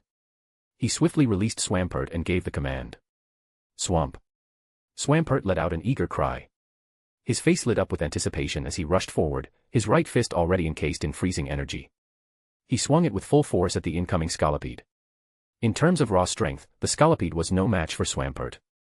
However, the momentum from her accelerated rolling attack was no joke. Like a speeding train, her impact could shatter even boulders. The moment their attacks collided. Boom. A deafening crash echoed through the forest. Swampert was sent flying backward, tumbling nearly 7 or 8 meters before crashing into 3 trees, breaking them in half. When he finally stood up, his face was twisted in pain. The ice covering his right arm had completely shattered, and his arm hung limp, clearly severely injured. But compared to Swampert, the Scolipede had it far worse. She had been knocked back over 10 meters, breaking 8 trees along the way. Her body was covered in wounds, and a layer of ice rapidly formed over her, encasing her in frozen energy. Well damn, no wonder an outsider like her could survive in the Viridian Forest. She's ridiculously strong. Come on out, Bellissime, heal Swampert. Golbat, Beautifly, Growlithe, take them down. Seeing Swampert get blasted so far, Sato's expression turned serious. He immediately released Bellissime to tend to Swampert's wounds. Then, he sent out Arbok to hold off the female Scolipede, while Golbat, Beautifly, and Growlithe were ordered to handle the Whirlipede and Venipede. The first enemy to arrive was the male Scolipede, who was also using Steamroller. Compared to the bulkier female, the male was about half her size. However, his poison point ability made him equally dangerous. His spikes glowed with a sinister purple hue, indicating they were highly toxic. Though his attack didn't have the same sheer force as the female's, a single scratch from his spikes would almost guarantee poisoning, likely a deadly one. Sato knew he needed a counter. Arbok, wrap him up. Arbok was significantly larger than the male Scolipede. While its poison might not be as potent, its resistance to toxins made it a solid match. Having been defeated by Swampert before and witnessing the strength of Sato's other Pokémon, Arbok had dropped much of its previous arrogance. It no longer resisted Sato's orders. Now, given its first opportunity to fight for its new trainer, Arbok was eager to prove itself. Its crimson eyes flashed with excitement as it slithered toward the charging Scolipede. As it moved, the usual patterns on its chest shifted into a defensive form, activating Stockpile. Note: Stockpile, normal type status move. Effect: increases defense and special defense while storing energy. The moment the two Pokémon collided. Clang. Arbok's body, now as solid as iron thanks to Stockpile, barely budged from the impact. The male Scolipede, on the other hand, was repelled mid-roll, tumbling backward from the force. Chapter 383, Chapter 382, Poison Specialist, Sato Kaede. Seeing the male Scolipede get knocked back by his attack, Arbok's crimson eyes flashed with disdain. Without hesitation, he slithered forward, his serpentine body gliding across the ground with ease. At the same time, flames ignited in Arbok's mouth as he sank his fangs into the male Scolipede with Fire Fang. Although Arbok wasn't entirely sure about the Scolipede's exact typing, he had encountered enough bug-type Pokémon in various forests to make an educated guess. His sharp instincts picked up on the telltale features of a bug type, and his judgment proved to be correct. As his flame-imbued fangs sank into his opponent, the male Scolipede let out a pained scream, its agony evident. Not letting his opponent retaliate or escape, Arbok swiftly coiled his massive body around the Scolipede with wrap, squeezing tightly. He then continued his relentless assault, opening his fiery jaws again and again to bite down mercilessly. The air was soon filled with the male Scolipede's anguished cries. Struggling through the pain, the Scolipede attempted to fight back with Bug Bite, Poison Sting, and Megahorn, but due to Arbok's resistance to these attacks, they felt like nothing more than minor scratches. Even with the natural tenacity of bug types, the male Scolipede stood little chance. After being bitten in the same wound multiple times with Fire Fang, and with Arbok's constriction tightening around him, his struggles weakened until he finally lost consciousness. Seeing his opponent defeated, Arbok uncoiled himself and disdainfully tossed the Scolipede aside before slithering back to Sato's side, awaiting further orders. Well done. Here, this is for you. Sato smiled approvingly at Arbok and pulled out a thick, juicy deer leg from his bag, offering it to the massive serpent. Though Sato hadn't had Arbok for long, one meal was enough for him to understand the Pokémon's preferences. While Arbok, as a high-level poison type, wasn't particularly picky about food, he clearly preferred raw meat. More precisely, Arbok had a natural inclination to consume fresh, bloody prey, especially Pokémon flesh. However, Sato found the idea of feeding Pokémon to Pokémon unsettling, so he only allowed Arbok to eat common, fast-reproducing wild animals like pheasants, rabbits, and deer. Arbok wasn't entirely pleased with the restriction, but he didn't protest. To him, Pokémon and regular animals were similar, Pokémon just happened to taste better. Of course, if there ever came a time when it was necessary to dispose of enemies, Sato wouldn't be opposed to letting Arbok devour both them and their stubborn Pokémon. The moment Arbok saw the deer leg, his eyes gleamed with hunger. After such an intense battle, he was feeling a bit peckish. Without hesitation, he opened his massive jaws and swallowed the entire leg in one gulp. Sato watched in mild astonishment as Arbok's slightly bloated body quickly returned to its original state. At the same time, the wounds and shattered scales caused by the Scolipede's attacks were visibly regenerating at an incredible speed. This was a testament to Arbok's powerful regenerative abilities. Given enough food, his body could recover at a remarkable rate. Meanwhile, Golbat, Shiny Beautifly, and Growlithe had already finished their own battles. Their opponents had only been a handful of low-level Venipede and Whirlipede, making for an easy victory. In less than 10 minutes, the entire skirmish had ended. The female Scolipede's ambush, meant to defend her family, had instead resulted in a brutal counterattack from Sato. The Scolipede family had numbered 9 in total, all non-Kanto native bug types, which meant Sato had far exceeded his capture quota for this mission. Although the female Scolipede had been severely injured, she hadn't actually lost her ability to fight. Her earlier bout with Swampert had only left her temporarily unconscious, and she quickly regained her senses. However, rather than stand her ground, she immediately turned and fled, completely abandoning her mate and offspring without hesitation. With her speed boost ability, she moved incredibly fast. Sato had no chance of catching her, and in the blink of an eye, she had disappeared from sight. In the end, Sato captured the male Scolipede, 3 Whirlipede, and a single Venipede using black Pokeballs. Of the 4 remaining Venipede, he only took one with a regular Pokeball. Though the female Scolipede had escaped, she left behind one offspring with decent potential, one that had inherited speed boost, just like her. This Venipede was the only one among the 7 offspring to possess the coveted ability. In fact, the male Scolipede had an individual total value of 162, making him superior in overall potential compared to the female. Unfortunately, he lacked speed boost, meaning he was weaker in battle and less capable of escaping. That was why he had always been overshadowed by his mate. Sato checked the newly captured Venipede's details. Pokemon, Venipede. Level. Type, Bug/Poison. Ability, Speed Boost, Hidden Ability. Gender, Female. Known moves, Defense Curl, Rollout, Poison Sting, Screech, Pursuit, Protect. Egg moves, none. Taunt moves, Pin Missile. Held item, none. IVs. HP, 22/. Attack, 22/. Defense, 30/. SP Attack, 19/. SP Defense, 31/. Speed, 25/. Overall 4 rating, Purple, total 4, 149. While this Venipede wasn't the most talented of the offspring, her speed boost ability dramatically increased her value. Sato was certain that if he put her up for auction, bug and poison-type specialists would eagerly bid high amounts for her. A speed boost Scolipede was a prized asset. Upon evolving, it would naturally learn Baton Pass, a crucial move. Furthermore, Scolipede could also learn Iron Defense and, most importantly, Swords Dance. In competitive battles, as long as a speed boost Scolipede could stay on the field for a couple of turns, its speed would rise by 2 stages. During that time, it could set up with Swords Dance or Iron Defense, and then use Baton Pass to hand off those buffs to a sweeper, practically deciding the outcome of a match. In short, a speed boost Scolipede was an invaluable partner for any ace Pokemon. When Sato saw the female Scolipede flee, he felt an odd sense of loss. He had hoped to capture her as a powerhouse support for his Swampert or Nidoking. But fortune hadn't abandoned him entirely. He had still managed to obtain a speed boost Venipede, and that was enough to satisfy him. Golbat, Nidorino, Arbok, and now this Venipede. Plus, I'll have a Gengar in the future.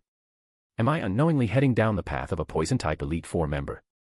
Sato chuckled to himself as he examined the Pokeball containing his new capture.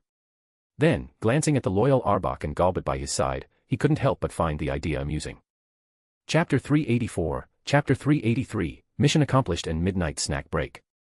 After being forced to eliminate the entire family of a female Scolipede, along with 9 other non-Kanto bug-type Pokemon, Sato successfully completed his bug-catching mission. In fact, he had overfulfilled his quota. Excluding the escaped female Scolipede, there was still 1 Whirlipede and 2 Venipede left. Unfortunately, Sato had no more spare black Pokeballs to capture them. Forget it, you guys can go. Live well. Repaying cruelty with kindness, Sato had Bellissum use grassy terrain to heal the remaining Whirlipede and Venipede before addressing them with a slightly regretful expression. Truthfully, he had considered capturing the entire family and later trading the extras with other Rocket Grunts also participating in the bug-catching mission. After all, a single non-Kanto bug-type Pokemon was worth 5,000 points, when converted at market rates, that amounted to at least 5 million Pokedollars. The mission itself offered 5,000 points, so he could easily demand 4,500 points per trade. It was a deal that would leave everyone satisfied. However, given that the deadline for the first phase of the mission was approaching, Sato ultimately decided to abandon the idea.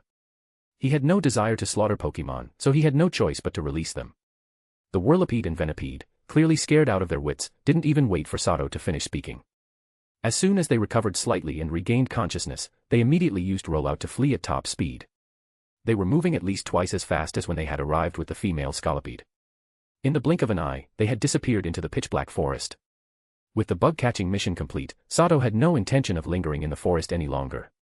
About 10 minutes later, with Golbat's assistance, he retraced his path and returned to the base of the tree where his treehouse was located, accompanied by his Pokemon.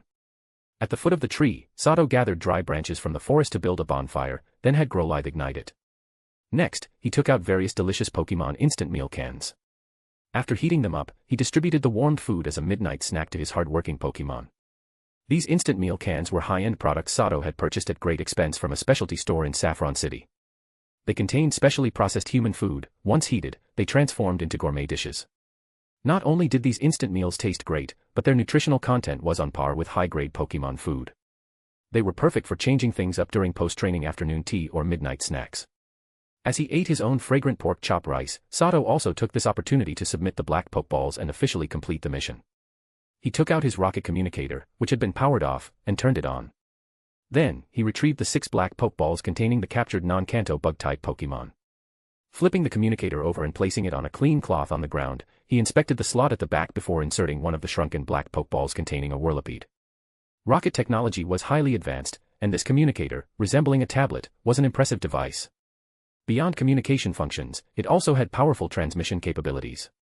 The moment Sato placed the black Pokeball into the slot, it transformed into a white beam of light and shot toward the sky, vanishing in an instant. Less than 10 seconds later, a mission completion prompt appeared on the communicator's screen. Almost simultaneously, a notification popped up on Sato's rocket-issued wristwatch, confirming the deposit of 5,000 points. 5,000 points deposited. Hey, these points are easy to earn. But now comes the real test. If they don't accept the remaining 5 Pokeballs, all my efforts will have been for nothing. His expression remained neutral as he read the notification. Setting down his spoon, he turned his attention to the remaining 5 black Pokeballs, a trace of nervousness appearing on his face. Truthfully, his understanding of the mission's mechanics was based purely on his own assumptions. He had no guarantee that the extra Pokemon would be accepted after completing the mission's basic requirement. If they were rejected, his attempt to gain recognition from the higher-ups would fail. Knowing that overthinking wouldn't help, Sato chose not to check the communicator's mission log immediately. Instead, he inserted the second black Pokeball, also containing a Whirlipede, into the slot. Moments later, under Sato's delighted gaze, the Pokeball turned into another white streak and vanished. A few seconds later, another deposit notification appeared on his rocket wristwatch. 1 minute later, all 4 remaining black Pokeballs had been transmitted, and Sato's wristwatch displayed 4 additional deposit notifications. A satisfied smile appeared on his face. Yes, he had been right. His hard work had not been in vain. All 6 black Pokeballs containing non-Kanto bug-type Pokemon had been successfully received. Now, his total points had increased by 30,000, bringing his account balance to 36,900, his highest ever. While Sato was pleased with the increase in points, what truly mattered was whether his flawless execution of this mission would draw the attention of Rocket's higher-ups. That was the real objective. Well, whatever. Logically, I've completed the mission perfectly. Now, it's all up to fate. Sato was carefree by nature. He quickly pushed thoughts of the mission aside and focused on enjoying his midnight snack with his Pokemon, using the opportunity to bond with his newly captured Arbok, Miltank, and Whirlipede. Arbok, it seemed, was not particularly sociable. However, it was undoubtedly a glutton. To Sato's amusement, it had already been roped in by Meowth at some point. Currently, Meowth had gathered Arbok, Golbat, and Nidorino together, and the 4 were engaged in an animated discussion as they ate. Miltank, on the other hand, had hit it off with Bellissum, the team's resident healer. The reason? Miltank loved eating the fresh grass that Bellissum could generate using her grass-type energy. Ever since Bellissum acquired a miracle seed, she had gained the ability to accelerate plant growth. With continuous practice, the vegetation she cultivated had become increasingly lush and vibrant. Now, thanks to Bellissum's help, Miltank had easy access to fresh, juicy grass and leaves. In return, Miltank reciprocated the kindness by producing some of her nutritious milk and using it to help Bellissum wash herself. As for the newest addition, Whirlipede, she had already settled into the team and was currently getting along well with Sato's Shiny Beautifly. As the team's bug queen, Shiny Beautifly had effortlessly taken Whirlipede under her wing, training her into a devoted little follower. It seemed that Whirlipede had already become Beautifly's personal attendant. The team is growing stronger and stronger. This is great. You need to hatch soon, everyone's waiting for you. Watching his Pokemon eat, chat, and play in small groups around him, Sato sat at the center of the gathering, gently wiping a damp cloth over his Piku egg, his mood light and content. So today's the day for that group of Metapod to evolve, huh? The sight of all these Butterfree dancing under the starlit sky is truly beautiful. Lifting his gaze, he noticed a swarm of Butterfree soaring through the night sky. Under the moonlight, their luminous scales shimmered, creating a breathtaking spectacle. Chapter 385, Chapter 384, Giovanni's Attention. In the dead of night, deep within the southeastern reaches of Viridian Forest, within Viridian City, stood a grand old mansion with lavish interior decor. While Sato and his Pokemon were happily enjoying a late-night snack deep within Viridian Forest, watching a swarm of Butterfree soaring across the sky, a tall young man in a well-tailored suit stood in the top-floor room of this mansion, gazing at the night sky over Viridian Forest through the wall-length window. The mansion was located at the northeastern edge of Viridian City. From this room, the tall young man with a close-cropped haircut could easily see the lush greenery of Viridian Forest. At this moment, he too was watching the Butterfree fluttering into the night sky, a trace of nostalgia appearing on his face. Beside him, a well-built Persian with sleek, shiny fur sat quietly on the floor. It mimicked the young man's actions, lifting its head to admire the beautiful scene outside the window. Knock, knock, knock. Suddenly, a series of knocks sounded at the door. "Come in," the man said, his expression immediately turning serious. He sat back in the luxurious executive chair behind his desk and spoke in a calm tone. At the same time, the Persian leisurely padded over to the desk and lay down, pretending to sleep. Soon, a tall woman with long black hair, dressed in a sharp secretary uniform, entered the room. She closed the door behind her and walked up to a spot just 2 steps away from the Persian. The woman had a slender figure and striking features, an attractive woman from Kanto. However, she maintained a stern expression, her sharp eyes behind large, old-fashioned black-rimmed glasses making her appear strict and unapproachable. She was holding a stack of documents, clearly here to report something important. "It's late." "What is it, Nanami?" the young man asked, frowning slightly as he locked eyes with his secretary. At this moment, the Persian opened its eyes slightly and glanced at her, its muscles subtly tensing. "Yes, Boss Giovanni. The task you assigned me yesterday has been completed. I just finished compiling these documents. They contain information on the standout rookies from the latest Team Rocket rookie competition," Nanami reported with a respectful bow before speaking in her usual expressionless tone. After finishing her report, she stepped forward, bypassing the Persian, who had closed its eyes again. She placed the stack of documents in front of Giovanni before quickly retreating to her original position. "Good work. It's late, you may go rest," Giovanni said, his interest piqued as he took the documents and gave them a cursory glance before nodding at Nanami. "Yes, Boss Giovanni. You should also rest soon," she responded with another respectful bow before turning to leave, closing the door behind her. Once she was gone, Giovanni sighed softly and turned his gaze back toward the night sky above Viridian Forest. However, within a few minutes, the Butterfree that had been drifting through the night air gradually disappeared from sight. Seeing this, Giovanni lost interest in stargazing and returned to his desk. He turned his attention to the stack of documents before him, picking them up and flipping through the pages one by one. Each page contained detailed records of Rocket members, their backgrounds, their experiences since joining Team Rocket, and even comprehensive information about the Pokémon they owned. In short, by thoroughly reading a single page, Giovanni could gain an in-depth understanding of the Rocket Grunt it described. As he read, he occasionally marked certain pages with either a circle or a cross using his pen. Unfortunately, out of the 40 or so pages in the stack, only a handful received a circle from him. TCH, a bunch of leeches. The moment they saw an opportunity, they all scrambled to insert their own secret protégés into the rookie matches, Giovanni muttered, his tone filled with disdain. Too bad for them. Not a single one of their planted candidates will receive my trust. Team Rocket needs fresh blood, not the rotten bureaucracy of the league. He quickly finished reviewing the stack and pulled out the 4 pages he had marked with circles. His expression darkened as he glanced at the remaining pile of rejected candidates. Among the 4 selected profiles, the topmost sheet featured a photograph in the upper right corner, an image of a young man in an elite trainer's uniform standing alongside a Swampert. The young man in the photo was none other than Sato, standing with a cold, determined expression. Behind him, his towering Swampert loomed like a small mountain, its eyes fixed on the same unseen target, its massive arms protectively bracing Sato. The photograph was taken outside a restaurant in Pewter City, capturing the moment Sato had stepped forward to confront Kosuke. Even through the image, one could feel the commanding aura emanating from both the young man and his Pokémon. In just over a month, he went from an ordinary citizen with a clean background to a trainer with top-tier elite strength. How intriguing, Giovanni mused, narrowing his eyes at the file. What secrets are you hiding? Then, he shook his head slightly. Well, every strong person has their secrets. Compared to Sabrina and Koga, he's still lacking. I'll let him grow freely for now. Sophia, as long as he remains useful to me, I'll ensure he isn't snuffed out prematurely. Giovanni's piercing gaze locked onto the photograph of Sato and his Swampert as he whispered these words to himself. Meanwhile, Sato and his Pokémon had finished their late-night meal. Now back in his treehouse, he lay on a simple wooden bed, staring at the screen of his communicator. Displayed on the screen were just 4 words, Viridian Gym. Viridian Gym, huh? Sato muttered, his eyes narrowing in surprise. I never would have guessed. Does this mean my next mission involves Giovanni, the leader of Team Rocket? That's way too sudden. For a while, he simply stared at the screen, deep in thought, contemplating the nature of his upcoming task. The idea of potentially facing Giovanni made his heart race, not with fear, but with a mix of tension and excitement. As a result, sleep remained elusive. Tonight was shaping up to be a long, sleepless night for Sato. Chapter 386, Chapter 385, A Trustworthy Storage Place and Tough Decisions. Since he couldn't sleep, Sato decided to shift his focus to other matters. At present, he had a total of 13 Pokémon in his possession. While his team had certainly grown stronger, he was starting to feel overwhelmed by the sheer number. A person's energy is limited, and Sato was no exception. Although the advent of multi-space Pokeballs allowed him to carry multiple Pokémon, he still needed to impose some control over the numbers.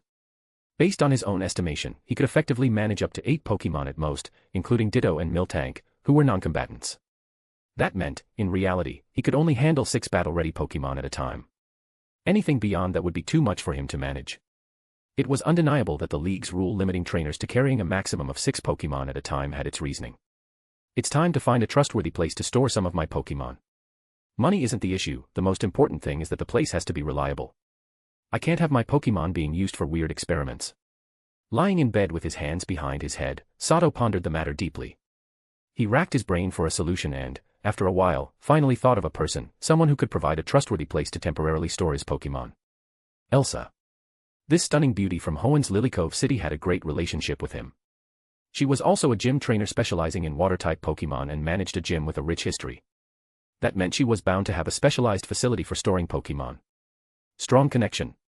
Check. Powerful. Check. Specializes in water types. Check. Owns a gym. Check. Suddenly, Sato felt like he had solved his biggest issue in one go. Right. How did I not think of Elsa before? Asking her for help is the perfect solution. She inherited the entire Lilycove gym and has the backing of the league, so they're definitely loaded. There's no way they wouldn't have their own breeding facility. Even though Slateport Gym has declined in recent years, their breeding facility must still be around. And while I might not be able to contribute physically, I can contribute financially. This way, I'll have a legitimate reason to use their facilities. Most importantly, Elsa. She's a lifesaver. She's beautiful, kind, and a powerful trainer. She's definitely trustworthy. As long as she's overseeing things, those working at the breeding facility wouldn't dare mess with my Pokemon. Alright, that's settled. The moment I leave Viridian Forest tomorrow, I'll head straight to the Pokemon Center and contact Elsa to finalize everything. The more he thought about it, the more convinced he was that this plan would work. A problem that had been weighing on his mind was suddenly lifted, leaving him feeling as refreshed as drinking a chilled watermelon juice on a hot summer day. Now that he had a solution, Sato turned his attention to deciding which Pokemon to send over to Elsa. However, this decision brought on a new headache.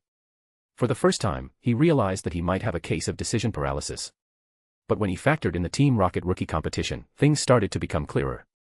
First of all, his Swampert, his strongest Pokemon, was absolutely staying with him.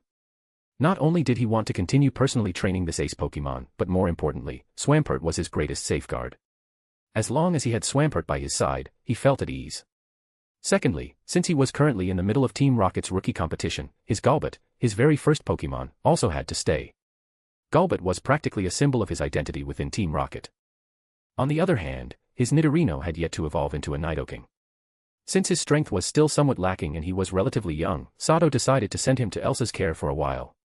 Bellossom, aside from being an excellent support Pokemon, was also incredibly strong. If type advantages weren't considered, she was undoubtedly second only to Swampert in terms of power. Her importance to the team was undeniable, so she was staying. As for Growlithe, like Nidorino, he hadn't evolved into Arcanine yet. Compared to the rest of the team, his strength was still a bit behind. Moreover, Growlithe stood out too much in the Team Rocket rookie competition. He was well suited for Sato's league trainer identity but didn't quite fit his identity within Team Rocket.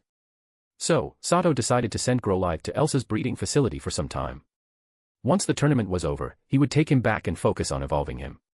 Ditto was another must-keep Pokemon. Even though it wasn't suited for battle, its versatility and utility were unparalleled. In a pinch, it could even save Sato's life. With Ditto, Sato could survive in any environment, making his safety significantly more assured. With that, Sato had decided to keep 4 Pokemon. If he excluded Ditto, who wasn't a battle-focused Pokemon, he still had space for 3 more battle-ready Pokemon and 1 additional non-combat Pokemon. The remaining Pokemon in his possession were Shiny Pelipper, Shiny Beautifly, Piku, Egg, Meowth, Arbok, Miltank, and Venipede. Among them, the Piku Egg absolutely had to stay. It could hatch at any moment, and there was no way Sato would entrust it to anyone else. And since Miltank was essentially Piku's designated caretaker, she had to stay as well. Her Moo milk would be critical to Piku's healthy growth. Because this Team Rocket rookie competition was no joke, Sato had to pick the remaining Pokemon based on sheer strength. The 2 he decided to keep were Shiny Beautifly and Arbok.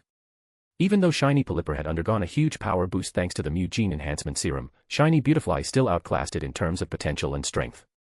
Now that it had its enhanced mutated Supreme Sky-Splitting Stone back, its advantage was even more pronounced. As for Arbok, its strength was among the top 3 of Sato's chosen battle-ready Pokemon. Aside from Golbat, Arbok was probably the second Pokemon most representative of his identity within Team Rocket, a classic villain's Pokemon. Meowth, while cunning, was on the weaker side compared to the others. Plus, he was still recovering from an injury. Sato decided to send him to Elsa's facility for proper rest and care. He was also tempted to keep Scolipede because of its speed boost ability. However, considering how dangerous the upcoming journey would be and how underdeveloped Scolipede's strength was, he decided it would be better to let it grow in the breeding facility for now. After carefully thinking things through, Sato finalized his lineup. Battle Pokemon, Swampert, Golbat, Bellossom, Piku, Egg, Shiny Beautifly, and Arbok. Non-battle Pokemon, Ditto and Miltank. Alright, that's settled.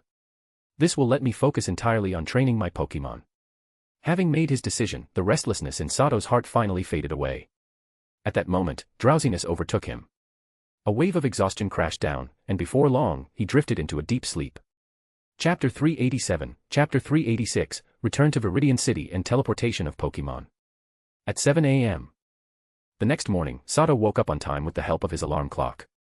After a quick wash-up, he immediately started preparing breakfast for his Pokemon. Once breakfast was over, he dedicated the next 2 hours to physical training. As usual, Golbat, the Shiny Pelipper, and the Shiny Beautifly underwent weighted flight endurance training, flying back and forth along the nearby river dozens of times. Swampert, on the other hand, conducted weighted swimming endurance training in the river.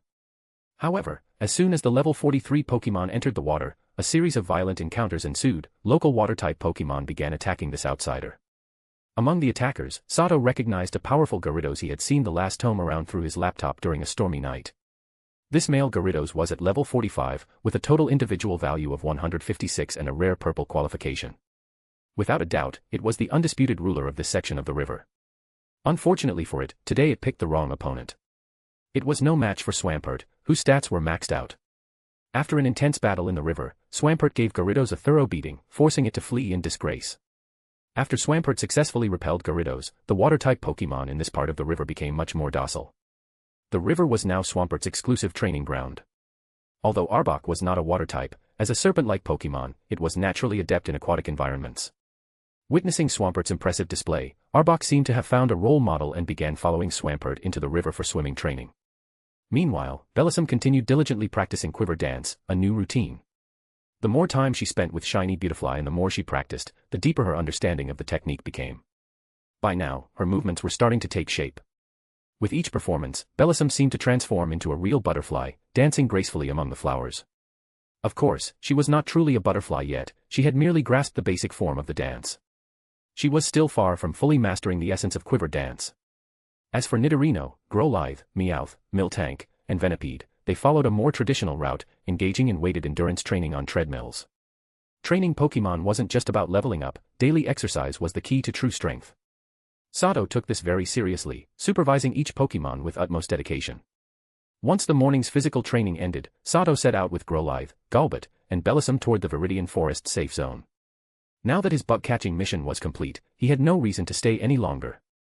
Although he hadn't yet dealt with the Pinsir colony or the reigning Ursaring that ruled this part of the forest, he decided to put it on hold. Sato knew that as long as the forest remained unchanged, those enemies would still be there, living comfortably. He could always settle the score later. Interestingly, unlike his perilous journey into Ursaring's territory, his return was surprisingly peaceful. Even when passing through the Fearow-infested area, the usually aggressive birds left him alone. In just over an hour, Sato made it back to the Viridian Forest safe zone. On the way to Viridian City, he encountered multiple eager trainers challenging him to battles. At first, he accepted, but after realizing that most of these trainers were rookies who had just started their journey, he quickly lost interest. Instead of playing the role of a mentor, he hopped onto his acro bike and sped down the dirt road. Notably, Sato ran into the bug catcher dressed like a samurai, the same one Ash encountered in Viridian Forest. The kid was around 10 years old. This little brat had already learned how to ambush others with the back of his wooden sword before issuing a challenge.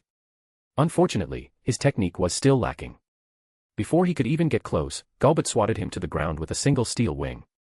The rest of the journey was uneventful. After riding his acro bike for about half an hour, Sato finally reached Viridian City. Upon arriving, he didn't head straight to the Viridian Gym. Instead, he made his way to the Pokémon Center. His main priority was resolving the issue of carrying too many Pokémon. For regular trainers, transferring Pokémon required visiting a Pokémon Center, only there could they access Professor Bill's Time Capsule Transporter. Note, the Pokémon Time Capsule Transporter is a machine invented by Professor Bill that enables long-distance Pokémon transfers. Before using the transporter, Sato decided to check with Elsa first. He dialed her number from the Pokémon Center's video phone. Moments later, Elsa's elegant face appeared on the screen.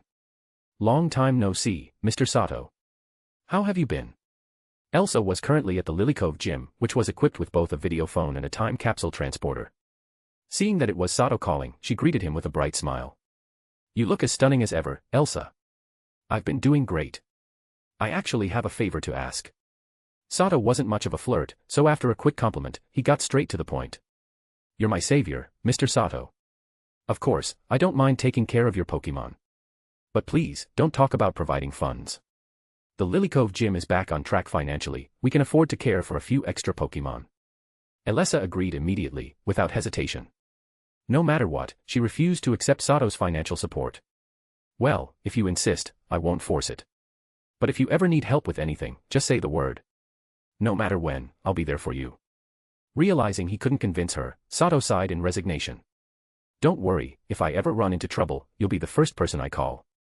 Seeing Sato's sincerity, Elsa, who had been putting on a stern face, suddenly broke into a dazzling smile. A few minutes later, Sato reluctantly began transferring his excess Pokémon, Nidorino, Growlithe, Shiny Pelipper, Meowth, and Venipede, to Elsa using the time capsule transporter. "All Pokémon have arrived safely. Rest assured, Mr. Sato, I'll take good care of them." After receiving the Pokémon, Elsa solemnly promised Sato. They're in your hands, Elsa. Oh, by the way, keep an eye on Meowth. He hasn't been with me for long and still has a habit of stealing things. Once he confirmed the transfers were successful, Sato began explaining each Pokémon's habits and care requirements, except for Venipede. Eventually, after over 10 minutes, Elsa's sharp gaze finally made Sato put down the receiver and end the call. Chapter 388, Chapter 387, An Unexpected Task.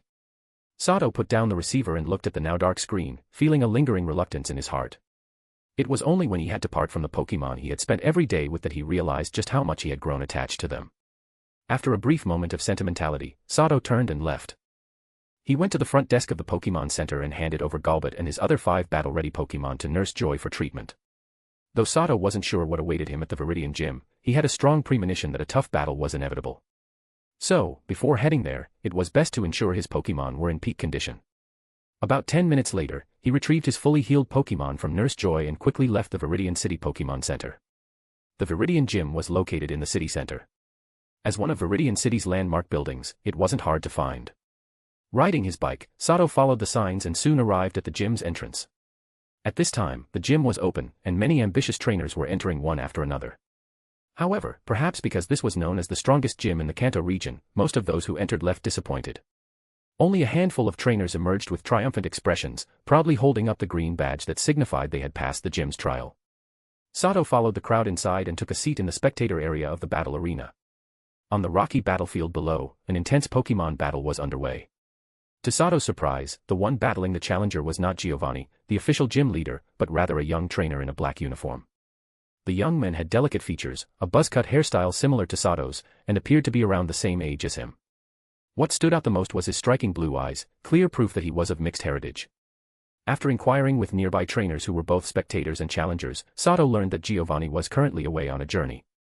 For now, the young trainer, named Joe, was acting as the interim gym leader. It was said that he was one of Giovanni's final disciples. Though Sato wasn't sure whether Joe being Giovanni's final disciple was true or not, from the ongoing battle, it was evident that Joe was an extremely skilled trainer. Under Joe's sharp commands, his level 42 Golem had already defeated 2 water-type Pokémon in a row. In this 3-on-3 match, the challenger was now down to their last Pokémon, a level 36 Vileplume. Yet, despite having fought 2 consecutive battles, Golem showed no signs of exhaustion. Its mastery of rollout was exceptional. Perhaps due to its familiarity with the Viridian Gym's rocky terrain, Golem moved across the battlefield with incredible agility, almost as if it were a race car drifting through a mountain pass. Vileplume's attacks all missed due to Golem's precise evasive maneuvers. Finally, under Joe's command, Golem, with its Rock Head ability, used Double Edge, enhanced by the speed boost from rollout, delivering a collision as powerful as a runaway train, instantly knocking out the challenger's Vileplume. As Joe secured victory over the challenger, the communicator Sato had kept in his pocket suddenly vibrated, displaying a new message on its screen. Noticing the vibration, Sato immediately moved to a secluded corner of the spectator area and pulled out the device. Reading the new message on the screen, his expression changed drastically. His gaze quickly shifted back to the battlefield. At that moment, Joe was looking directly at him. When their eyes met, Joe gave him a nod and then flashed a peculiar smile. This mission's details were completely unexpected. Instead of battling Giovanni or Joe as he had anticipated, he was being instructed to replace Joe as the new interim gym leader. Not only that, but he was required to complete 10 battles against challengers, and to pass, he had to win at least 8 of them. This is quite an unusual task requirement. Winning 8 out of 10 battles won't be easy. After all, the trainers who dare to challenge the Viridian Gym aren't weak. I wouldn't be surprised if one of them had participated in multiple regional Pokémon League tournaments. That would make things even tougher. Looking at the task details on the communicator, Sato felt a headache coming on. Whoever assigned this task sure had high expectations of him. Wait. Being appointed as the interim gym leader of Viridian Gym, this is a once-in-a-lifetime opportunity. A position like this isn't given to just anyone, it requires the gym leader's trust. And this is Viridian Gym, no less. Could it be that this task was personally assigned by Giovanni, the head of Team Rocket? As he thought deeper about the significance of the interim gym leader role, Sato suddenly shuddered, a sharp glint flashing in his eyes. Half an hour later, Sato met with Joe in the Viridian Gym's break room. In truth, Joe had actively sought him out after finishing the morning's battles and led him here. You're Sato, right? I know you have a lot of questions, but don't worry. I'll explain everything in detail soon. First, let me introduce myself. I'm Joe Kondo, a direct subordinate of leader Giovanni. I've already heard about your mission from others. The afternoon challengers battles will be your test for this rookie trial task. As someone who's been through it, here's my advice: go all out. It's best not to lose a single match. If you perform exceptionally, Leader Giovanni's impression of you will improve greatly. Yes, Leader Giovanni is also a Team Rocket member, and in fact, Joe was a cheerful and talkative person. Right from the start, he took the initiative to explain things to Sato, subtly revealing some inside information. Throughout the conversation, Sato first acted shocked upon learning that Giovanni, the Viridian gym leader, was actually the leader of Team Rocket. Then, he put on an excited expression, as if thrilled at the prospect of meeting Giovanni. Based on the information Joe had let slip, Sato confirmed that this mission had indeed been assigned by Giovanni himself. And to Sato's simultaneous shock and delight, his guess had been right: this task came directly from Giovanni. Moreover, from what Joe had revealed, those chosen for this mission were essentially being marked as Giovanni's direct subordinates. What's going on? This good fortune came too suddenly. Looks like I can't hold back on this task. I have to give it my all and ensure I don't lose a single match. If I excel here, I might actually get the chance to become Giovanni's direct subordinate and meet him face to face. Sato tightly gripped the ornate box Joe had handed him, which contained 10 green badges, a trace of fervor flashing across his face. Clenching his teeth, he silently resolved to ensure that this box would remain unopened. At that moment, a miniature camera hidden in an inconspicuous decoration in the room was recording his every move, transmitting the footage to a laptop in a room at the top floor of an old mansion in the northwestern part of Viridian City. Come now, let me see your true strength. Watching the footage of Sato's shocked and enthusiastic expression on his screen, Giovanni, dressed in a sharp suit, nodded in satisfaction. Stroking the head of the Persian beside him, he mused to himself in amusement. Chapter 389, Chapter 388, First Battle as Acting Gym Leader. In the blink of an eye, Viridian Gym had a new acting gym leader for the morning. However, in reality, Joe Kondo had not left; he was merely overseeing Sato in his role as a temporary examiner. At the same time, with Joe's approval, Sato had ditto disguise itself as him. So, while the acting gym leader had technically changed, on the surface, it still appeared to be Joe Kondo in charge. Interesting. So, he's using me as a cover to lower the difficulty for himself. Once those challengers who watched the morning battles return this afternoon, they're in for a nasty surprise.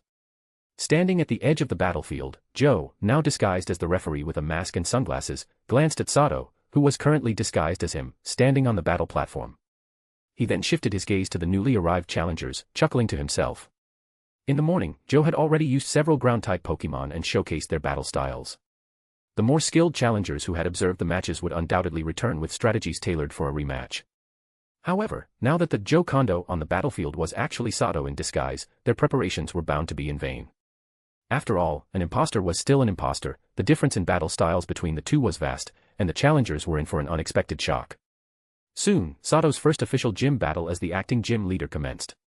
The challenger was Yoshiko from Celadon City.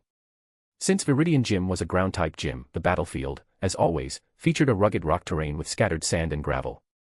As the acting gym leader, Sato was required to send out his Pokemon first. Additionally, as a temporary gym leader, he had the authority to modify the battle rules. Instead of the original 3-on-3 format set by Joe, Sato changed it to a 2-on-2 match. Come out, Swampert, and accept the challenge. Since he was standing in as the ground-type gym leader, Sato had to play the part. Without hesitation, he released Swampert, his only ground-type Pokemon. Swamp. The next second, the massive, mountain-like figure of Swampert appeared on the rocky battlefield. As soon as it sensed the intense battle atmosphere, its eyes ignited with fighting spirit, and it let out a thunderous roar of challenge. An overwhelming aura surged from Swampert, causing all the surrounding trainers to tense up, their expressions turning serious. What an impressive Swampert!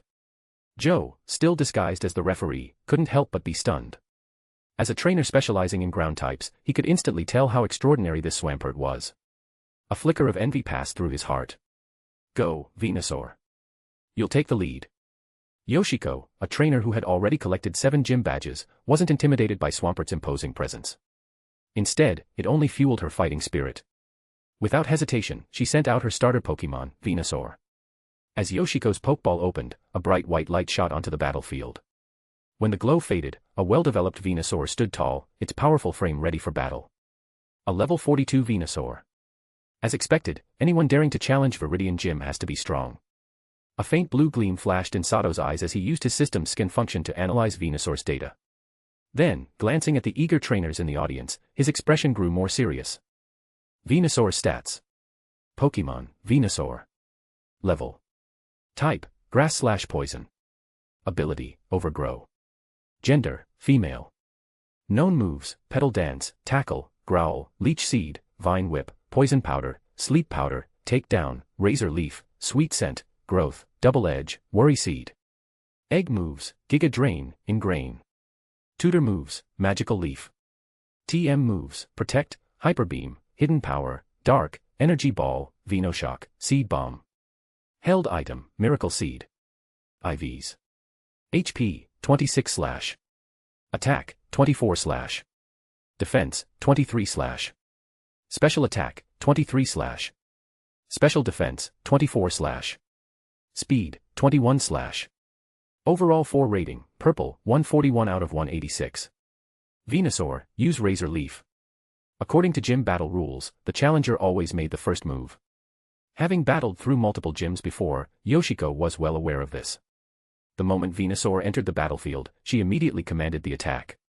Venusaur responded instantly, launching a flurry of rapidly spinning leaves, each shaped like a razor-sharp green shuriken, streaking towards Swampert from the front. Seeing Yoshiko opting for a probing attack, Sato remained silent, but Swampert, well experienced in battle, instinctively reacted. Lifting its foot slightly, Swampert stomped forward, channeling ground-type energy to raise a sturdy earth wall. In an instant, a thick barrier of dirt and rock materialized in front of it. Shoo! A moment later, Venusaur's razor leaf barrage slammed into the earthen wall, scattering upon impact. Venusaur, use seed bomb to break through the wall. Follow up with magical leaf to guard against a ground-based sneak attack. Yoshiko reacted quickly. The moment she saw Swampert raise the wall, she issued another command. Venusaur's eyes sharpened. The previous razor leaf had been merely a warm-up, but now it was time to get serious. A large, glowing green energy seed formed in its mouth before being launched like a bullet towards Swampert's earthen barrier. Simultaneously, numerous emerald-colored energy leaves began falling from Venusaur's massive flower, hovering around it in a 5-meter radius. These magical leaf projectiles would automatically home in on Swampert the moment it attempted to emerge from underground. Boom. With a thunderous explosion, the seed bomb shattered the earthen wall, revealing Swampert standing still behind it. Although the seed bomb's grass-type energy explosion had hit its mark, the thick barrier had absorbed most of the impact, leaving Swampert relatively unscathed. At that moment, Swampert raised both hands, and without anyone noticing, a mass of dark clouds had already gathered above the battlefield. The clouds were expanding rapidly. A few seconds later, as the first raindrop fell from the darkened sky, a torrential downpour engulfed the battlefield. Swampert, with its perfect IVs, possessed extraordinary control over water-type energy. The rain dance it had conjured formed an exceptionally dense and heavy cloud, releasing a massive amount of rainwater. Due to the intense rainfall, the floating magical leaf projectiles were drenched and forced to the ground, rendering the move ineffective. Before long, the rocky terrain was completely submerged in rainwater. What was once a dry, gravel-strewn battlefield had transformed into a vast pool of murky, muddy water. Chapter 390, Chapter 389, A Victorious First Battle. Muddy terrain, Swampert, not good. Venusaur, scatter sleep powder into the mud. Seeing how the battlefield quickly turned into a muddy swamp under the rain's influence, Yoshiko, as an elite-level league trainer herself, immediately associated it with Swampert. Her expression changed drastically, and she urgently issued a command to Venusaur. Hearing the order, Venusaur, standing in the murky water, released a large amount of emerald green powder from the bloom on its back, letting it blend into the muddy terrain beneath it. In an instant, a green hue began to spread rapidly through the originally murky water. Muddy water. Seeing Yoshiko's command, Sato, who had remained silent until now, immediately instructed Swampert. In the next second, the muddy battlefield surged into a massive wave under Swampert's control, rushing towards Venusaur. The sleep powder mixed into the mud was swallowed by the wave and carried right back toward Venusaur. With the battlefield already transformed into a swamp, Venusaur had nowhere to dodge against the giant muddy wave created by Swampert's muddy water. All it could do was watch helplessly as the wave engulfed its entire body. Although the water-type move Muddy Water didn't deal much damage to Venusaur, the attack left it completely covered in thick mud, turning it into a walking mud creature. A heavy layer of sludge clung to its body. Venusaur instantly felt uncomfortable all over, and with its eyes covered in mud, its vision was severely obstructed. Instinctively, it used its vines to wipe its eyes. Be careful. Use Protect. At that moment, Yoshiko suddenly shouted. Venusaur immediately became alert. Having spent so much time together, Venusaur trusted Yoshiko unconditionally. The moment it heard her shout, it instinctively activated Protect. In an instant, a green energy shield enveloped Venusaur, fully protecting its body. This timely use of Protect saved Venusaur from the brink of defeat. Unbeknownst to Venusaur, Swampert had already approached silently from behind, its fist covered in ice, ready to strike with Ice Punch. For most Pokémon, a muddy swamp would be difficult to traverse, significantly slowing movement. But for Swampert, no terrain couldn't be more comfortable. In the mud, Swampert's speed didn't decrease, it actually increased. Furthermore, with the battlefield transformed into a swamp, it had become Swampert's domain as a water/ground-type Pokémon. This environment provided an incredible boost to its combat capabilities. Using the cover of the murky water, Swampert had taken advantage of Venusaur's temporary blindness and swiftly closed the distance, arriving undetected right next to its opponent. Boom. A loud crash echoed as Swampert's Ice Punch struck Venusaur's energy shield. The defensive power of Protect was impressive. Even with Swampert's immense strength, its attack failed to break the shield. However, cracks like spiderwebs rapidly spread across the protective barrier. Within 3 seconds, Venusaur's fully powered Protect shattered under the force of Swampert's second Ice Punch. Of course, having broken through the energy shield, the remaining power of Swampert's punch was minimal, causing barely any damage to Venusaur. Quick, use Vine Whip to bind it and then use Giga Drain. Seeing Swampert shatter Venusaur's Protect, Yoshiko's face turned pale, and she urgently shouted a command. Ice Punch. At the same time, Sato also gave his order. Almost simultaneously, numerous vines sprouted from Venusaur's body, all glowing with a dangerous green energy. The moment they appeared, they lashed towards Swampert like grasping claws. Unfortunately, despite Venusaur having so many vines, they still couldn't match the speed of Swampert's fists.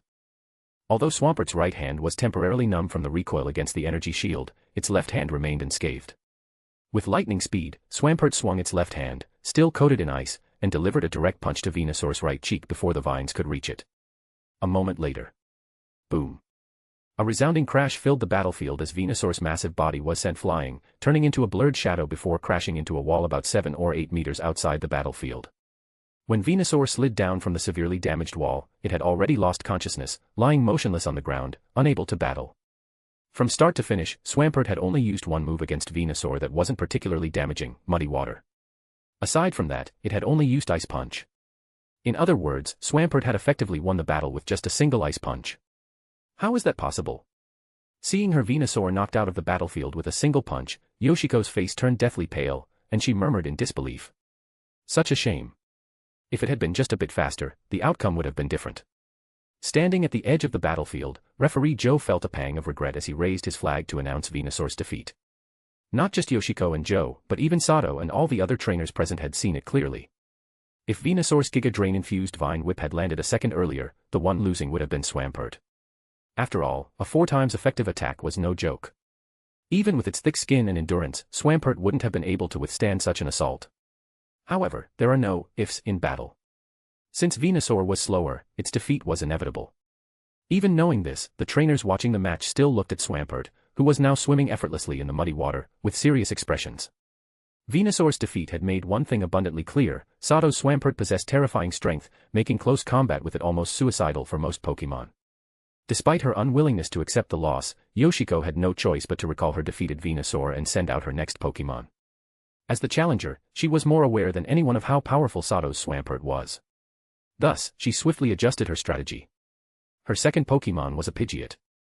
Her plan was to avoid Swampert's overwhelming strength and use Pidgeot's hit-and-run tactics to wear it down. Unfortunately, this strategy had a flaw. Her Pidgeot was much lower level than Venusaur, only level 37. It had no way of dealing with Swampert, who was lurking beneath the mud. Meanwhile, Swampert was steadily recovering its strength and stamina thanks to a rare mutated Supreme Blue Water Stone. In the end, Pidgeot was ambushed by a rock. Swampert hurled at it with incredible speed and fell helplessly into the swamp. Before it could recover, Swampert sent it flying out of the battlefield with a single punch. And so, Sato's first gym battle as the acting gym leader ended with Swampert sweeping both of Yoshiko's Pokémon in a 1-on-2 victory. Chapter 391, Chapter 390, Seizing 7 Consecutive Wins and the Art of Provocation. After defeating Yoshiko, Sato took a brief rest for about 10 minutes before another challenger stepped up. However, this challenger from the Johto region was even weaker than Yoshiko. The entire battle lasted less than 5 minutes. His prized Meganium and Vileplume were both sent flying out of the battlefield with a single punch from Swampert. At this point, the remaining challengers finally realized a serious issue: this battlefield, which had now turned into a muddy swamp, had essentially become Swampert's home turf. Here, Swampert's usual speed disadvantage had been completely negated. In the muddy terrain, its speed had effectively doubled, and any Pokemon that couldn't fly had no choice but to engage in direct combat with it. Despite this, 4 more challengers stepped up one after another, only to see their Pokemon instantly knocked out by Swampert's Ice Punch, or a simple yet devastating Hammer Arm, each one sent flying out of the battlefield and sustaining severe injuries. Despair began to creep into the challengers' hearts as they realized that no Pokemon they had seemed capable of competing with Swampert in this swamp. Of course, some still refused to accept defeat so easily. One trainer, who specialized in fighting-type Pokemon, sent out Machamp and Hariyama, 2 Pokemon renowned for their raw power, hoping to face Swampert head-on. However, Sato had no intention of fighting them conventionally. Both Machamp and Hariyama struggled to move in the swamp, their speed reduced to a snail's pace, as the thick mud made it nearly impossible for them to advance. Meanwhile, Swampert moved through the terrain effortlessly, like a fish in water. It didn't even bother engaging them in direct combat. Instead, it simply kept its distance and unleashed muddy water in wide, sweeping attacks, gradually wearing them down until both fighting types collapsed in defeat. Another challenger, who specialized in grass types, attempted a different approach. He sent out Jumpluff and Tropius, both grass/flying types, to minimize Swampert's close combat advantage while exploiting its grass-type weakness. This trainer from Hoenn had a clever strategy. He planned to have Jumpluff scatter a massive number of cotton spores, some carrying Leech Seed and others infused with the 3 powder moves, Sleep Powder, Stun Spore, and Poison Powder. His goal was to drain Swampert's strength over time. Initially, this strategy seemed effective. The Leech Seeds quickly sprouted and spread throughout the swampy terrain. Unfortunately for him, Swampert possessed Refresh, an ability that granted it immunity to most status conditions. Jumpluff's cotton spores, despite carrying debilitating powders, had no effect on it. Moreover, with one powerful use of Icy Wind, Swampert not only rendered Jumpluff's floating spores useless but also froze all the plants that had sprouted from the Leech Seeds. In the end, the freezing wind proved too much even for Jumpluff, a Pokemon known for drifting with the breeze. Overwhelmed by the cold, it ultimately collapsed into the icy swamp. As for Tropius, it initially posed some trouble for Swampert. However, under Sato's command, Swampert used Rain Dance once again, causing a heavy downpour. This drastically weakened Tropius' aerial mobility, making it struggle to stay airborne. With its evasiveness reduced, Swampert capitalized on the opportunity, grabbing a rock, rapidly cooling it with Ice Punch, and hurling it at Tropius. The frozen rock struck true, sending Tropius plummeting from the sky. Before it could recover, Swampert delivered a finishing blow, knocking it out instantly. With this, Sato effortlessly secured his 7th consecutive win, while Swampert extended its undefeated streak to 14 victories. After achieving 7 straight wins, the remaining challengers on the sidelines looked visibly shaken. They exchanged glances, their faces filled with uncertainty. For nearly 10 minutes, not a single trainer dared to step forward and challenge Sato. I never expected this kid to be so strong. His Swampert's sheer power is simply monstrous. I used to think the rumors about powerful Swampert pulling massive cargo ships were exaggerated, but now I believe them. Even if his Swampert can't pull a giant cruise liner, I bet it could easily tow a mid-sized one. On this battlefield, I doubt any Pokemon of the same level could stand against it. Disguised as a referee, Joe Kondo observed both the hesitant challengers and the battle-scarred walls surrounding the battlefield. His gaze then shifted back to Swampert, still radiating an intense fighting spirit, and he murmured to himself in admiration and disbelief. Interesting. A Swampert with such unnatural strength is truly exceptional. And this kid actually managed to catch one with such incredible potential. Not only that, but Swampert seems to be wearing some kind of treasure that continuously restores its stamina and heals its injuries. Even after battling 14 opponents in a row, it's still full of energy. No wonder its growth is so rapid. This kid, he must have some serious luck on his side. Meanwhile, Giovanni, who was also watching Sato's battles, displayed an expression of approval. As a top-tier ground-type specialist, his keen eye allowed him to immediately assess Swampert's true potential just from the battle footage. Without a doubt, in Giovanni's view, Swampert was an elite-tier Pokemon. A Swampert of this caliber was rare even in the vast Pokemon world, perhaps one of a kind. A bunch of cowards.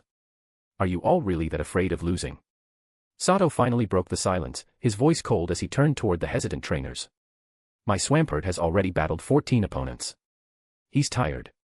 If you're still too afraid to challenge him in this state, then do me a favor and get lost. Stop wasting my time. Swampert. At that moment, Swampert pounded its chest and let out a thunderous roar toward the challengers. With 14 consecutive victories under its belt, Swampert had now reached level 44. Its fighting spirit was at an all-time high, and the sheer force of its roar sent a wave of pressure crashing over the spectators. It felt as if a massive beast was towering over them, growling menacingly. The challengers instinctively recoiled, their faces turning pale. But these were trainers who had dared to challenge Kanto's most formidable gym. Their pride would not allow them to back down so easily. Now, provoked by Sato and Swampert's taunts, their pale faces turned red with fury. How arrogant. Let me test your Swampert's strength myself. No, I'll go first. The hell with that. Step aside, this one's mine. Suddenly, the entire audience erupted in a frenzy, as trainers rushed forward, eager to challenge Sato. Now that's more like it. If all of you had chickened out, I would have had to find another place to battle. Seeing the challengers fired up once more, Sato nodded in satisfaction. Just 3 more wins to go. Let's wrap this up quickly. Chapter 392, Chapter 391, a tough opponent and a difficult decision. Before long, 2 more challengers arrived at the battle platform opposite Sato. Unfortunately, these 2 were clearly acting on impulse and had not prepared at all for how to deal with Swampert. Very quickly, just like the majority of challengers before them, their Pokémon were sent flying out of the battlefield one after another by Swampert's powerful punches, suffering heavy defeats. Now, Sato had achieved 9 consecutive victories, just 1 more win to complete his 10-win streak. According to the mission requirements, he had already fulfilled his duties as the acting gym leader. He was just 1 step away from earning a perfect rating for the mission. But at this final hurdle, Sato finally encountered a formidable opponent. The trainers in the audience were no amateurs. Each of them had at least 6 gym badges and had honed their theoretical knowledge through Pokémon Academy training. After observing Sato and Swampert's battles for an extended period, some of the more patient trainers gradually deciphered the basic moves and battle style Swampert relied on. Slowly, they started developing strategies to counter it. One such challenger was his current opponent, Buggy, a trainer from Canalave City in the Sinnoh region. The first Pokémon Buggy sent out was an extremely rare one in Kanto, Johto, and Evanhoen, Glacian. Glacian, huh? Has he figured it out already? Well, after all, Swampert has fought 18 consecutive battles. It's only natural that the strategy one set up is finally being unraveled. Seeing that Buggy had chosen Glacian despite knowing Swampert could use Hammer Arm, a devastating fighting-type move for ice types, Sato's eyes narrowed. A faint glint of blue light flickered in his gaze as he instinctively became more alert. Glacian's information. Pokémon, Glacian. Level. Type, Ice. Ability, Snow Cloak. Gender, Male. Known moves, Covet, Tackle, Growl, Helping Hand, Tail Whip, Sand Attack, Baby Doll Eyes, Quick Attack, Bite, Swift, Refresh, Icy Wind, Ice Fang, Ice Shard, Barrier, Mirror Coat, Hail, Last Resort. Egg Move, Charm. Tutor Moves, None. TM Moves, Protect, Hidden Power, Fighting, Shadow Ball, Ice Beam, Hyper Beam, Water Pulse, Iron Tail. Held Item, Never Melt Ice. IVs. HP, 28, 31. Attack, 25, 31. Defense, 26, 31. Special Attack, 28, 31. Special Defense, 26, 31. Speed, 25, 31. Overall 4 rating, Purple, 158 total IVs. The data made it clear, this Glacian had excellent stats and had been heavily trained by Buggy. He had even equipped it with a Never Melt Ice, a rare item that boosted Ice-type moves. The exquisite necklace around Glacian's neck held a gem-like ice crystal, which was undoubtedly the Never Melt Ice. It emanated an icy aura, chilling the air around it. Using the frigid energy from the Never Melt Ice, along with its natural ability to regulate its body temperature, Glacian instantly froze the muddy terrain beneath it upon entering the battlefield. Standing steadily on the newly formed ice, Glacian then activated its Snow Cloak ability, causing snow to begin falling in a 3-meter radius around it. Gradually, the battlefield was transforming into an icy domain. What an impressive control over ice-type energy. With Never Melt Ice providing an endless supply of cold, the entire battlefield will soon become an ice field. I need to end this quickly, if I don't, Swampert will be kite until it loses. Watching as Glacian rapidly altered the battlefield, Sato's expression grew serious. With the referee Joe's signal, the battle officially began. As always, the challenger had the first move. Glacian, use Ice Beam to freeze the entire muddy terrain. Buggy, fully prepared, immediately commanded Glacian. Swampert, end this fast. Charge in and use Hammer Arm. The moment Buggy issued his order, Sato responded instantly. Glacian wasted no time. It opened its mouth and fired a thick, ice-blue beam at the remaining unfrozen mud, rapidly coating it in solid ice. The temperature of the battlefield dropped sharply. Meanwhile, Swampert surged forward, closing in on Glacian. However, the closer it got, the more the ground beneath its feet turned to ice, making movement increasingly difficult. The once familiar muddy terrain had become an obstacle, slowing it down. In the end, Swampert had to use brute force to smash through the frozen ground to advance. But this significantly reduced its speed. By the time Swampert was within 2 meters of Glacian, more than half of the battlefield had already been converted into an ice field. Furthermore, as the temperature continued to plummet, the snowfall that had originally only covered a small area around Glacian now extended across the entire battlefield. Time to skate, Glacian. Let's play with Swampert for a while, hit it with Ice Beam. Seeing Glacian successfully transform the battlefield and expand the snowfall, Buggy nodded in satisfaction before issuing his next command. Buggy knew that his plan had succeeded. The mud terrain that Swampert relied on had been completely sealed away and replaced with an ice field, an environment that favored Glacian. Time was on his side. Once the entire battlefield was covered in snow, Sato's Swampert would be doomed. With an eager gleam in its eyes, Glacian began to glide effortlessly across the ice. For an Ice-type Pokemon, skating was as natural as breathing. Moreover, with Snow Cloak activated, Glacian's body flickered in and out of visibility within the snowfall, making it difficult for Swampert and Sato to track it with their eyes. Glacian moved swiftly across the ice, launching Ice Beam attacks at Swampert from multiple angles. Swampert was growing frustrated. It struggled to predict Glacian's attacks and lacked the long-range capabilities to counterattack effectively. The only thing it could do was use Ice Punch to create ice walls, attempting to block the incoming beams. TCH, if the battlefield is no longer useful, then let's destroy it entirely. Swampert, use Earth Power, blow the field apart. Sato knew exactly what Buggy was aiming for. As Swampert's moist skin started to frost over, he realized that waiting any longer would lead to defeat. Stealing his resolve, he gave his command. Boss Giovanni, I have no choice but to wreck the field to complete my mission. If you get mad about it later, don't blame me. As Sato issued the command, he couldn't help but feel a twinge of regret in his heart. Chapter 393, Chapter 392, Backup List and Reversing the Battle. Glacian, use Protect quickly. As soon as Sato shouted this, the previously smug Buggy's expression changed dramatically. He immediately called out to Glacian, who was still happily ambushing Swampert. But just as Glacian stopped and hastily used Protect, Swampert's massive fist, enveloped in a dense, earthy yellow glow, slammed fiercely into the frozen ground beneath it. In an instant, a sharp crack, crack, crack sound echoed as a web of cracks rapidly spread outward from where Swampert stood. A second or two later, waves of earthy yellow energy erupted from the fissures, forming beams of ground energy that sliced through the entire battlefield like cutting lasers. A loud rumbling followed as the icy battlefield, once Glacian's personal skating rink, began collapsing under the sheer force of the attack. Moments later, the entire battlefield had undergone a drastic transformation. What was once a smooth sheet of ice, perfect for Glacian's maneuvers, was now a wasteland littered with chunks of ice mixed with mud, leaving no stable footing. However, the collapse of the icy field released a large amount of frigid air into the surroundings, intensifying the snowy conditions on the battlefield from light snowfall to moderate snowfall. Holy crap, this guy's guts are insane. Having his Swampert send a Pokemon flying and put dents in the gym walls was one thing, but now he's actually gone and demolished the entire battlefield. Kid, you're done for. Watching Swampert use Earth Power to utterly destroy the battlefield, Joe, who had wisely chosen to back off the moment Sato spoke, stood in stunned silence. However, as Joe glanced at Sato again, his previously gloating expression took on a hint of seriousness. To be honest, if it were him, he wouldn't have dared to give such a reckless command just to win a Pokemon battle. In Joe's eyes, Sato's behavior was borderline suicidal. Using a single Swampert to claim 9 consecutive gym challenge victories was already impressive beyond belief. If it were him, he doubted he could have done the same, and securing Giovanni's favor was practically guaranteed at this point. But now, Sato had just destroyed an entire battlefield for the sake of winning a match. While he hadn't gone as far as demolishing the whole gym, this was still tantamount to wrecking Giovanni's home base.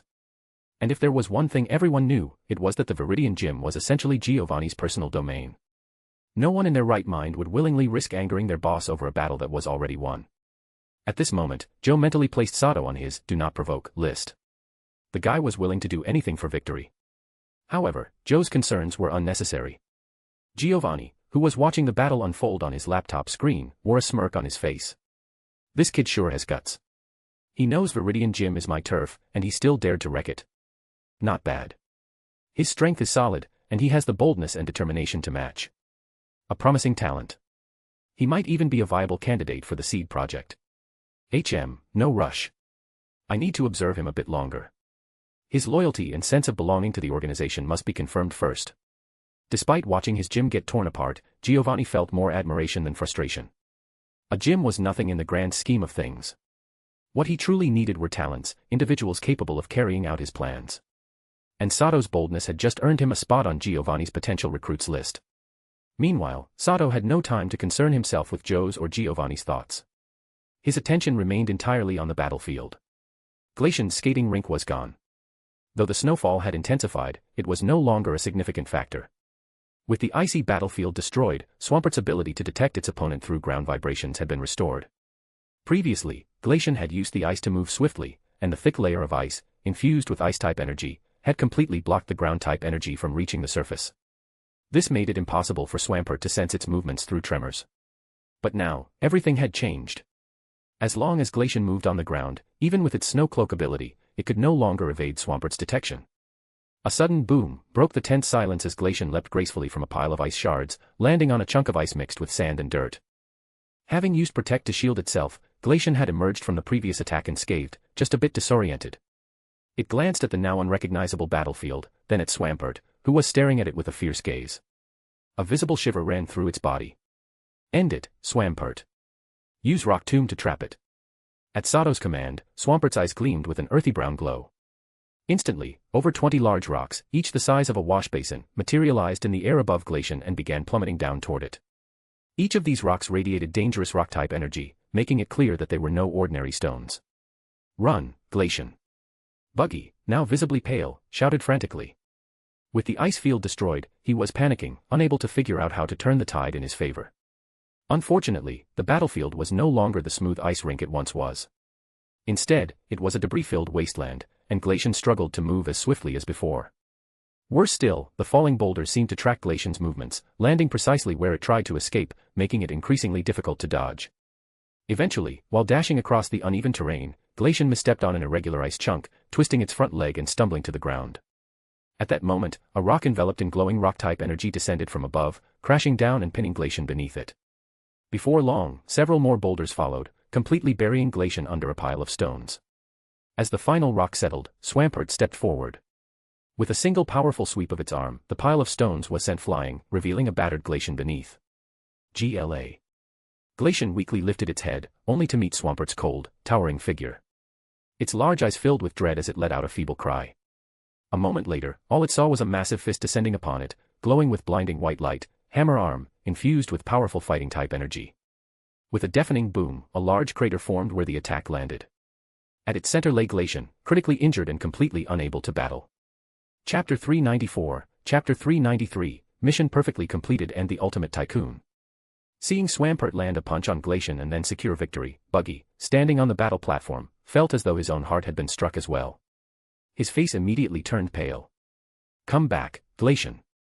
In the end, Buggy could only dejectedly retrieve Glacian into its poke ball, his expression extremely unpleasant as he looked at Swampert, who had already returned to Sato's side. For Buggy, Sato's decision to destroy the battlefield was akin to pulling the rug from under him, completely dismantling his battle strategy. Now, he had no idea how he could possibly defeat Sato's terrifying Swampert. With Swampert breaking free from its predicament and defeating Glacian, its aura had grown even more overwhelming. Even though it simply stood silently on the battlefield, Buggy and the other challengers could clearly feel the mountain-like pressure emanating from it. Swampert's dominance was now undeniable. Even though the battle had not yet begun, the challengers already felt a level beneath Sato.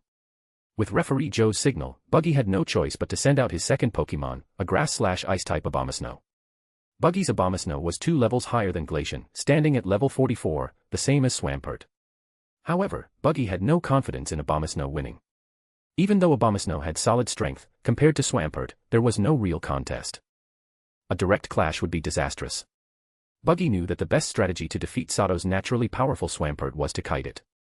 Glacian, with its small frame and agility, was perfect for such a strategy, but bulky Abomasnow was not. The battle quickly commenced. As a grass/ice type, Abomasnow held a type advantage. Moreover, it was naturally aggressive, launching a powerful blizzard the moment Swampert rushed in. However, under Sato's command, Swampert charged forward using an ice punch-crafted shield, blocking most of the blizzard's power with a sand-infused ice barrier. In the ruined battlefield, the bulky Abomasnow was slow-moving. Upon entering the field, it had to push aside chunks of ice and water just to make room for itself. Meanwhile, Swampert charged forward like an unstoppable bull, smashing through every obstacle in its path without slowing down. With no way to outrun it, Abomasnow could only brace itself as Swampert, still holding the shield, closed the distance through the storm. At close range, neither side hesitated. Swampert unleashed Hammer Arm, while Abomasnow retaliated with Wood Hammer. Wood Hammer, a grass-type physical move, power 120. Effect, the user slams into the target with its tough body, but also takes considerable recoil damage. Swampert's hammer arm and Abomasno's wood hammer had the same base power, but due to the difference in users, their effectiveness was vastly different. Upon collision, Abomasno's wood hammer was immediately overpowered by Swampert's hammer arm, and the impact sent Abomasno flying. Abomasno's massive body was blasted off the battlefield, crashing through multiple obstacles before landing outside the battle arena, unable to continue. With Abomasno's defeat, Sato finally secured his 10th consecutive victory in the gym challenge, while Swampert achieved a personal streak of 20 wins. Phew, mission perfectly completed. But I did wreck the battlefield. And those walls around the arena too. I wonder if Giovanni will be mad about this. What a headache. Though initially pleased with his achievement, Sato's excitement waned as he glanced around at the now destroyed battlefield and the gaping holes in the surrounding walls, his heart sinking with concern. Meanwhile, Joe, acting as referee, announced that the challenge had to be temporarily suspended due to severe battlefield damage. The remaining challengers, upon hearing this, breathed a collective sigh of relief and quickly departed. Kid, you really did a number on this place. This battlefield won't be usable for at least 2 or 3 days. Lucky you just get to walk away, but I have to deal with the aftermath. Once the challengers were gone, Joe approached Sato with a bitter smile. Sorry about that. I got too caught up in the fight. I regret it now. I'll cover the repair costs. I still have some points saved up, it should be enough to fix the battlefield and the walls. Joe, please put in a good word for me with Boss Giovanni later. Acknowledging his mistake, Sato offered an apologetic smile before asking for Joe's account details and immediately transferring 10,000 points. In Team Rocket's currency, 10,000 points equaled 10 million poke dollars, more than enough to restore the Viridian Gym's battlefield and walls. Now that's what I like to see. Seeing Sato transfer the points without hesitation, Joe was momentarily stunned before breaking into a grin, clearly pleased. Even as one of Giovanni's direct subordinates, 10,000 points was no small amount. Seeing Sato act so tactfully and even bribe him, Joe couldn't help but feel delighted. Ha ha ha, this kid really gets it. Not bad, not bad. He understands human relationships and knows how to adapt, those are rare qualities. People like him survive the longest. Watching the scene from his computer screen, Giovanni let out a laugh, his impression of Sato improving even further. The more he observed Sato, the more he felt he was a suitable candidate for his secret plans. After a brief moment of thought, Giovanni pressed a button on his desk and made a short phone call. What are your orders, Lord Giovanni? Soon, a woman dressed in a secretary outfit entered the room and respectfully inquired. Take this to ORM. I've already instructed him, he'll know what to do. Giovanni nodded, handing her a black badge. Aside from its color, this black badge was identical in design to the green Viridian Gym badges awarded to challengers who emerged victorious. As Giovanni entrusted the badge to his secretary, Sato had already left the Viridian Gym and was now at the Viridian City Pokemon Center. After handing Swampert over to Nurse Joy for treatment, Sato found a quiet corner in the waiting area and pulled out his mission-exclusive communicator. The screen displayed confirmation of his successful completion of the Gym Leader Proxy mission, along with the corresponding rewards. Like the bug-catching mission, this one also had extremely generous rewards. Perhaps due to the high difficulty and the fact that the mission was personally issued by Giovanni, the rewards far surpassed those of the bug-catching task. The base reward for completing the mission was 50,000 points, with an additional 25,000 points for every win beyond 8 victories. In total, Sato earned a whopping 100,000 points. Sticking with Giovanni is definitely the right move. He's unbelievably generous. No wonder his subordinates are so loyal, he's willing to spend big to nurture talent. Seeing the 100,000 points credited to his account, Sato couldn't help but marvel. At the same time, he had a realization, he was nothing but a small fry in comparison. Giovanni was the true ultimate tycoon. Chapter 395, Chapter 394, Cinnabar Island and Direct Subordinate. Of course, aside from receiving the mission rewards, Sato also got the location for his next mission through the communicator, and that destination was Cinnabar Island. Cinnabar Island, huh? That makes it pretty likely that the Team Rocket rookie competition is going to be held on one of the southern islands off the Kanto region. Makes sense, a remote and uninhabited place like that is ideal for holding a large-scale Team Rocket event. Looking at the screen on his communicator displaying the new mission location, Sato mused thoughtfully. He had a fairly deep impression of Cinnabar Island. Located on a small island south of Pallet Town, Cinnabar Island was home to an active volcano. The island's longtime resident and the current gym leader of the Cinnabar Gym was the famed former Kanto Fire-type Elite Four member, Blaine. And Sato knew Blaine's real identity. This powerful former Elite Four member wasn't just a gym leader, he was also Team Rocket's chief scientist. He had worked with another scientist named Dr. Fuji to create the man-made legendary Pokemon, Mewtwo. From what Sato understood, Mutwa was born on Cinnabar Island, which made this distant island a crucial research base for Team Rocket. What a shame. Even though I completed the mission perfectly, I still didn't get a chance to meet Giovanni in person. That's a real pity. Could it be because I destroyed his house? Nah, that can't be it. Giovanni's way more generous than that. A bit of repair money wouldn't bother him at all. Sato quickly put away the communicator and shifted his thoughts to the previous mission, feeling a little regretful that he didn't get to meet Giovanni in person. About 10 minutes later, he heard his name called over the loudspeaker in the waiting area. He promptly made his way to the front desk to collect the Pokeball containing his Swampert and then left the Pokemon Center.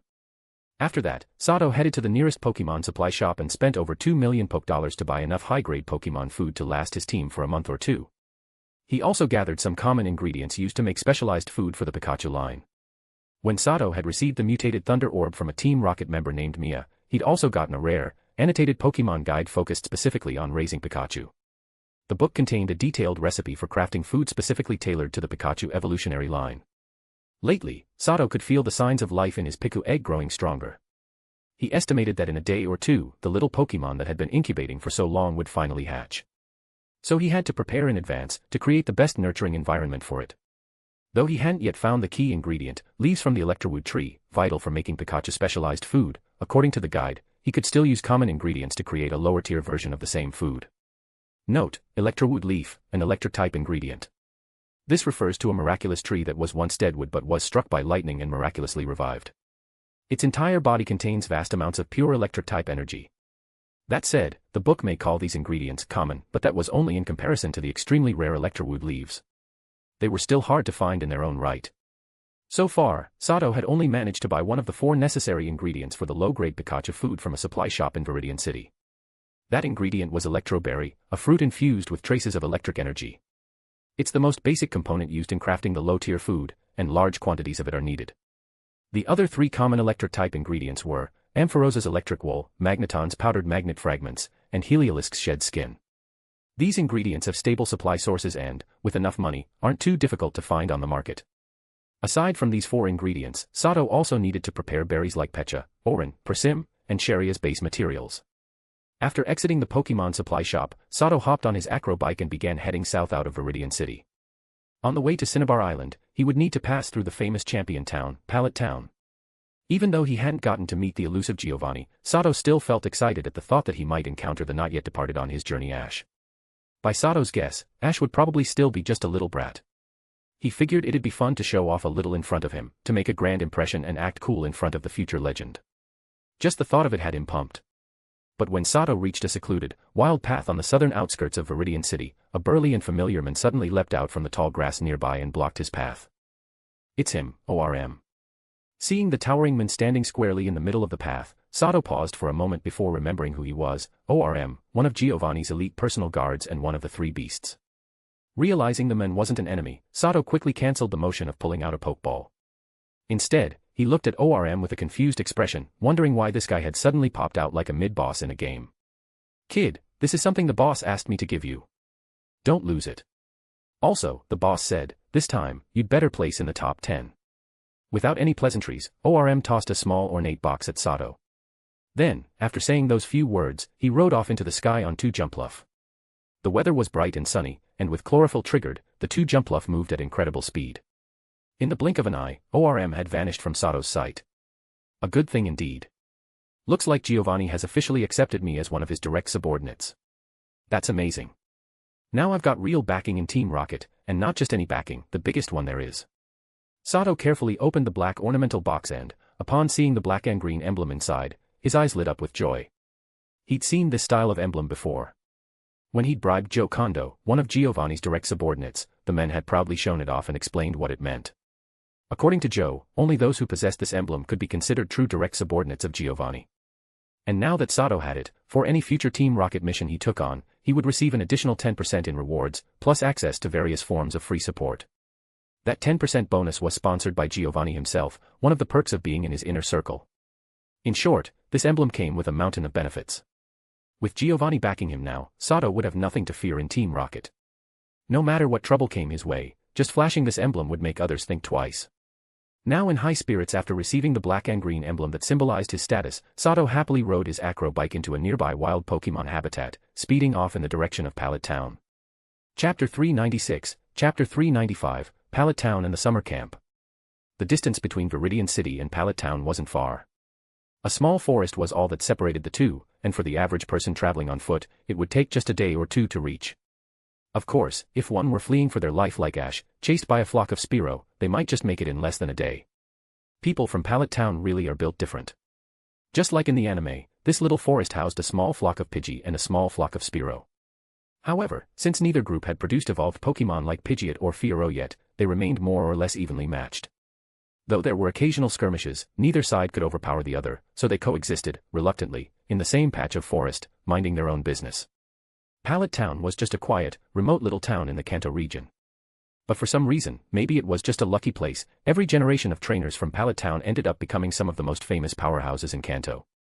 In fact, since the founding of the Kanto League, nearly every champion of the region had hailed from Pallet Town.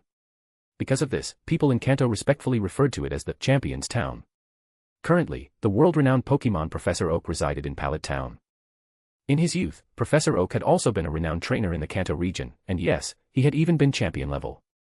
These days, he lived year-round in Pallet Town, mentoring each new generation of trainers and distributing the regional starter Pokemon to them.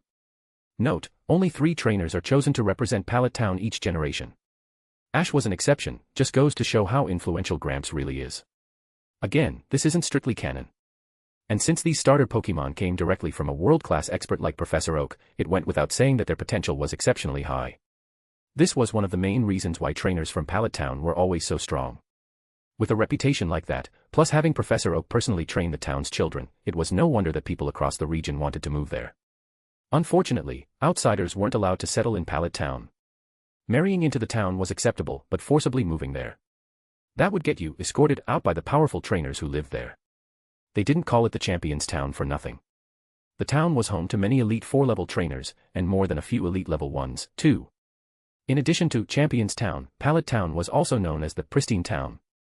Its residents absolutely refused to let outsiders pollute their home. Although outsiders couldn't gain residency, they were still desperate for a chance to be mentored by Professor Oak. Rumor had it that anyone who trained under him would go on to achieve great success. And the rumors were true. Professor Oak was a globally recognized authority on Pokemon, and his teaching ability was second to none. Many of his students had gone on to become famous Pokemon professors themselves. As a result, many people with wealth and influence tried to curry favor with him, hoping he would train their children. For his part, Professor Oak was happy to accept these gifts, both to fund his research and feed the many Pokemon left in his care over the years, and to help train future generations of trainers. And thus, the annual Professor Oak Summer Camp was born. Now, in the heat of summer, it was once again time for the annual Professor Oak Summer Camp. As always, the event was held in the forest between Viridian City and Pallet Town, where many low-level wild Pokemon lived. When Sato left the Viridian gym, it was already past 3 p.m. By the time he exited the city, it was after 4. Riding his acro bike through the forest for nearly 2 hours, the western sky was beginning to glow with sunset hues. Since it was getting late, Sato decided to stop and set up camp in the forest. Naturally, when camping outdoors, the most important thing was to find a spot near a water source. Thanks to Golbat, Sato quickly found a small lake nestled within the woods. At that time, many wild Pokemon had gathered around the lake to drink, but their presence was quickly disrupted by Sato's arrival. In an instant, all the wild Pokemon by the lakeside scattered and vanished. Still, while most wild Pokemon in this little forest would flee at the sight of humans, a few didn't. Some would actually charge into attack without hesitation. This time, the troublemaker was a forest bully common in these parts, Ursaring. This particular Ursaring was level 32, which made it something of a tyrant in this low-level forest. Maybe it had gotten too used to bossing others around, but even after spotting Sato's Golbat, Bellossom, Arbok, and Swampert, it still charged in aggressively. How dumb. Swampert, don't hit it too hard, just smack it away. Then go gather some firewood with the others. We'll be ready to eat soon. Seeing the Ursaring rush over to deliver itself like a side dish, Sato casually patted Swampert's arm and turned to give instructions to the rest of his team. He didn't bother to watch, already knowing what the outcome would be. Swampert nodded, stepped forward to intercept Ursaring, and the other Pokemon fanned out to search for drywood nearby. A moment later, a loud bang echoed through the woods. Ursaring was sent flying by a single hammer arm from Swampert. Its massive body soared over the entire lake and crashed into several trees on the far shore, snapping them clean in half. Luckily, Swampert had held back a bit. Ursaring wasn't knocked out, just bruised, and quickly scrambled to its feet before fleeing in a panic. Meanwhile, perched in a nearby tree, two young boys were spying on the lakeside scene with binoculars. The two kids, around 6 or 7 years old, had wide eyes and stunned faces as they witnessed Ursaring being launched like a rag doll. Whoa, that was awesome, Gary. Did you see that? That big blue Pokemon just punched that mean Ursaring that was chasing us and sent it flying. The boy in red and white lowered his binoculars and turned to the boy next to him, who was wearing a green shirt. You dummy, Ash. That Pokemon is called Swampert, not Big Blue Pokemon. It's one of the starter Pokemon from the Hoenn region. Didn't Grandpa teach us that already? You were probably asleep again. Gary rolled his eyes and replied in a smug and condescending tone. Oh, so it's a Swampert. Wow, what a strong Pokemon. Hey. Wait, you're the one that's a dummy. I already knew it, I just forgot for a second. Ash's face turned red with embarrassment as he shouted back at Gary, who'd just called him an idiot. Heh. Gary's smugness only grew when he saw Ash's flustered face. Chapter 397, Chapter 396, Born Amidst Thunder. Night quickly fell. Sato gathered dry branches with his Pokemon from the nearby forest and arranged them into a campfire. Then, using a lighter and some dry grass, he lit it. Afterward, he brought out various Pokemon food to distribute among his team. As for himself, he placed a canned chicken steak meal over the fire to heat up and had dinner alongside his Pokemon. Meanwhile, Ash and Gary had already returned to the summer campsite in the forest, where Professor Oak and the other children were. The two boys were now bragging about everything they'd seen and experienced in the forest that day. Especially Ash, his boasting skills far outshone Gary's, who still managed to maintain a calm and collected demeanor. Ash threw in all sorts of exaggerated gestures and facial expressions while narrating, keeping his audience of children wide-eyed and gasping. Really? Ash, that Ursaring Grandpa Oak finally managed to chase off got sent flying by another Pokemon with a single punch. A brown-haired girl with bright blue eyes looked at Ash with a surprised expression and asked curiously. It's true, Serena. Gary and I saw it with our own eyes. That Pokemon is called a Swampert. It's a water-type starter from the Hoenn region, and it's crazy strong. It punched Ursaring right in the belly, bam. Ursaring flew so far it went straight over that big lake in the forest. Ash, clearly enjoying the attention, nodded enthusiastically when Serena asked. He jumped up and started acting out the entire scene between Swampert and Ursaring, laughing as he described it. Ash had a real knack for performing.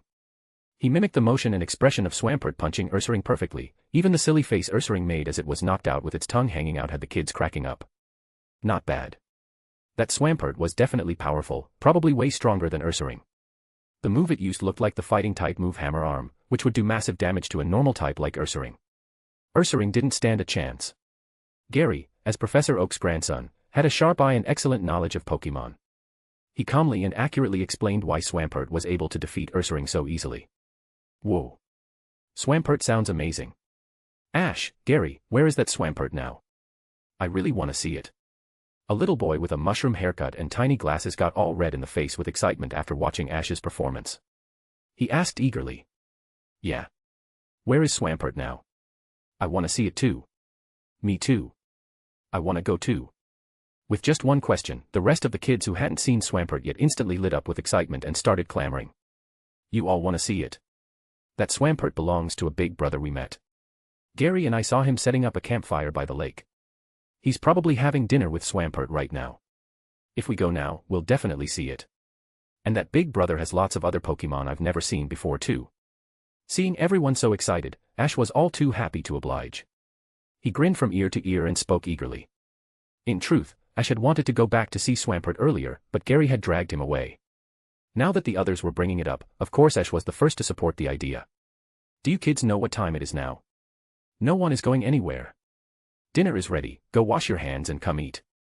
Unfortunately, just as Ash was about to lead the kids off to find Swampert, an elderly man in an apron pressed a hand on his shoulder, pushing him back down into his seat and sternly addressed the group of excited children.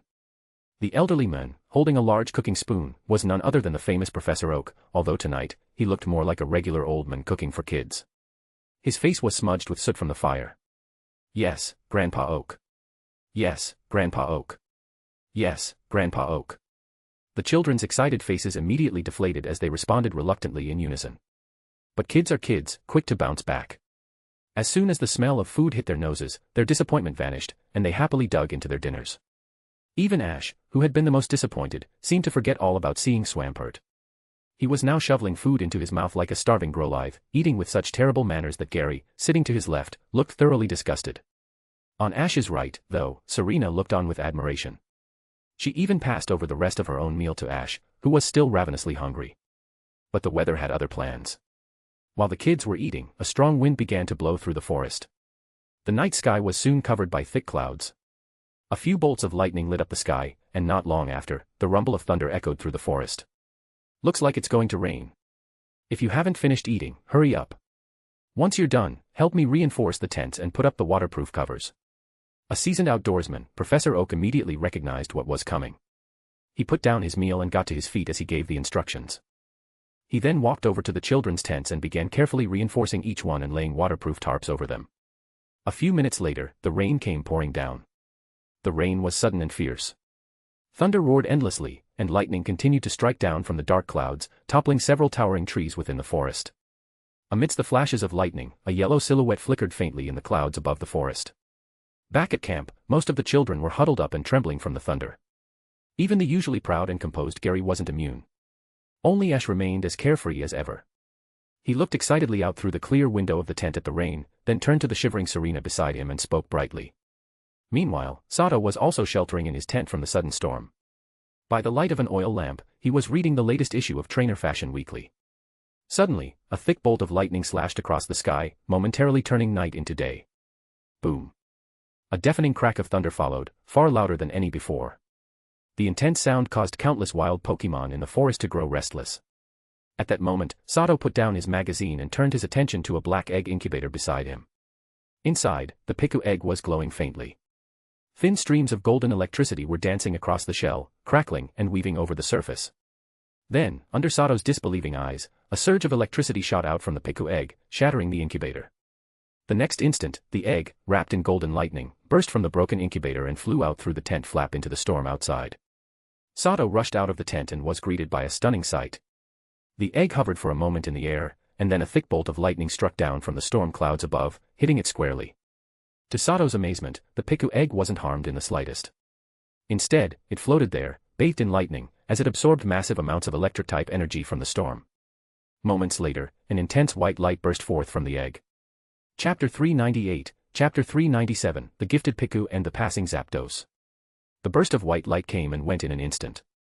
As Sato reopened his eyes, a small and delicate Piku had already appeared before him.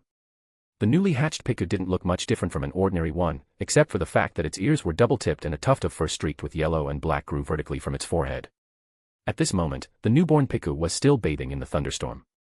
Perhaps due to its lightning rod ability, it had an extremely high resistance to electricity, or maybe it simply possessed a massive capacity for storing electric-type energy.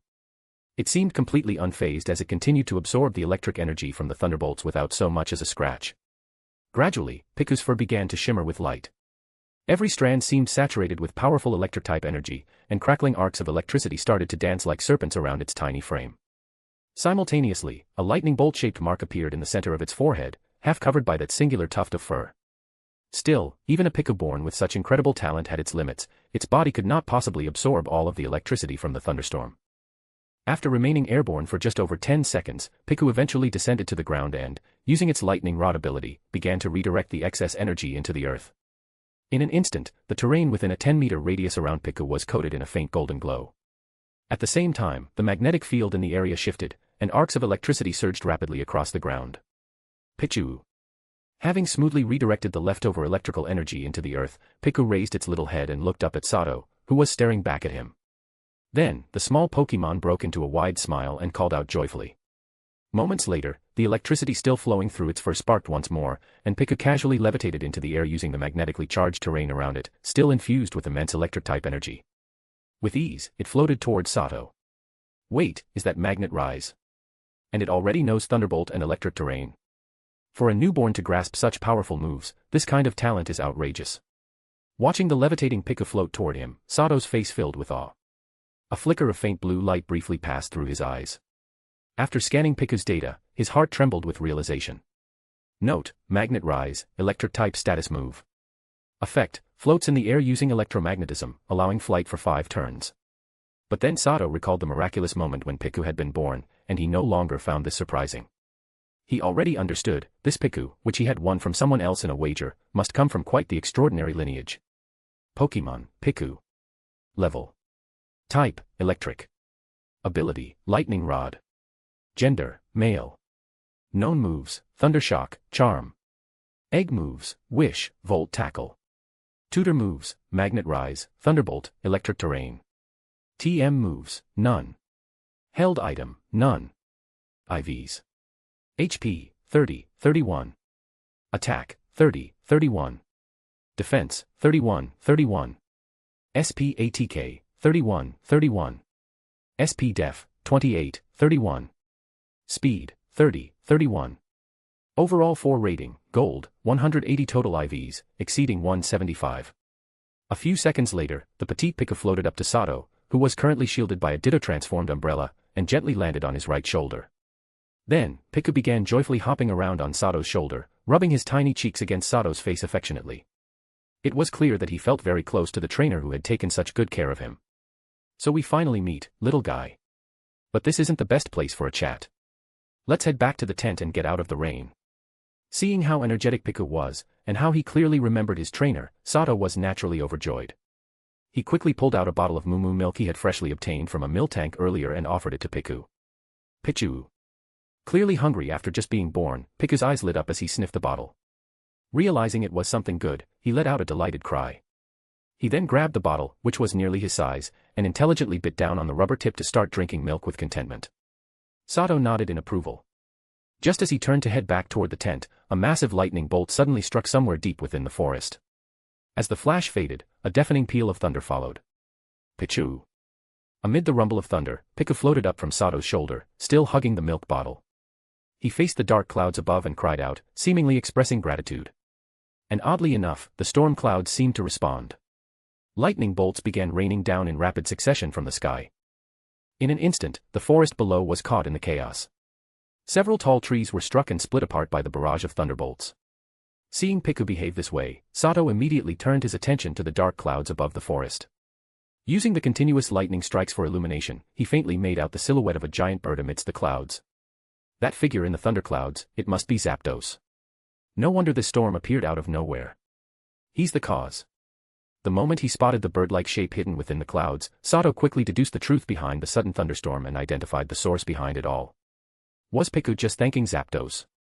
Could it be that Zapdos just happened to be passing by, noticed the birth of an exceptionally gifted electric-type Pokemon, and sent that lightning bolt as a kind of blessing? As Sato recalled the earlier lightning strike that had seemed to baptize the newborn Piku, he found himself lost in thought. In truth, Sato was overthinking it. He wasn't some chosen child of fate, legendary Pokemon wouldn't just grant him gifts. Zapdos had simply passed through this area and, by chance, brought a thunderstorm to a region that hadn't seen rain in a while. As for Piku, he had intercepted one of Zapdos' lightning bolts using his own ability to draw in electricity. Thanks to this, he had naturally gained some benefit. By absorbing the pure electric-type energy from Zapdos, Piku had successfully awakened a unique trait, storing electrical energy in his fur. Now, his shimmering coat practically radiated raw electricity in the dark of night. The lightning-shaped mark on Piku's forehead signified that his fur was now saturated with potent electric-type energy. With this charged coat, Piku could easily unleash powerful moves like Thunderbolt, and create special electromagnetic fields around him to support Magnet Rise, allowing him to float freely in the air. Clearly, Zapdos had noticed the little Pokemon. After hearing Piku's grateful cries, he casually sent down a dozen more bolts in acknowledgement before completely ignoring him again. And just like that, the fearsome thunderstorm, so terrifying to the other creatures of the forest, began to dissipate once Zapdos stopped responding. In a matter of moments, the rumbling of thunder across the forest faded into the distance.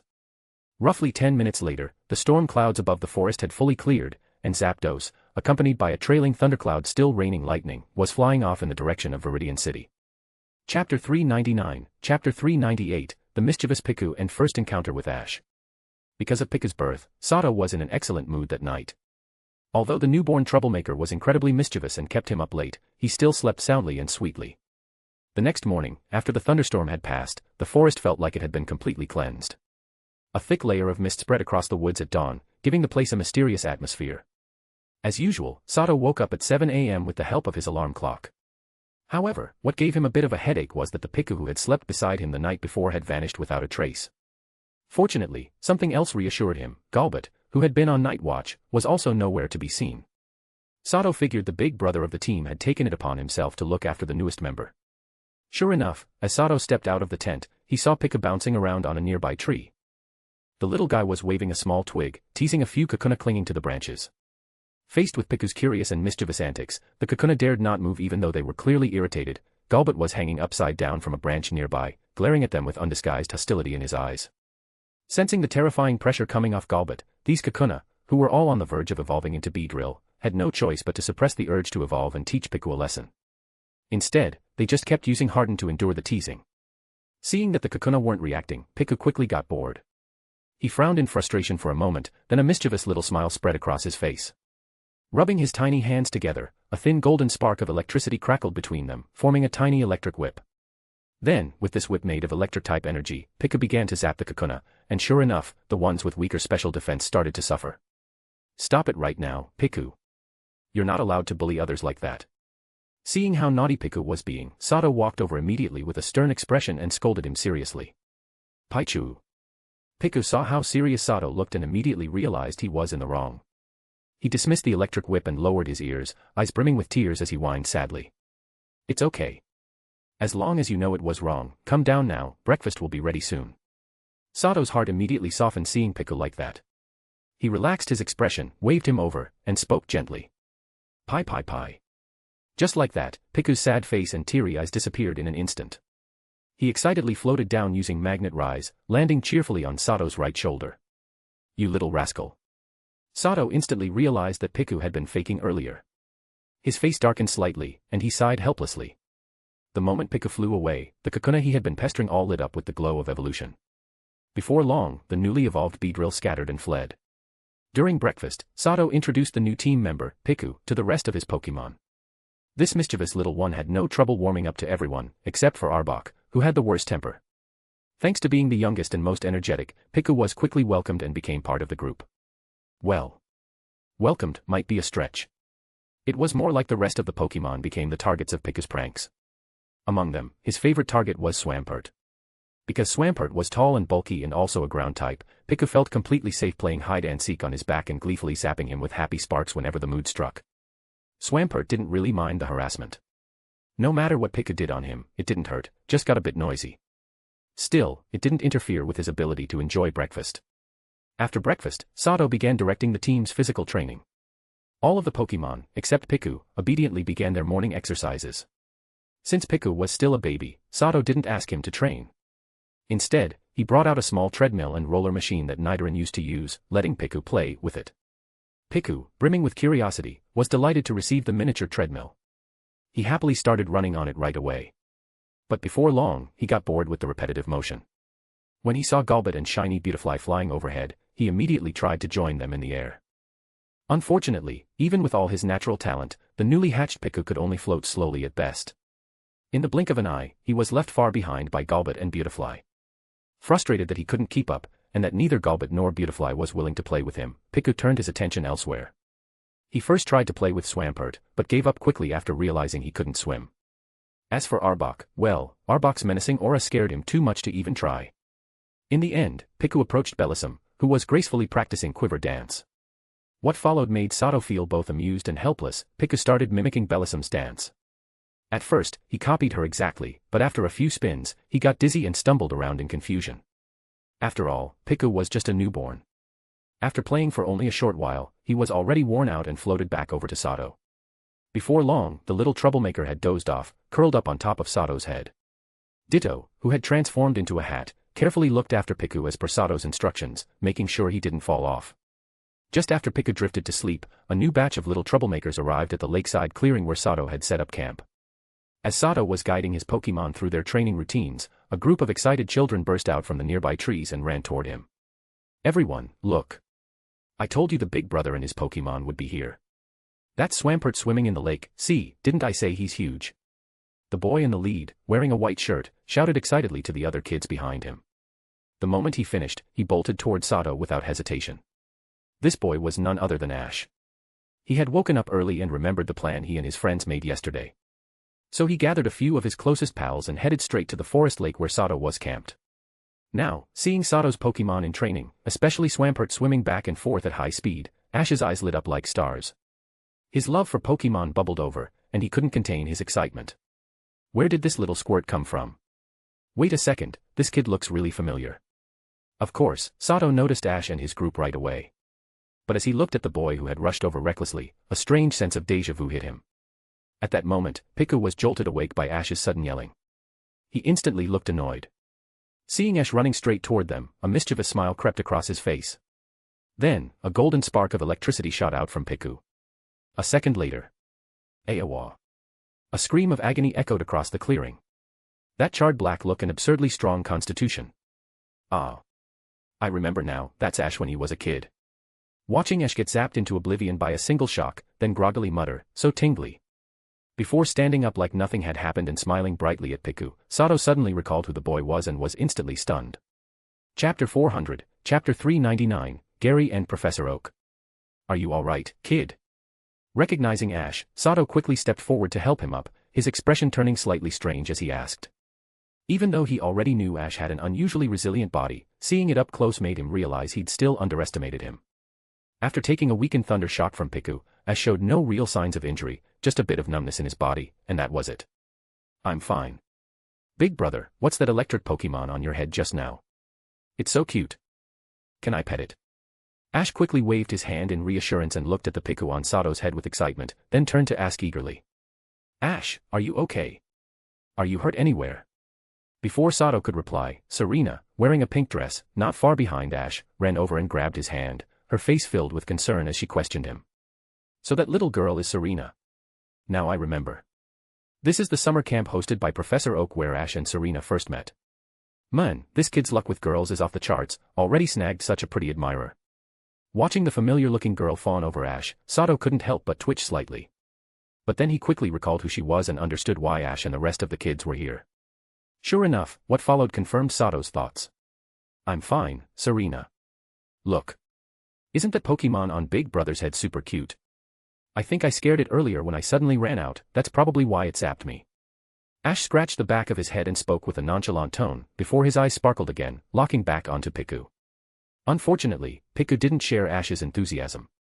In fact, Piku seemed pretty annoyed by the scruffy, goofy-looking boy. But when it laid eyes on the pretty Serena, its little eyes turned into hearts, and a delighted smile appeared on its face. Under Ash's envious gaze, Piku leapt from Sato's head and landed on Serena's shoulder, rubbing its cheek affectionately against hers. As a girl, Serena naturally had zero resistance to the adorably cute baby Pokemon. She instantly fell in love with Piku and hugged it tightly in her arms. This little rascal. Seeing Piku so smugly enjoying Serena's soft embrace, Sato felt a vein pop. He was honestly speechless over how this little guy already showed signs of becoming a tiny flirt. After a few minutes of self-introductions, Sato and the kids were all formally acquainted, and he learned why they'd come to the area. Ash, being a future trainer destined to experience countless major events in the Pokemon world, was someone Sato valued quite a bit. Building a good relationship now would definitely pay off down the line. So, to satisfy the group of overly curious kids, Sato called a pause to his Pokemon's training and let them get to know each other. Ash and the others had come specifically to see Swampert, so it quickly became the center of attention among the kids. Swampert had a great temperament and was very gentle with the innocent children, even letting a few of the more mischievous ones climb onto its back to play.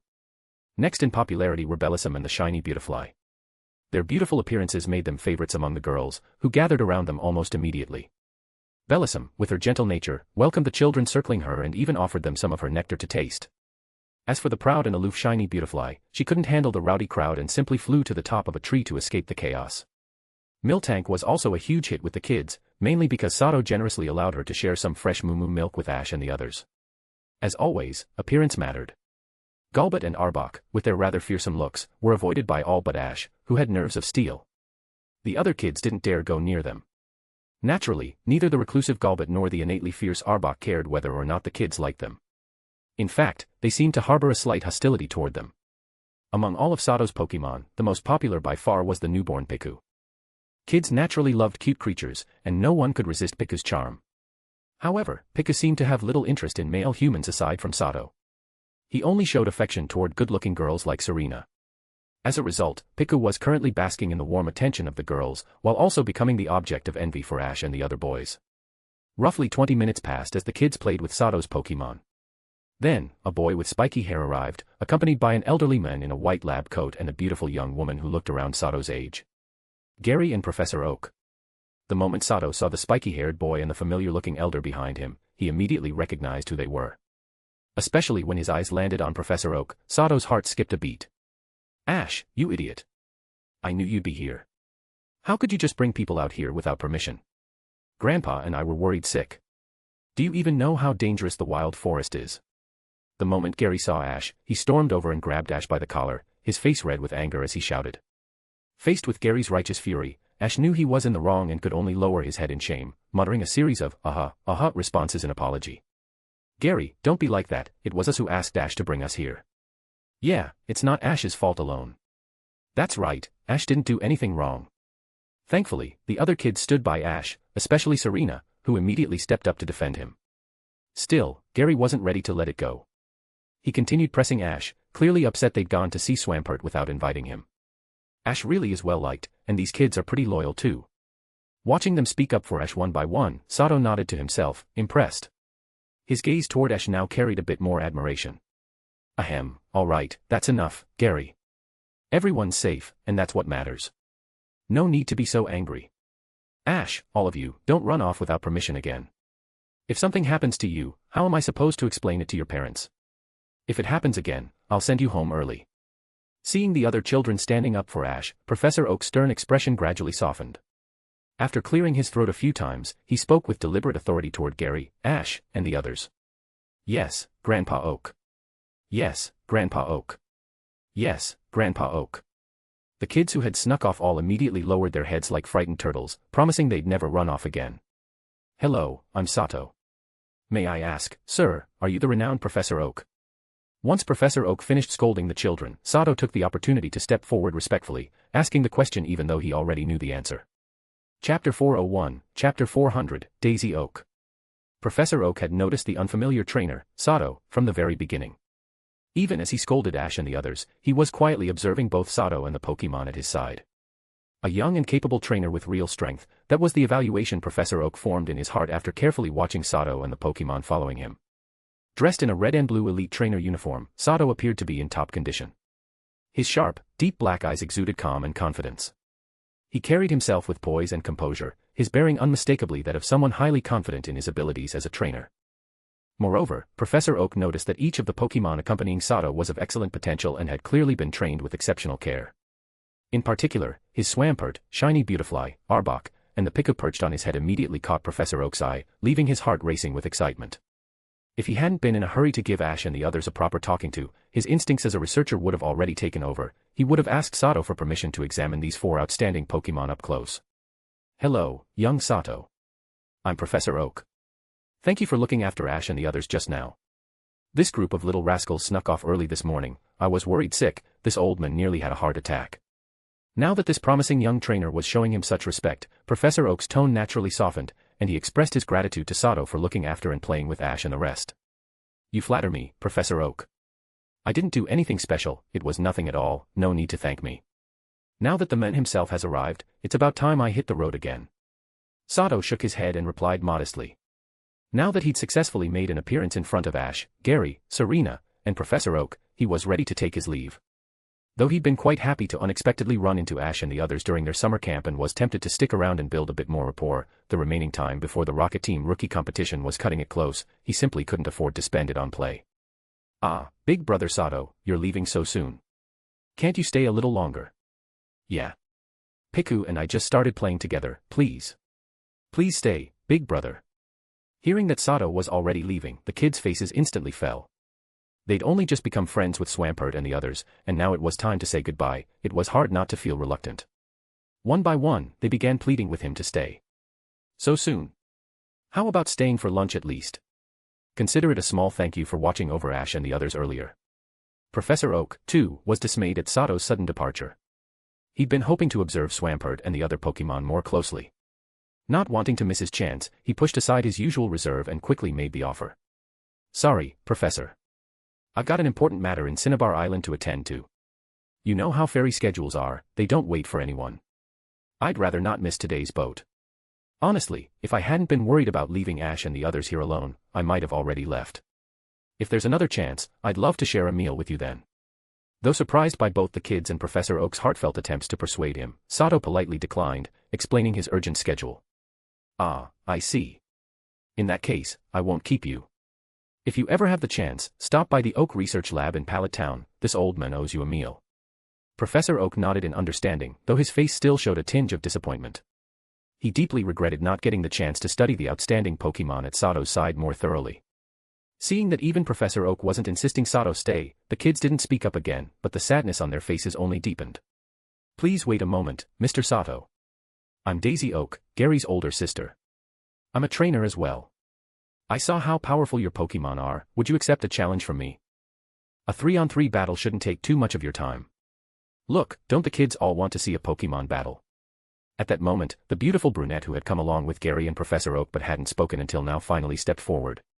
Her eyes gleamed with cleverness as she walked out from behind the professor, smiling as she addressed Sato.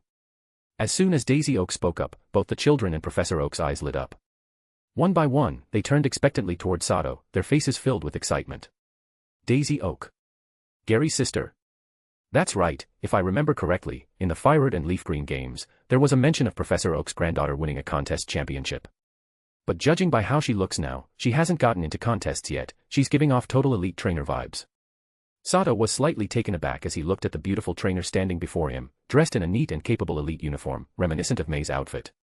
He gave her a closer look and pondered to himself. Since she was Professor Oak's granddaughter, that made Daisy Oak a trainer representing Pallet Town. That meant she couldn't be weak.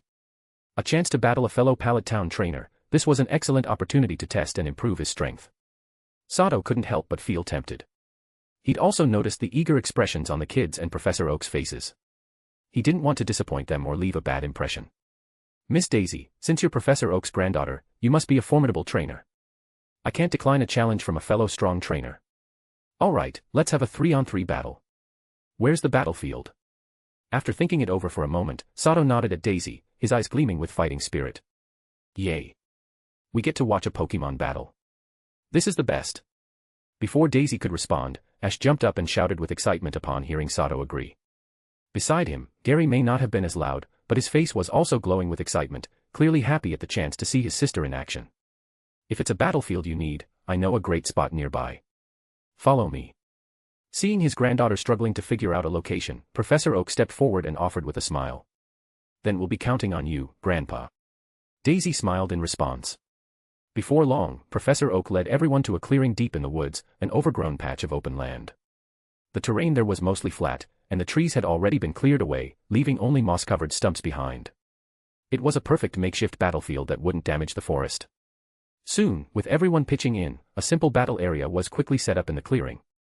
Mr. Sato, I just got back from the Sinnoh region recently, so all the Pokemon I brought are from there. If you're not familiar with them, feel free to ask, I can share some basic info. Standing at one end of the field with an Ultra Ball in hand, Daisy smiled warmly at Sato. Then I must thank you for the offer, Miss Daisy, but no need. I'm fairly familiar with Sinnoh Pokemon. Let's release our Pokemon together. Sato shook his head with a smile and pulled out a Pokeball containing Bellossom. Come on out, Bellossom. Time to dance, Lopunny. Then, at Professor Oak's signal, serving as their temporary referee, both trainers tossed their Pokeballs at once. In the next instant, Sato's Bellossom and Daisy's Lopunny appeared on the battlefield. Chapter 402, Chapter 401, An Unusual Battle Between Team Medics. As soon as the two Pokemon entered the battlefield, Sato's Bellossom immediately began to dance gracefully, executing a quiver dance in the center of the stage. Meanwhile, Daisy's Lopunny began stretching its limbs in place, loosening up its muscles. Around Lopunny's neck hung a small silver bell. As she bounced around the battlefield, the bell emitted a series of crisp chimes that gradually brought a calming silence to the hearts of everyone watching. A Lopunny from the Sinnoh region, huh? As expected of Professor Oak's granddaughter. She's got quite the eye, this one's definitely top tier. What a coincidence too. Lopunny's learned a lot of healing moves, looks like she's the team medic. This really is going to be a battle between medics. The moment Daisy sent out Lopunny, Sato knew she hadn't been bluffing earlier. A faint glint of blue flashed in his eyes as he used the system's scanning function to assess Lopunny's data, chuckling to himself in his mind. Lopunny's info. Pokemon, Lopunny. Level. Type, normal. Ability, cute charm. Gender, female. Known moves, frustration, defense curl, jump kick, pound, foresight, endure, baby doll eyes, quick attack, high jump kick, baton pass, return, healing wish, bounce, mud slap, mirror coat, magic coat, agility, dizzy punch. Egg move, double hit. Tutor moves, fire punch, ice punch, thunder punch, sky uppercut, focus punch, drain punch. TM moves, protect, hidden power, fire, ice beam, thunderbolt, reversal, double team, low sweep, heal bell. Held item, soothe bell. IVs. HP, 28, 31. Attack, 29, 31. Defense, 28, 31. SP ATK, 28, 31. SP Def, 27, 31. Speed, 30, 31. Overall 4 rating, purple, total IVs, 170. It was clear from Lopunny's stats and moveset that Daisy's Pokemon wasn't just well-trained, it was exceptional. In addition to her natural aptitude, she was also impressively versatile. With Healing Wish and Heal Bell in her arsenal, she made an ideal team medic. But judging by her TM moves, she was also a fighting expert, capable of using a wide variety of punching techniques. Her close combat ability was undoubtedly excellent, more than enough to serve as a heavy hitter on any team. Sato also knew that Lopunny's ears were incredibly flexible. Even as a Buniri, she could use her ears like arms to attack. Now that she had evolved into a Lopunny, that ability had only grown stronger. So when she used punching moves, she could potentially fight like a Machamp with 4 arms. Her close-quarters combat potential was terrifying, most Pokemon would likely get flattened by her. But that wasn't all. She also had solid legwork, jump kick and low sweep were proof of that. And she could fight from a distance too, using Ice Beam and Thunderbolt for ranged attacks. Then there was Return. Sato knew Lopunny evolved from Buniri only after developing a deep bond with its trainer. That meant Daisy and her Lopunny must share a powerful connection. Return's power was based on a Pokemon's friendship with its trainer, the stronger the bond, the higher the power, maxing out at 102. As a normal-type physical move, it was practically tailor-made for Lopunny. And finally, there were Baton Pass and Agility. The presence of these moves made Sato suspect that Daisy's Lopunny also served as a support booster for her team. No doubt about it, this Lopunny was extraordinary. She was so impressive that Sato couldn't help but feel a little tempted to catch one himself. I think Lopunny can Mega Evolve too. And if Daisy's Professor Oak's granddaughter, there's no way she doesn't know about Mega Evolution. This Lopunny might even be her future ace. After carefully analyzing all of Lopunny's data, Sato realized she was no ordinary Pokemon. While Sato was sizing up Lopunny, Daisy was doing the same with Bellossom. Thanks to Professor Oak's guidance since childhood, she had developed excellent observational skills. Even though Daisy didn't have Sato's scanning system, she could tell from observation alone that Bellossom was highly skilled in dance. The move she was performing now was the status move Quiver Dance. But after close scrutiny, Daisy noticed that Bellossom's Quiver Dance wasn't fully formed yet. There was no visible glow of stat enhancement, which meant the move hadn't successfully activated. She also noticed that Bellossom had outstanding stamina.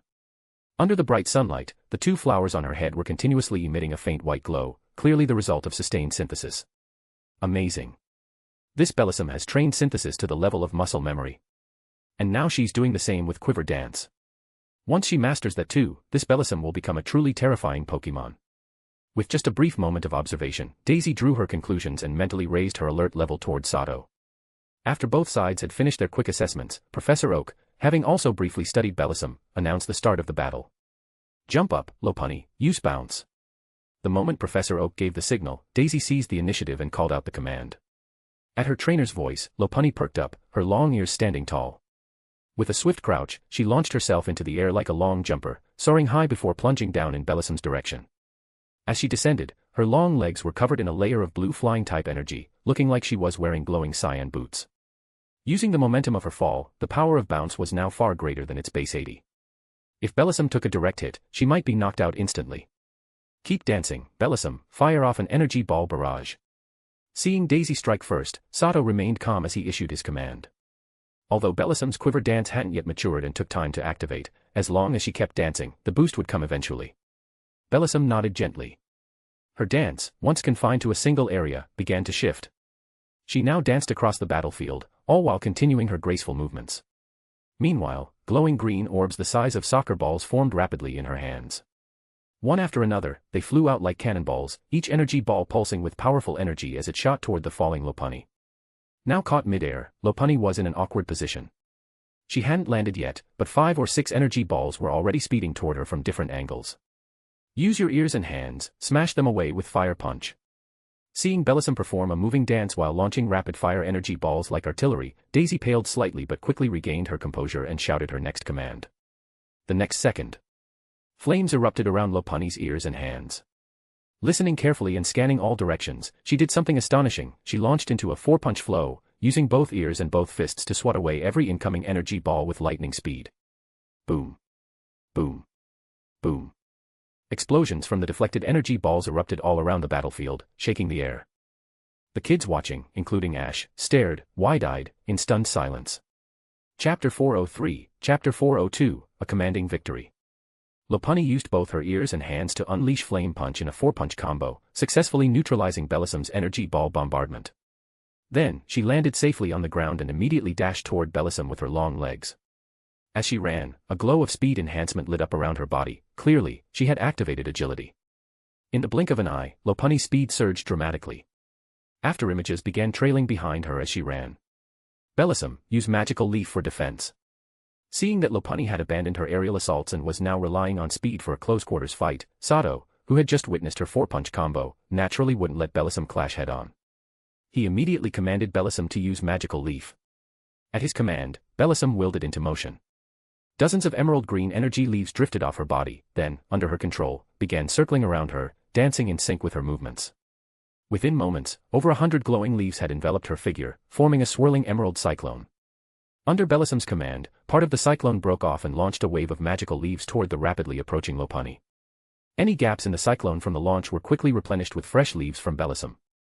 A sharp whoosh, whoosh, whoosh echoed through the battlefield, the magical leaves now slicing through the air like throwing knives aimed at Lopunny. Break through her defenses with Flame Punch. Daisy's expression grew increasingly serious upon seeing Sato command Bellisum to create such a balanced offensive and defensive move. However, with Lopunny now within 10 meters of Bellisum, she had no choice but to press on. Even in her agility state, Lopunny was still remarkably nimble. She weaved past over a dozen incoming magical leaves and quickly closed the gap to Bellisum's leafy cyclone. Then she unleashed her four-punch Flame Punch again. Due to the elemental advantage, the green cyclone crafted by Bellisum shattered instantly under Lopunny's flaming barrage. Dozens of emerald leaves disintegrated under her fists. But to Lopunny's dismay, there were just too many of them. Even after destroying the majority, a considerable number remained. These remaining leaves clustered around her head like they had eyes of their own, severely obstructing her vision.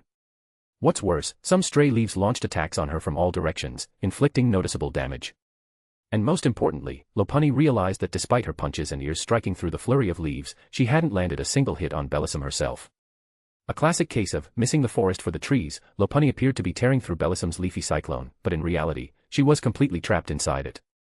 Bellisum had long since retreated from the cyclone's core, safely outside of Lopunny's attack range, and was now continuously producing more magical leaves, replenishing the cyclone as Lopunny destroyed it. Grandpa, it looks like Sis's Lopunny is getting overwhelmed. Outside the battlefield, the young spectator Gary frowned as he turned to ask his grandfather, Professor Oak. MHM. Your sister has met her match this time. If she doesn't come up with a counter-strategy soon, her Lopunny might just get toyed to death by that Bellisum. Professor Oak's brows were also furrowed, but his voice remained calm and analytical. Gary's face paled even further.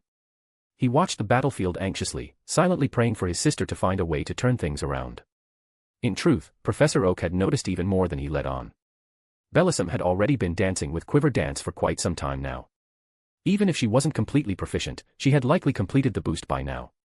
What's more, Bellisum possessed sustained recovery through synthesis, so her stamina remained high. On the other hand, Lopunny had launched dozens of flame punches in rapid succession, and maintaining her agility had drained her stamina significantly. Given all that, his granddaughter's hopes for a win were growing dimmer by the second. From the sidelines, Daisy had a clear view of the field as well. Shifting to avoid a visual blind spot, she quickly spotted Bellisum standing far outside the cyclone. Everything Lopunny was doing now was in vain. She was not only wasting stamina but also taking unnecessary damage while trapped inside. Get out of that leafy cyclone, Lopunny. Daisy called out urgently. Not so fast. Bellisum, use grass knot to hold her in place, then unleash your strongest energy ball. Hearing Daisy's desperate command, a sharp gleam flashed in Sato's eyes as he immediately gave orders. By now, Bellisum had successfully boosted herself twice with Quiver Dance. The moment Lopunny heard Daisy shout, she pressed her powerful legs against the ground, preparing to leap backward out of the cyclone. But Bellisum was quick to act too. Her eyes flared with bright green light. In a flash, several green blades of grass coiled tightly around Lopunny's feet, cutting off her retreat. At the same time, a basketball-sized energy ball began forming between Bellisom's hands, pulsing with terrifying power. In the next instant, it was released, hurtling toward Lopunny with immense momentum. Protect. Seeing that Lopunny was about to take a direct hit, Daisy had no choice but to shout the command for her to use the defensive move Protect. Just in time, a green energy shield formed around Lopunny, absorbing the blow from the energy ball. The ball exploded with a thunderous boom, engulfing Lopunny in smoke. But before the smoke even cleared, another energy ball, this one a soccer ball sized, was already flying from Bellisom's hands. With a chilling energy wave, it pierced through the thick smoke and, to everyone's shock, struck the now defenseless Lopunny dead on. Boom. Another huge explosion rang out. Lopunny took the hit directly, blasted into the air, and then crashed to the ground, motionless, seemingly unable to continue battling. Protect. Just as the majority of the audience assumed Bellisom had won, Sato's expression suddenly changed and he shouted out a warning. Bellisom trusted Sato completely. Before his words had even fully landed, she immediately activated Protect, summoning an energy shield in front of her. Right then, Lopunny sprang up from the ground like lightning and rushed toward Bellisom. She had only faked defeat using Endure. Her 4-punch flame punch came out once again, but it collided harmlessly against the green shield, unable to deal any damage. Seeing that Lopunny's desperate final move had been completely thwarted, Daisy could only smile bitterly and close her eyes in defeat. Note: Endure, a normal-type status move. Effect: survive a lethal hit with 1 HP remaining. Leaf Blade, finish it. Sato's voice turned icy. No sooner had he spoken than a cross-shaped slash of light flickered behind Lopunny. Bellisom appeared, twin leaf blades in hand, and slashed an X into Lopunny's back. Lopunny collapsed helplessly to the ground, completely defeated. Chapter 404, Chapter 403, Daisy's Ace Pokemon. Big Sis's Lopunny lost. That Bellisom was so strong. And that guy named Sato, his alertness was top-notch too. Lopunny was just one step away from turning the tables. What a pity, Gary said, looking dejected as he watched Daisy's Lopunny fall despite its final counterattack. Lopunny already did her best. Wow, both Bellisom and Lopunny were amazing. One day, I'm gonna raise awesome Pokemon like Big Bro Sato and Big Sis Daisy. Next to Gary, Ash's face also showed a trace of disappointment, but it was quickly replaced by excited shouting. His eyes sparkled with admiration as he looked at Sato and Daisy. Sigh as expected, Ash is much more suited to be a trainer than Gary. Watching the two boys from nearby, Professor Oak quietly sighed in his heart. His grandson had outstanding talent, he'd already mastered a wealth of Pokemon knowledge at such a young age, and he was composed and mature.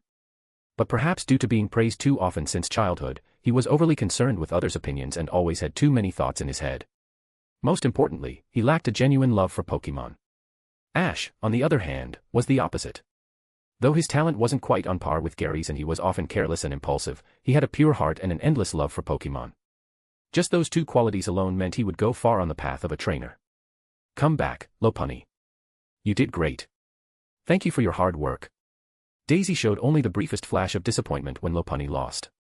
She pulled out a Pokeball and recalled Lopunny, then gently spoke to the ball in her hand, her tone soft and comforting. Mr. Sato, your Bellisom is truly impressive. But I won't go down so easily. Let's keep going at full strength. I'm counting on you, Infernape. After a brief moment, Daisy stowed Lopunny's Pokeball away. Her expression turned serious as she spoke to Sato, then sent out a Pokemon, an Infernape wearing a blazing fire gem around its neck. Infernape's entrance was dramatic and awe-inspiring. It shot out of the Pokeball in a streak of white light, then erupted in intense blue flames. Slowly, it descended from the sky, wreathed in searing fire. Even after landing, the blue flames surrounding Infernape didn't subside. His entire body was cloaked in this fiery aura, and the heat radiating from him seemed endless. Within moments, the temperature on the battlefield soared. Within a 10-meter radius around Infernape, stumps and weeds began to dry out and ignite. In just a dozen seconds, nearly half of the battlefield was engulfed in flames. What incredible control over fire-type energy. Such powerful flames. Even if his potential isn't quite on par with the Berserk mode Infernape that Ash will one day catch, this one can't be far off. And judging by the look of things, under Daisy's training, he's already awakened some of his latent power and is using the fire gem's near-limitless energy to its fullest. Even without using the system's skin ability, Sato could already tell this Infernape was no ordinary Pokemon. He couldn't help but be impressed. And sure enough, when Sato did use the system to skin Infernape, he was even more impressed. Infernape's data. Pokemon, Infernape. Level. Type, Fire/Fighting. Ability, Blaze. Gender, Male. Known moves, Close Combat, Mach Punch, Flare Blitz, Scratch, Leer, Ember, Taunt, Fury Swipes, Flame Wheel, Feint, Punishment, Fire Spin. Egg moves, Blaze Kick, Focus Energy, Fire Punch. Tutor moves, Thunder Punch, Focus Punch, Aura Sphere. TM moves, Protect, Hidden Power, Electric, Double Team, Aerial Ace, Solar Beam, Overheat, Iron Tail, Role Play, Fire Pledge, Swords Dance, Rock Slide, Flame Charge, Flamethrower. Held item, Flame Orb. IVs. HP, 30, 31. Attack, 31, 31. Defense, 30, 31. Special Attack, 29, 31. Special Defense, 30, 31. Speed, 31, 31. Overall 4 rating, Gold, total value, 181. From these stats and skills alone, it was clear, this level 47 Infernape, equipped with a vast move pool and impressive IVs, was undoubtedly Daisy's ace Pokemon raised during her time in the Sinnoh region. Return, Bellossom. You've done enough. Leave Infernape to another teammate. Faced with such a fearsome opponent, Sato wasn't foolish enough to have Bellossom, who was both underleveled and at a major type disadvantage, go up against Infernape. He immediately called her back to rest. The moment Bellossom heard Sato's call, she let out a breath of relief and quickly ran back to his side. The heat pouring off of Infernape was far too overwhelming, she wanted nothing to do with that fight. Daisy showed no change in her expression as she watched Sato wisely recall Bellossom, but a flicker of disappointment passed through her eyes. Go, Swampert. I'm counting on you to take on this tough opponent. As soon as he recalled Bellossom, Sato pulled out another Pokeball and sent out Swampert. Which Pokemon would be best to counter Infernape? For Sato, it was a no-brainer. The Water/Ground-type Swampert was a natural nemesis to Fire/Fighting-type Infernape.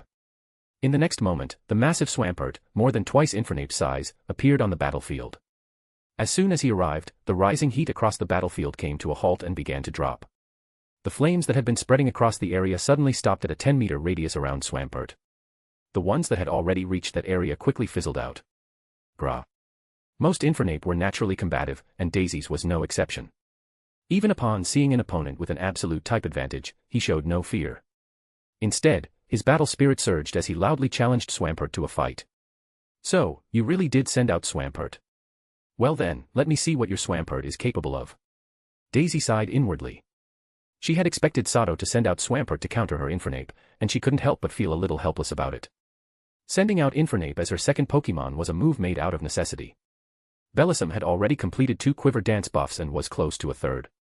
If she sent out a Pokemon without enough threat level, Sato might not have recalled Bellossom at all. If that happened, her remaining 2 Pokemon would likely have been swept one after another by Bellossom, resulting in a 3-0 loss. If that really happened, it'd be a serious blow to her pride. Facing Infernape's provocative challenge, Swampert appeared utterly calm. But the fighting spirit in his eyes was unmistakable.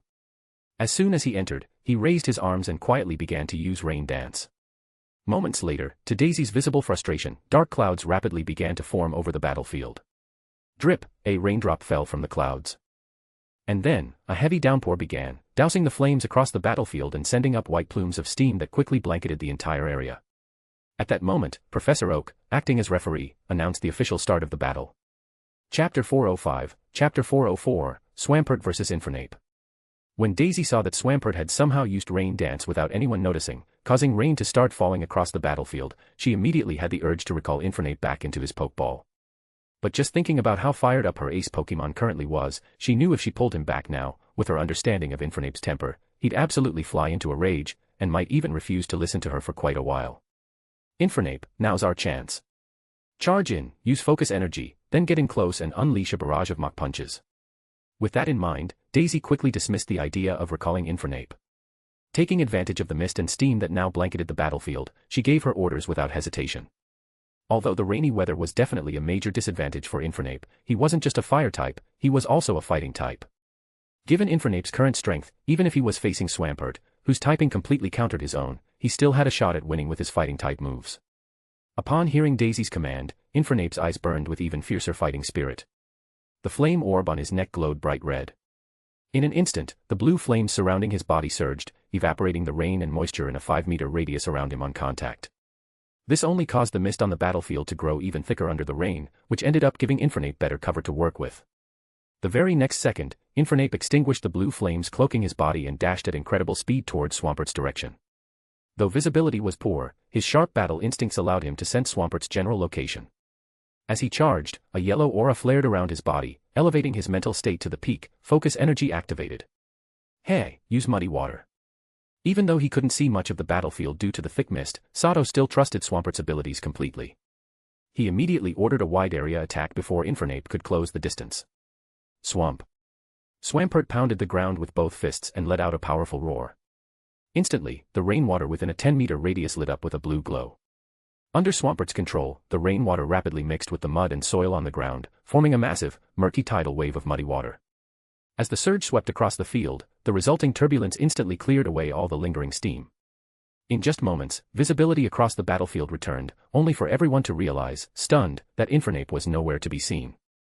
He's in the air. Swampert, use Rock Tomb to form boulders, then throw them with Rock Throw. Seeing this, Sato quickly realized what was happening.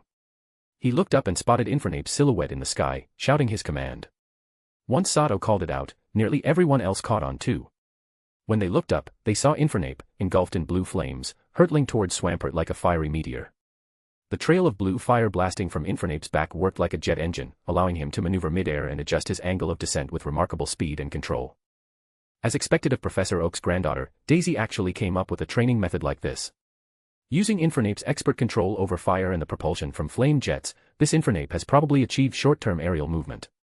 Seeing Infernape's mid-air maneuvering, Sato's pupils shrank, astonished by the technique. In truth, he had once tried to teach Growlithe similar flame propulsion methods, but this kind of precise control was clearly on another level. Growlithe wasn't quite there yet. From the look of things, it was clear Infernape had leapt into the air specifically to avoid Swampert's wide-range muddy water attack. Now, using the aerial vantage point, he was aiming to precisely locate and strike Swampert. After hearing Sato's command, Swampert also looked skyward, his eyes glowing a deep earthy brown. In an instant, 5 massive boulders, each the size of a millstone, rose from the ground around him. Swampert picked them up one after another and hurled them at the rapidly descending Infernape. A moment later, a series of sharp whoosh whoosh whoosh noises sliced through the air. Empowered by Swampert's incredible strength, the boulders shot toward Infernape like cannonballs, each one deadly accurate. Don't try to take them head-on. Use fire propulsion to dodge. If you can't avoid them, smash them with Focus Punch. Daisy's face changed when she heard the incoming sound of the boulders cutting through the air. She quickly shouted up to Infernape, who was eagerly preparing to strike. Infernape frowned but followed her command. Using the flame jets from his body, he twisted through the air, attempting to dodge the flying rocks. He managed to anticipate and avoid 3 of them using sheer battle instinct, but the remaining 2 were too fast to completely evade. Grah. Seeing he couldn't dodge them, Infernape chose not to. Instead, he raised a fist and struck the incoming boulder head-on. Boom. A loud explosion rang out as shards of rock scattered from the sky. Infernape had charged up and unleashed a Focus Punch, shattering one of the massive boulders. But the cost was high. The boulder had been thrown with Swampert's full strength. Though Infernape had crushed it, he had severely underestimated the force behind it. The impact surged through his arm, leaving him feeling like his right arm was about to break. Infernape grimaced in pain, clutching his trembling right hand with his left as his body was sent flying backward, crashing down from the sky after a long arc. Still, thanks to that, he narrowly avoided Swampert's final boulder. Infernape. Seeing how badly Infernape had been hurt just blocking one of Swampert's thrown rocks, Daisy finally realized just how terrifying Sato's Swampert truly was. Her eyes widened in shock, and she couldn't help but cry out. Sato's Swampert is insanely strong. Big Sis Daisy's Infernape couldn't handle even one of those boulders. At that moment, Ash, holding a pink umbrella with Serena, also gasped when he saw Infernape's injuries. Shut it, you idiot Ash. My sister's Infernape wouldn't lose that easily. He took down 4 opponents by himself in the Sinnoh League semifinals and got her into the finals. If he hadn't been so worn out, she would have won the championship for sure. Hearing Ash's comment, a visibly upset Gary immediately turned and snapped at him. You're the idiot. Just look at the situation, Infernape's clearly on the back foot right now. Ash retorted angrily, not liking being called an idiot himself, and the two quickly devolved into a heated argument. Watching the two bicker, Serena and the other kids nearby sighed collectively. This was nothing new. Not looking good. That Swampert might be a natural powerhouse. Add in its physical strength and the type advantage. Daisy's Infernape probably doesn't stand much of a chance. Professor Oak cast a quick glance at his grandson and Ash, then refocused on the battlefield, anxiety creeping into his heart for his granddaughter. While Ash and Gary argued loudly, things on the field shifted again. This time, Swampert took the initiative. He vanished from view with Dig, reappearing behind the injured Infernape. Swampert carried pride equal to Infernape's.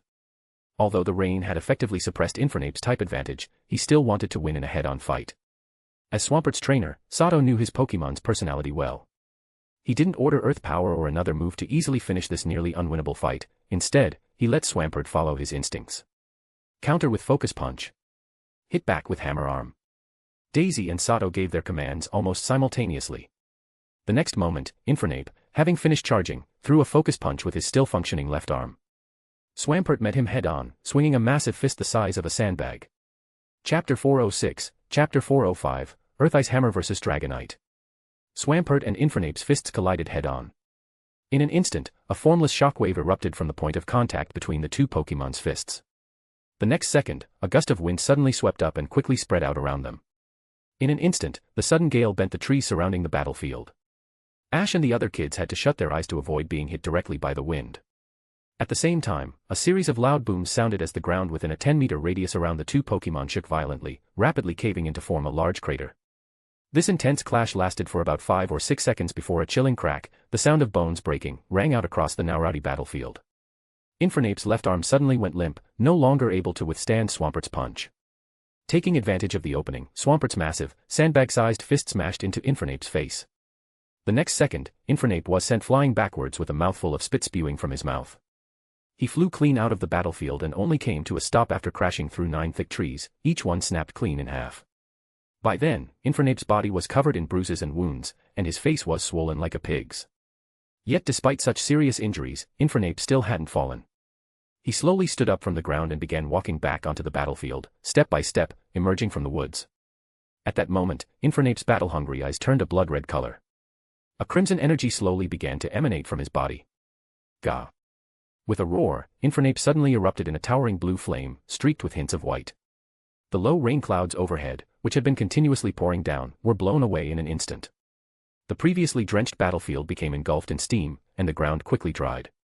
He actually activated Blaze. Infernape's Blaze ability has been triggered. Incredible. What is this form?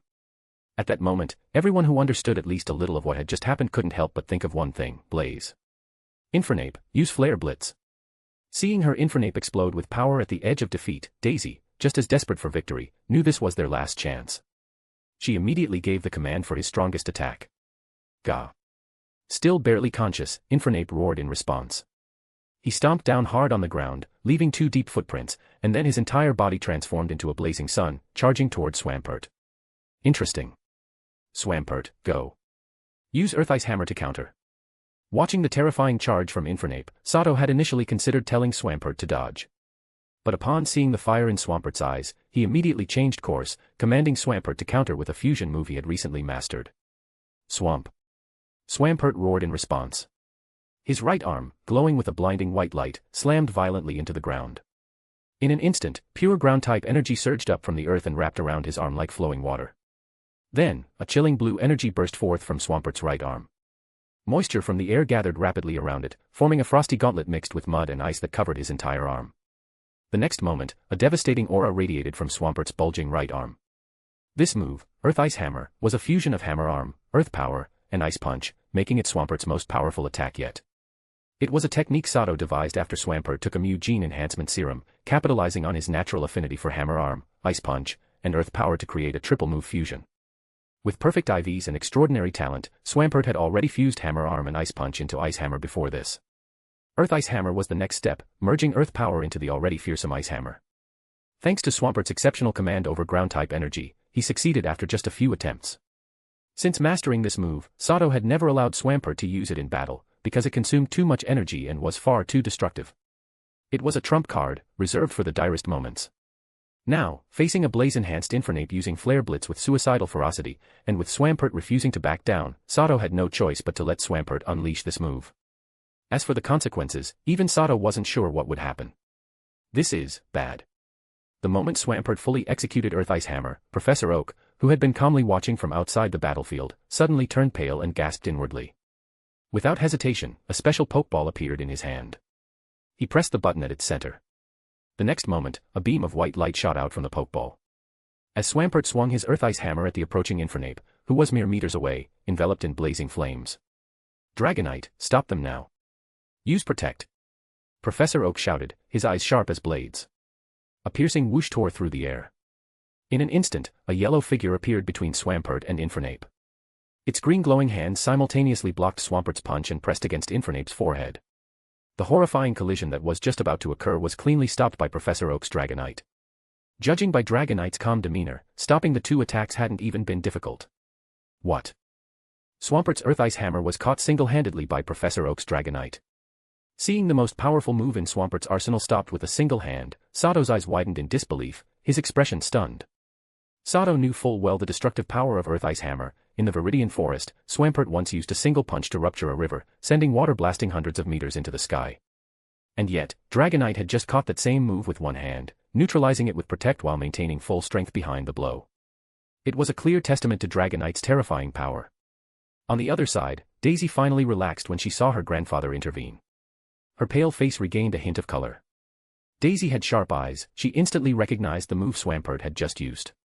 It was a triple move fusion with terrifying power. She knew clearly, had Infernape, in his reckless blaze state, collided head-on with that attack, he likely would have perished. Thankfully, her grandfather understood the risks and sent Dragonite in time to prevent the impact. Otherwise, she dared not imagine what could have happened. I was too impulsive.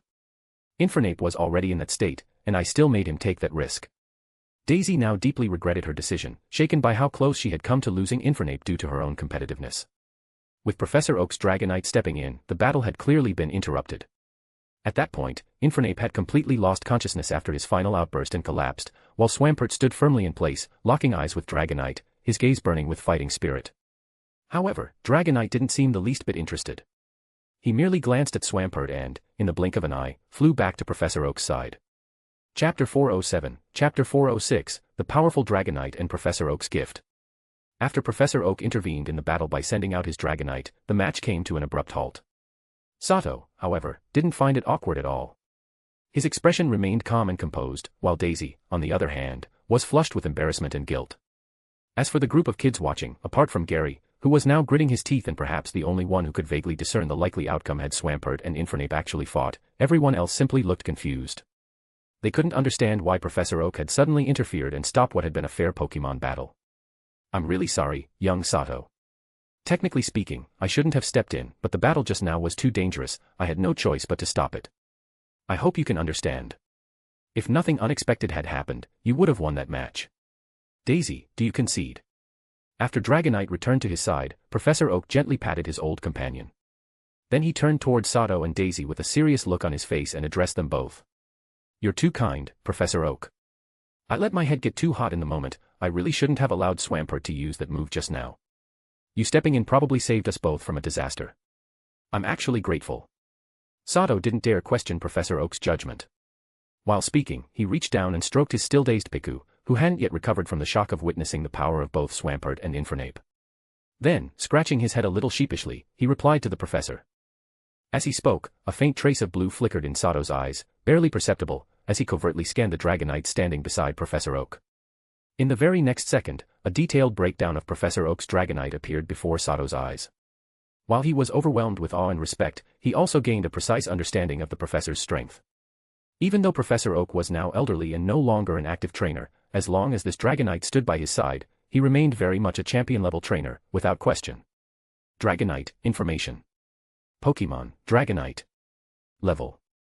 Type, Dragon/Flying. Ability, Inner Focus. Gender, male.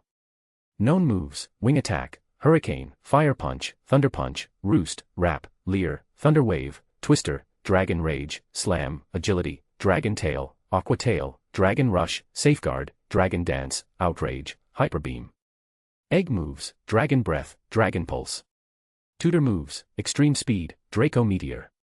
TM moves, Protect, Hidden Power, Poison, Dragon Claw, Roar, Ice Beam, Blizzard, Light Screen, Rain Dance, Thunderbolt, Thunder, Earthquake, Return, Brick Break, Double Team, Flamethrower, Fire Blast, Rock Tomb, Aerial Ace, Endure, Rest, Attract, Steel Wing, Focus Blast, Fling, Sky Drop, Giga Impact, Stone Edge, Dragon Tail, Surf, Defog, Ice Punch, Heat Wave, Iron Head, Iron Tail, Superpower, Tailwind, Water Pulse. Held item, none. Base stats, IVs. HP, 30 slash. Attack, 31 slash. Defense, 29 slash. Special attack, 30 slash. Special defense, 28 slash. Speed, 30 slash. Overall 4 ratings, 178, gold tier. When Sato saw Dragonite's information, he had only one thought, holy shit, this thing's crazy strong, and expensive as hell. This Dragonite was, without a doubt, the highest level Pokemon Sato had encountered since arriving in this world. Its sheer strength was beyond anything Sato could currently describe. Level 96, for most Pokemon, that's a number they could only ever look up to their whole lives. And to see such a number on a pseudo-legendary Dragon-type Pokemon. That was truly shocking. One thing Sato could say for sure, Professor Oak's Dragonite absolutely had champion-level strength, top-tier champion level, in fact. Sato was certain this Dragonite could easily crush the Darkrai he met back in the MT Pyre of Hoenn. Even if that Darkrai were in peak condition, it still wouldn't stand a chance. What a joke, Darkrai was only level 70. Against this level 96 Dragonite, who even knew extreme speed, one of the most elite moves, it was like a toddler going up against a titan. One of the reasons pseudo-legendaries are called that is because of their longevity. Their long lifespans allow them to retain peak combat ability for far longer. Their strength holds value over time. As long as a trainer raises a pseudo-legendary to its peak, they can proudly call themselves a champion-level trainer, even if they're on their deathbed.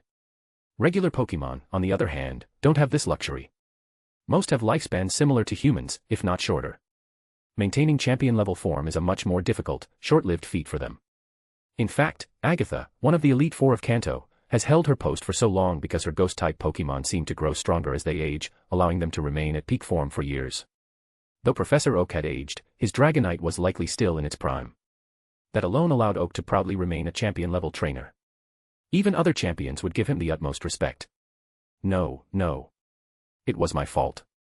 I was being stubborn. I should have immediately stopped Infernape from continuing in that state. Grandpa. I concede the match.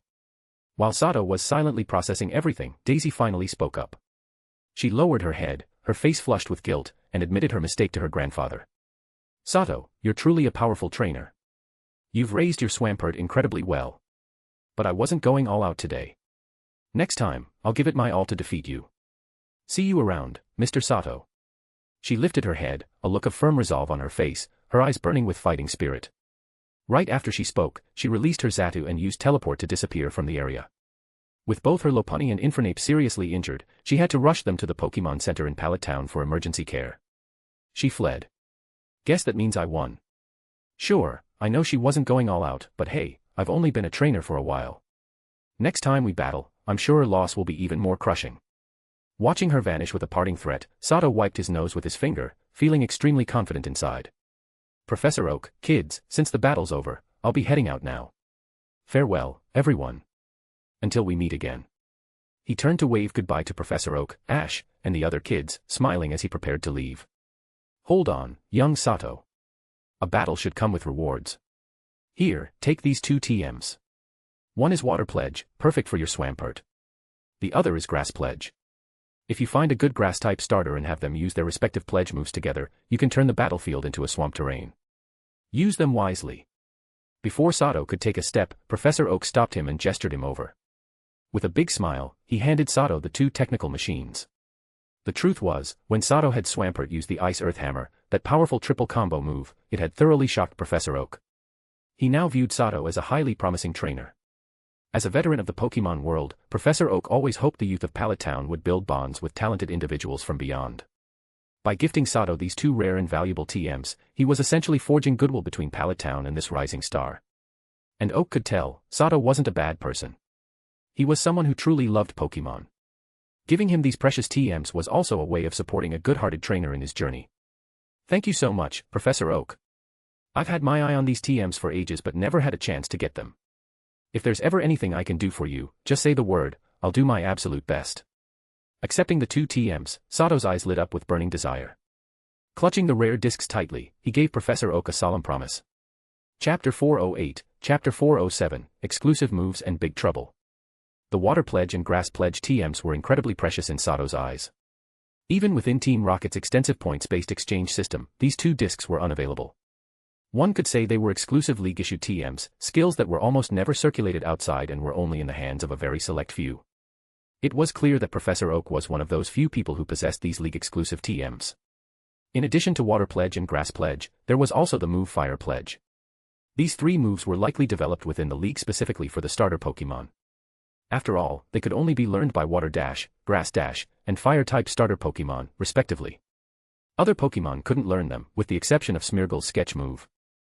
Moreover, these three moves could be paired together in combinations that resulted in extremely powerful effects, large-scale, area-based combo moves that could even serve as a strategic trump card in team battles. If Fire Pledge was used together with Grass Pledge, the resulting combo move would have a power of 150 and create a sea of fire on the battlefield, damaging all non-fire-type Pokémon each turn. If Fire Pledge was combined with Water Pledge, the move would also have a power of 150 and form a rainbow on the battlefield, doubling the activation chance of any additional effects on the user's moves. If Water Pledge was combined with Grass Pledge, the combo would also deal 150 power and create a swampy battlefield, slowing down the speed of all Pokémon caught in the terrain. Of the three combo possibilities, Sato naturally favored the combination of Water Pledge and Grass Pledge the most. This combination would temporarily create a wetland battlefield. Wetlands included terrain like marshes, lakesides, and tidal flats, all of which were like paradise for Swampert, making them the perfect battleground for it. In particular, terrain like marshes and tidal flats severely reduced the movement and battle ability of most Pokémon, but they drastically boosted Swampert's speed and battle performance. That meant that as long as Sato had those two TMs and could find a Grass-type starter Pokémon, he could create Swampert's ideal battlefield anytime, anywhere. Swampert was currently Sato's #1 ace. If he could provide Swampert with optimal fighting terrain on demand, Swampert's strength would unquestionably reach a whole new level. Sato's overall strength would also improve by leaps and bounds. There was no denying it, Professor Oak was incredibly shrewd and experienced. He could see right through things and knew that Swampert was Sato's trump card. These two TMs were simply tailor-made for Sato, making them nearly impossible to refuse. With you saying that, I'm relieved. These old bones of mine can't move like they used to.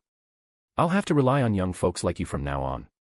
Don't worry, I'll definitely ask for your help again in the future. Hearing Sato's words, Professor Oak's smile grew even more radiant. He gently patted Sato on the shoulder and spoke in a kindly tone. Please rest assured, if you ever need anything, I'll do everything in my power. Sato's heart was filled with joy when he heard that. He wasn't about to pass up such a golden opportunity to gain Professor Oak's favor and responded quickly with a very respectful answer. Professor Oak was an absolute powerhouse of resources, he casually gave away two extremely rare TMs and was a genuinely good person. Sato wasn't worried that any future requests would be suicidal missions. Even just completing the missions Professor Oak entrusted him with would come with tons of benefits. And if nothing else, it was a great way to network and eventually get close to Ash and the others. After that, the two launched into a round of mutual flattery. Eventually, Sato cheerfully said goodbye to Professor Oak and his group. Sato pedaled his mountain bike along a dirt road carved through the forest. After about half an hour, he successfully emerged from the woods and crossed into Pallet Town's territory. In truth, calling Pallet a town was a bit generous, it was more like a picturesque little countryside village, with a permanent population of less than 200 people. However, Pallet Town covered a large area, and most of the land actually belonged to Professor Oak's research lab. It's true, Professor Oak is basically the local landlord. That said, most of the research lab's land had been repurposed as habitats for Pokémon kept by local trainers. So all around Pallet, you could see many artificially constructed Pokémon mini-habitats. Despite its small population, Pallet was a bustling place. Tourists flocked in every day to visit. Pallet Town's fame was just that high. These days, it was considered one of the top tourist destinations in all of Kanto. Countless tour groups visited each month. As a result, the town's tourism industry was thriving. Many locals had even opened inns to accommodate the steady stream of visitors. Thanks to that, the locals were all relatively well off. While not as rich as Professor Oak's family, they could still afford to pay the League millions of Poke dollars every year to get all their children officially registered as League-affiliated trainers. Sato's arrival didn't cause the slightest ripple in Pallet Town. He blended in like a drop of water into the ocean, nothing about him stood out to the locals. But the same couldn't be said for Daisy. As the Oak family's precious daughter and a pretty girl at that, everything she did attracted attention. Not long ago, she'd shown up at the Pokémon Center with a depressed expression, carrying her seriously injured Lopunny and Infernape. It didn't take more than a few minutes for the entire town to hear about the incident. Now, all the young trainers staying in Pallet were buzzing with curiosity about who had managed to defeat Daisy. In no time at all, Sato had basically become the prime target of all the young trainers in Pallet Town. Naturally, it wasn't long after entering Pallet Town that Sato started overhearing people talking about the incident. He even heard several young trainers excitedly discussing how they could find the trainer who defeated Daisy and challenge him themselves to avenge her. Damn, Daisy's popularity here is off the charts. Did I just poke a Beedrill's nest or what? No way, I need to find a place to change my clothes and face, otherwise, I might not walk out of Pallet in one piece today. Sato's face turned green as he eavesdropped on the local trainers talking about ganging up on him. He sighed helplessly in his heart. Immediately, he snuck into a public restroom. When he came out, he was wearing a completely different outfit and had put on a ditto-transformed human skin mask. The only downside was the piku on his shoulder. Sato had tried everything to persuade the little guy to return to its pokeball, but it refused. It insisted on staying out, so he had no choice but to let it cling to him. Because of Piku, Sato figured the chances of being exposed were still quite high. Well, Piku's just a newborn. Letting him stay outside for now should help build a bond and speed up evolution into Pikachu. But once he grows a little, I'll have to insist he stay in the Pokeball. Otherwise, there'll be too many complications down the line. Sato glanced at the Piku on his shoulder, who was curiously scanning its surroundings while hugging a bottle of Miltank milk. Sato sighed and shook his head in resignation. Since Pallet Town was now officially unsafe, Sato had no intention of sticking around and attracting more trouble. He mounted his acro bike and quickly began weaving through the town's streets, eager to get out as soon as possible. Unfortunately, just as he was about to leave Pallet Town, a familiar figure appeared in front of him. Daisy. Chapter 409, Chapter 408, Scarce Tickets. Excuse me, miss. Is there something you need? Seeing Daisy standing in the middle of the road up ahead, Sato had no choice but to brake. Pretending not to know her, he put on a confused expression and asked the question. Unfortunately, even though Sato's acting was pretty convincing, the little one beside him gave him away. The moment Piku saw the beautiful big sister Daisy, whom he had met once before, his eyes instantly turned into hearts. Without hesitation, he used Magnet Rise to float over to her, stubbornly trying to snuggle up to her face. This little guy, where the heck did he pick up this bad habit? How can he have zero resistance to pretty girls? I have to start keeping him in his Pokeball from now on. Otherwise, all my disguises are going to be wasted, and sooner or later it's going to get me into real trouble. Sato had black lines all over his face as he watched Piku's behavior. Inwardly, it felt like 1,000 mudstales were stampeding through his brain. He made a firm decision to convince Piku to start staying in his Pokeball once this was all over. Sato, do you really think just changing your clothes and your face will stop me from recognizing you? Look, even your Piku just outed you all on his own. Daisy clearly liked Piku. After playing with him a little, she grinned at Sato, who now looked like he'd just taken a critical hit. Ha! Miss Daisy, what do you need from me? If I'd known beating you would make all those trainers from Pallet Town want to gang up on me, I wouldn't have accepted your challenge. There are a ton of trainers around town right now who want to cause trouble for me on your behalf. So, please don't make it harder for me than it already is. Sato, knowing that his cover was blown, didn't bother keeping up the act. Right in front of Daisy, he removed the Ditto-made human skin mask from his face. Looking rather annoyed, he spoke with a hint of helplessness. As soon as he finished, he gave Piku a cold look and beckoned him back. Piku, though young, was smart. The moment he saw Sato's stern expression, he knew he'd messed up big time. Putting on a pitiful face, he floated back to Sato's side. Piku used Charm on Sato. But this time, Sato wasn't having it. He gave Piku a light smack on the butt as punishment, then set the now pouting Pokemon back on his shoulder. Ha ha ha, don't worry, I'm not here to cause trouble. I actually came to give you a ferry ticket. Lately, the tickets from Pallet Town's harbor to Cinnabar Island have been selling out like crazy. They've all been gone for days. I knew you were in a hurry to get to Cinnabar, so I asked someone to help me get one for you. Consider it a reward for beating me. Hearing that Sato was now dodging all around Pallet Town thanks to the angry crowd of trainers, Daisy laughed heartily before explaining the real reason she'd come. In truth, Daisy had no ill intentions. She'd just returned from the harbor herself and knew exactly how things were there. For reasons unknown, tickets from Pallet Town's harbor to Cinnabar Island had suddenly become incredibly hard to come by. Plus, Pallet Town's harbor was just a small one. Only 2 small ferries departed each day, one in the morning, one in the evening. So recently, those tickets had become a rare commodity. Daisy had to pull a few strings just to get one from another trainer. I see. That really helps me out. Thanks a ton. Sato quickly connected the dots with the Team Rocket's rookie competition and immediately realized she was telling the truth. He gratefully accepted the ticket. Well, now that I've delivered it, I'll be on my way. Let's have another battle sometime if the chance comes up. My next destination is the Kalos region. If we both make it to the Kalos League, let's have a rematch. Next time, I'll show you what I'm really capable of. Deacy handed him the ferry ticket, then exchanged contact info with him. Before leaving, she issued a confident challenge. Clearly, her competitive nature hadn't cooled off. She was still brooding over her previous loss and eager to redeem herself. She also warned him that the atmosphere around Pallet Town's harbor had become a bit strange lately, and told him to be careful. The Kalos League, huh? Best of luck. If I get the chance, I'll head to Kalos too. If you're still traveling there, maybe we can meet again for another battle. Sato nodded thoughtfully at her words. Kalos was the origin of Mega Evolution. If his Swampert was going to take another step forward anytime soon, tapping into the power of Mega Evolution was the most reliable path. One way or another, he was bound to make the trip to Kalos eventually. After saying goodbye, Sato hopped onto his acro bike and rode away. Several trainers, who had appeared seemingly out of nowhere, watched the departing scene with envy as he waved farewell to Deacy. After leaving Pallet Town's borders, Sato continued south along the main road. In less than half an hour, he arrived at a small harbor situated by the coastline. In truth, the southern coast of Pallet Town was a deepwater port, perfectly suited for building a major harbor. Unfortunately, due to the area's geography, constructing a large harbor there wasn't really practical. Note, the area around Pallet Town is largely Pokemon habitat, with much of it being uninhabited. The local economy is a bit underdeveloped. Compared to Vermilion City's harbor, which is closer to Kanto's economic center, Saffron City, building a large harbor in Pallet Town doesn't make much sense. Small as it was, the Pallet Town harbor had everything it needed. Thanks to a thriving tourism industry, the harbor still saw a decent amount of foot traffic every day. Just as Deacy had mentioned, Sato hadn't been inside the harbor long before he sensed something off.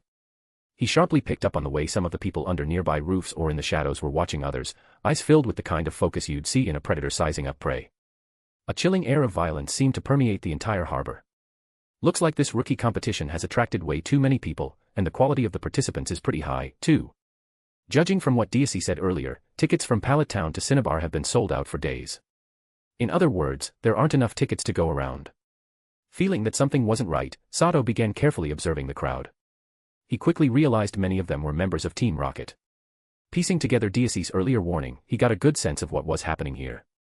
Only 3 days remained until the first phase of the rookie competition began, the phase where everyone had to find the competition's location. And when you factored in the time it took to sail from Pallet Town to Cinnabar Island, that left less than a full day. Which meant, the countdown had already begun. And with only 2 small ferries departing daily, the number of available tickets was extremely limited. But the rewards for this rookie competition were just too good.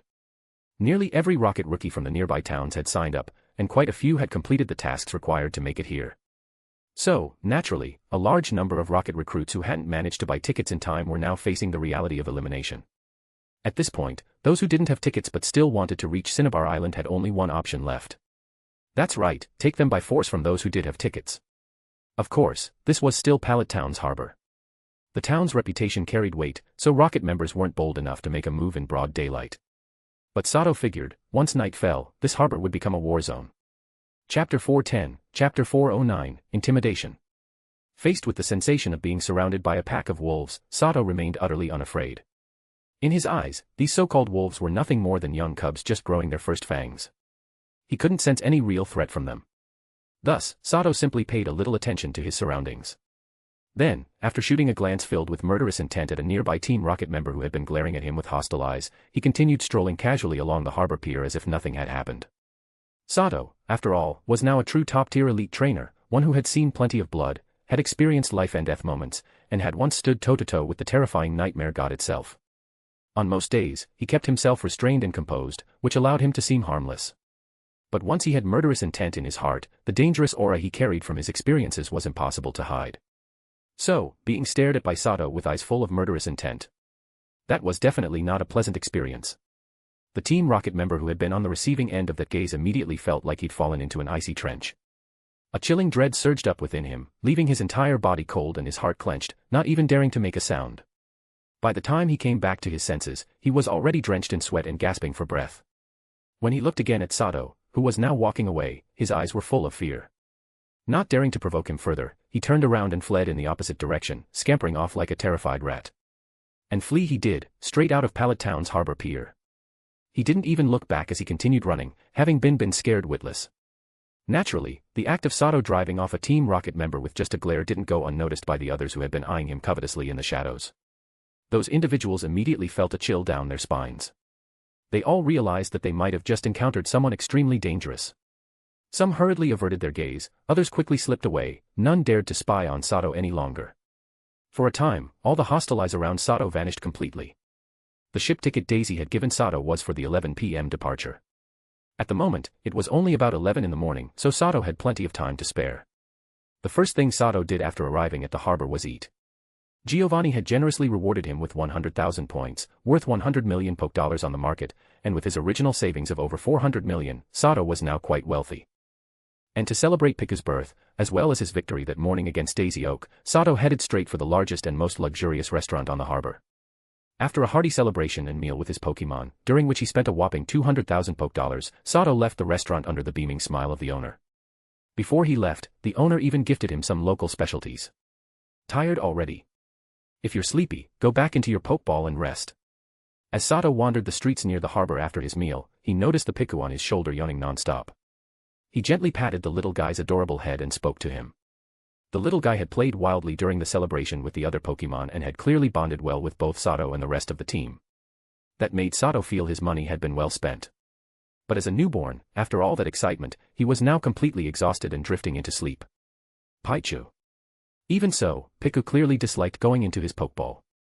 He shook his head, gave another yawn, let out a soft cry, and then curled up on Sato's shoulder and fell asleep. You little rascal. Sleeping outside like this, you're gonna catch a cold. Better go in. Seeing this, Sato gently nudged Piku with his finger. Finding that he was already fast asleep, Sato took out a luxury ball and returned Piku inside. Then, Sato stepped into a nearby clothing store.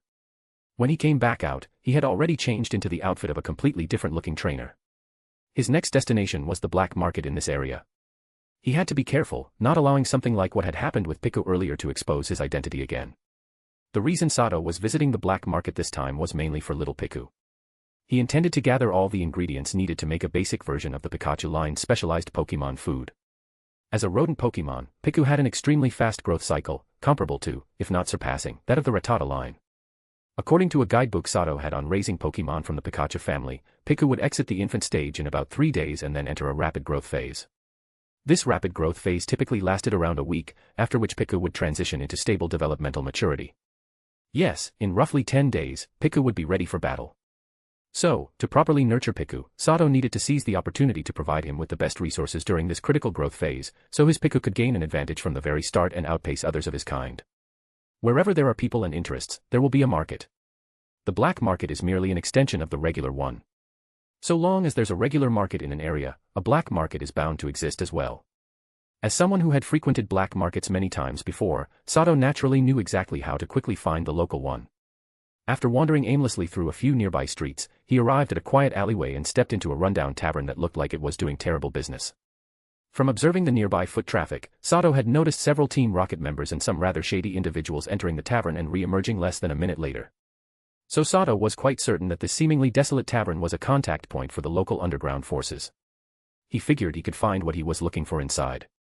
However, places like these only did business with known faces. As an outsider with no introduction, charging in on his own would usually only get him carried out. Sure enough, the moment Sato stepped inside, this unfamiliar face was warmly welcomed by the tavern's burly waiters and several of the regulars. Unfortunately for them, Sato was no ordinary guest. He wasn't just some troublesome pushover. Soon after, a chorus of crack, bang, smash erupted from behind the now closed tavern doors. A few minutes later, Sato walked out unscathed with his Arbok beside him. Accompanying them was a fat man with a forced smile on his swollen, pig-like face. That man was the tavern's ostensible owner. At the moment, his face was so bruised and bloated that he looked like a stuffed pig trying to grin. Back inside the tavern, the waiters and regulars who had jumped Sato without provocation were now sprawled across the floor, bruised and battered. Alongside them lay 7 or 8 rather high-level Pokemon, equally defeated. Chapter 411, Chapter 410, The Black Market in the Sea Peak. Starting from the port at Pallet Town and walking roughly 7 or 8 kilometers along the eastern coastline, one would see a towering mountain rising from the sea. The black market that Sato was currently searching for was located within the belly of this mountain range standing in the ocean. Without a local contact to introduce and guide him, it would have taken Sato a month, and he still might not have found the entrance to this hidden black market inside the sea-bound mountain. The entrance to the black market was carved into the mountain that extended deep into the sea. There existed a man-made tunnel leading into it through the water, meaning Sato needed either a water-type Pokemon or diving equipment to access it. One could usually guess the size of a black market based on the local economy. So, upon seeing how unimpressive Pallet Town's port economy was, Sato had initially assumed the black market here would be small. But as soon as Sato rode his Swampert through the underwater tunnel and entered, he realized he had been completely, utterly wrong. The mountain's interior was like a hidden world, spacious, expansive, and lit by bioluminescent flora artificially planted along the cave walls, illuminating the vast black market as if it were broad daylight. In terms of scale, it was certainly nowhere near the size of the underground black market in Saffron City. But compared to ordinary cities, like Pewter City's black market, this one was massive. And in terms of prosperity, it surpassed black markets in ordinary cities by far. To Sato's surprise, he even spotted a small dock inside, with numerous small submersible boats moored along the shoreline. Clearly, the underwater tunnel Sato had taken was just one of many possible entrances. There were likely several other routes into the market he wasn't yet aware of. The reason this black market had been separated from Pallet Town's main port was largely due to the immense pressure from the town itself. Fearing Pallet Town's overwhelming power, the Grey Forces could only build this hidden market further out. In truth, the people of Pallet Town were well aware of this black market's existence. But given how carefully the shady forces at the port kept themselves in check, they simply turned a blind eye. Even though the Grey Forces at the port had been heavily suppressed, the black market here was still thriving. Thanks to its remote location and the fact that it was under Pallet Town's own loose jurisdiction, the League rarely bothered to intervene. As such, it became an ideal transshipment point for smugglers. Many smuggling ships traveling from Vermilion City to Johto or beyond would stop at this black market to restock, trade, and make purchases. Likewise, smuggling ships coming from Johto, or even from other continents to Kanto, would also pause here for supplies and transactions. If it weren't for Pallet Town's overwhelming strength and the local Grey Forces being so heavily suppressed, this port might have already become a massive offshore smuggling hub. Sato's arrival as an outsider quickly drew attention from the black market's resident Grey Forces. Before long, 5 burly, shirtless men, each with a tattoo of a monster snake on their chest, approached with their Pokemon in tow. Fortunately, Team Rocket's name still carried weight in Kanto's underworld. After Sato presented his identity and showed off his strength, he was granted the freedom to move about the black market unhindered. "I'm new around here," Sato said with a smile as he handed a thick stack of League banknotes, worth over 20,000 poke dollars, to the brawny men who claimed to be from the Sea Serpent Gang. "Could you give me an introduction to this black market? Just a little token of appreciation." The burly man weighed the bills in his hand and, seeing how well-mannered Sato was, the scowl on his face, left over from having his Pokemon trounced by Sato's Swampert, softened slightly into a grin. "No need to be so polite. Introducing guests to the black market managed by our Sea Serpent Gang is just part of our job. I'll start with." Although recently more Team Rocket members had been showing up and causing trouble in the market, the men knew better than to mess with someone like Sato, strong and clearly tactful. Soon, after a brief explanation from the men, Sato had a rough understanding of the power dynamics here. Currently, the black market was jointly controlled by 2 Grey organizations, the Sea Serpent Gang and the Black Fish Gang. However, since the men was from the Sea Serpent Gang, it seemed they currently held the dominant authority. Both factions were quite formidable. According to the burly man's proud introduction, each gang was backed by an elite 4-level trainer and had many powerful subordinates. Sato took the man's words with a grain of salt, though he did believe that the presence of an elite 4-tier backer was likely. Otherwise, how could a black market as profitable as this one be left untouched by Team Rocket? Clearly, someone powerful was supporting it from behind the scenes. Sato also learned that due to several recent incidents involving Team Rocket members using force to seize goods in the black market, most of the people here were currently hostile toward Rocket members. No regular Team Rocket rookie would dare stir up trouble, Sato thought to himself calmly after hearing the man's thinly veiled warning. Looks like Joe was right, this rookie competition really is crawling with so-called rookies. Getting good results won't be easy. After thanking the burly men, Sato officially stepped into the black market. However, he soon noticed a few tails following behind him. It was clear they were still wary of this strong outsider from Team Rocket. Truth be told, Sato fully understood the mindset of the Grey powers entrenched here. They probably believed that Team Rocket's sudden influx of members was a sign that the organization intended to take over, hence their hostile attitude. Sato, however, didn't particularly care. He was just here to trade, not to stir up trouble. Setting aside the local resistance to Team Rocket, this black market, serving as a smuggling hub connecting Kanto to other regions, was indeed well stocked and full of rare treasures. Before long, Sato managed to purchase the last few ingredients needed to prepare the simplified version of Pikachu family-exclusive Pokemon food. He even found an ample supply of Heliolisk shed skins, by far the hardest component to source. Keep in mind, Heliolisk is a Pokemon native to the Kalos region. Obtaining its shed skin in Kanto was no easy feat in Sato's memory, perhaps only the underground black market in Saffron City might also stock this ingredient. Now that he had successfully gathered everything needed to produce the simplified Pikachu-exclusive food, all that remained was to try making it. Just as Sato was preparing to leave the mountain black market, he came across a rather useful Pokemon item, one he had recently seen on Daisy's Lopunny. It was a silver bell engraved with patterns finer than a mosquito's wings, mysterious and delicate. Yes, this item was the Soothe Bell, a tool known for calming a Pokemon's emotions and improving the bond between Pokemon and trainer. Chapter 412, Chapter 411, Hostility and Stolen Treasure. The Soothe Bell was quite a valuable item for Sato at this point. Currently, he had both Golbat and Piku in his team, two Pokemon that required a high level of friendship in order to evolve. If he could get his hands on this item, the evolution process for both of them would significantly accelerate. Of course, as far as Golbat was concerned, the Soothe Bell was already losing its relevance. That was because Sato had recently noticed signs that Golbat was on the verge of evolving. The occasional flashes of white light that appeared around it were the best evidence of that. Sato figured that Golbat only needed a final trigger to evolve, very likely just a single battle, a level up. Even without a battle, given a bit more time, Golbat would soon evolve into Crobat naturally. Crobat boasted a base stat total of 535, higher than the final forms of some starter Pokemon. As long as nothing went wrong, once it evolved, it would experience a massive leap in strength, solidifying its position as the second strongest in Sato's team. What's more, Crobat had a base speed stat of 130, putting it among the fastest Pokemon out there. Very few Pokemon could compete with it in terms of speed. Combined with its now more powerful supersonic, as well as moves like Taunt, Haze, and Mean Look, Crobat would become Sato's most reliable scout and disruptor. As long as Crobat was on the field, it would be incredibly difficult for an opponent to sweep the battlefield using setup moves, or even recall their Pokemon with a Pokeball. Most importantly, Crobat would become Sato's best flying mount. With its incredible speed and 4 wings, Crobat's endurance would far outclass what it had as a Golbat, easily allowing it to carry Sato over long distances. In short, once Golbat evolved into Crobat, both Sato's combat prowess and survivability would see a significant boost. Right now, however, the Soothe Bell would mainly be used for Piku. Piku had been personally hatched by Sato, so their initial bond was already quite good, but not good enough for it to evolve into Pikachu right away. Though Piku had excellent potential, its base stats limited it. No matter how talented it was, there was only so much it could do in its current form. Only by evolving into Pikachu and receiving the mutated Thunder Orb Sato had in his possession would its battle power truly reach the level of a top-tier Pokemon. Indeed, evolution was the key to Piku's strength. And to accelerate that evolution, the Soothe Bell was a perfect tool.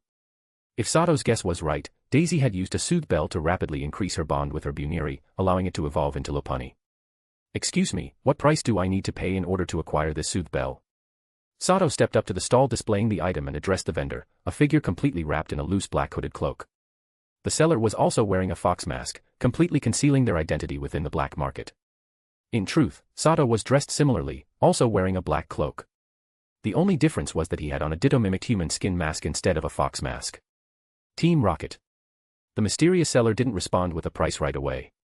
Instead, a man who had been standing behind Sato suddenly stepped forward and whispered something in the seller's ear. The seller then released a weevil before replying with a cold tone. Hearing the question and sensing the weevil's openly hostile gaze, Sato's eyes narrowed. A bad feeling crept into his heart. That's right. He glanced at the person who had been tailing him earlier, a member of the Sea Serpent gang, and quickly understood. It seemed his identity had already been exposed, so Sato decided to be honest. In fact, after learning that the people here held strong prejudice against Team Rocket members, Sato had already hidden anything that might give away his affiliation. What he hadn't expected was for one of the local underground forces to go out of their way to expose him.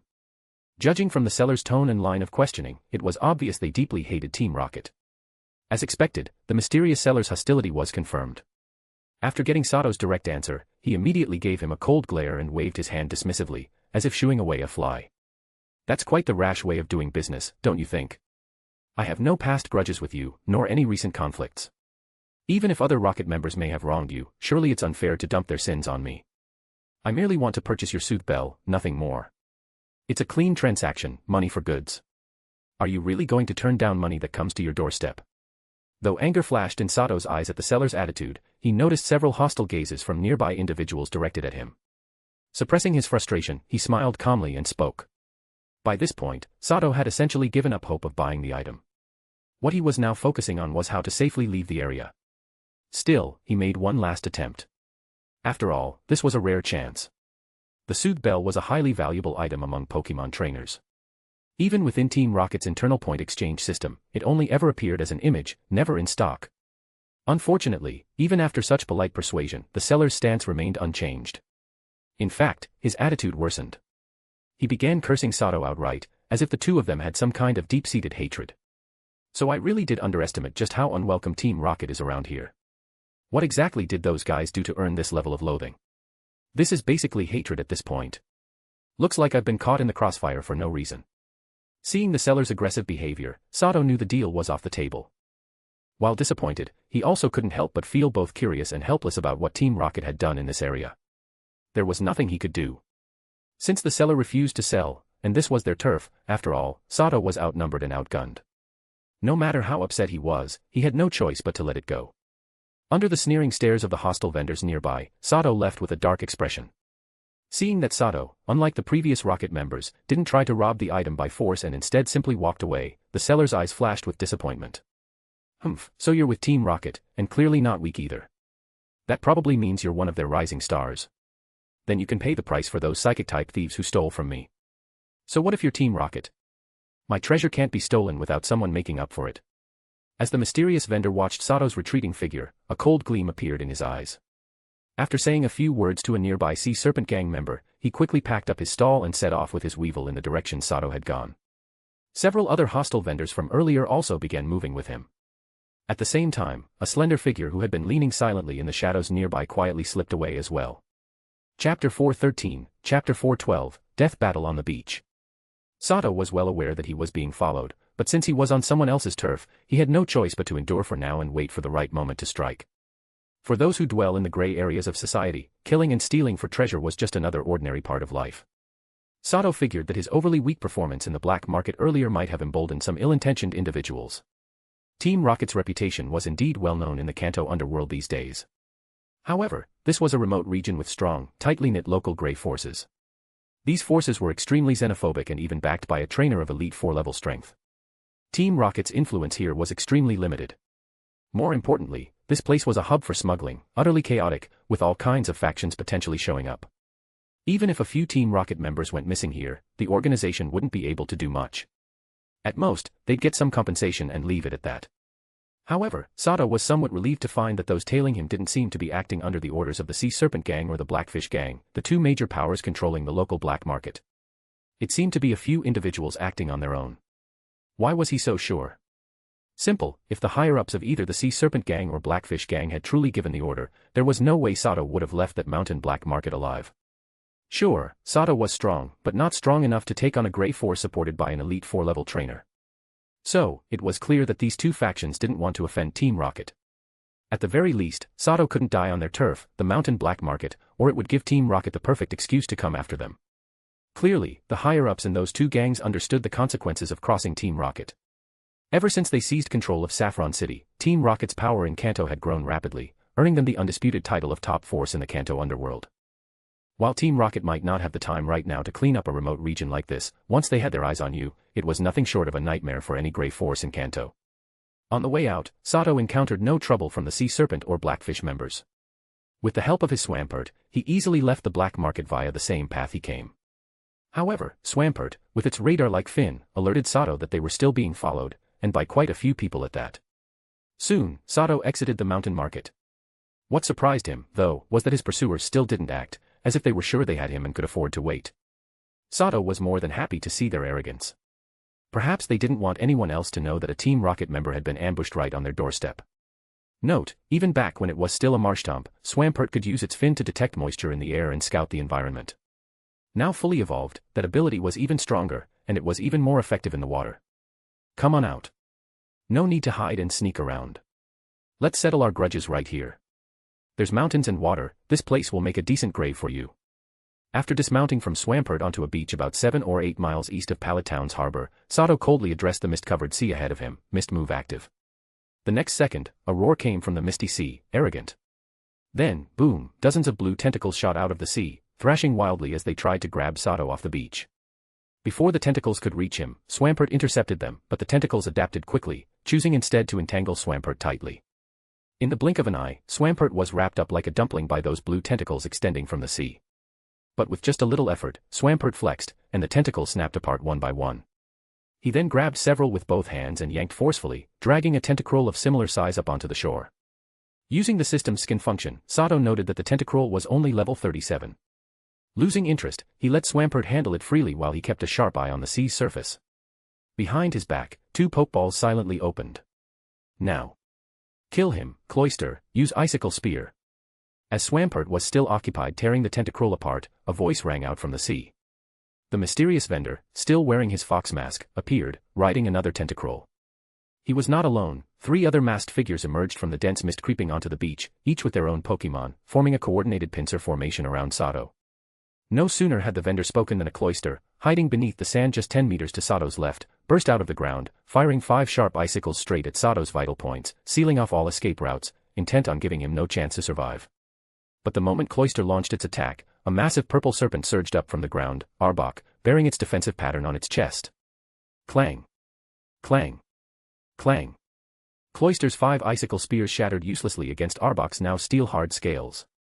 The level 38 Cloyster's attack simply couldn't pierce its defense.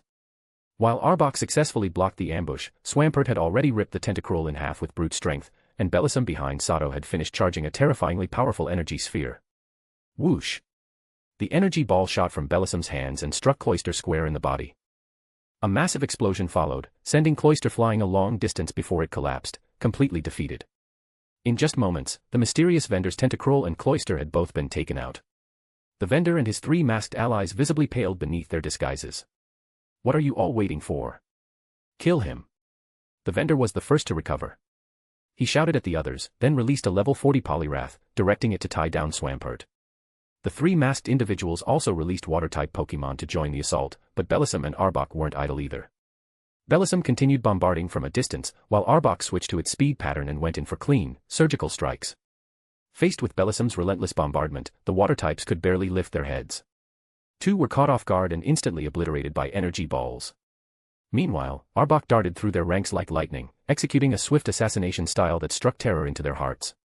The masked attackers suddenly understood the fear Sato had once faced. They panicked, forced to pull their Pokémon back to defend themselves. But they had overlooked one thing, the threat from above. From the misty sky, a shadow dove. With a gleam of metallic wings, Golbat slashed one masked attacker's neck cleanly. A second later, that man's head hit the sand. The remaining 2 masked attackers panicked, diverting their attention upward to see Golbat in the sky, its wings stained with blood, watching them with chilling focus. Elsewhere, the mysterious vendor's Poliwrath couldn't hold out for even 2 minutes against Swampert. The moment Swampert saw an opening, it ended the fight with a devastating hammer arm. The ground cracked open with the force of the impact, leaving Poliwrath bruised and unconscious in a crater. The vendor and his 3 allies clearly belonged to either the Sea Serpent Gang or the Blackfish Gang. None of their Pokémon exceeded level 41, and most were only in their 30s. In this battle, Bellisum took the role of main damage dealer. Swampert acted as Sato's bodyguard, while Arbok and Golbat specialized in assassination tactics to pin down enemy forces. The fight raged for over half an hour, but in the end, Sato stood victorious. Now, the beach was a total mess. The 3 masked attackers had all been killed by Golbat. Most of their Pokémon fled after seeing their trainers die, only a few fought to the end. Now, only the mysterious vendor remained alive. All his Pokémon were defeated, but he was still breathing only because Sato hadn't yet decided to kill him. On Sato's side, Arbok had been defeated and could no longer fight. Bellisum, Golbat, and Swampert were only lightly injured, and Sato himself bore a few bloody cuts. Chapter 414, Chapter 413, Loyalty and the Theft of Billions. Around 6 p.m., the sun was gradually sinking beneath the horizon, casting a blood-red glow across the surface of the sea. Speak. Do you have any last words? Sato stood expressionlessly in front of the mysterious seller, his eyes icy cold. He held a sharp hunting knife to the man's throat. The other man was also covered in injuries, blood flowing constantly from his body. Even if Sato didn't strike, he wouldn't last much longer, he'd eventually bleed out and die. Hi Duo, was simply outmatched. Since I've fallen into your hands, there's nothing more to say. But my actions today represent me alone. They have nothing to do with the Sea Serpent Gang. Do it. The fox mask on the mysterious seller's face had already shattered, revealing a pale young face drained of blood from heavy bleeding. He looked a little defeated as he met Sato's gaze, but even facing death, he remained defiant and loyal, voluntarily distancing his gang from the incident. Don't worry. Since the Sea Serpent Gang let me walk away unharmed from the black market, I already figured they had nothing to do with this. This was all you. I won't blame them for it. Sato gave a small nod in response, and when he looked at Haiduo again, his gaze had lost some of its previous chill.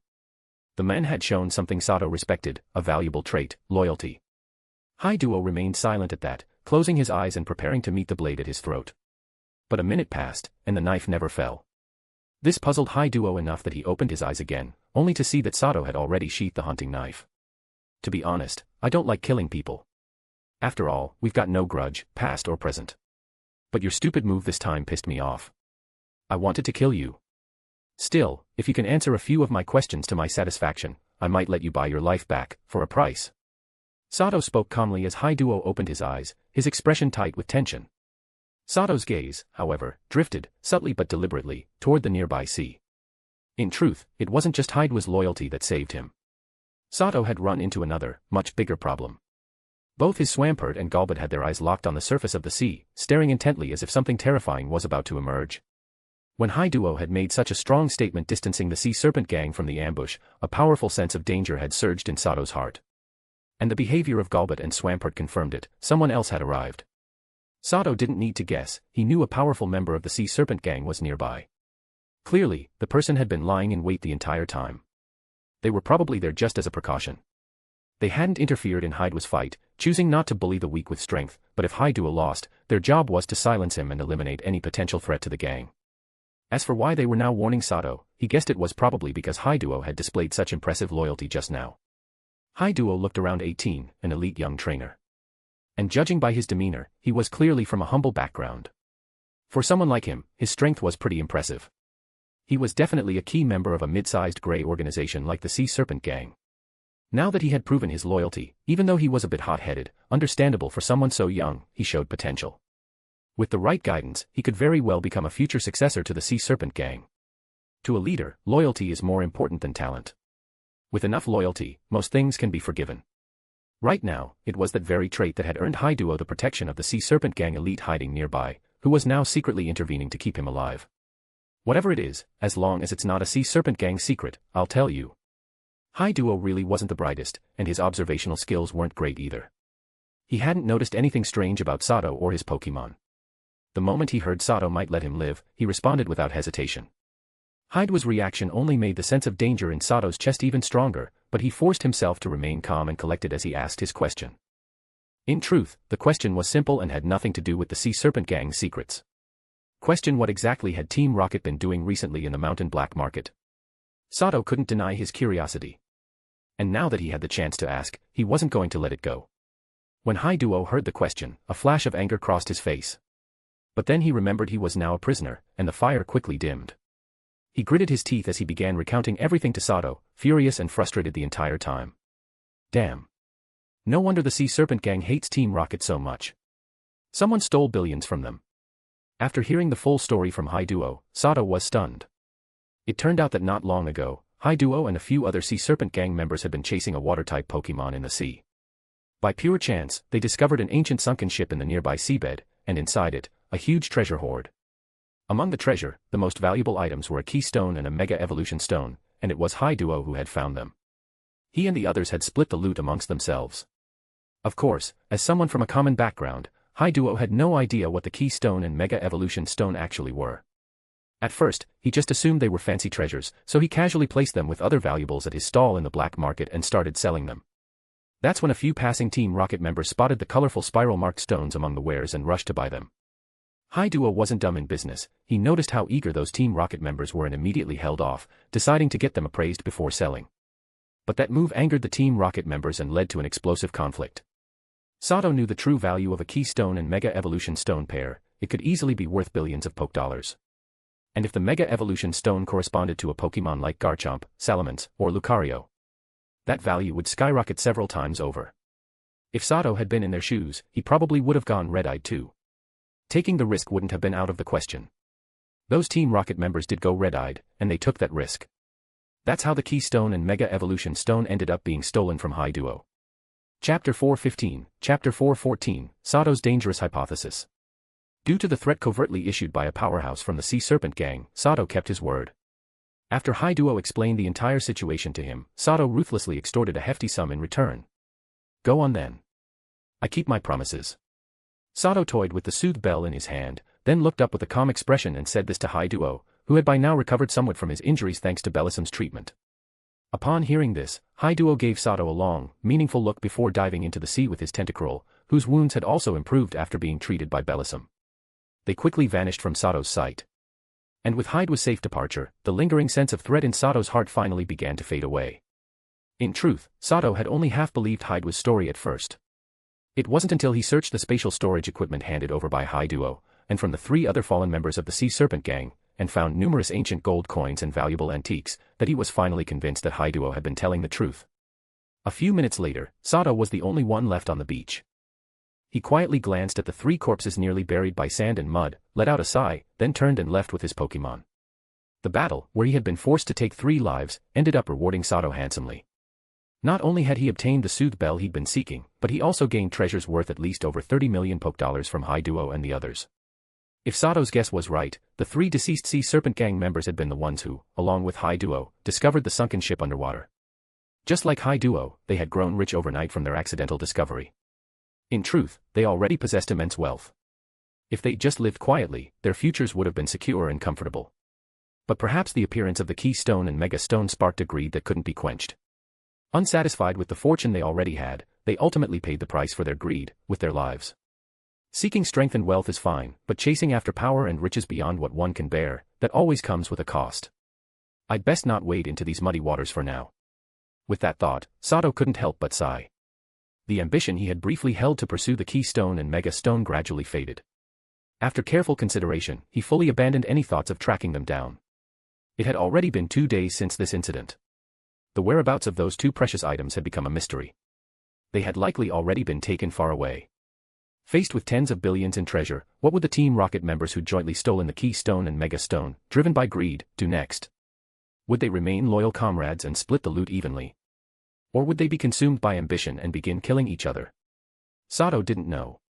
But he could guess that none of them would meet a good end. After all, secrets rarely stay buried forever, and news about the Keystone and Mega Stone had probably already spread. At this moment, Sato had a vague feeling that the recent abnormal events at the port might not just be due to the lack of ship tickets, it was probably related to this situation as well. The sun had completely sunk into the sea. Sato strolled along the beach toward the distant glow of Pallet Harbor. The moon was hidden behind clouds, and everything was bathed in dim light. Suddenly, the port ahead seemed to him like a giant beast lurking in the shadows, waiting to devour its prey. A nameless fear rose in his chest. No, this is too dangerous. I probably can't go to the port anymore. With tens of billions in potential value at stake, there'll be countless madmen who won't hesitate to challenge Team Rocket's authority. If I travel to Cinnabar Island the usual way, I might not survive the journey. A thunderous thought exploded in Sato's mind. He froze in place, his expression grave. Throughout the walk, he'd been thinking about the Keystone and Mega Stone. The deeper he considered it, the more convinced he became that the strange activity around Pallet Harbor was closely connected to the incident. The sense of danger in his chest grew heavier and heavier. And it made sense. That much money, tens of billions of Poké, wasn't something that could be ignored. Did anyone really believe the local underground forces would just sit back and watch those precious little things slip away, even if it meant facing potential retaliation from Team Rocket? But when Sato looked out toward the endless sea, he suddenly realized Team Rocket might not even get the chance to retaliate. So many Team Rocket members had gathered here, surely the local underworld had already taken notice. All it would take was torturing one unlucky member for them to figure out what kind of mission Team Rocket had in this area. If Sato guessed right, the only reason things still appeared calm at the port was because of Pallet Town's massive influence. Nobody dared make a move there.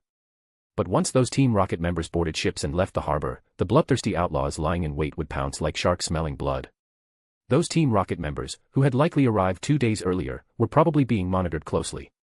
If they left the safety of the port, they'd be walking straight into a death trap. As for why Sato had managed to leave the port safely before, perhaps it was because he had only just arrived, and due to his strong aura, the hidden vultures watching the port had chosen not to act. Still, the biggest reason Sato believed he was still alive was probably Daisy's involvement. She'd personally handed him the ship ticket, and many had witnessed the scene within Pallet Town. Because of that, Sato was now considered a local. Could he be a double agent? That hypothesis was entirely possible. Pallet Town held immense power, and the local underground didn't dare even raise their heads under its pressure. Whether or not the rumor was true, no one dared challenge Pallet Town's authority. But, if he boarded the ship tonight and left the harbor, that would be a different story. After all, spots on the boat were limited. Only the top Team Rocket recruits would be on board. And if that was the case, then it was highly likely that the Keystone and Mega Stone were in the possession of one or more of those people. The outlaws, in the name of secrecy, would undoubtedly try to kill every last one of them. Thinking even further, Sato began to suspect that the ship supposedly bound for Cinnabar Island might not even be real. The people on board could all be imposters, assassins in disguise. Once out at sea, anything could happen.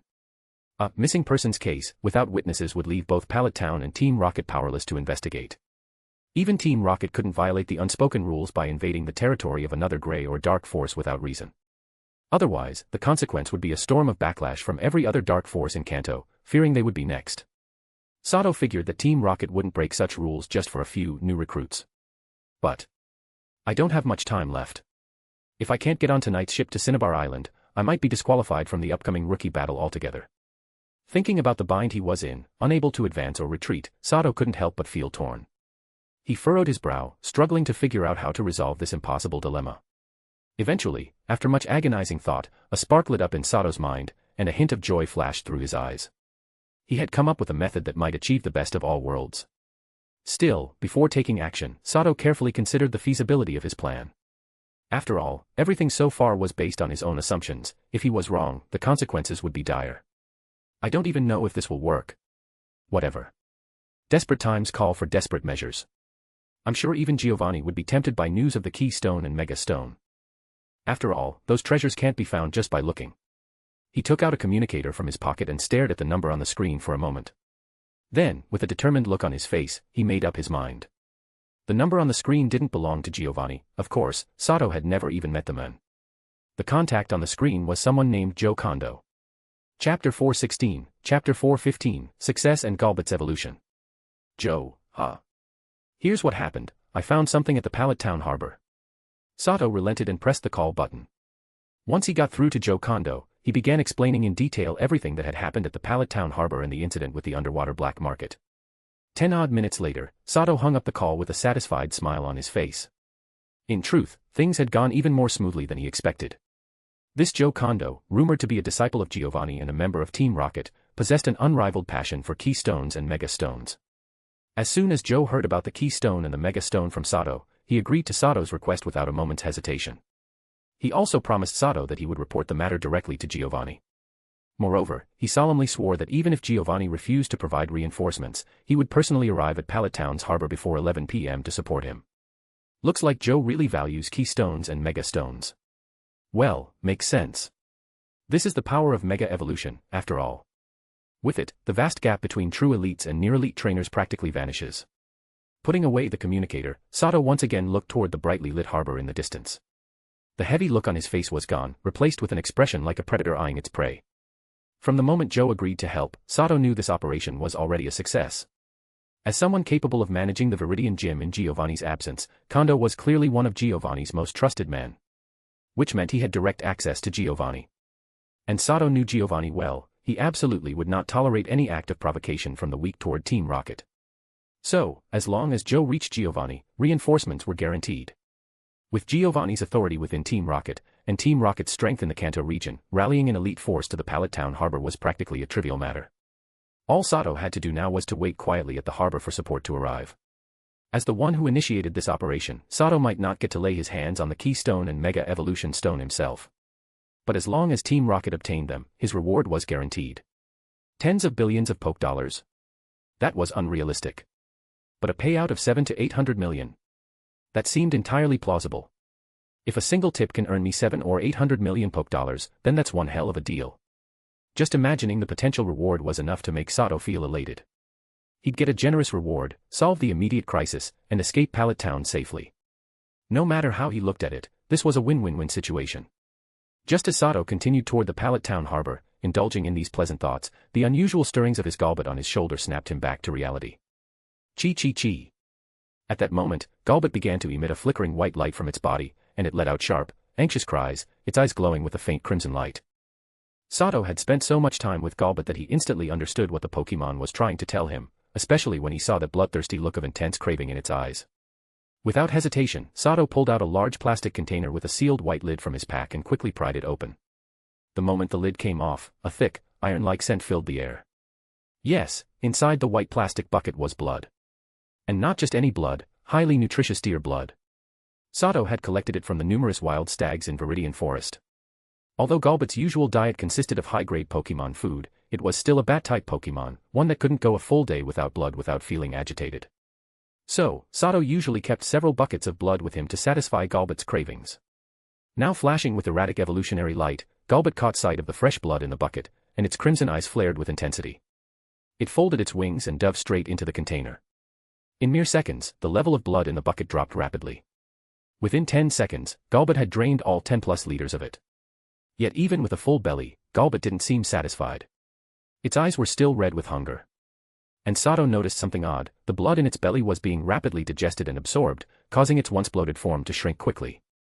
At the same time, the flickering light of evolution on its body began flashing more rapidly. A flash of blue passed through Sato's eyes as he activated the system's skin function. He quickly discovered that Golbat had already reached level 42. At this point, he was certain Golbat was truly about to evolve. It just needed enough energy to complete the transformation. And that energy came from blood, precisely what Golbat craved most right now. Swampert, go fetch a few big fish from the sea. Sato didn't hesitate. He pulled out the last bucket of blood he had and handed it to Golbat, then immediately instructed his Swampert to dive into the ocean to hunt. Swampert nodded and leapt into the nearby sea to look for prey. The moment Golbat spotted the new bucket of blood, it dove in again without hesitation. Within moments, it had drained the 5 to 6 liters inside. At this point, Golbat's digestive abilities were likely at their peak. The blood, rich in life energy, was rapidly converted into evolutionary fuel inside its body. The bloated form quickly began to shrink once more. Meanwhile, the glow of evolution radiating from Golbat's body grew increasingly intense. However, as Golbat continued to shrink, the light started to dim again. Luckily, Swampert returned just in time, dragging a massive great white shark behind him. This shark, at least 3 meters long, looked like a rag doll in Swampert's hand. There was a huge dent in its head, and blood poured from its gaping maw. It was clearly beyond saving. Swampert tossed the shark in front of Golbat. Seeing the bloodied creature still faintly twitching, Golbat's eyes erupted with scarlet light once more. It lunged forward, sinking its fangs into the beast. Within seconds, the shark's body began shriveling at a visible pace. In contrast, Golbat's previously shrunken frame began to inflate like a balloon. Seconds later, Golbat released the now shriveled shark corpse. With a powerful flap of its wings, it kicked up a gust of wind. Then, it soared into the sky. With the crimson-tinged moon behind it, its entire body erupted with an intense glow of evolution.